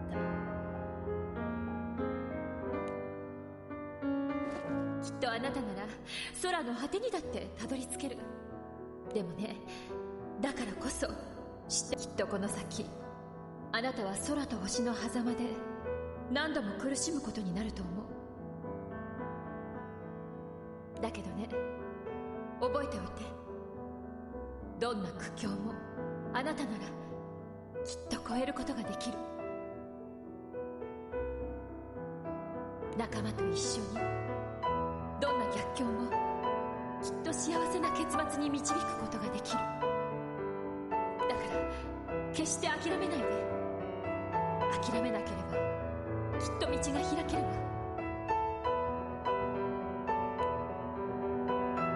そして私の期待に団長さんたちは応えてくれた。真実と向き合って私とユグドラシルを助けに来てくれた。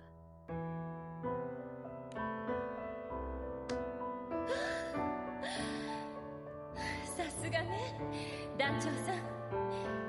やっぱり私の目に狂いはなかった。いいえ、それよりももっと昔から決まっていたのかもしれないわね。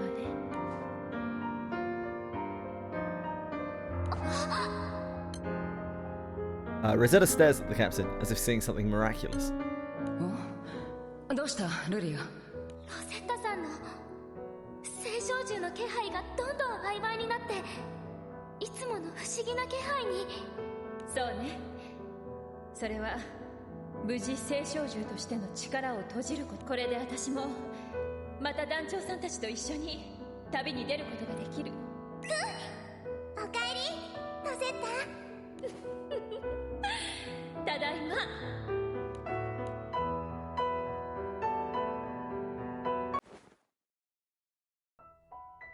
あの時私は本当の意味で秘密はドレスのようなものだと思っているけれど、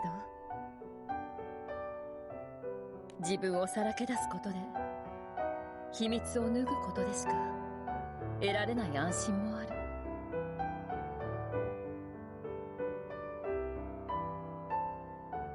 そのことを団長さんたちに教えてもらったわ。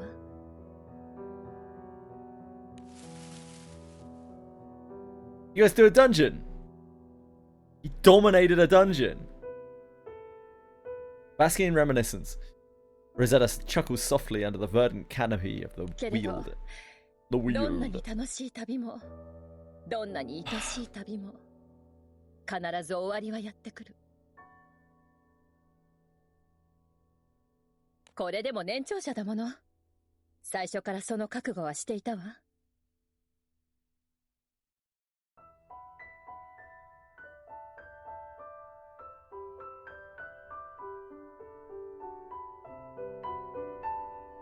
本当の旅の終わりはこの先。そうよね、団長さん。Without pause, Rosetta steps forward, weaving her way through the embrace of the dense ど woodlands. んな逆境であろうと、きっと誰も諦めたりなんてしていないわ。それが確信できるのも仲間だからかしらね。旅の終わりは残念だけれど、でもまたみんな Oh, に会えるの Hexa.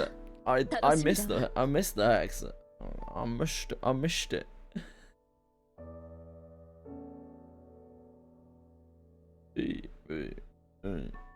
Oh. 8, 9. Oh no. Oh no.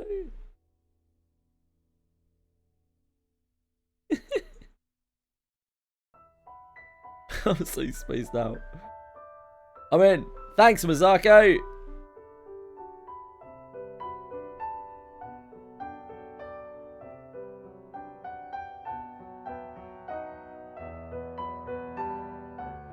Attack up from me.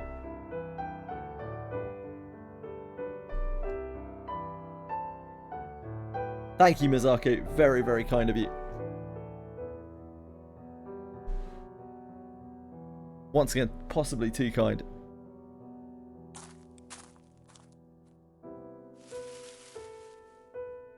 I just want you to know, Mizako, that I love you for more than your Hexa.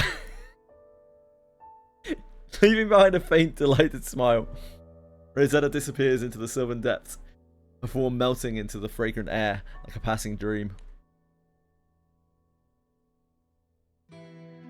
I know a person or two who'd like to get into Rosetta's sylvan depths, if you know what I'm saying.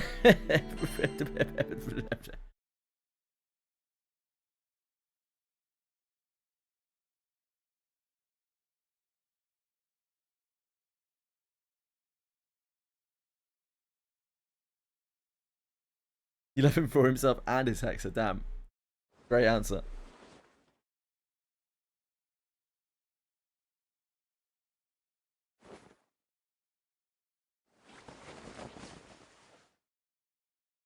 In the courtyard of the Albion Citadel, a woman slowly opens her eyes while seated on a bench.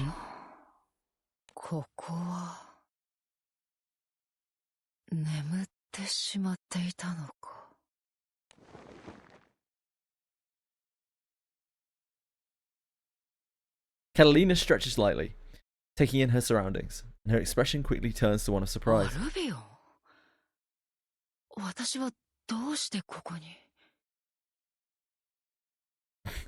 I don't know what you mean, Umi, but I would love for you to explain.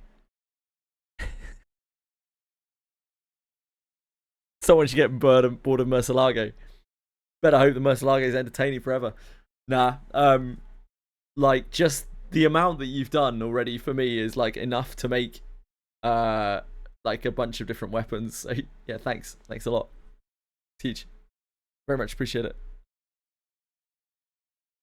MSQ only keys Praetorium. So in the past, Boone, in the past things were much worse. Be happy that it's that way. Be very happy that it's that way.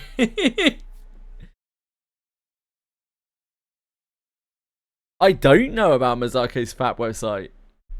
I would love to know about Mazako's Fat website though.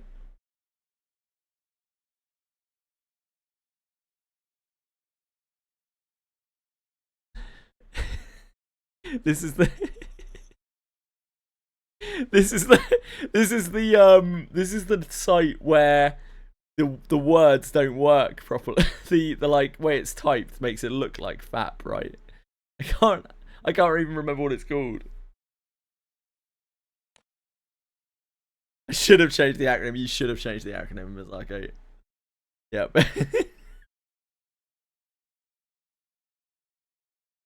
She delves into the recesses of her mind as if trying to piece together a fragmented puzzle. Anyone got a link to Mazako's Fat website? Please feel free to post it. Oh, thanks, Amy.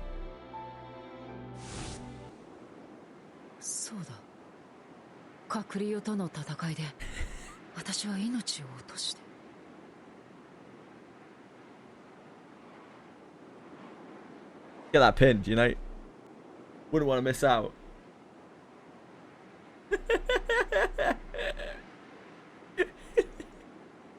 GB FAP, that's it. Yeah, GB FAP. This is actually a really useful site. I've got this bookmarked somewhere. I don't know if it's on here.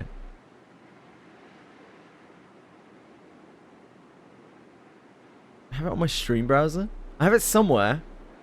Oh, I think it's in our Discord, right? I think it's in our Discord channels. I think it's linked in there. Yeah, we can make that the FAP command, sure. Hold on.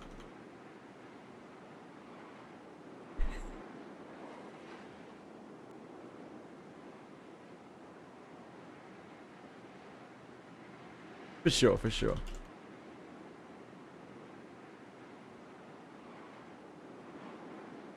Your PP is gone. That's problematic. I'm sorry about that.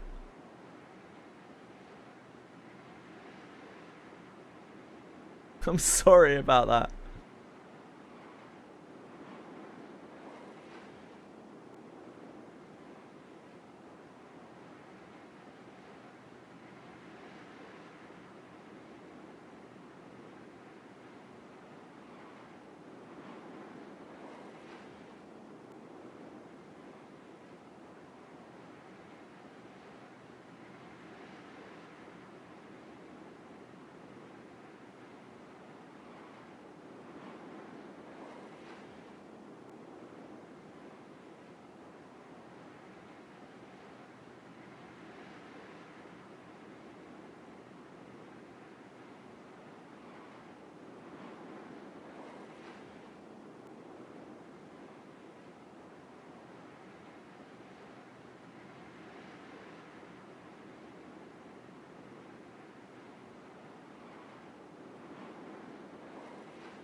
Not working, yeah. Okay, let me get the link.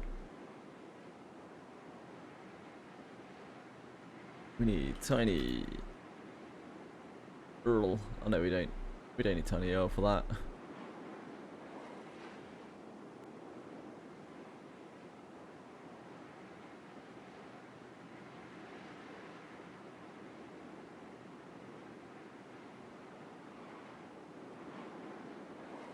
GB Fab.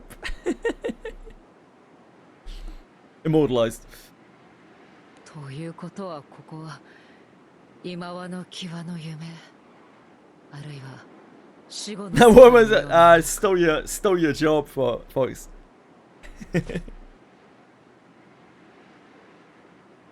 Catalina's all fine.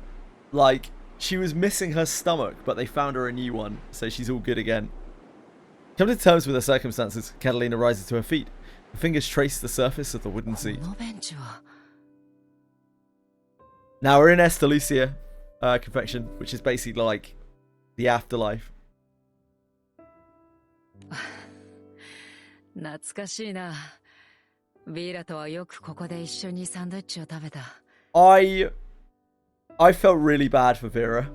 The way that they showcased, the way that Vera processed the grief was a lot harder hitting than like Lyria was. It was really rough. こうして振り返るのがこの中庭の景色ということは士官学校のビーラとの思い出は私にとってこんなにも大きかったのか。そんな彼女に私は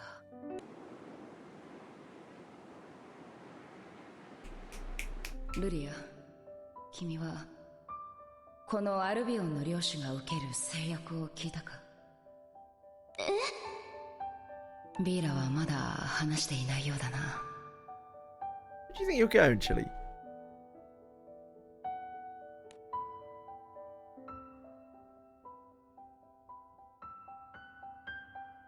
The Lord of Albion is bound to both the Citadel and the Primal Beast Luminera, otherwise known as Chevalier. Death is the only form of release from the island. Catalina is pained as she tells of the harsh sentence awaiting those who accept the title of Lord of Albion. でもその領主を決める戦いはビーラさんが勝ったんでしょ？だから領主はビーラさんだし、カタリナにその制約を関係ないんじゃ。それこそが私の咎だ。私は領主となりシュバリエの力でこの町に縛られることを恐れた。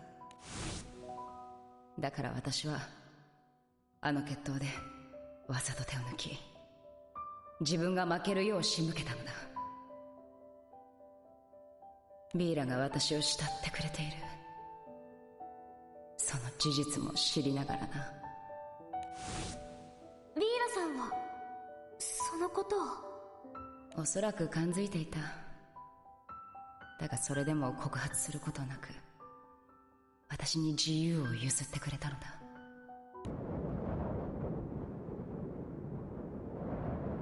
Thank you so much, Mazako. 団長たちとの Very kind of you. 自由の本当の価値を私に教えてくれた。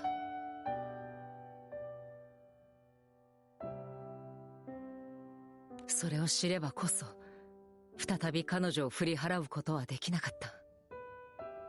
己の咎に向き合わなければもう一歩たりとも前に。お姉様。ビラ、私は君に謝らなければいけないことがある。領主を決める大会でのことですか？あれならも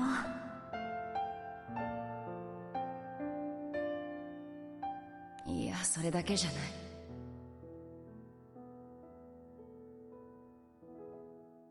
あの大会で行った不正の償いとして私は君が望むならこれからは。しかしやはりそれはできそうにない。私が行ったことは間違っていたし糾弾されるべきことだろう。しかしそれでも Yeah, you're gonna be stacked up on hexamats. 彼らと共に空の旅を続けたいんだ。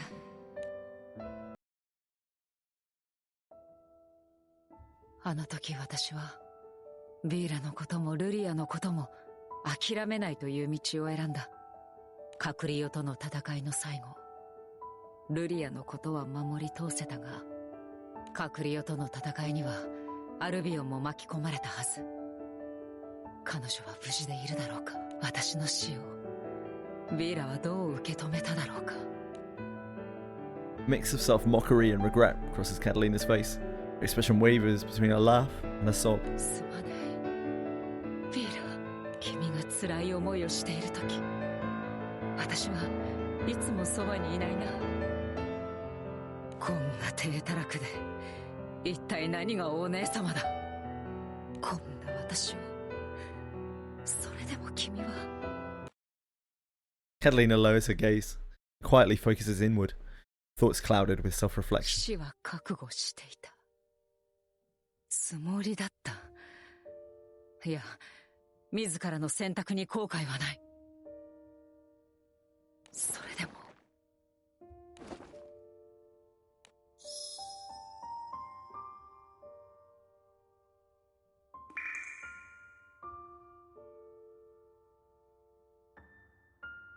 In her mind, the faces of two precious individuals surface, and soon tears begin to roll down her cheeks.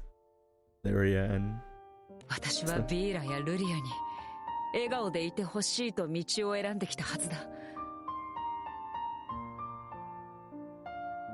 だが今の私はきっと二人を Oh, 悲しま Vera, せている。 Vera.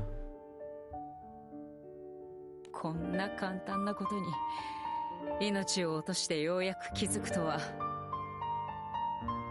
私は本当にどうしようもない大バカ者だ。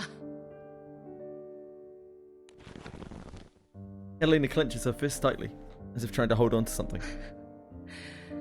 何かできることはあるだろうか。涙を拭うことはできなくても。 Boone, I don't want to hear it, mate. You have no idea. Look up YouTube at some point and look at what Praetorium used to be like. You have no idea how good you got it. Sinks onto the familiar bench once more, lost in thought. Contemplating on a way forward, Catalina offers a prayer in hopes that it might reach the distant skies.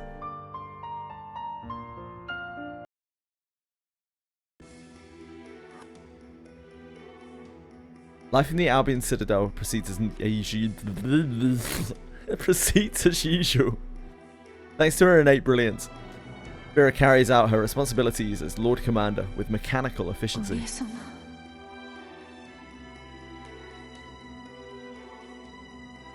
Yet she struggles to regain her sense of self.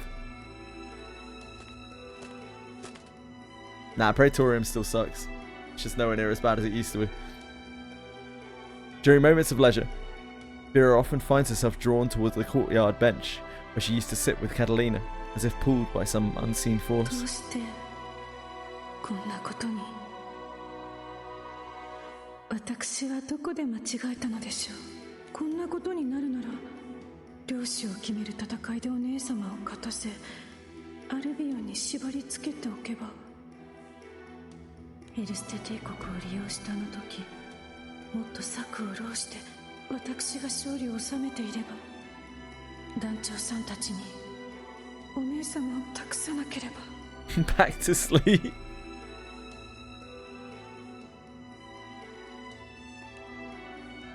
No matter how many possibilities she imagines, every one of those futures, Catalina wears a sorrowful expression. 私だけではお姉様を笑顔にできない。では初めから間違っていた。この心がお姉様に囚われてしまったこと自体が。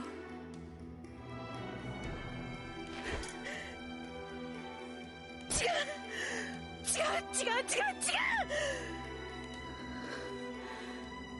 二人で過ごしたあの時間は、お姉様に捧げた私の思いは絶対に間違いではありません。お姉様、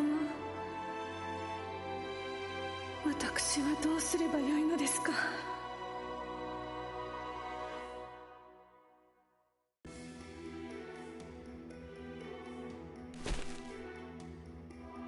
Like a puppet with its strings cut, Vera collapses onto the spacious bench, far too large for a single occupant. 自然と右側に座ってしまう。隣を埋めてくれるお姉様はもういないのに。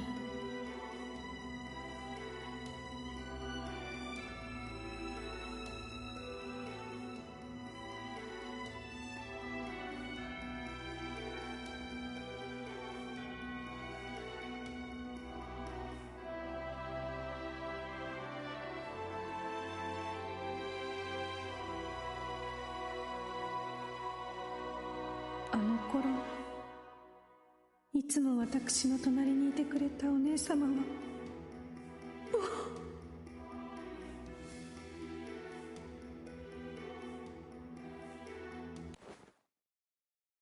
Unable to contain herself, Vera covers her face with both hands, her emotions overflowing in the silence of the courtyard. すまないヴィーラ。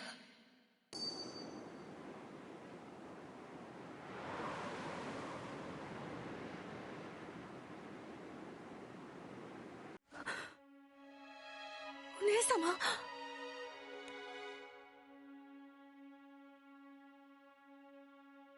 Vera turns around, but the beloved figure she longs for is nowhere to be seen. Only the quiet courtyard stretches out before her. And yet, Vera feels a distant sense, nostalgia resonate here.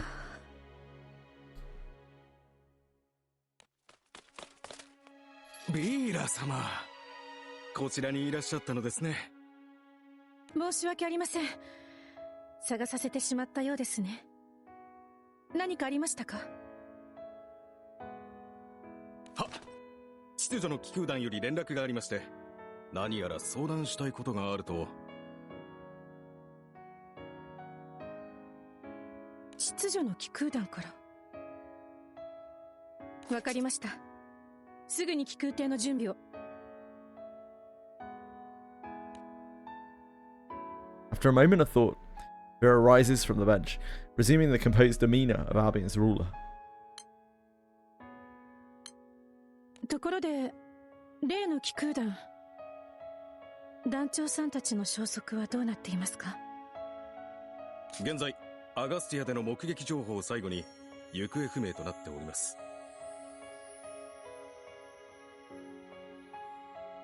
それらしき気空艇を空で見たという証言はあるのですが、何でも急に強い光に包まれたと思ったら気空艇ごと姿を消したとか。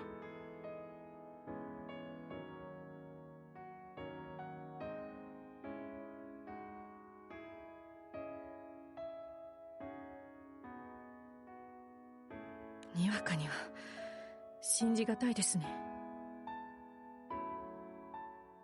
はい。なので別の目撃情報がないか各所と連携を。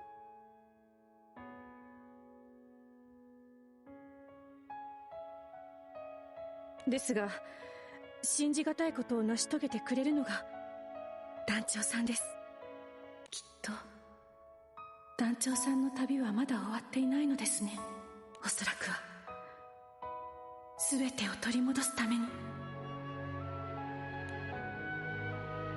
But the truth lay scattered like mere fragments on an unfinished tapestry. Vera feels a growing sense of conviction within herself. The faint miracles that have guided her thus far, woven together with the steadfast trust she has cultivated, become a beacon of hope that compels her to move forward once more. The Vera stuff is really sad.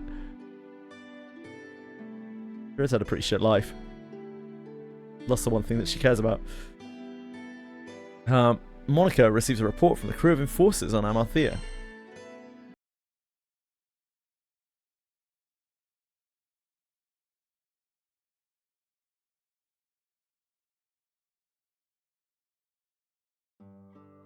アルビオンより折り返し連絡があり、準備が整い次第アマルティアにお越しになるそうです。ご苦労。引き続き情報収集と各所への連絡を頼む。はっ。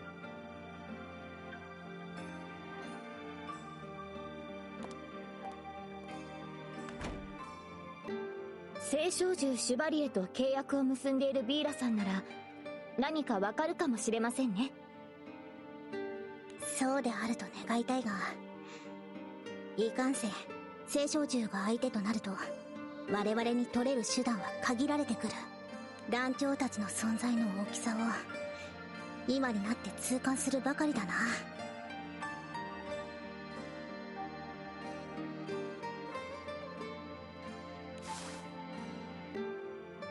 Monica crosses her arms, concern etched on her face. In front of her stand 3 figures, likewise carrying somber expressions. The P-Man. 全て片付いたと思っていたところに、これとは。一難去ってまた一難って感じ？でもさ、このタイミングってなんか作為的なものを感じない？作為的。偶然じゃなく誰かが裏で糸を引いているのか。 Usually Team Rocket love the second serving of trouble. しかしこんなこと一体誰が。 Licia cuts through the heavy tension in the air by lightly clapping her hands, gathering everyone's attention. 一度情報を整理しましょう。今この空に何が起きているのか。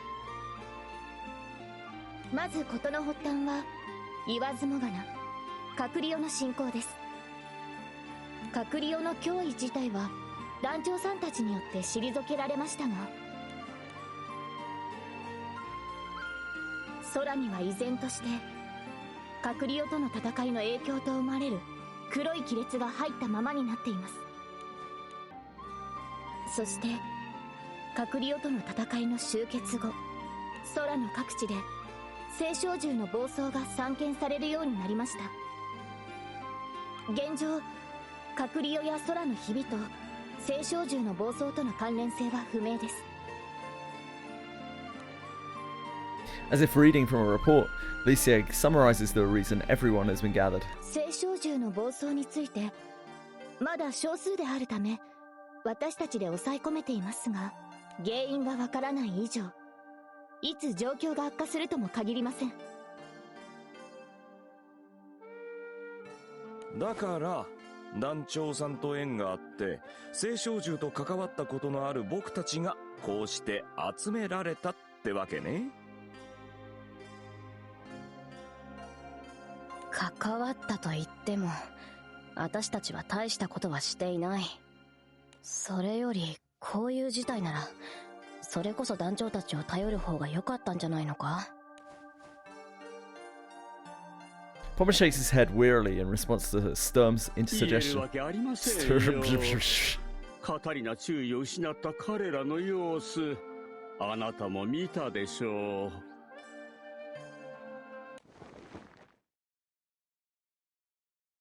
Ah, you're almost done, Bean.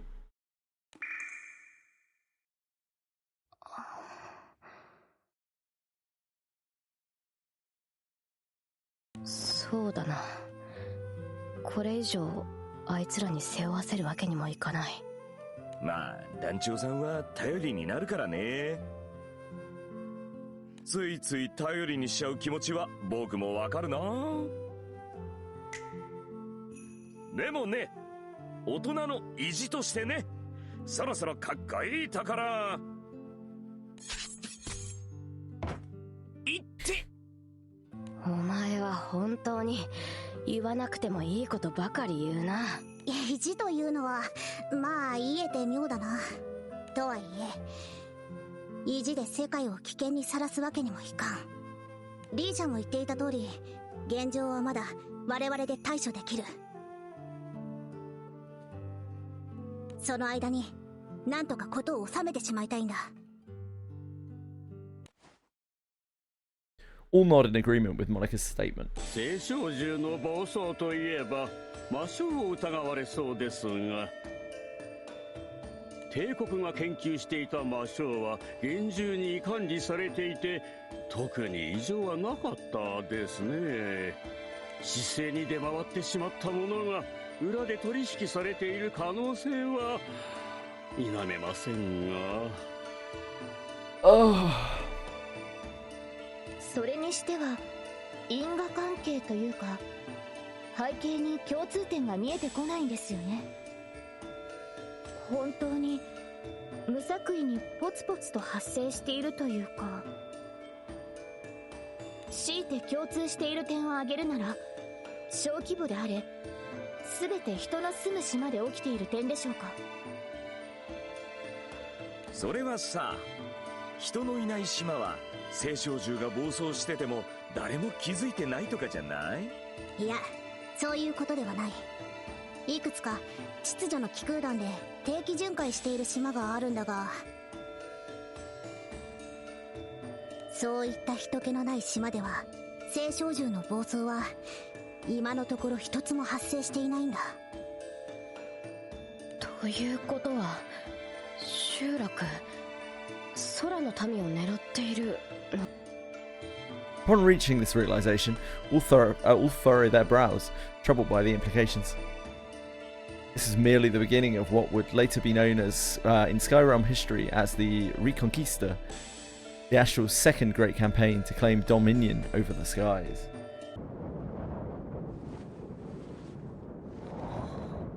グランサイファー、いつの間に。それに他のみんなはどこへ。ノア、まずいことになってる。力を貸してくれ。Berry? このままじゃルリアが危ないんだ。 The promised land at the end of the skies, culmination of fate's converges. And not all of it is steeped in light, but even the unseen hands of shadowed schemes hasten their pace, drawn toward the same inevitable conclusion.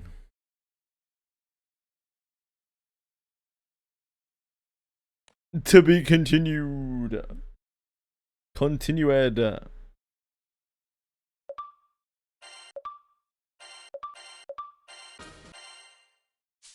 Bum bum bum bum.「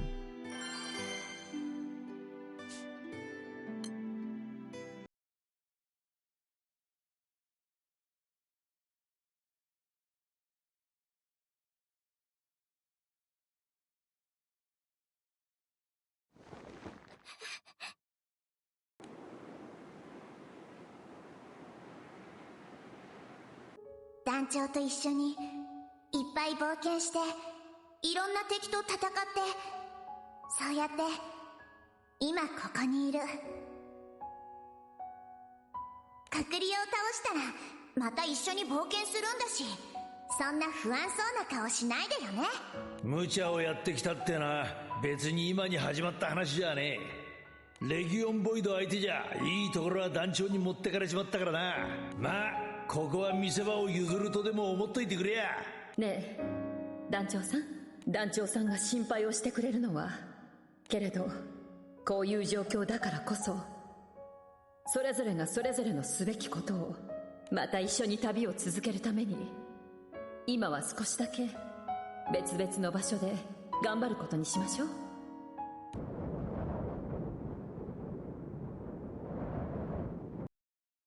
オちゃん、オイゲンさん、ロゼッタさん。大丈夫だルリア。君はもう一人じゃないんだ。カタリナ。 Forgets churn in her mind, intensifying. She couldn't stop her friends. She couldn't save them.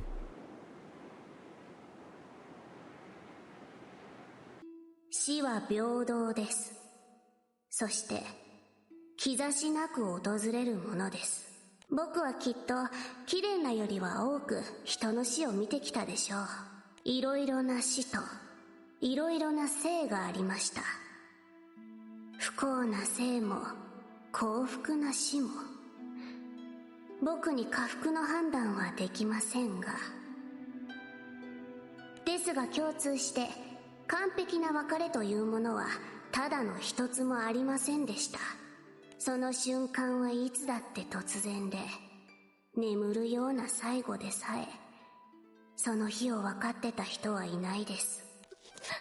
でも会うことはできるです。でも会えばきっと別れはもっと辛くなるですよ。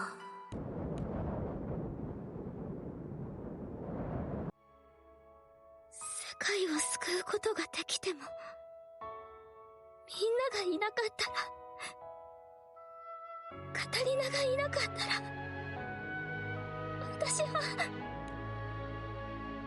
She will not allow such a world. She will never accept it. Within the total darkness, Lyria balls her fists, grasping the hem of her dress tightly. 取り戻さなきゃ。私の大切な人たちを。それできっとまたみんなで旅をできると思う？神様はもういない。イスタルシアの管理人からも否定された。あとは何が残ってる？あなたには何ができる？私、聖少獣の力を借りる。完全な死者蘇生。そんなことを成し得る聖少獣は、でも諦めません。何か方法があるはず。カタリナたちを取り戻すためなら、だって私は。Small laugh escapes the stranger, despite the gravity of the situation. Yet it brings warmth to the cold darkness. ルリア、それでいいの。その願いを忘れないで。何を犠牲にしてでも叶えるというその気持ちを。あなたの中にはまだあなたも知らない力が眠ってる。希望はあるよ。あなたに眠る力が。私の知らない力。あなたは一体。 Stranger smiles, enveloped by a waking light. アストロリア、それが私の名前。忘れないでね。あなたの持つ力。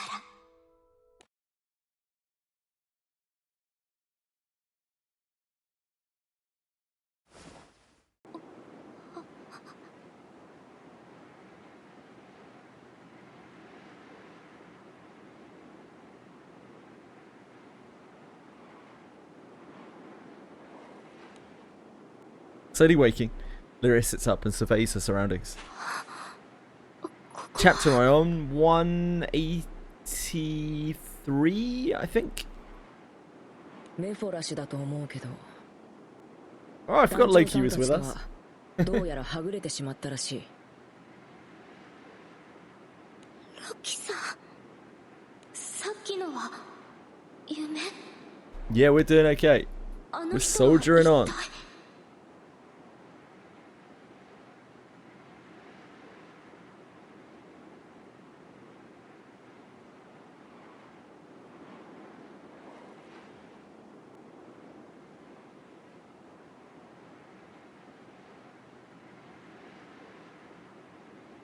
大丈夫かい？まだぼんやりしているようだけど。すみません。私たちはどうしてメフォラッシュに？それはわからない。かくいう僕もついさっき意識を取り戻したところでね。目覚ましがてら順を追って確認しようじゃないか。Loki begins counting on his fingers, reflecting on the events that have transpired. 団長さんを通して複数の世界からクーズのかけらを集め、僕たちはイスタルシアにたどり着いた。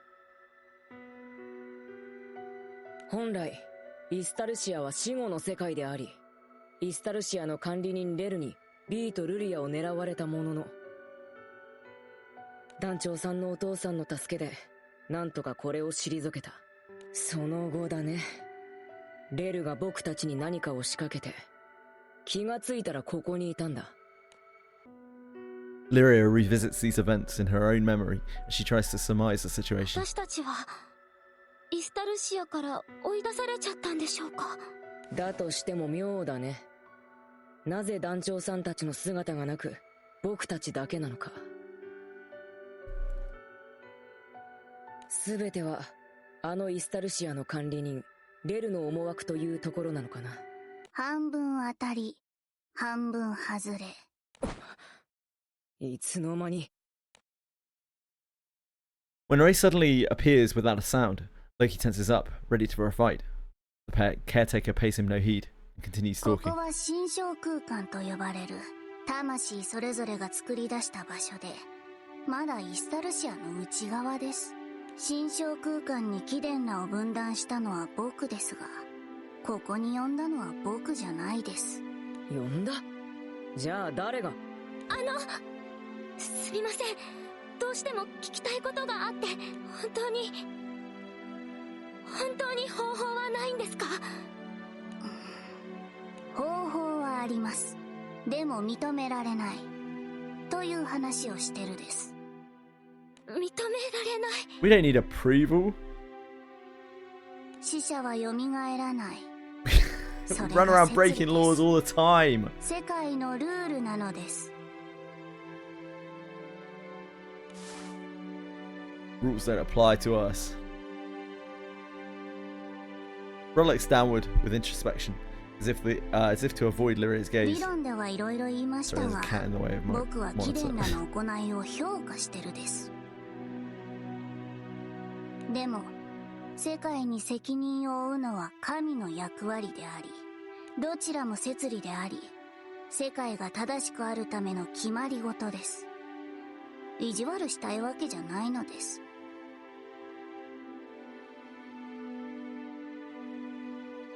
That one summon is a body and a half. I don't understand. I'm sorry. Oh, for Zizia, sure. Okay, I'm with you. もし摂理を破れば、さらなる犠牲が必要になるですよ。さらなる犠牲。これ以上まだ何かを失わなくちゃいけないんですか？私はただまたみんなで旅をしたいだけなのに。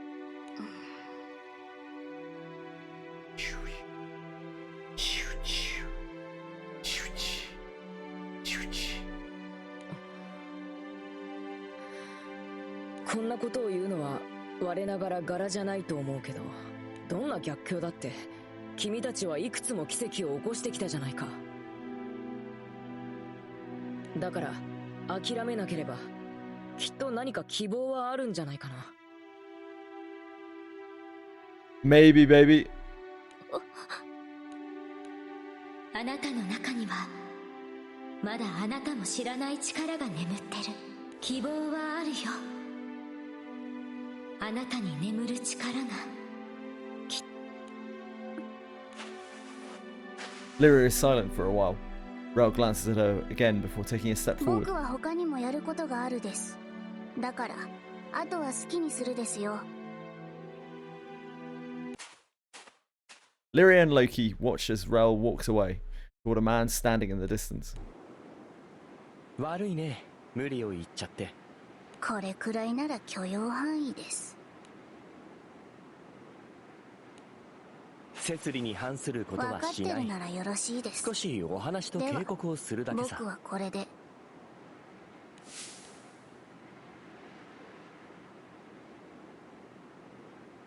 Rel continues walking until their form disappears into thin air like smoke. Left behind in the mindscape, Lyria and Loki shift their gaze to the nonchalant man walking some distance away. Chili, you're not helping.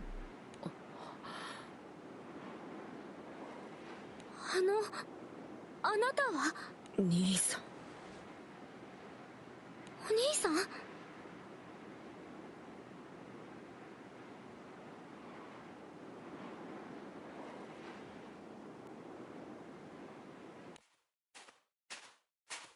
久しぶりだね、ロキ。空の影響を受けたのかな？ずいぶん昔とは変わったみたいだ。As Loki continues to stare at him, eyes wide with shock, the man gives a graceful bow and introduces himself. 私はビューレイスト。ロキの兄であり、オルキスの父。そして、星の世界による占領時代、ファータグランデ空域を監督した星の民さ。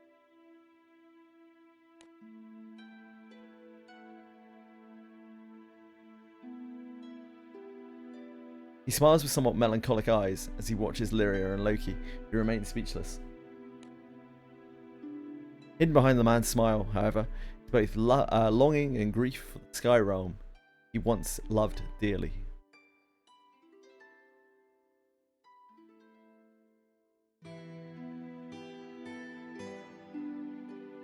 Loki is taken aback by an unexpected reunion with a Blister.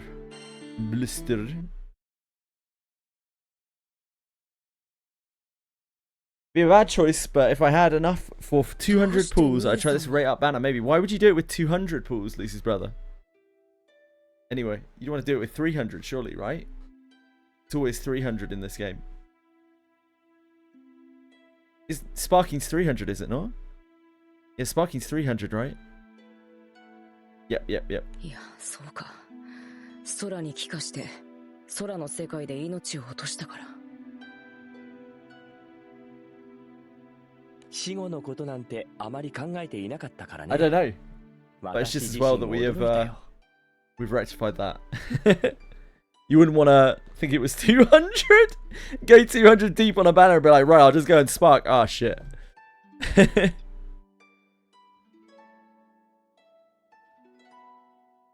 Yeah, as Duang says, you can't spark Vazuzia because she is Providence.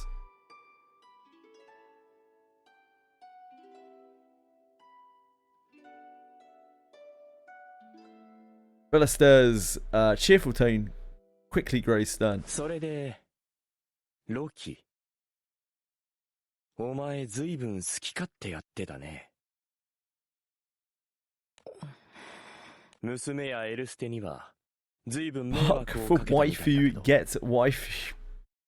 Yeah. 一旦は水に流そう。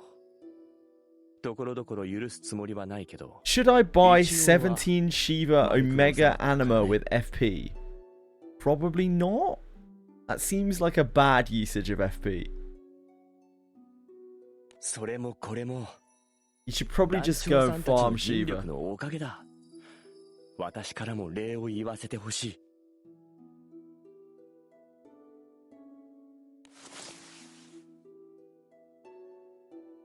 He gives a deep bow to show his sincere gratitude. ありがとう。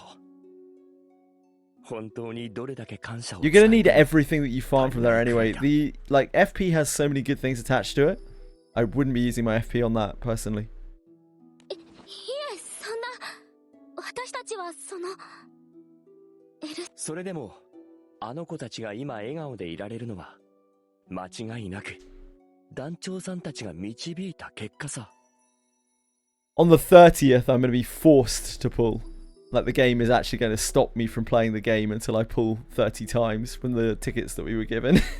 ただ Can't 笑 wait. 顔を守るために少し話さ Bunch なくちゃ of いけないこと dross が to add to the account. The atmosphere shifts the moment Billester frowns. His expression suddenly grave. さっきレルが話していたけど、このメフォラシュ。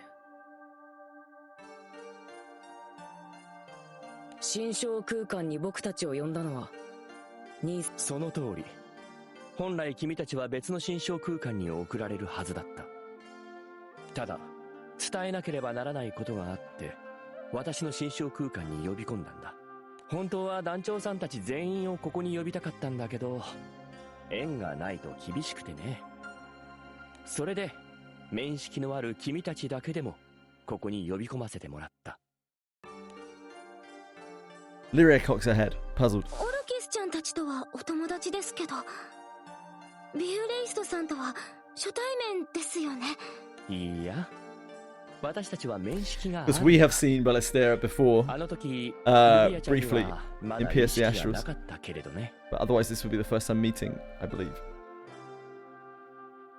私は星の民だったんだよ。その上、自分で言うのもなんだけど、少々と言わず位も高い。私は立ち会ったんだ。ルリアちゃん。君が作られる、その瞬間にね。ビューレイストさんなら、わかるんですか？おや？概要だけでも誰かから聞いたのかな？君の本質。端末として以上の価値はごく一部の星 It's a weird way of saying you're someone's dad, isn't it?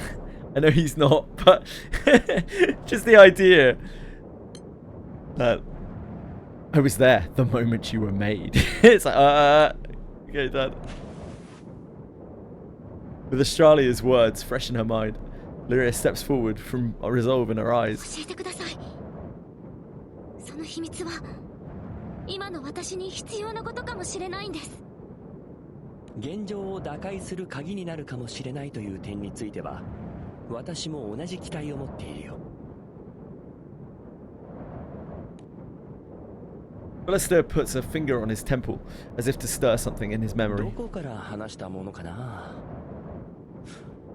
空と星の歴史については君たちも知っているよね。まだ私が星の民だった頃。あれは白雨戦争よりも前の話。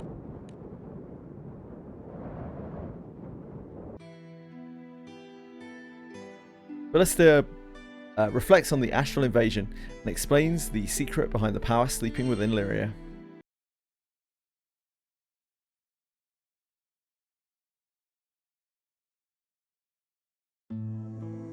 すべての始まりは星の世界による空への侵略。その目的は空の神が偏在する空の神格、存在、概念を星の世界へと持ち帰り、星の神が空の神を自らに取り込んでいくことだった。しかしそのままでは空の力は手に余る。空の力を星に従わせる必要があった。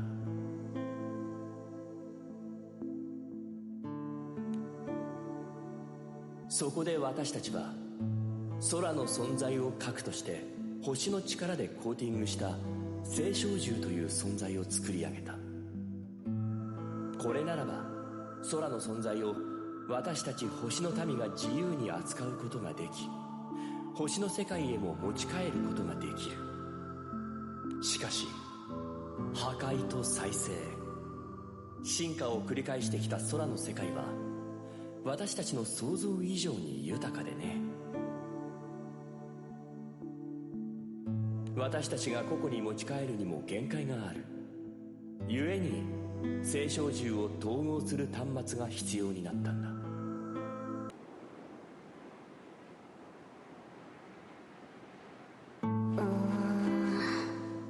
やっぱ無理だわこれ。無理とは？構造を星照獣と同じにするとどうしても核が必要っしょ。その核に見合うものがない。それこそ空の神の相対 It's all coming together. って感じ。 Did you guys just finish your Praetorium? だが空の神の相対というのは少々と言わず無理があるな。 Imagine you need a full meal after a Praetorium run. Oh, you finished all the daily roulets. Nice. Great job, guys. ミカボシやアッハーズを説得してベルゼバブ司令官の力を借りて総力で挑んでも可能性は五分。そもそも私たちが干渉できる空間にいるかどうかもわからない。Come for you anytime, bro. Jesus.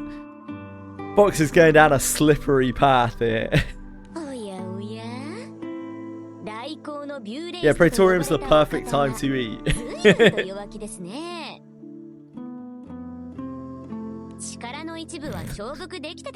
What is it slippery with? 空の神を倒せたりしないの？お前ね、いくら研究者でも戦闘のことを知らなさすぎだ。Not sure, Bean. Curious, maybe. Yep, curious. とにかく基本は青少獣と同じ構造で開発を進めてもらう。私たちに制御できることが第一だ。青少獣の開発と違ってルシファーの手は借りれん。頼んだ。It is. It certainly is.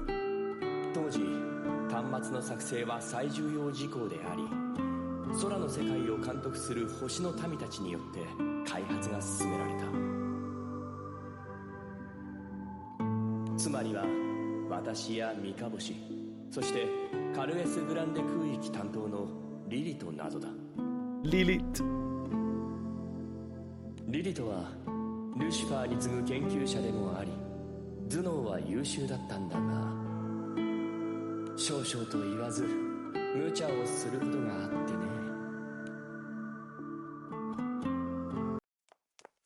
We remember Lilith. リリト、お前一体何をした？ああ、ちょうどいいところに完成したよ、端末。我ながら最高の出来。Lilith points to a device resembling a casket, within which a girl with blue hair is encased. これはそうか、やはりお前が原因か。何？なんかやっちゃった？母なる神に異変があったそうだ。突如そのお姿を変えられたらしい。それもここに眠る少女のような姿にな。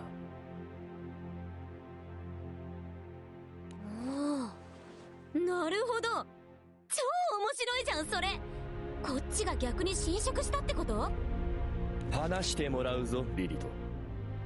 この端末一体何を核にした？ Lilith takes the cue to begin elaborating on the ancient history of the world. 星よりも空よりも隔離よりももっと古い信仰の名残を偶然見つけたんだ。 You should probably still bring her, yeah, Lucy's brother. 原始的な信仰のせいか、祀られている存在に形はなくて。 Probably. If your characters aren't dying, then, you know, Frau is still doing something in the back. And if your characters are dying, then she's still decent. Just not anywhere near as good.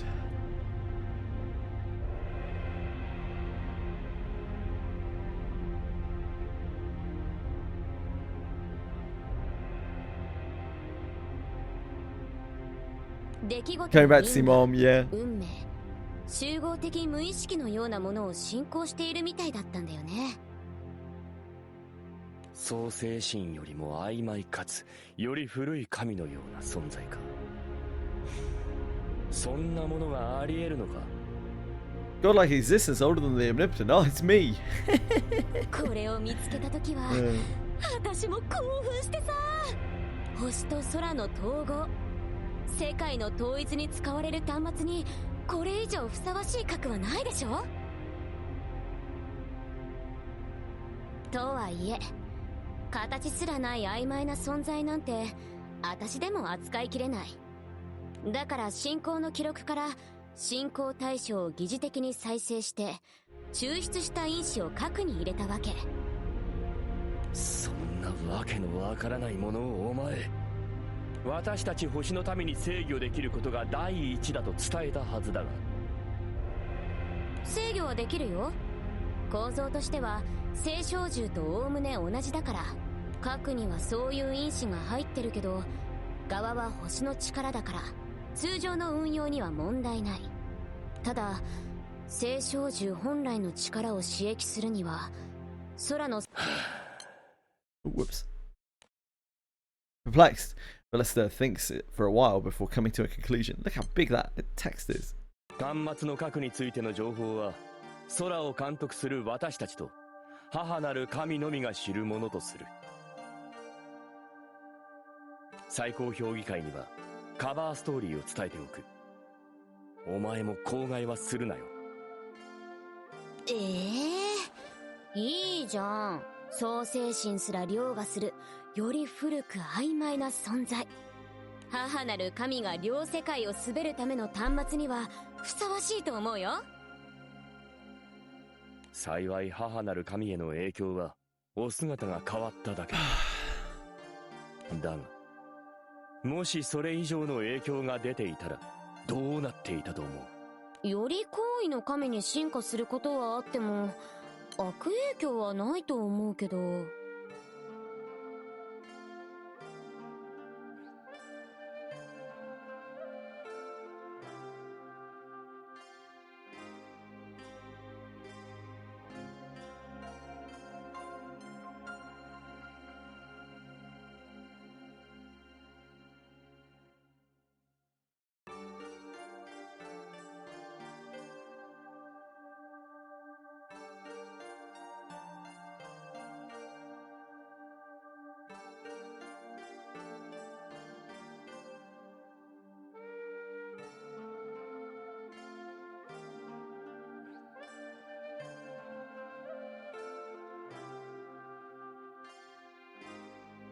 Double checking that I don't miss anything here. This is quite crucial story. とにかく口外禁止だ。私も同僚を手にかけたくはない。それとも我が二つな来航の意味を。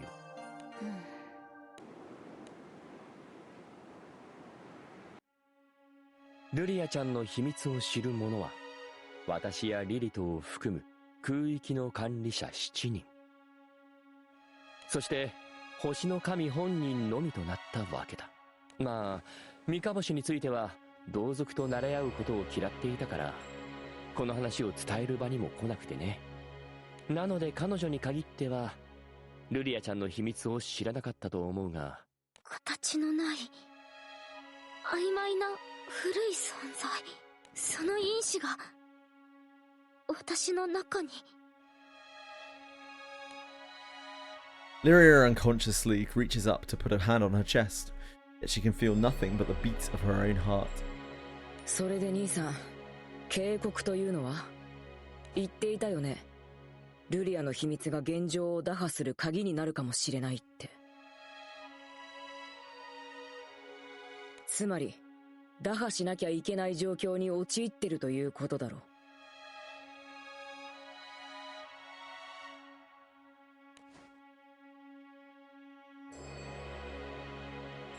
At Loki's question, Ballister nods gravely. 星が再び動き出した。イスタルシアが正常化したこのタイミングを狙って再び始まってしまったんだ。星の民による侵攻、空の世界への侵略が。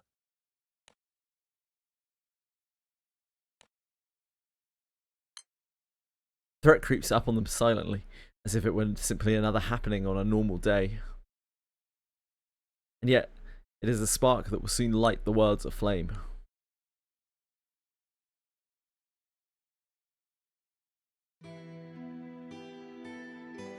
Rod thinks back on Lyria's sorrowful words and sighs.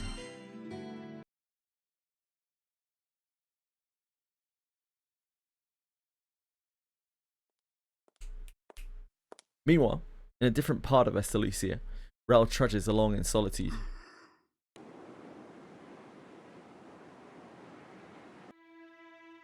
私たちは仲間を、空を取り戻したいんです。それがどんな方法であっても少しでも可能性があるのなら諦めたくありません。だからもう私たちには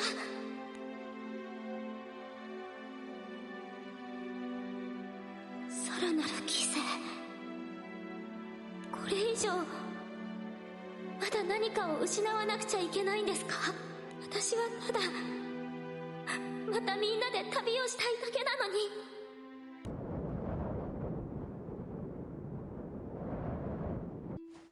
はあ、正しさは人を幸せにしないですね。それとも神の倉庫である僕がこんな感情を持つこと自体間違っている。is not only those who dwell in the skies that are bound by laws. Yet, as someone who carries out the authority of God, it would be inappropriate to seek sympathy. Such is providence. 我が主の喪失にイスタルシアの正常化。いろいろやらなきゃって時に限って星は怪しい動きを始めやがりますし。Fiddling with their staff, Rel looks up into the canopy over どこ Estalucia. か遠くに行きたいですね。世界の果てから逃げたくなったらどこに行ったらいいんでしょうね。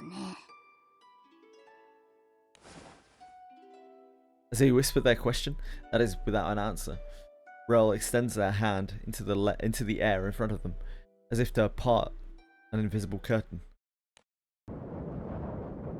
They cross over a threshold and enter the mindscape of a certain man.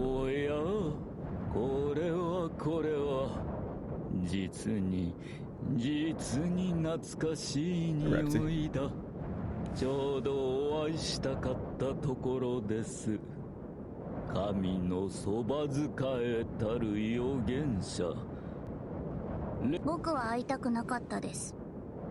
お前はなんていうか、ちょっと話しているとゾワゾワするです。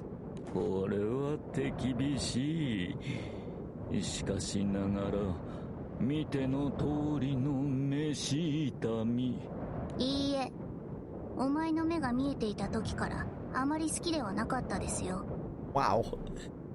我が主に異常な興味と執着を示していて、それは今も変わらないようですね。What do you mean? さすがは預言者。我が輩の胸の内程度はお見通しといったところですかな。Showing no reaction to the man's cheap flattery, Rel continues. お前はどうしてまたイスタルシアに来たで。お前も仲間を助けたいとか言い出しはしないでしょうね。仲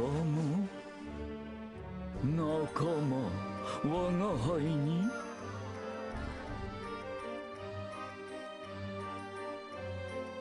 実に面白い冗談だ。Actually, you little troublemaker.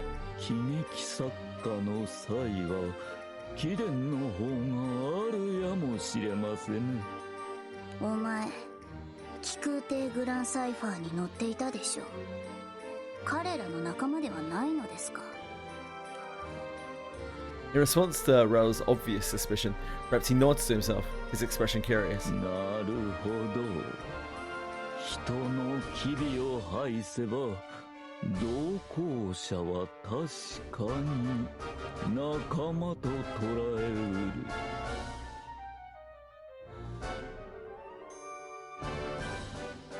る。しかしながら改めて否定させていただきたい。我が輩に仲間などおりませぬ。空も星も何もかも母なる神。彼女こそが、彼女だけが我が輩の生きる意味。No friends. I'm sure he's got plenty of friends. It's all right. As Repty speaks with nothing but rapture in his eyes, Rel asks another question. ではどうしてお前はグランサイファーに。ありていに言えばそう密航というやつです。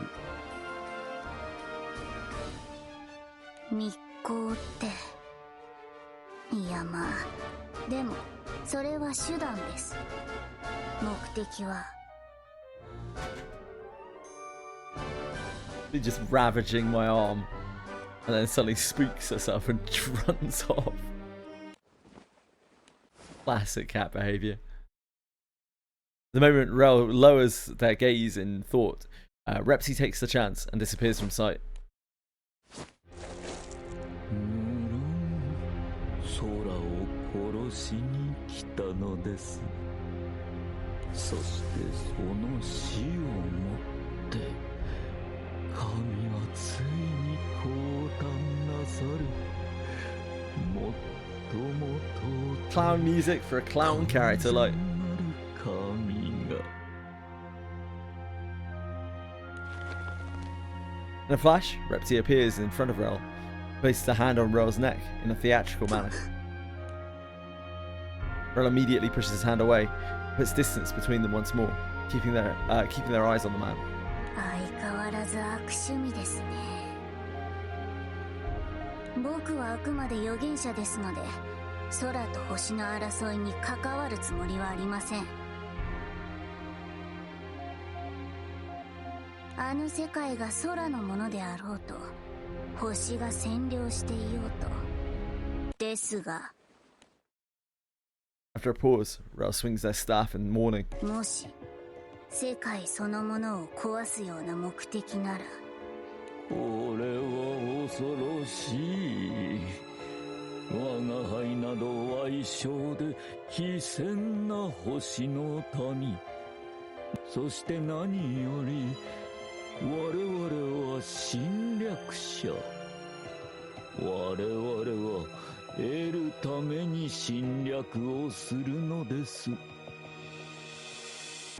侵略先そのものを破壊するなど、そんな侵略者がどこにおりましょうか。まあ警告はしたです。僕はガラントたちの様子を見に行きますけど、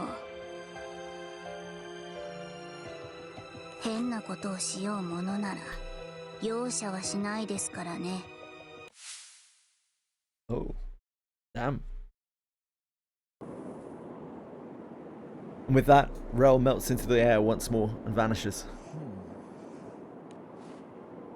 Once Rel is gone, Repti wipes the flimsy smile off his face and glares sightlessly at where Rel had been a moment ago. 愚かというより幼い。言葉のままを信じるなど、この最終局面において傍観にとどまろうとは。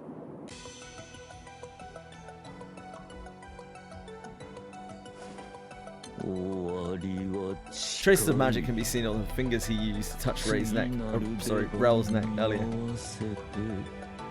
私も準備を進めるとしましょう。 He's happy with that non-consensual neck touching. A Repti's murmur, light emits from his hands and gradually envelops his entire body. Using himself as a pawn, the playwright slithers quietly across the board as the game draws closer to a checkmate.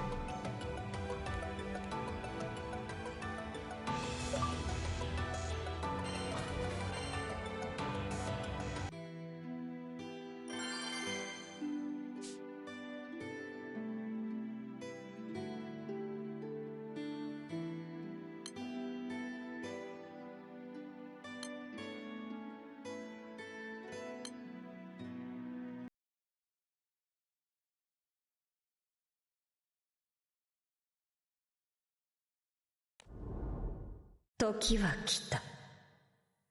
盤上にはすべての駒が揃い、最終局面を迎えている。空と星、破壊と創造、創世の因果に、今こそ。バハムート、ここで介入してくるとはな。The god of destruction, Bahamut, takes hold of the priestess's body and begins to speak to the crew. Galanth, Vern, Rel, and the captain put their guards up. Bahamut pays them no heed and continues. 星が再び攻めてくる。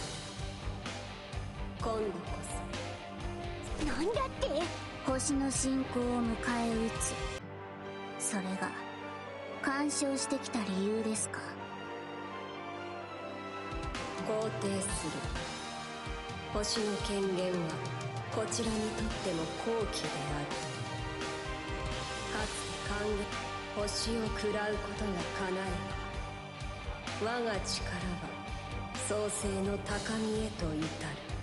創世へと至った身であれば、隔離用に汚された空の再生も不可能ではない。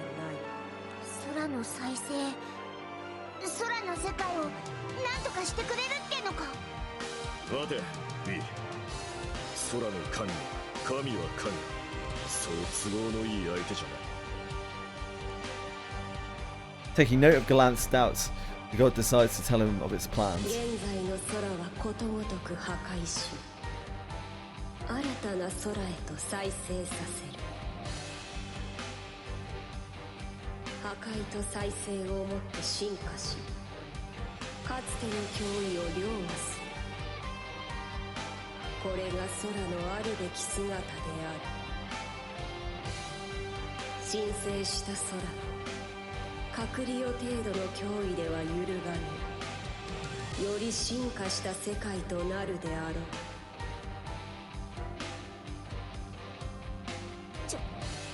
じゃあ結局オイラたちの世界は。 I will let you destroy it. これは摂理である。決定事項である。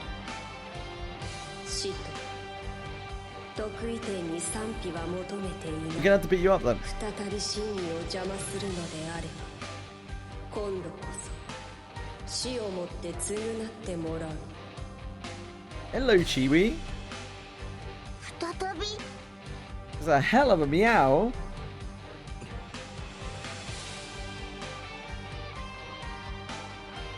かつて神託の遂行に従事した Welcome back, folks. その血族に褒美としていとまを言い渡す。神託は完了しなかっただろう。だから B はここにいる。褒美を受け取る理由はないな。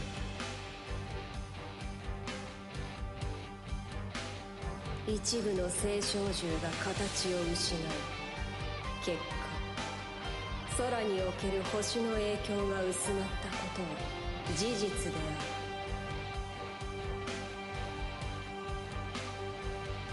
る。途上であったとしても、その行いは評価されなければならない。Skygo continues, his voice detached like an unthinking machine. 神々の決着が近い。空にいて世界の破壊と再生に備えよ。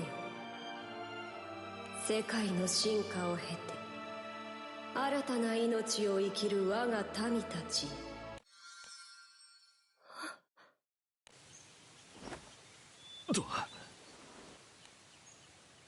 Once the Sky God leaves her body, the priestess loses consciousness.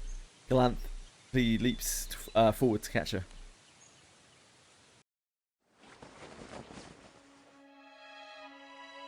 Back at home, the captain and company lie in their beds, reflecting on their conversations with the Sky God. 一方的に好き勝手話して消えちまったな。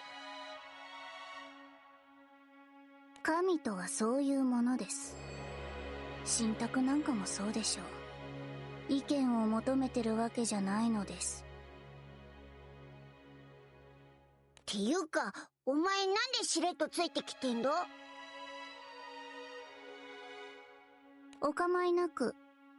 お茶やお菓子は貢ぎ物として受け取らないでもないです。 They asked Daphne personally, Quantum. そういう話をしてるんじゃ。冗談ですよ。そうではなく、少し気になるお話があった。Rel shifts her gaze over to Galanth, suspicion in their eyes. 神託は完了していない。お前、そう言ったですね。それに、再び真意を邪魔するな、とも言われていましたね。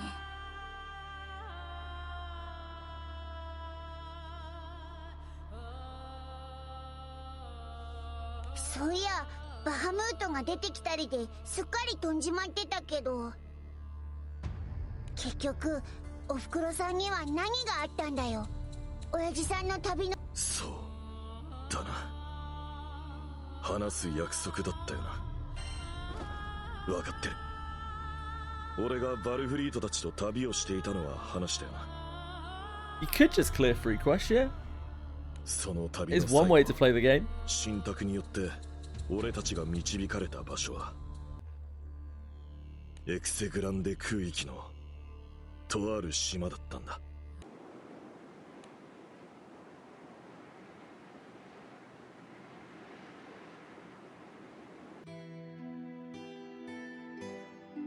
In one of his younger days, Galanth had suddenly made the proposal to disband his crew.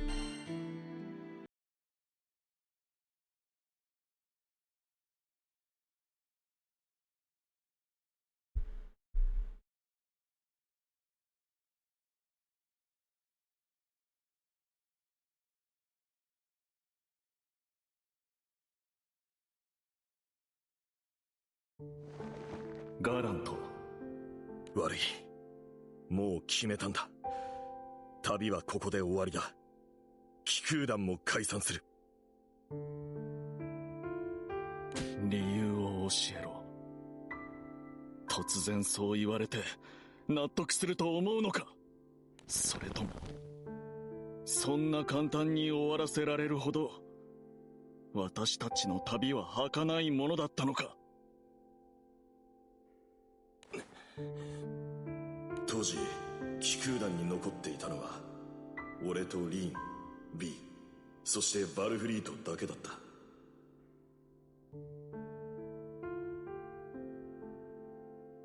小流域を越えエクセグランデ空域に入った頃、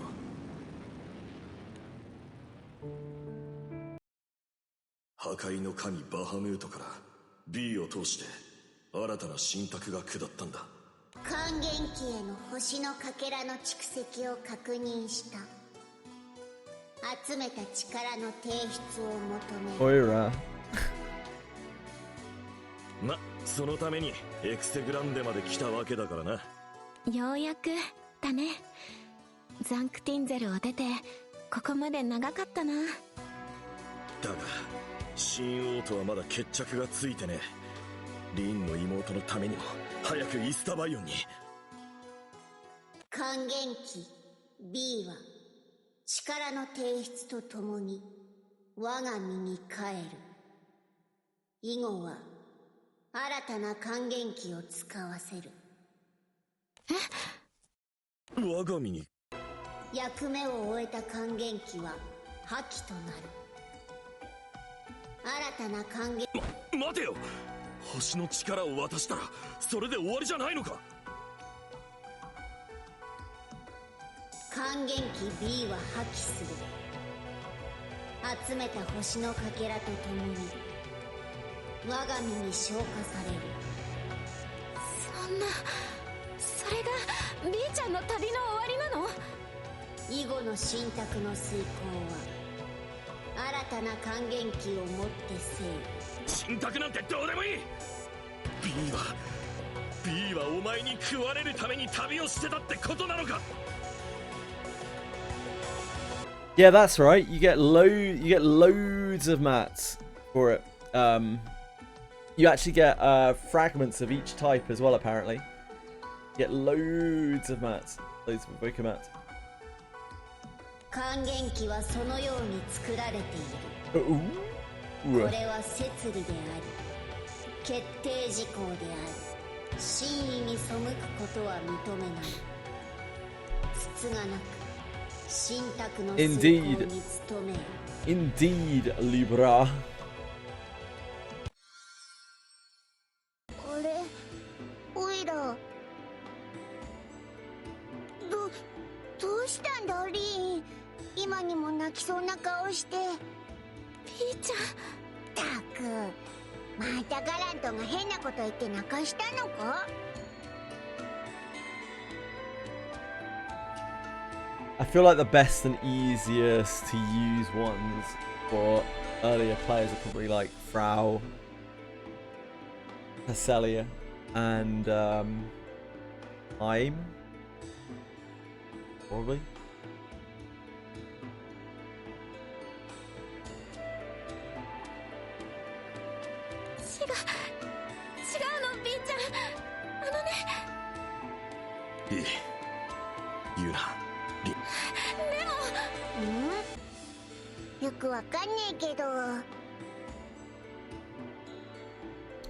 Yeah, you have to use a specific group for it. He's very easy to use because he's just got a very powerful like sub aura effect, and you don't need to max him out either for it.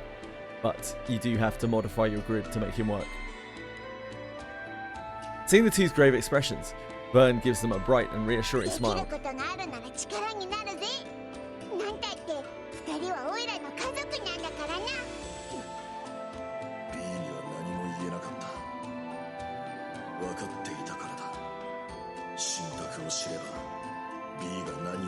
I'm gonna start building Kaim because we're gonna need either Kaim or Maria Teresa, right, at 5 stars for the roguelite mode thingy, whatever the hell that is in July.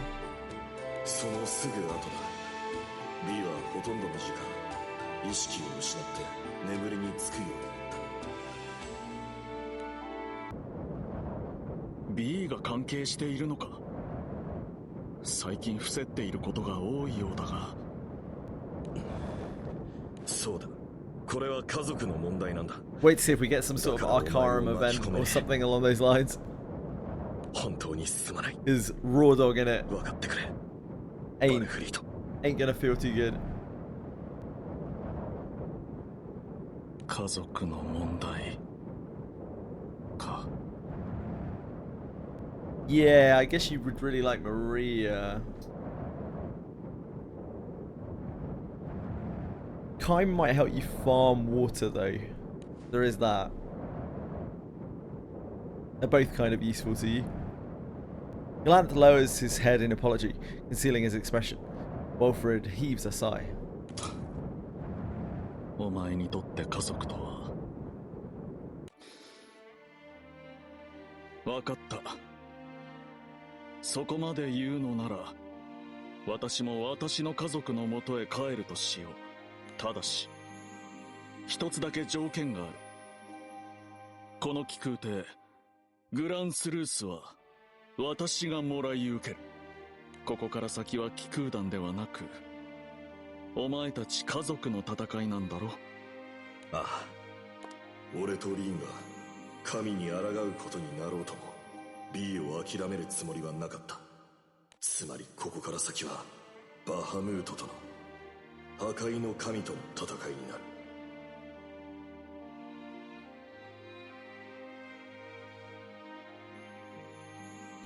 I genuinely think where we're at in the game, Fox, it's actually more important to have the superior element to your main element strong than it is to have your main element strong. Because we still have so much to farm. Presumably you haven't farmed everything out for your water from like Revens and whatnot. And there's all sorts of shit in the future you may need to do as well. Like we'll have water exo coming back that you'll want to farm. That's kind of less important if you haven't already maxed it out. Might not be a big deal by the time you get around to it. But you never know what they might add to the game as well, like things that you might just want to be able to farm. Like you're always going to want your element that is not your main element, but the one that's superior to your element, like strong. Probably your second most strong element, probably. ガラント、ずっと眠ったまま。やっぱりお役目の終わりが近づいてる影響なのかな。どうだろうな。それならなおのことこのままにはしておけない。バルフリートはやっぱり私も一緒に説得した方が。いや、それにグランスルースも引き取ってくれるそうだ。俺たちだけじゃこの船はちょっと広すぎる。Lee's a great character. Lily's got to be one of the best, if not the best, of the like free rotation that you get out of Sierra cards. そっか。もう私たちだけなんだね。B を諦めない。 He's really good. 仲間も危険にはさらせない。それが俺とリーン They の not win 決断 Lily. Never win Lily. 心細くないと言えば嘘だった。それでも仲間は頼れない。仲間のことも守ると決めていたからな。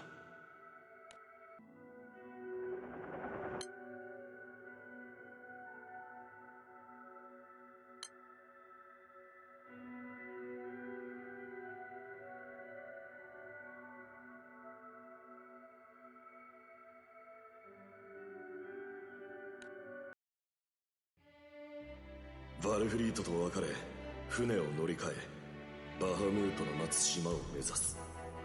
そんな檻だった。お前がリーンのお腹に宿ったのは。放っておけばバハムートがいつ強攻策に出るかわからない。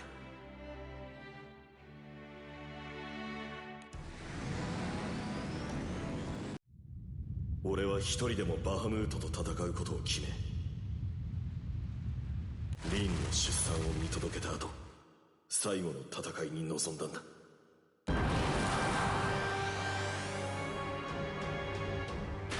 So Reen safely gave birth to us.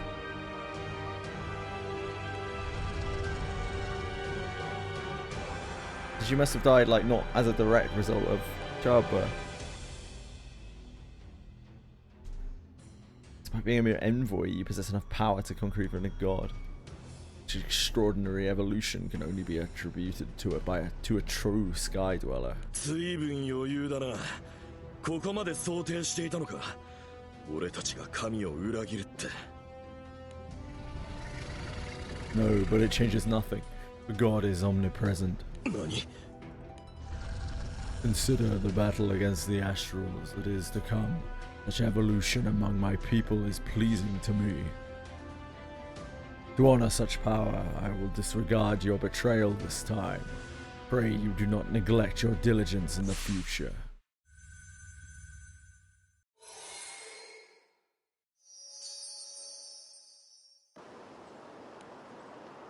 どういうことだ。勝ったのか。 I don't think so. 嫌な予感がする。何か。ガレント。リン、起きてて大丈夫なのか。うん。もうだいぶ調子もいいし。Reen holds out a cradle in which a tiny baby sleeps, snuggled against Fern. いい子だ。よく眠ってるな。あなたが心配で、この子が眠りについたから様子を見に来たんだ。ありがとう、リン。でももう大丈夫だ。もうバハムートは。リン。ダメ。ガラント終わってない。Pushing the cradle into Gallant's arms, Reen grasps at her chest as if in pain. 大丈夫か。一体何が。離れて。私から早く。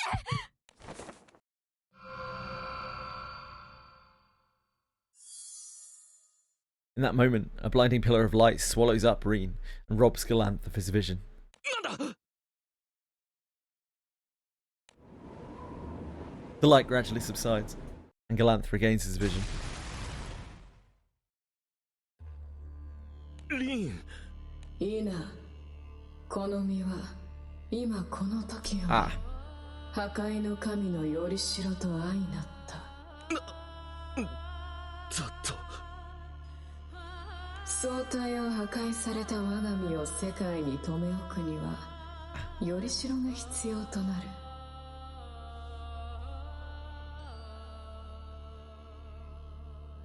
還元期をかけての戦いだった以上、そのちぎりを翻すことはない。なれば還元期を除き、この地で最も色濃く我が因子を持つのは巫女に他ならない。待て、じゃあリンは破壊の神の新たな器となり、空を滑る神の総体として運用される。来たる決戦に備えよ。神をもほふりし、我が使徒よ。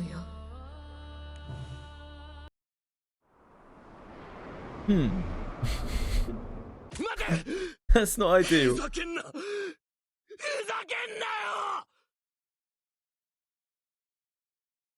Well, I mean, like, yeah, pretty much. It's all your fault, Libra. Galant's empty cry echoes across the desolate island. The soft sound of breathing from the captain and Vern, still fast asleep, is a sole reminder that the nightmare is indeed reality. その後、俺はバハムートと戦った島でルリアちゃんを見つけたんだ。星の民に関する重要な存在ということはすぐに分かった。創世神へと至るため、破壊と再生のサイクルを回すために確保されていたということも。だから俺はルリアちゃんを回収し、お前と B を連れてファータグランデに帰ったんだ。リーンは必ず取り戻すつもりでいた。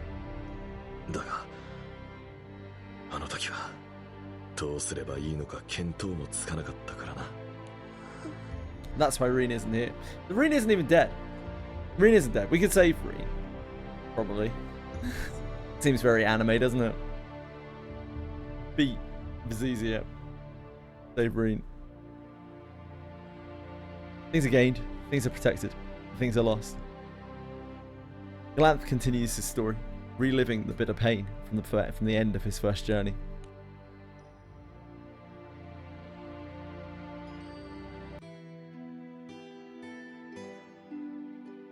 Filled with disappointment, the young Galanth had returned to Avantagrand. 眠っているルリアちゃんをファータグランデ空域のとある島に隠し、 B に記憶の封印を施して数年はザンクティンゼルで過ごした。お前は小さかったからほとんど記憶にないと思うが、この間のことは B は覚えてるよな。おう、覚えてるぜ。今のオイラにとって一番馴染み深いのがこの頃の親父さんだからな。けど結局親父さんはまた旅に出て。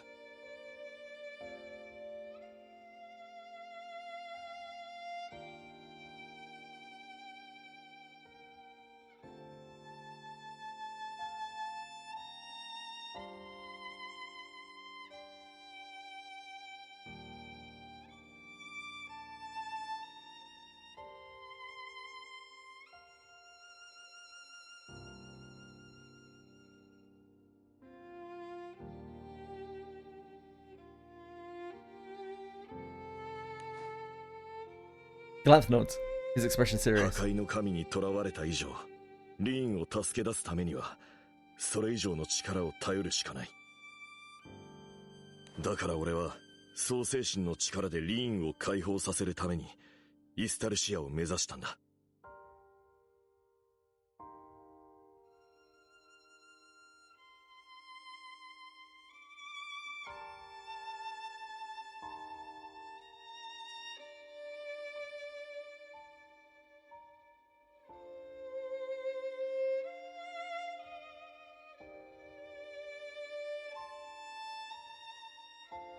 Sorry, just a second.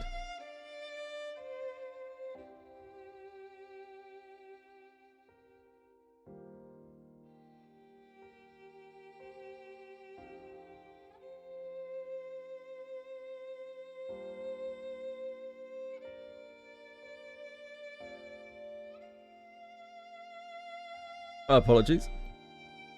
その道中、何人かのかつての仲間に事態を説明しに行ったり、やむにやまれぬ事情で寄り道をしたりもしたが、俺はついにイスタルシアにたどり着いた。そこでその時に同行していた星の民デミウルゴスにお前への手紙を託したんだ。What's his name? Repsy.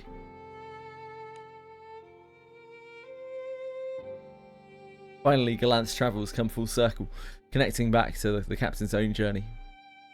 After hearing the full story, Vern finds himself void of words for a while. それじゃあ、親父さんとおふくろさんは、オイラを守るために、バハムートと戦って、それでおふくろさんは、バハムートに囚われて消えちまって、親父さんは、まだちっちゃいこいつを残して、旅に出ることになって、なのにオイラは、Memories of his time with a very young captain flash across his mind.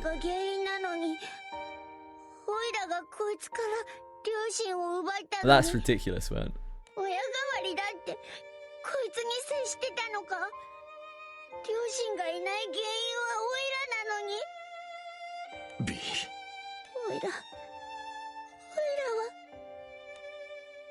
Despair, shame, regret. Dark emotions stain what were once warm memories from the past. Unable to process all of his feelings, Vern finds himself swallowed up by them and loses consciousness. Poor Vern. Come on, Vern, don't be like that, mate.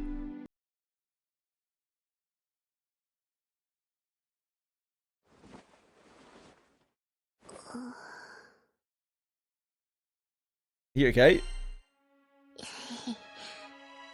ありがとな。おいらのことを心配してくれて。なんていうか。ごめんな。Don't be a little rat, Vern. おいら、知らなかったんだ。おいらが全部の原因だったって。Unable to look the captain in the eye, Vern stares down at the sheets on the bed as his words spill out little by little. おいらがいなきゃ、お前は最初から家族で暮らせてたんだよな。親父さんとおふくろさんと一緒に。二人ともすげえもんな。きっと、自慢の両親になってたと思うぜ。お前さ、ザンクティンゼルにいた時、たまに寂しそうな顔することあったろ？近所の子がさ、両親が迎えに来てくれるの見て。ごめんな。おいらが家族を奪ってなきゃ、そんな思いをすることもなくって。Vern tilts his head back and looks up, his movements slow like a broken wind-up toy. He gives a feeble smile. 親父さんも言い濁すわけだいぜ。そりゃ、親父さんの口からは言いにくいよな、こんなこと。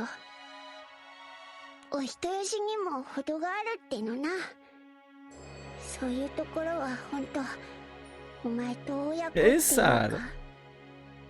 そうやって、いろんな人から似た者親子だって言われて、家族3人で過ごす未来もあって。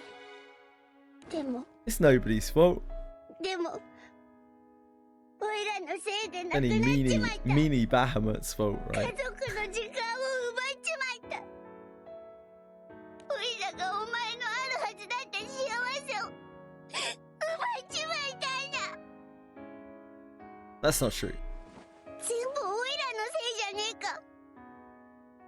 なのにおいらは親代わり、相棒。おいらにそんな資格なかったんだ。とんだ恥知らずだぜ。自分が原因で家族を奪っておいて、家族ごっこなんて。You are family. おいらだって、お前のことは家族だって思ってるけどよ。でも許 You're せねえ alright, だろ。 man. You're alright, おい mate. らがいなきゃ、お前は二人と暮らせてたんだぞ。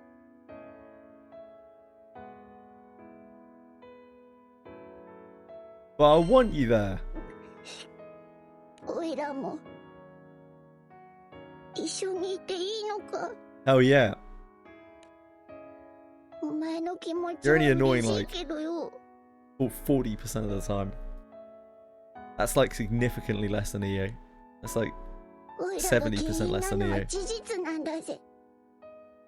おいらを守るために戦ったりなんてしなきゃ。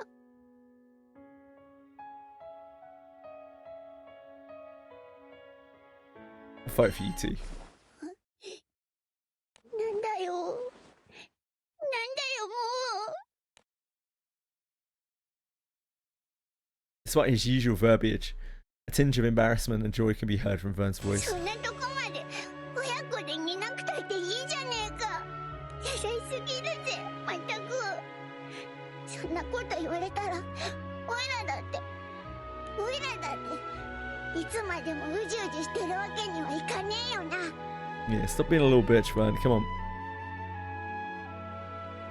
Stop being a baby back bitch. Fire returns to the Vern's eyes as he looks straight at the captain. ダメだよな、弱気になってちゃ。仲間も家族も取り戻すんだもんな。おいら、おいら、おいら、おいら。おいら、やっぱりまだちょっと自分を完全に許すことはできねえけど、でもおいらもお前と家族でいて、お前の気持ちに応えてんだ。 The captain and Vern grasp each other's hands, as if to prove that their thoughts are one. もう迷わねえ。お前の隣がおいらの居場所で、おいらだって親父さんやおふくろさん、お前のためならどんなだから。 That's what family's meant to do, man. これからもよろしく頼むぜ。 A lot of families don't. That's what family's meant to do. Their determination is renewed as passion. Power coursed through their connected hands. A fond memory surfaces in Vern's mind. The two of them holding hands as they returned home, together, under the quiet evening skies of Zinkenstill. Aww.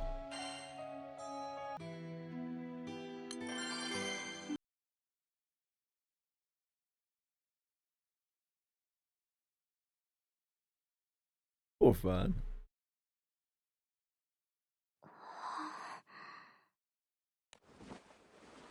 ここは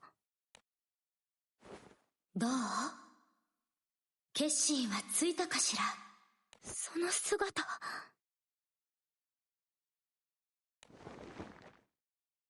Welcome to the land down under.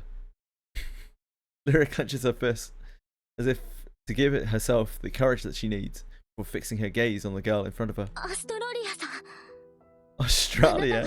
Australia? 星の神なんですね。 Australia, son? そうだよ。この姿を見たら Hello, Shaggy. すぐに How are you 分かっ today? たかな。もともとは私もバハムートのような創世神に似た竜の姿をしていたんだけど、あなたが生まれた影響で私も見た目が変わっちゃった。あの時はびっくりしたんだから。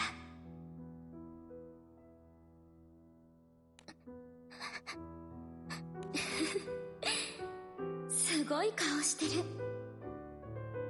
私のことが怖い？警戒してる？はい。ビューレイストさんが言っていました。星の世界による侵攻が始まったって、どういうことなんですか？あなたは一体私に何をさせようとしてるんですか？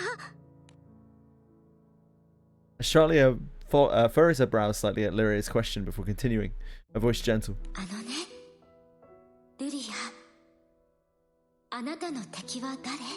敵？あなたの願いは何？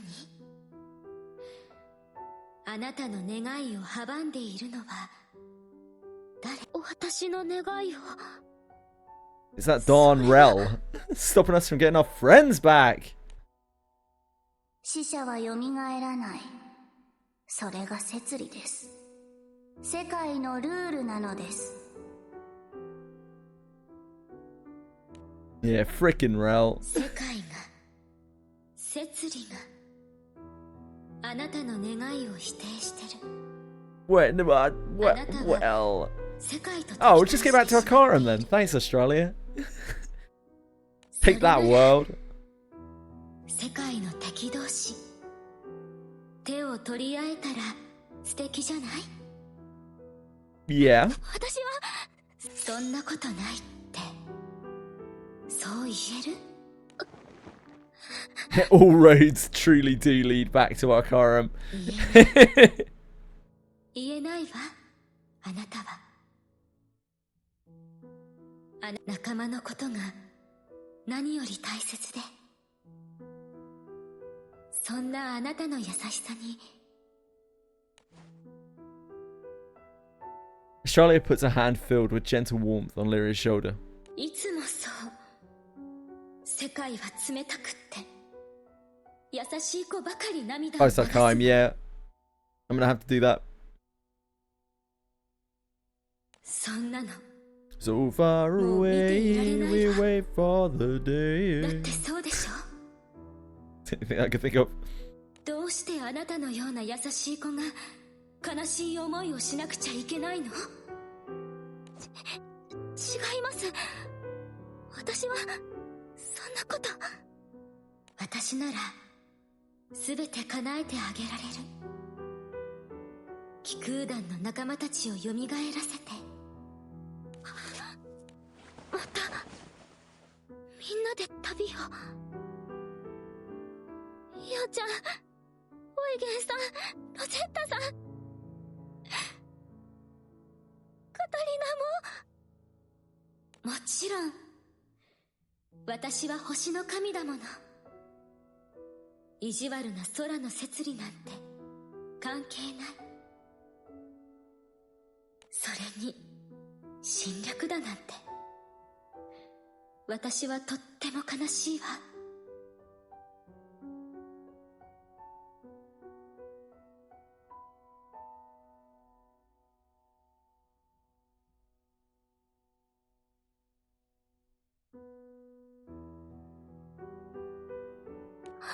違うんですか？星の世界からまた空を侵略しようとしてるって。 Lips curling into a smile, the astral god's innocent demeanor almost casts a spell on her surroundings.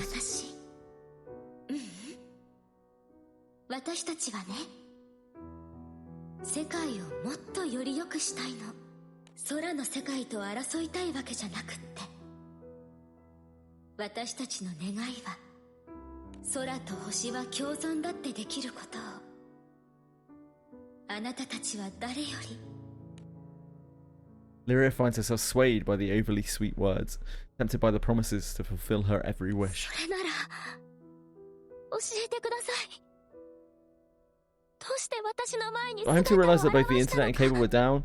Just sat around staring at the ceiling for 3 hours because your phone was already dead. Oh no. I'm so sorry. Susanna. あなたの中に Yeah, 眠っ like ている力を呼び覚ましたいの。 Australia's not being too cool right now. It feels like just like we can all coexist as long as like we get our way. As long as we do what we want to do, we can all coexist peacefully. 創世神すら凌駕する Lyria's like, 古く曖昧な存在の因子。そうそう、誰から聞いたのかな？ビューレイスト？ yeah, それとも exactly. Yeah, you guys get it. 誰からでもいいかな。 Busy by tomorrow says ready to suffer. あなたに眠って Yeah, it was probably an outage in the area, I would imagine. Susano, so they probably had a shitload of complaints. They had to send someone out. With enchanting elegance, Australia reaches out and puts a slender finger on Lyria's chest. あなたのここには運命のかけらが眠ってる。それは世界の意志であり、連綿と束ねられてきた奇跡の奇跡。すべてを飲み込む流れの中では私もバハムートもバハムーただト流される木の葉に過ぎない。そんな大きなうねりの一端に触れる力があなたには宿ってるんだよ。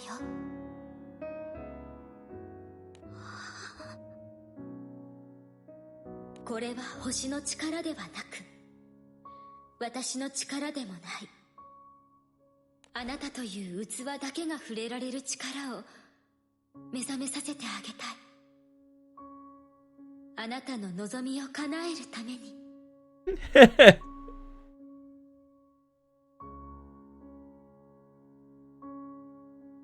どうしてそこまでしてくれるんですか？ As we've seen before, law enforcement in this world is severely lacking for really anything, like anything, anywhere. It seems almost everywhere that we go, any law that there is just like the populace taking matters into their own hands. どうして？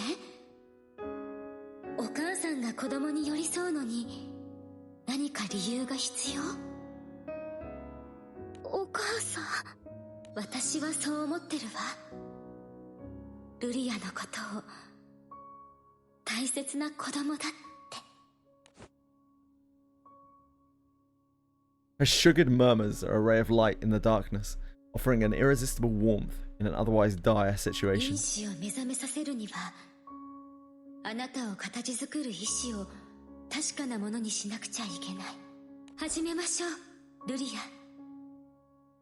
長い長い旅の中で And like the enforcers are only there as like to shut down skyfaring crews that get out of hand, really, more than anything else. Like, it's not that they can police the whole of the Skydom by themselves. That's just not realistic.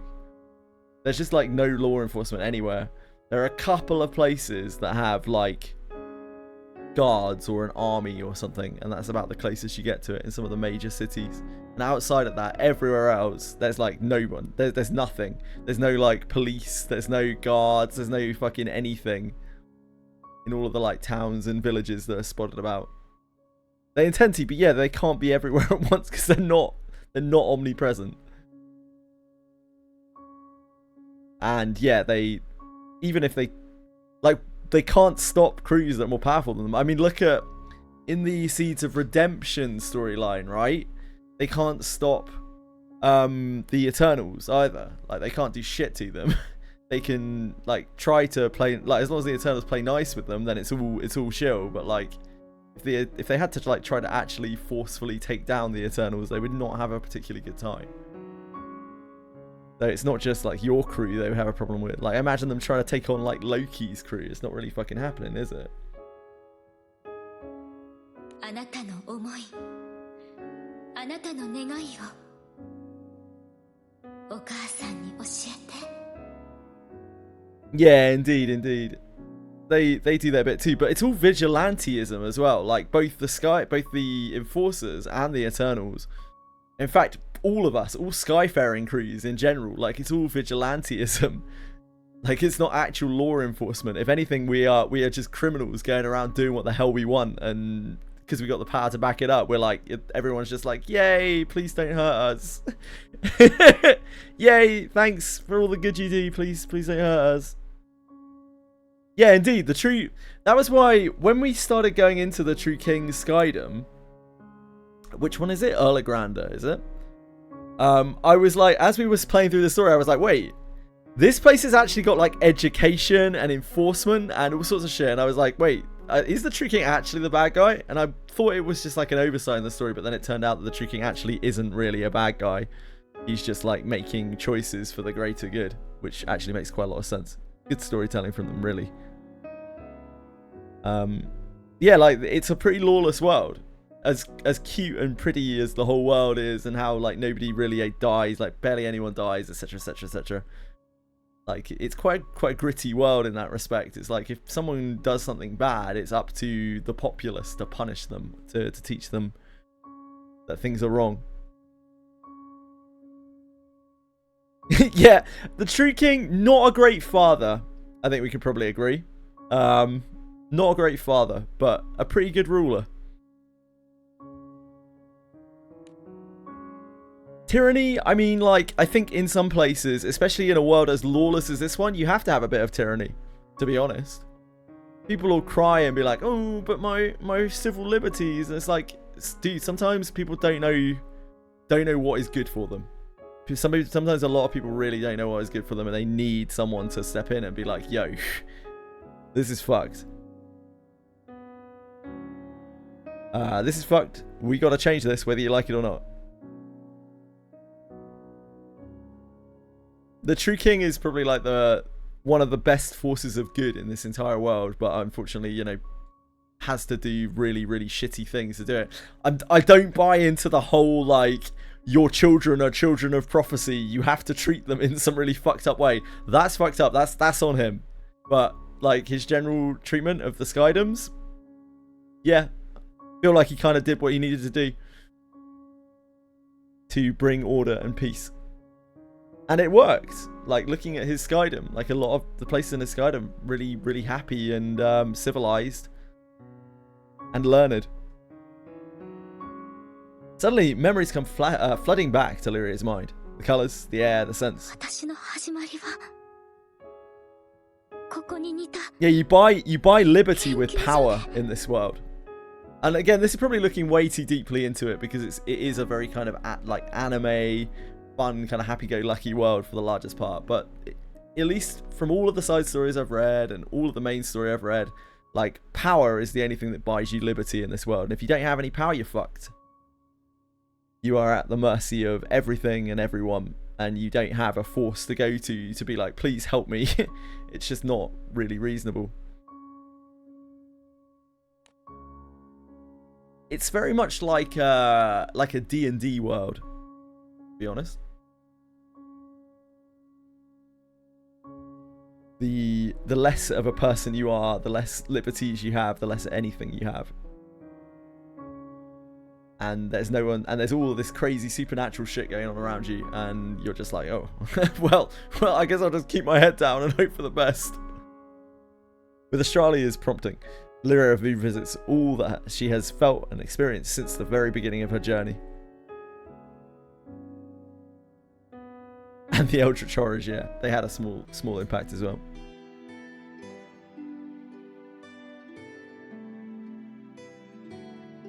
Indeed, that's very true. Very true, Shoki. Lyria reflects on the beginning of her journey and a surprising encounter at Zinkenstill.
The albacore is like, because the albacore is like a primal beast.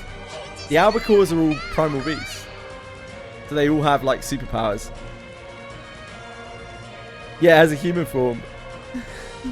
They're all primal beasts, so of course it has a human form.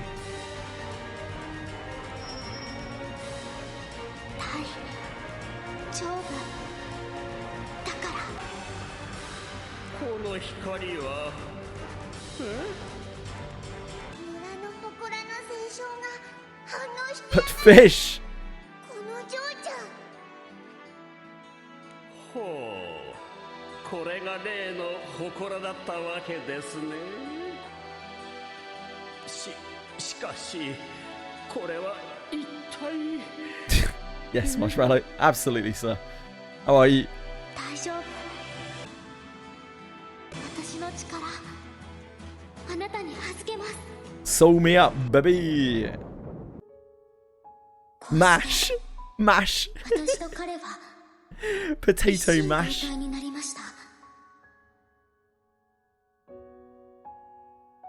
不便な体になってしまっても、彼は The sumo events. 私を責めたりし Are they not in yet, Dalmor? 私も彼のために一緒に頑張ろうって思ったんです。 Grand sword. Yeah, I don't know what's going on with Grand sword. I don't think his sword is like an heirloom of his father's or anything, right? I think it's just some random sword. I mean, they're on pretty good terms with Sierra Cart, so Sierra Cart probably just showers them with mystical artifacts on the regular. She's just like, here you go.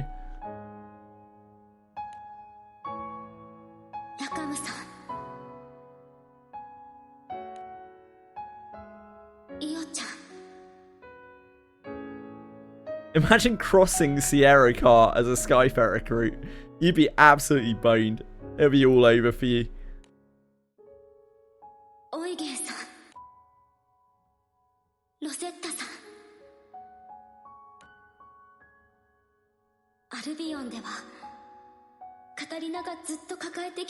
Oh no, my pots! You don't have to use pots. You can use berries. I'm gonna use berries. I'm not using pots. Fuck using pots in the Guild War. I will spam the living shit out of it, but I'll be using berries the whole way because I need my pots for Arcarum. All those pots are going to do a good cause. All right, fucking Link. Link Marshmallow.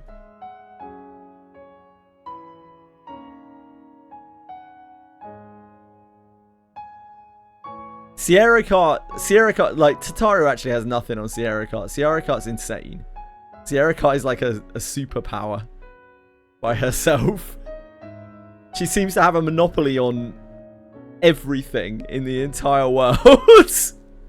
And also be omnipresent and omniscient and potentially omnipotent. She, like, anytime she gets any kind of trouble, she just mysteriously escapes it. And, yeah. I swear she's like a god or something, or she's like a superpower. I don't know. Something crazy going on with her. How can you use berries? I got a bunch, but it seems it can only be used for joining raids. Yeah, that's right. You use them to join raids. Sierra is the Amazon of GBF. Yep.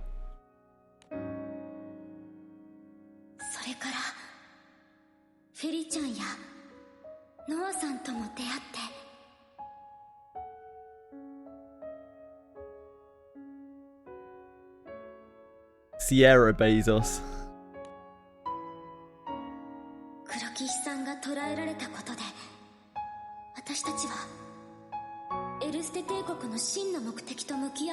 Yeah, join instead of starting. There's always a load of things being put up. It's just that you can't control the difficulty, and you obviously can't milk the honor as much. But like, I feel like we'll be able to still do a lot of honor just joining people's things. I just saw how quickly my pots went down when I did Arcarum the last time, and they got absolutely obliterated. And in the next Arcarum event, I realistically would like to get 5-star both Catzelia and Astariola. Astariola. Yep, that's it. I was like thinking nipple. There we go. It's the only way I ever remember his name.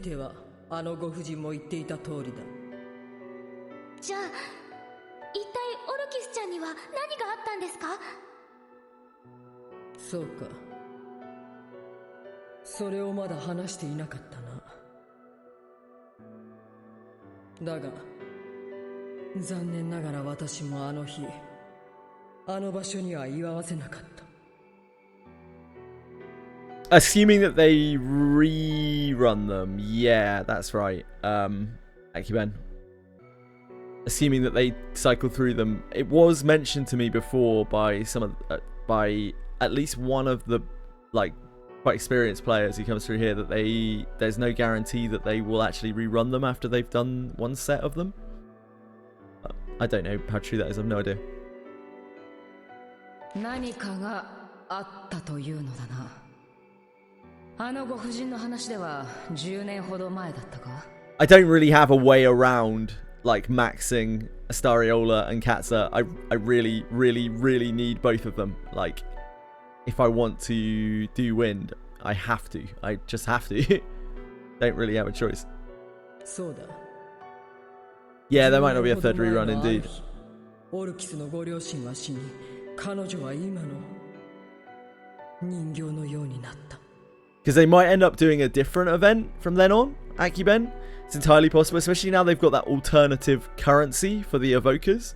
They may end up doing, you know, they may end up doing anything. They may end up adding that to Tails, or they may end up just doing an entirely new evoker event or something. Yeah, the wind evokers are it. Like, the wind evokers are so key. They're so key to wind.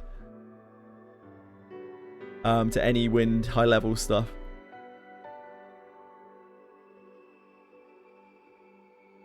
Yeah, it's about to finish its second run, right? It's already had one set of reruns. And they've just introduced the new currency, so it might be that like after they finish Katzelia, they might pull it and start a different event for it, or I don't know. Who knows what? We just have no guarantee.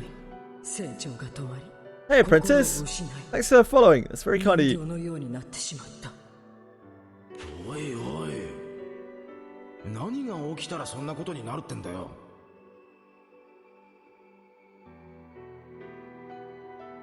聖焼銃だ。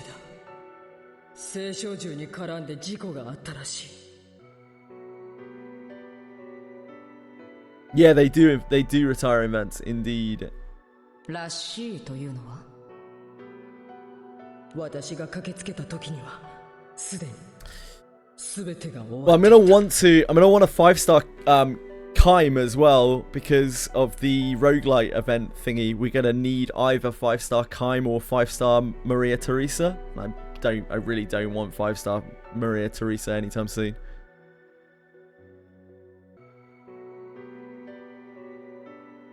I don't know how big of a deal that'll be, or like what resources will be there. Yeah, if you look on Umakin's notes on the wiki, that'll explain it better than I can. Still not sure what he really does. I mean, that's what he's for, Jam. You've literally just described what he's for. But he's also quite strong as a swap-in when he's 5-star. Because if you don't have 5-star of one of those, you can't do the mode, you can't do the roguelite mode apparently.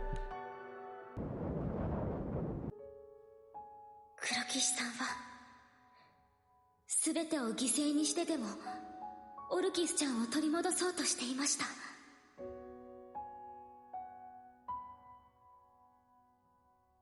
Because it's their event.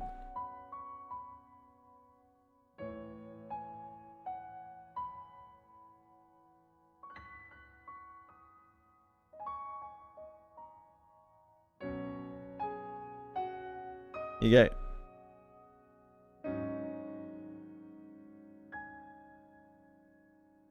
New roguelite game mode is in development, called Evoking Solomonis, and it is planned to be added in late July. To play this mode, players will need to have unlocked the 4th skill of the available Evoker Transcendence options. For this release mode in July, players will need either Kaim or Maria Teresa's 4th skills unlocked. True Evil, thank you so much. That's so kind of you, my man. I hope you're doing well. I hope you're having a good day. Thank you so much. Yep, you need to 5-star one of those two. Kaim or Maria Teresa. True Evil is a wonderful content creator for many things on YouTube. Please do check him out if you get a second. True Evil, you're a pleasure, my man. How are you?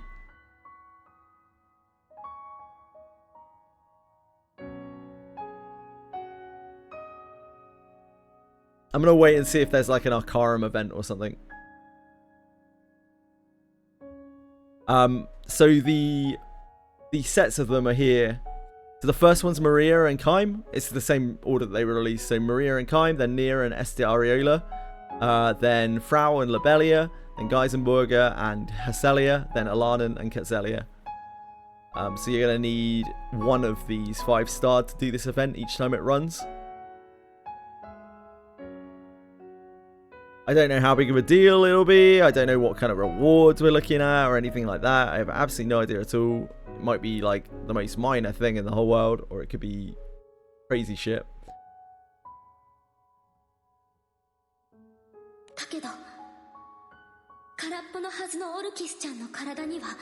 Playing the Relink expansion? Yeah, I am True Evil. I've never played Relink before, but I will be playing Relink for the first time on the 9th, and I'll play it to an amount of completion that I am happy with. I don't know how much that will be. It depends how much I like the game and how much I get into it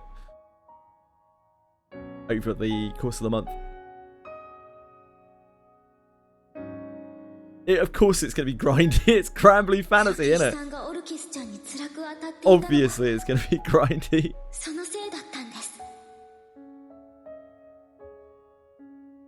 Yeah, possibly, Shaky.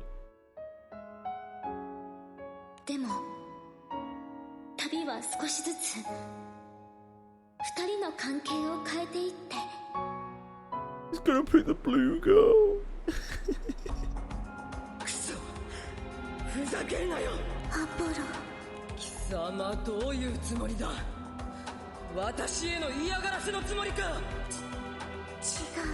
私には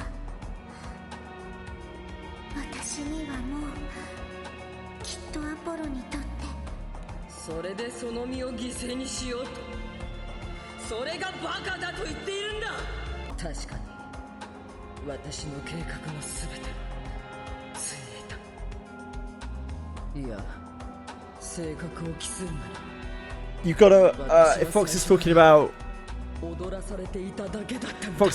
Kaim, you'll need to max his summon, then his weapon, then his domain in order to unlock his 4th skill. That's how you get him to 5-star. You have to do all 3 of them. There's no avoiding it. It's not about whether his weapon is good or not. I don't know whether it is or not. I've no idea, but you have to. Yeah, it's something you should chip away at. It's fine. There's no rush.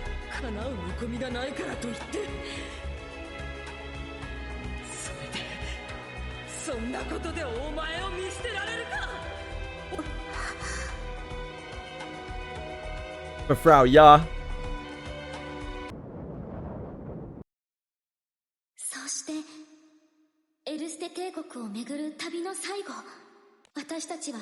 So it's the Transcendence event, right? I think it's the Transcendence event.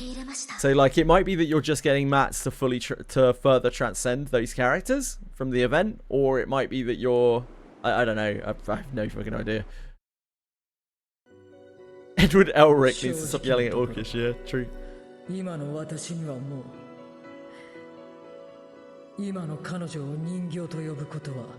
I still think this is one of the best storylines in the whole of the main story. Although, having played most of the main story now, there aren't really a lot of great storylines, to be entirely honest. The Black Knight Orcus storyline, really liked. I wish he was that tall, yeah. Everyone wished he was half that tall. Give us an Arcarum event to pump up Kaim for the new game mode? I don't know. I assume so. I'm waiting for one at least. I'm waiting for an Arcarum game mode.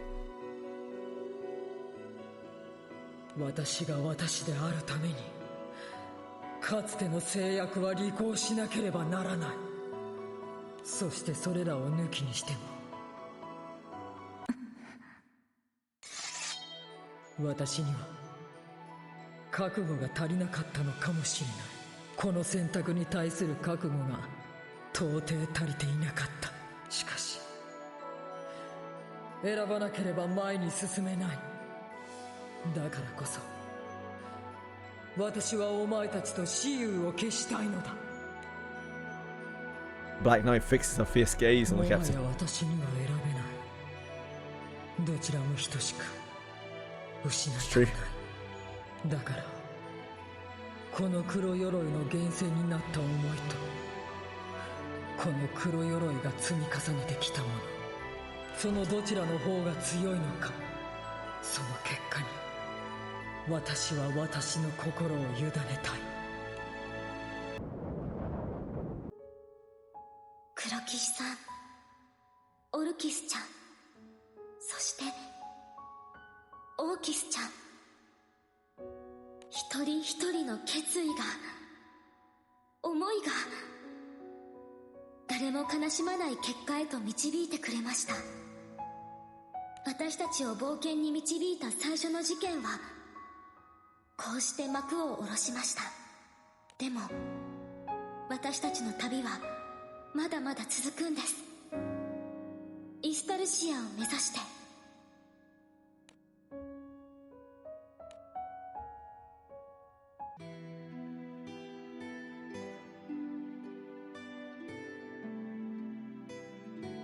I should be disciplined. I should go to bed. Oh, not bed. I need to eat and then go to bed. Eat, bed, after stream stuff. Oh, we have a lot of Granblue to play in a few days. It's like a week of Granblue. So I need to sleep properly. Right, folks. I'm out. Thanks very much for watching today. I will be back tomorrow. We need to finish this up. We need to get to 191. That is the point that the Awakening 10 is. It's like the final thing that I can really push out before the Guild at War. Let me have a look. Lookity look. Anyone online? Oh, the Factions online. The dance show. The dance show. That is pretty much what I'm going to do probably for the week. Cheeky. If you would like to go over there to Confection and say hi, he is the captain of our fine crew, our fine wayfaring crew. He's also a lovely guy. He is playing Ragnarok online right now, so you're in for a real treat. Thank you everyone, I appreciate it. I hope you all have a wonderful day wherever you are in the world, and good luck with whatever you're up to. I will see you tomorrow. Much love. Send you over to Confection. Bye bye guys. Thank you again. Thank you everyone. Thank you for all the support and thank you for everything. Take care. Bye bye. Bye bye.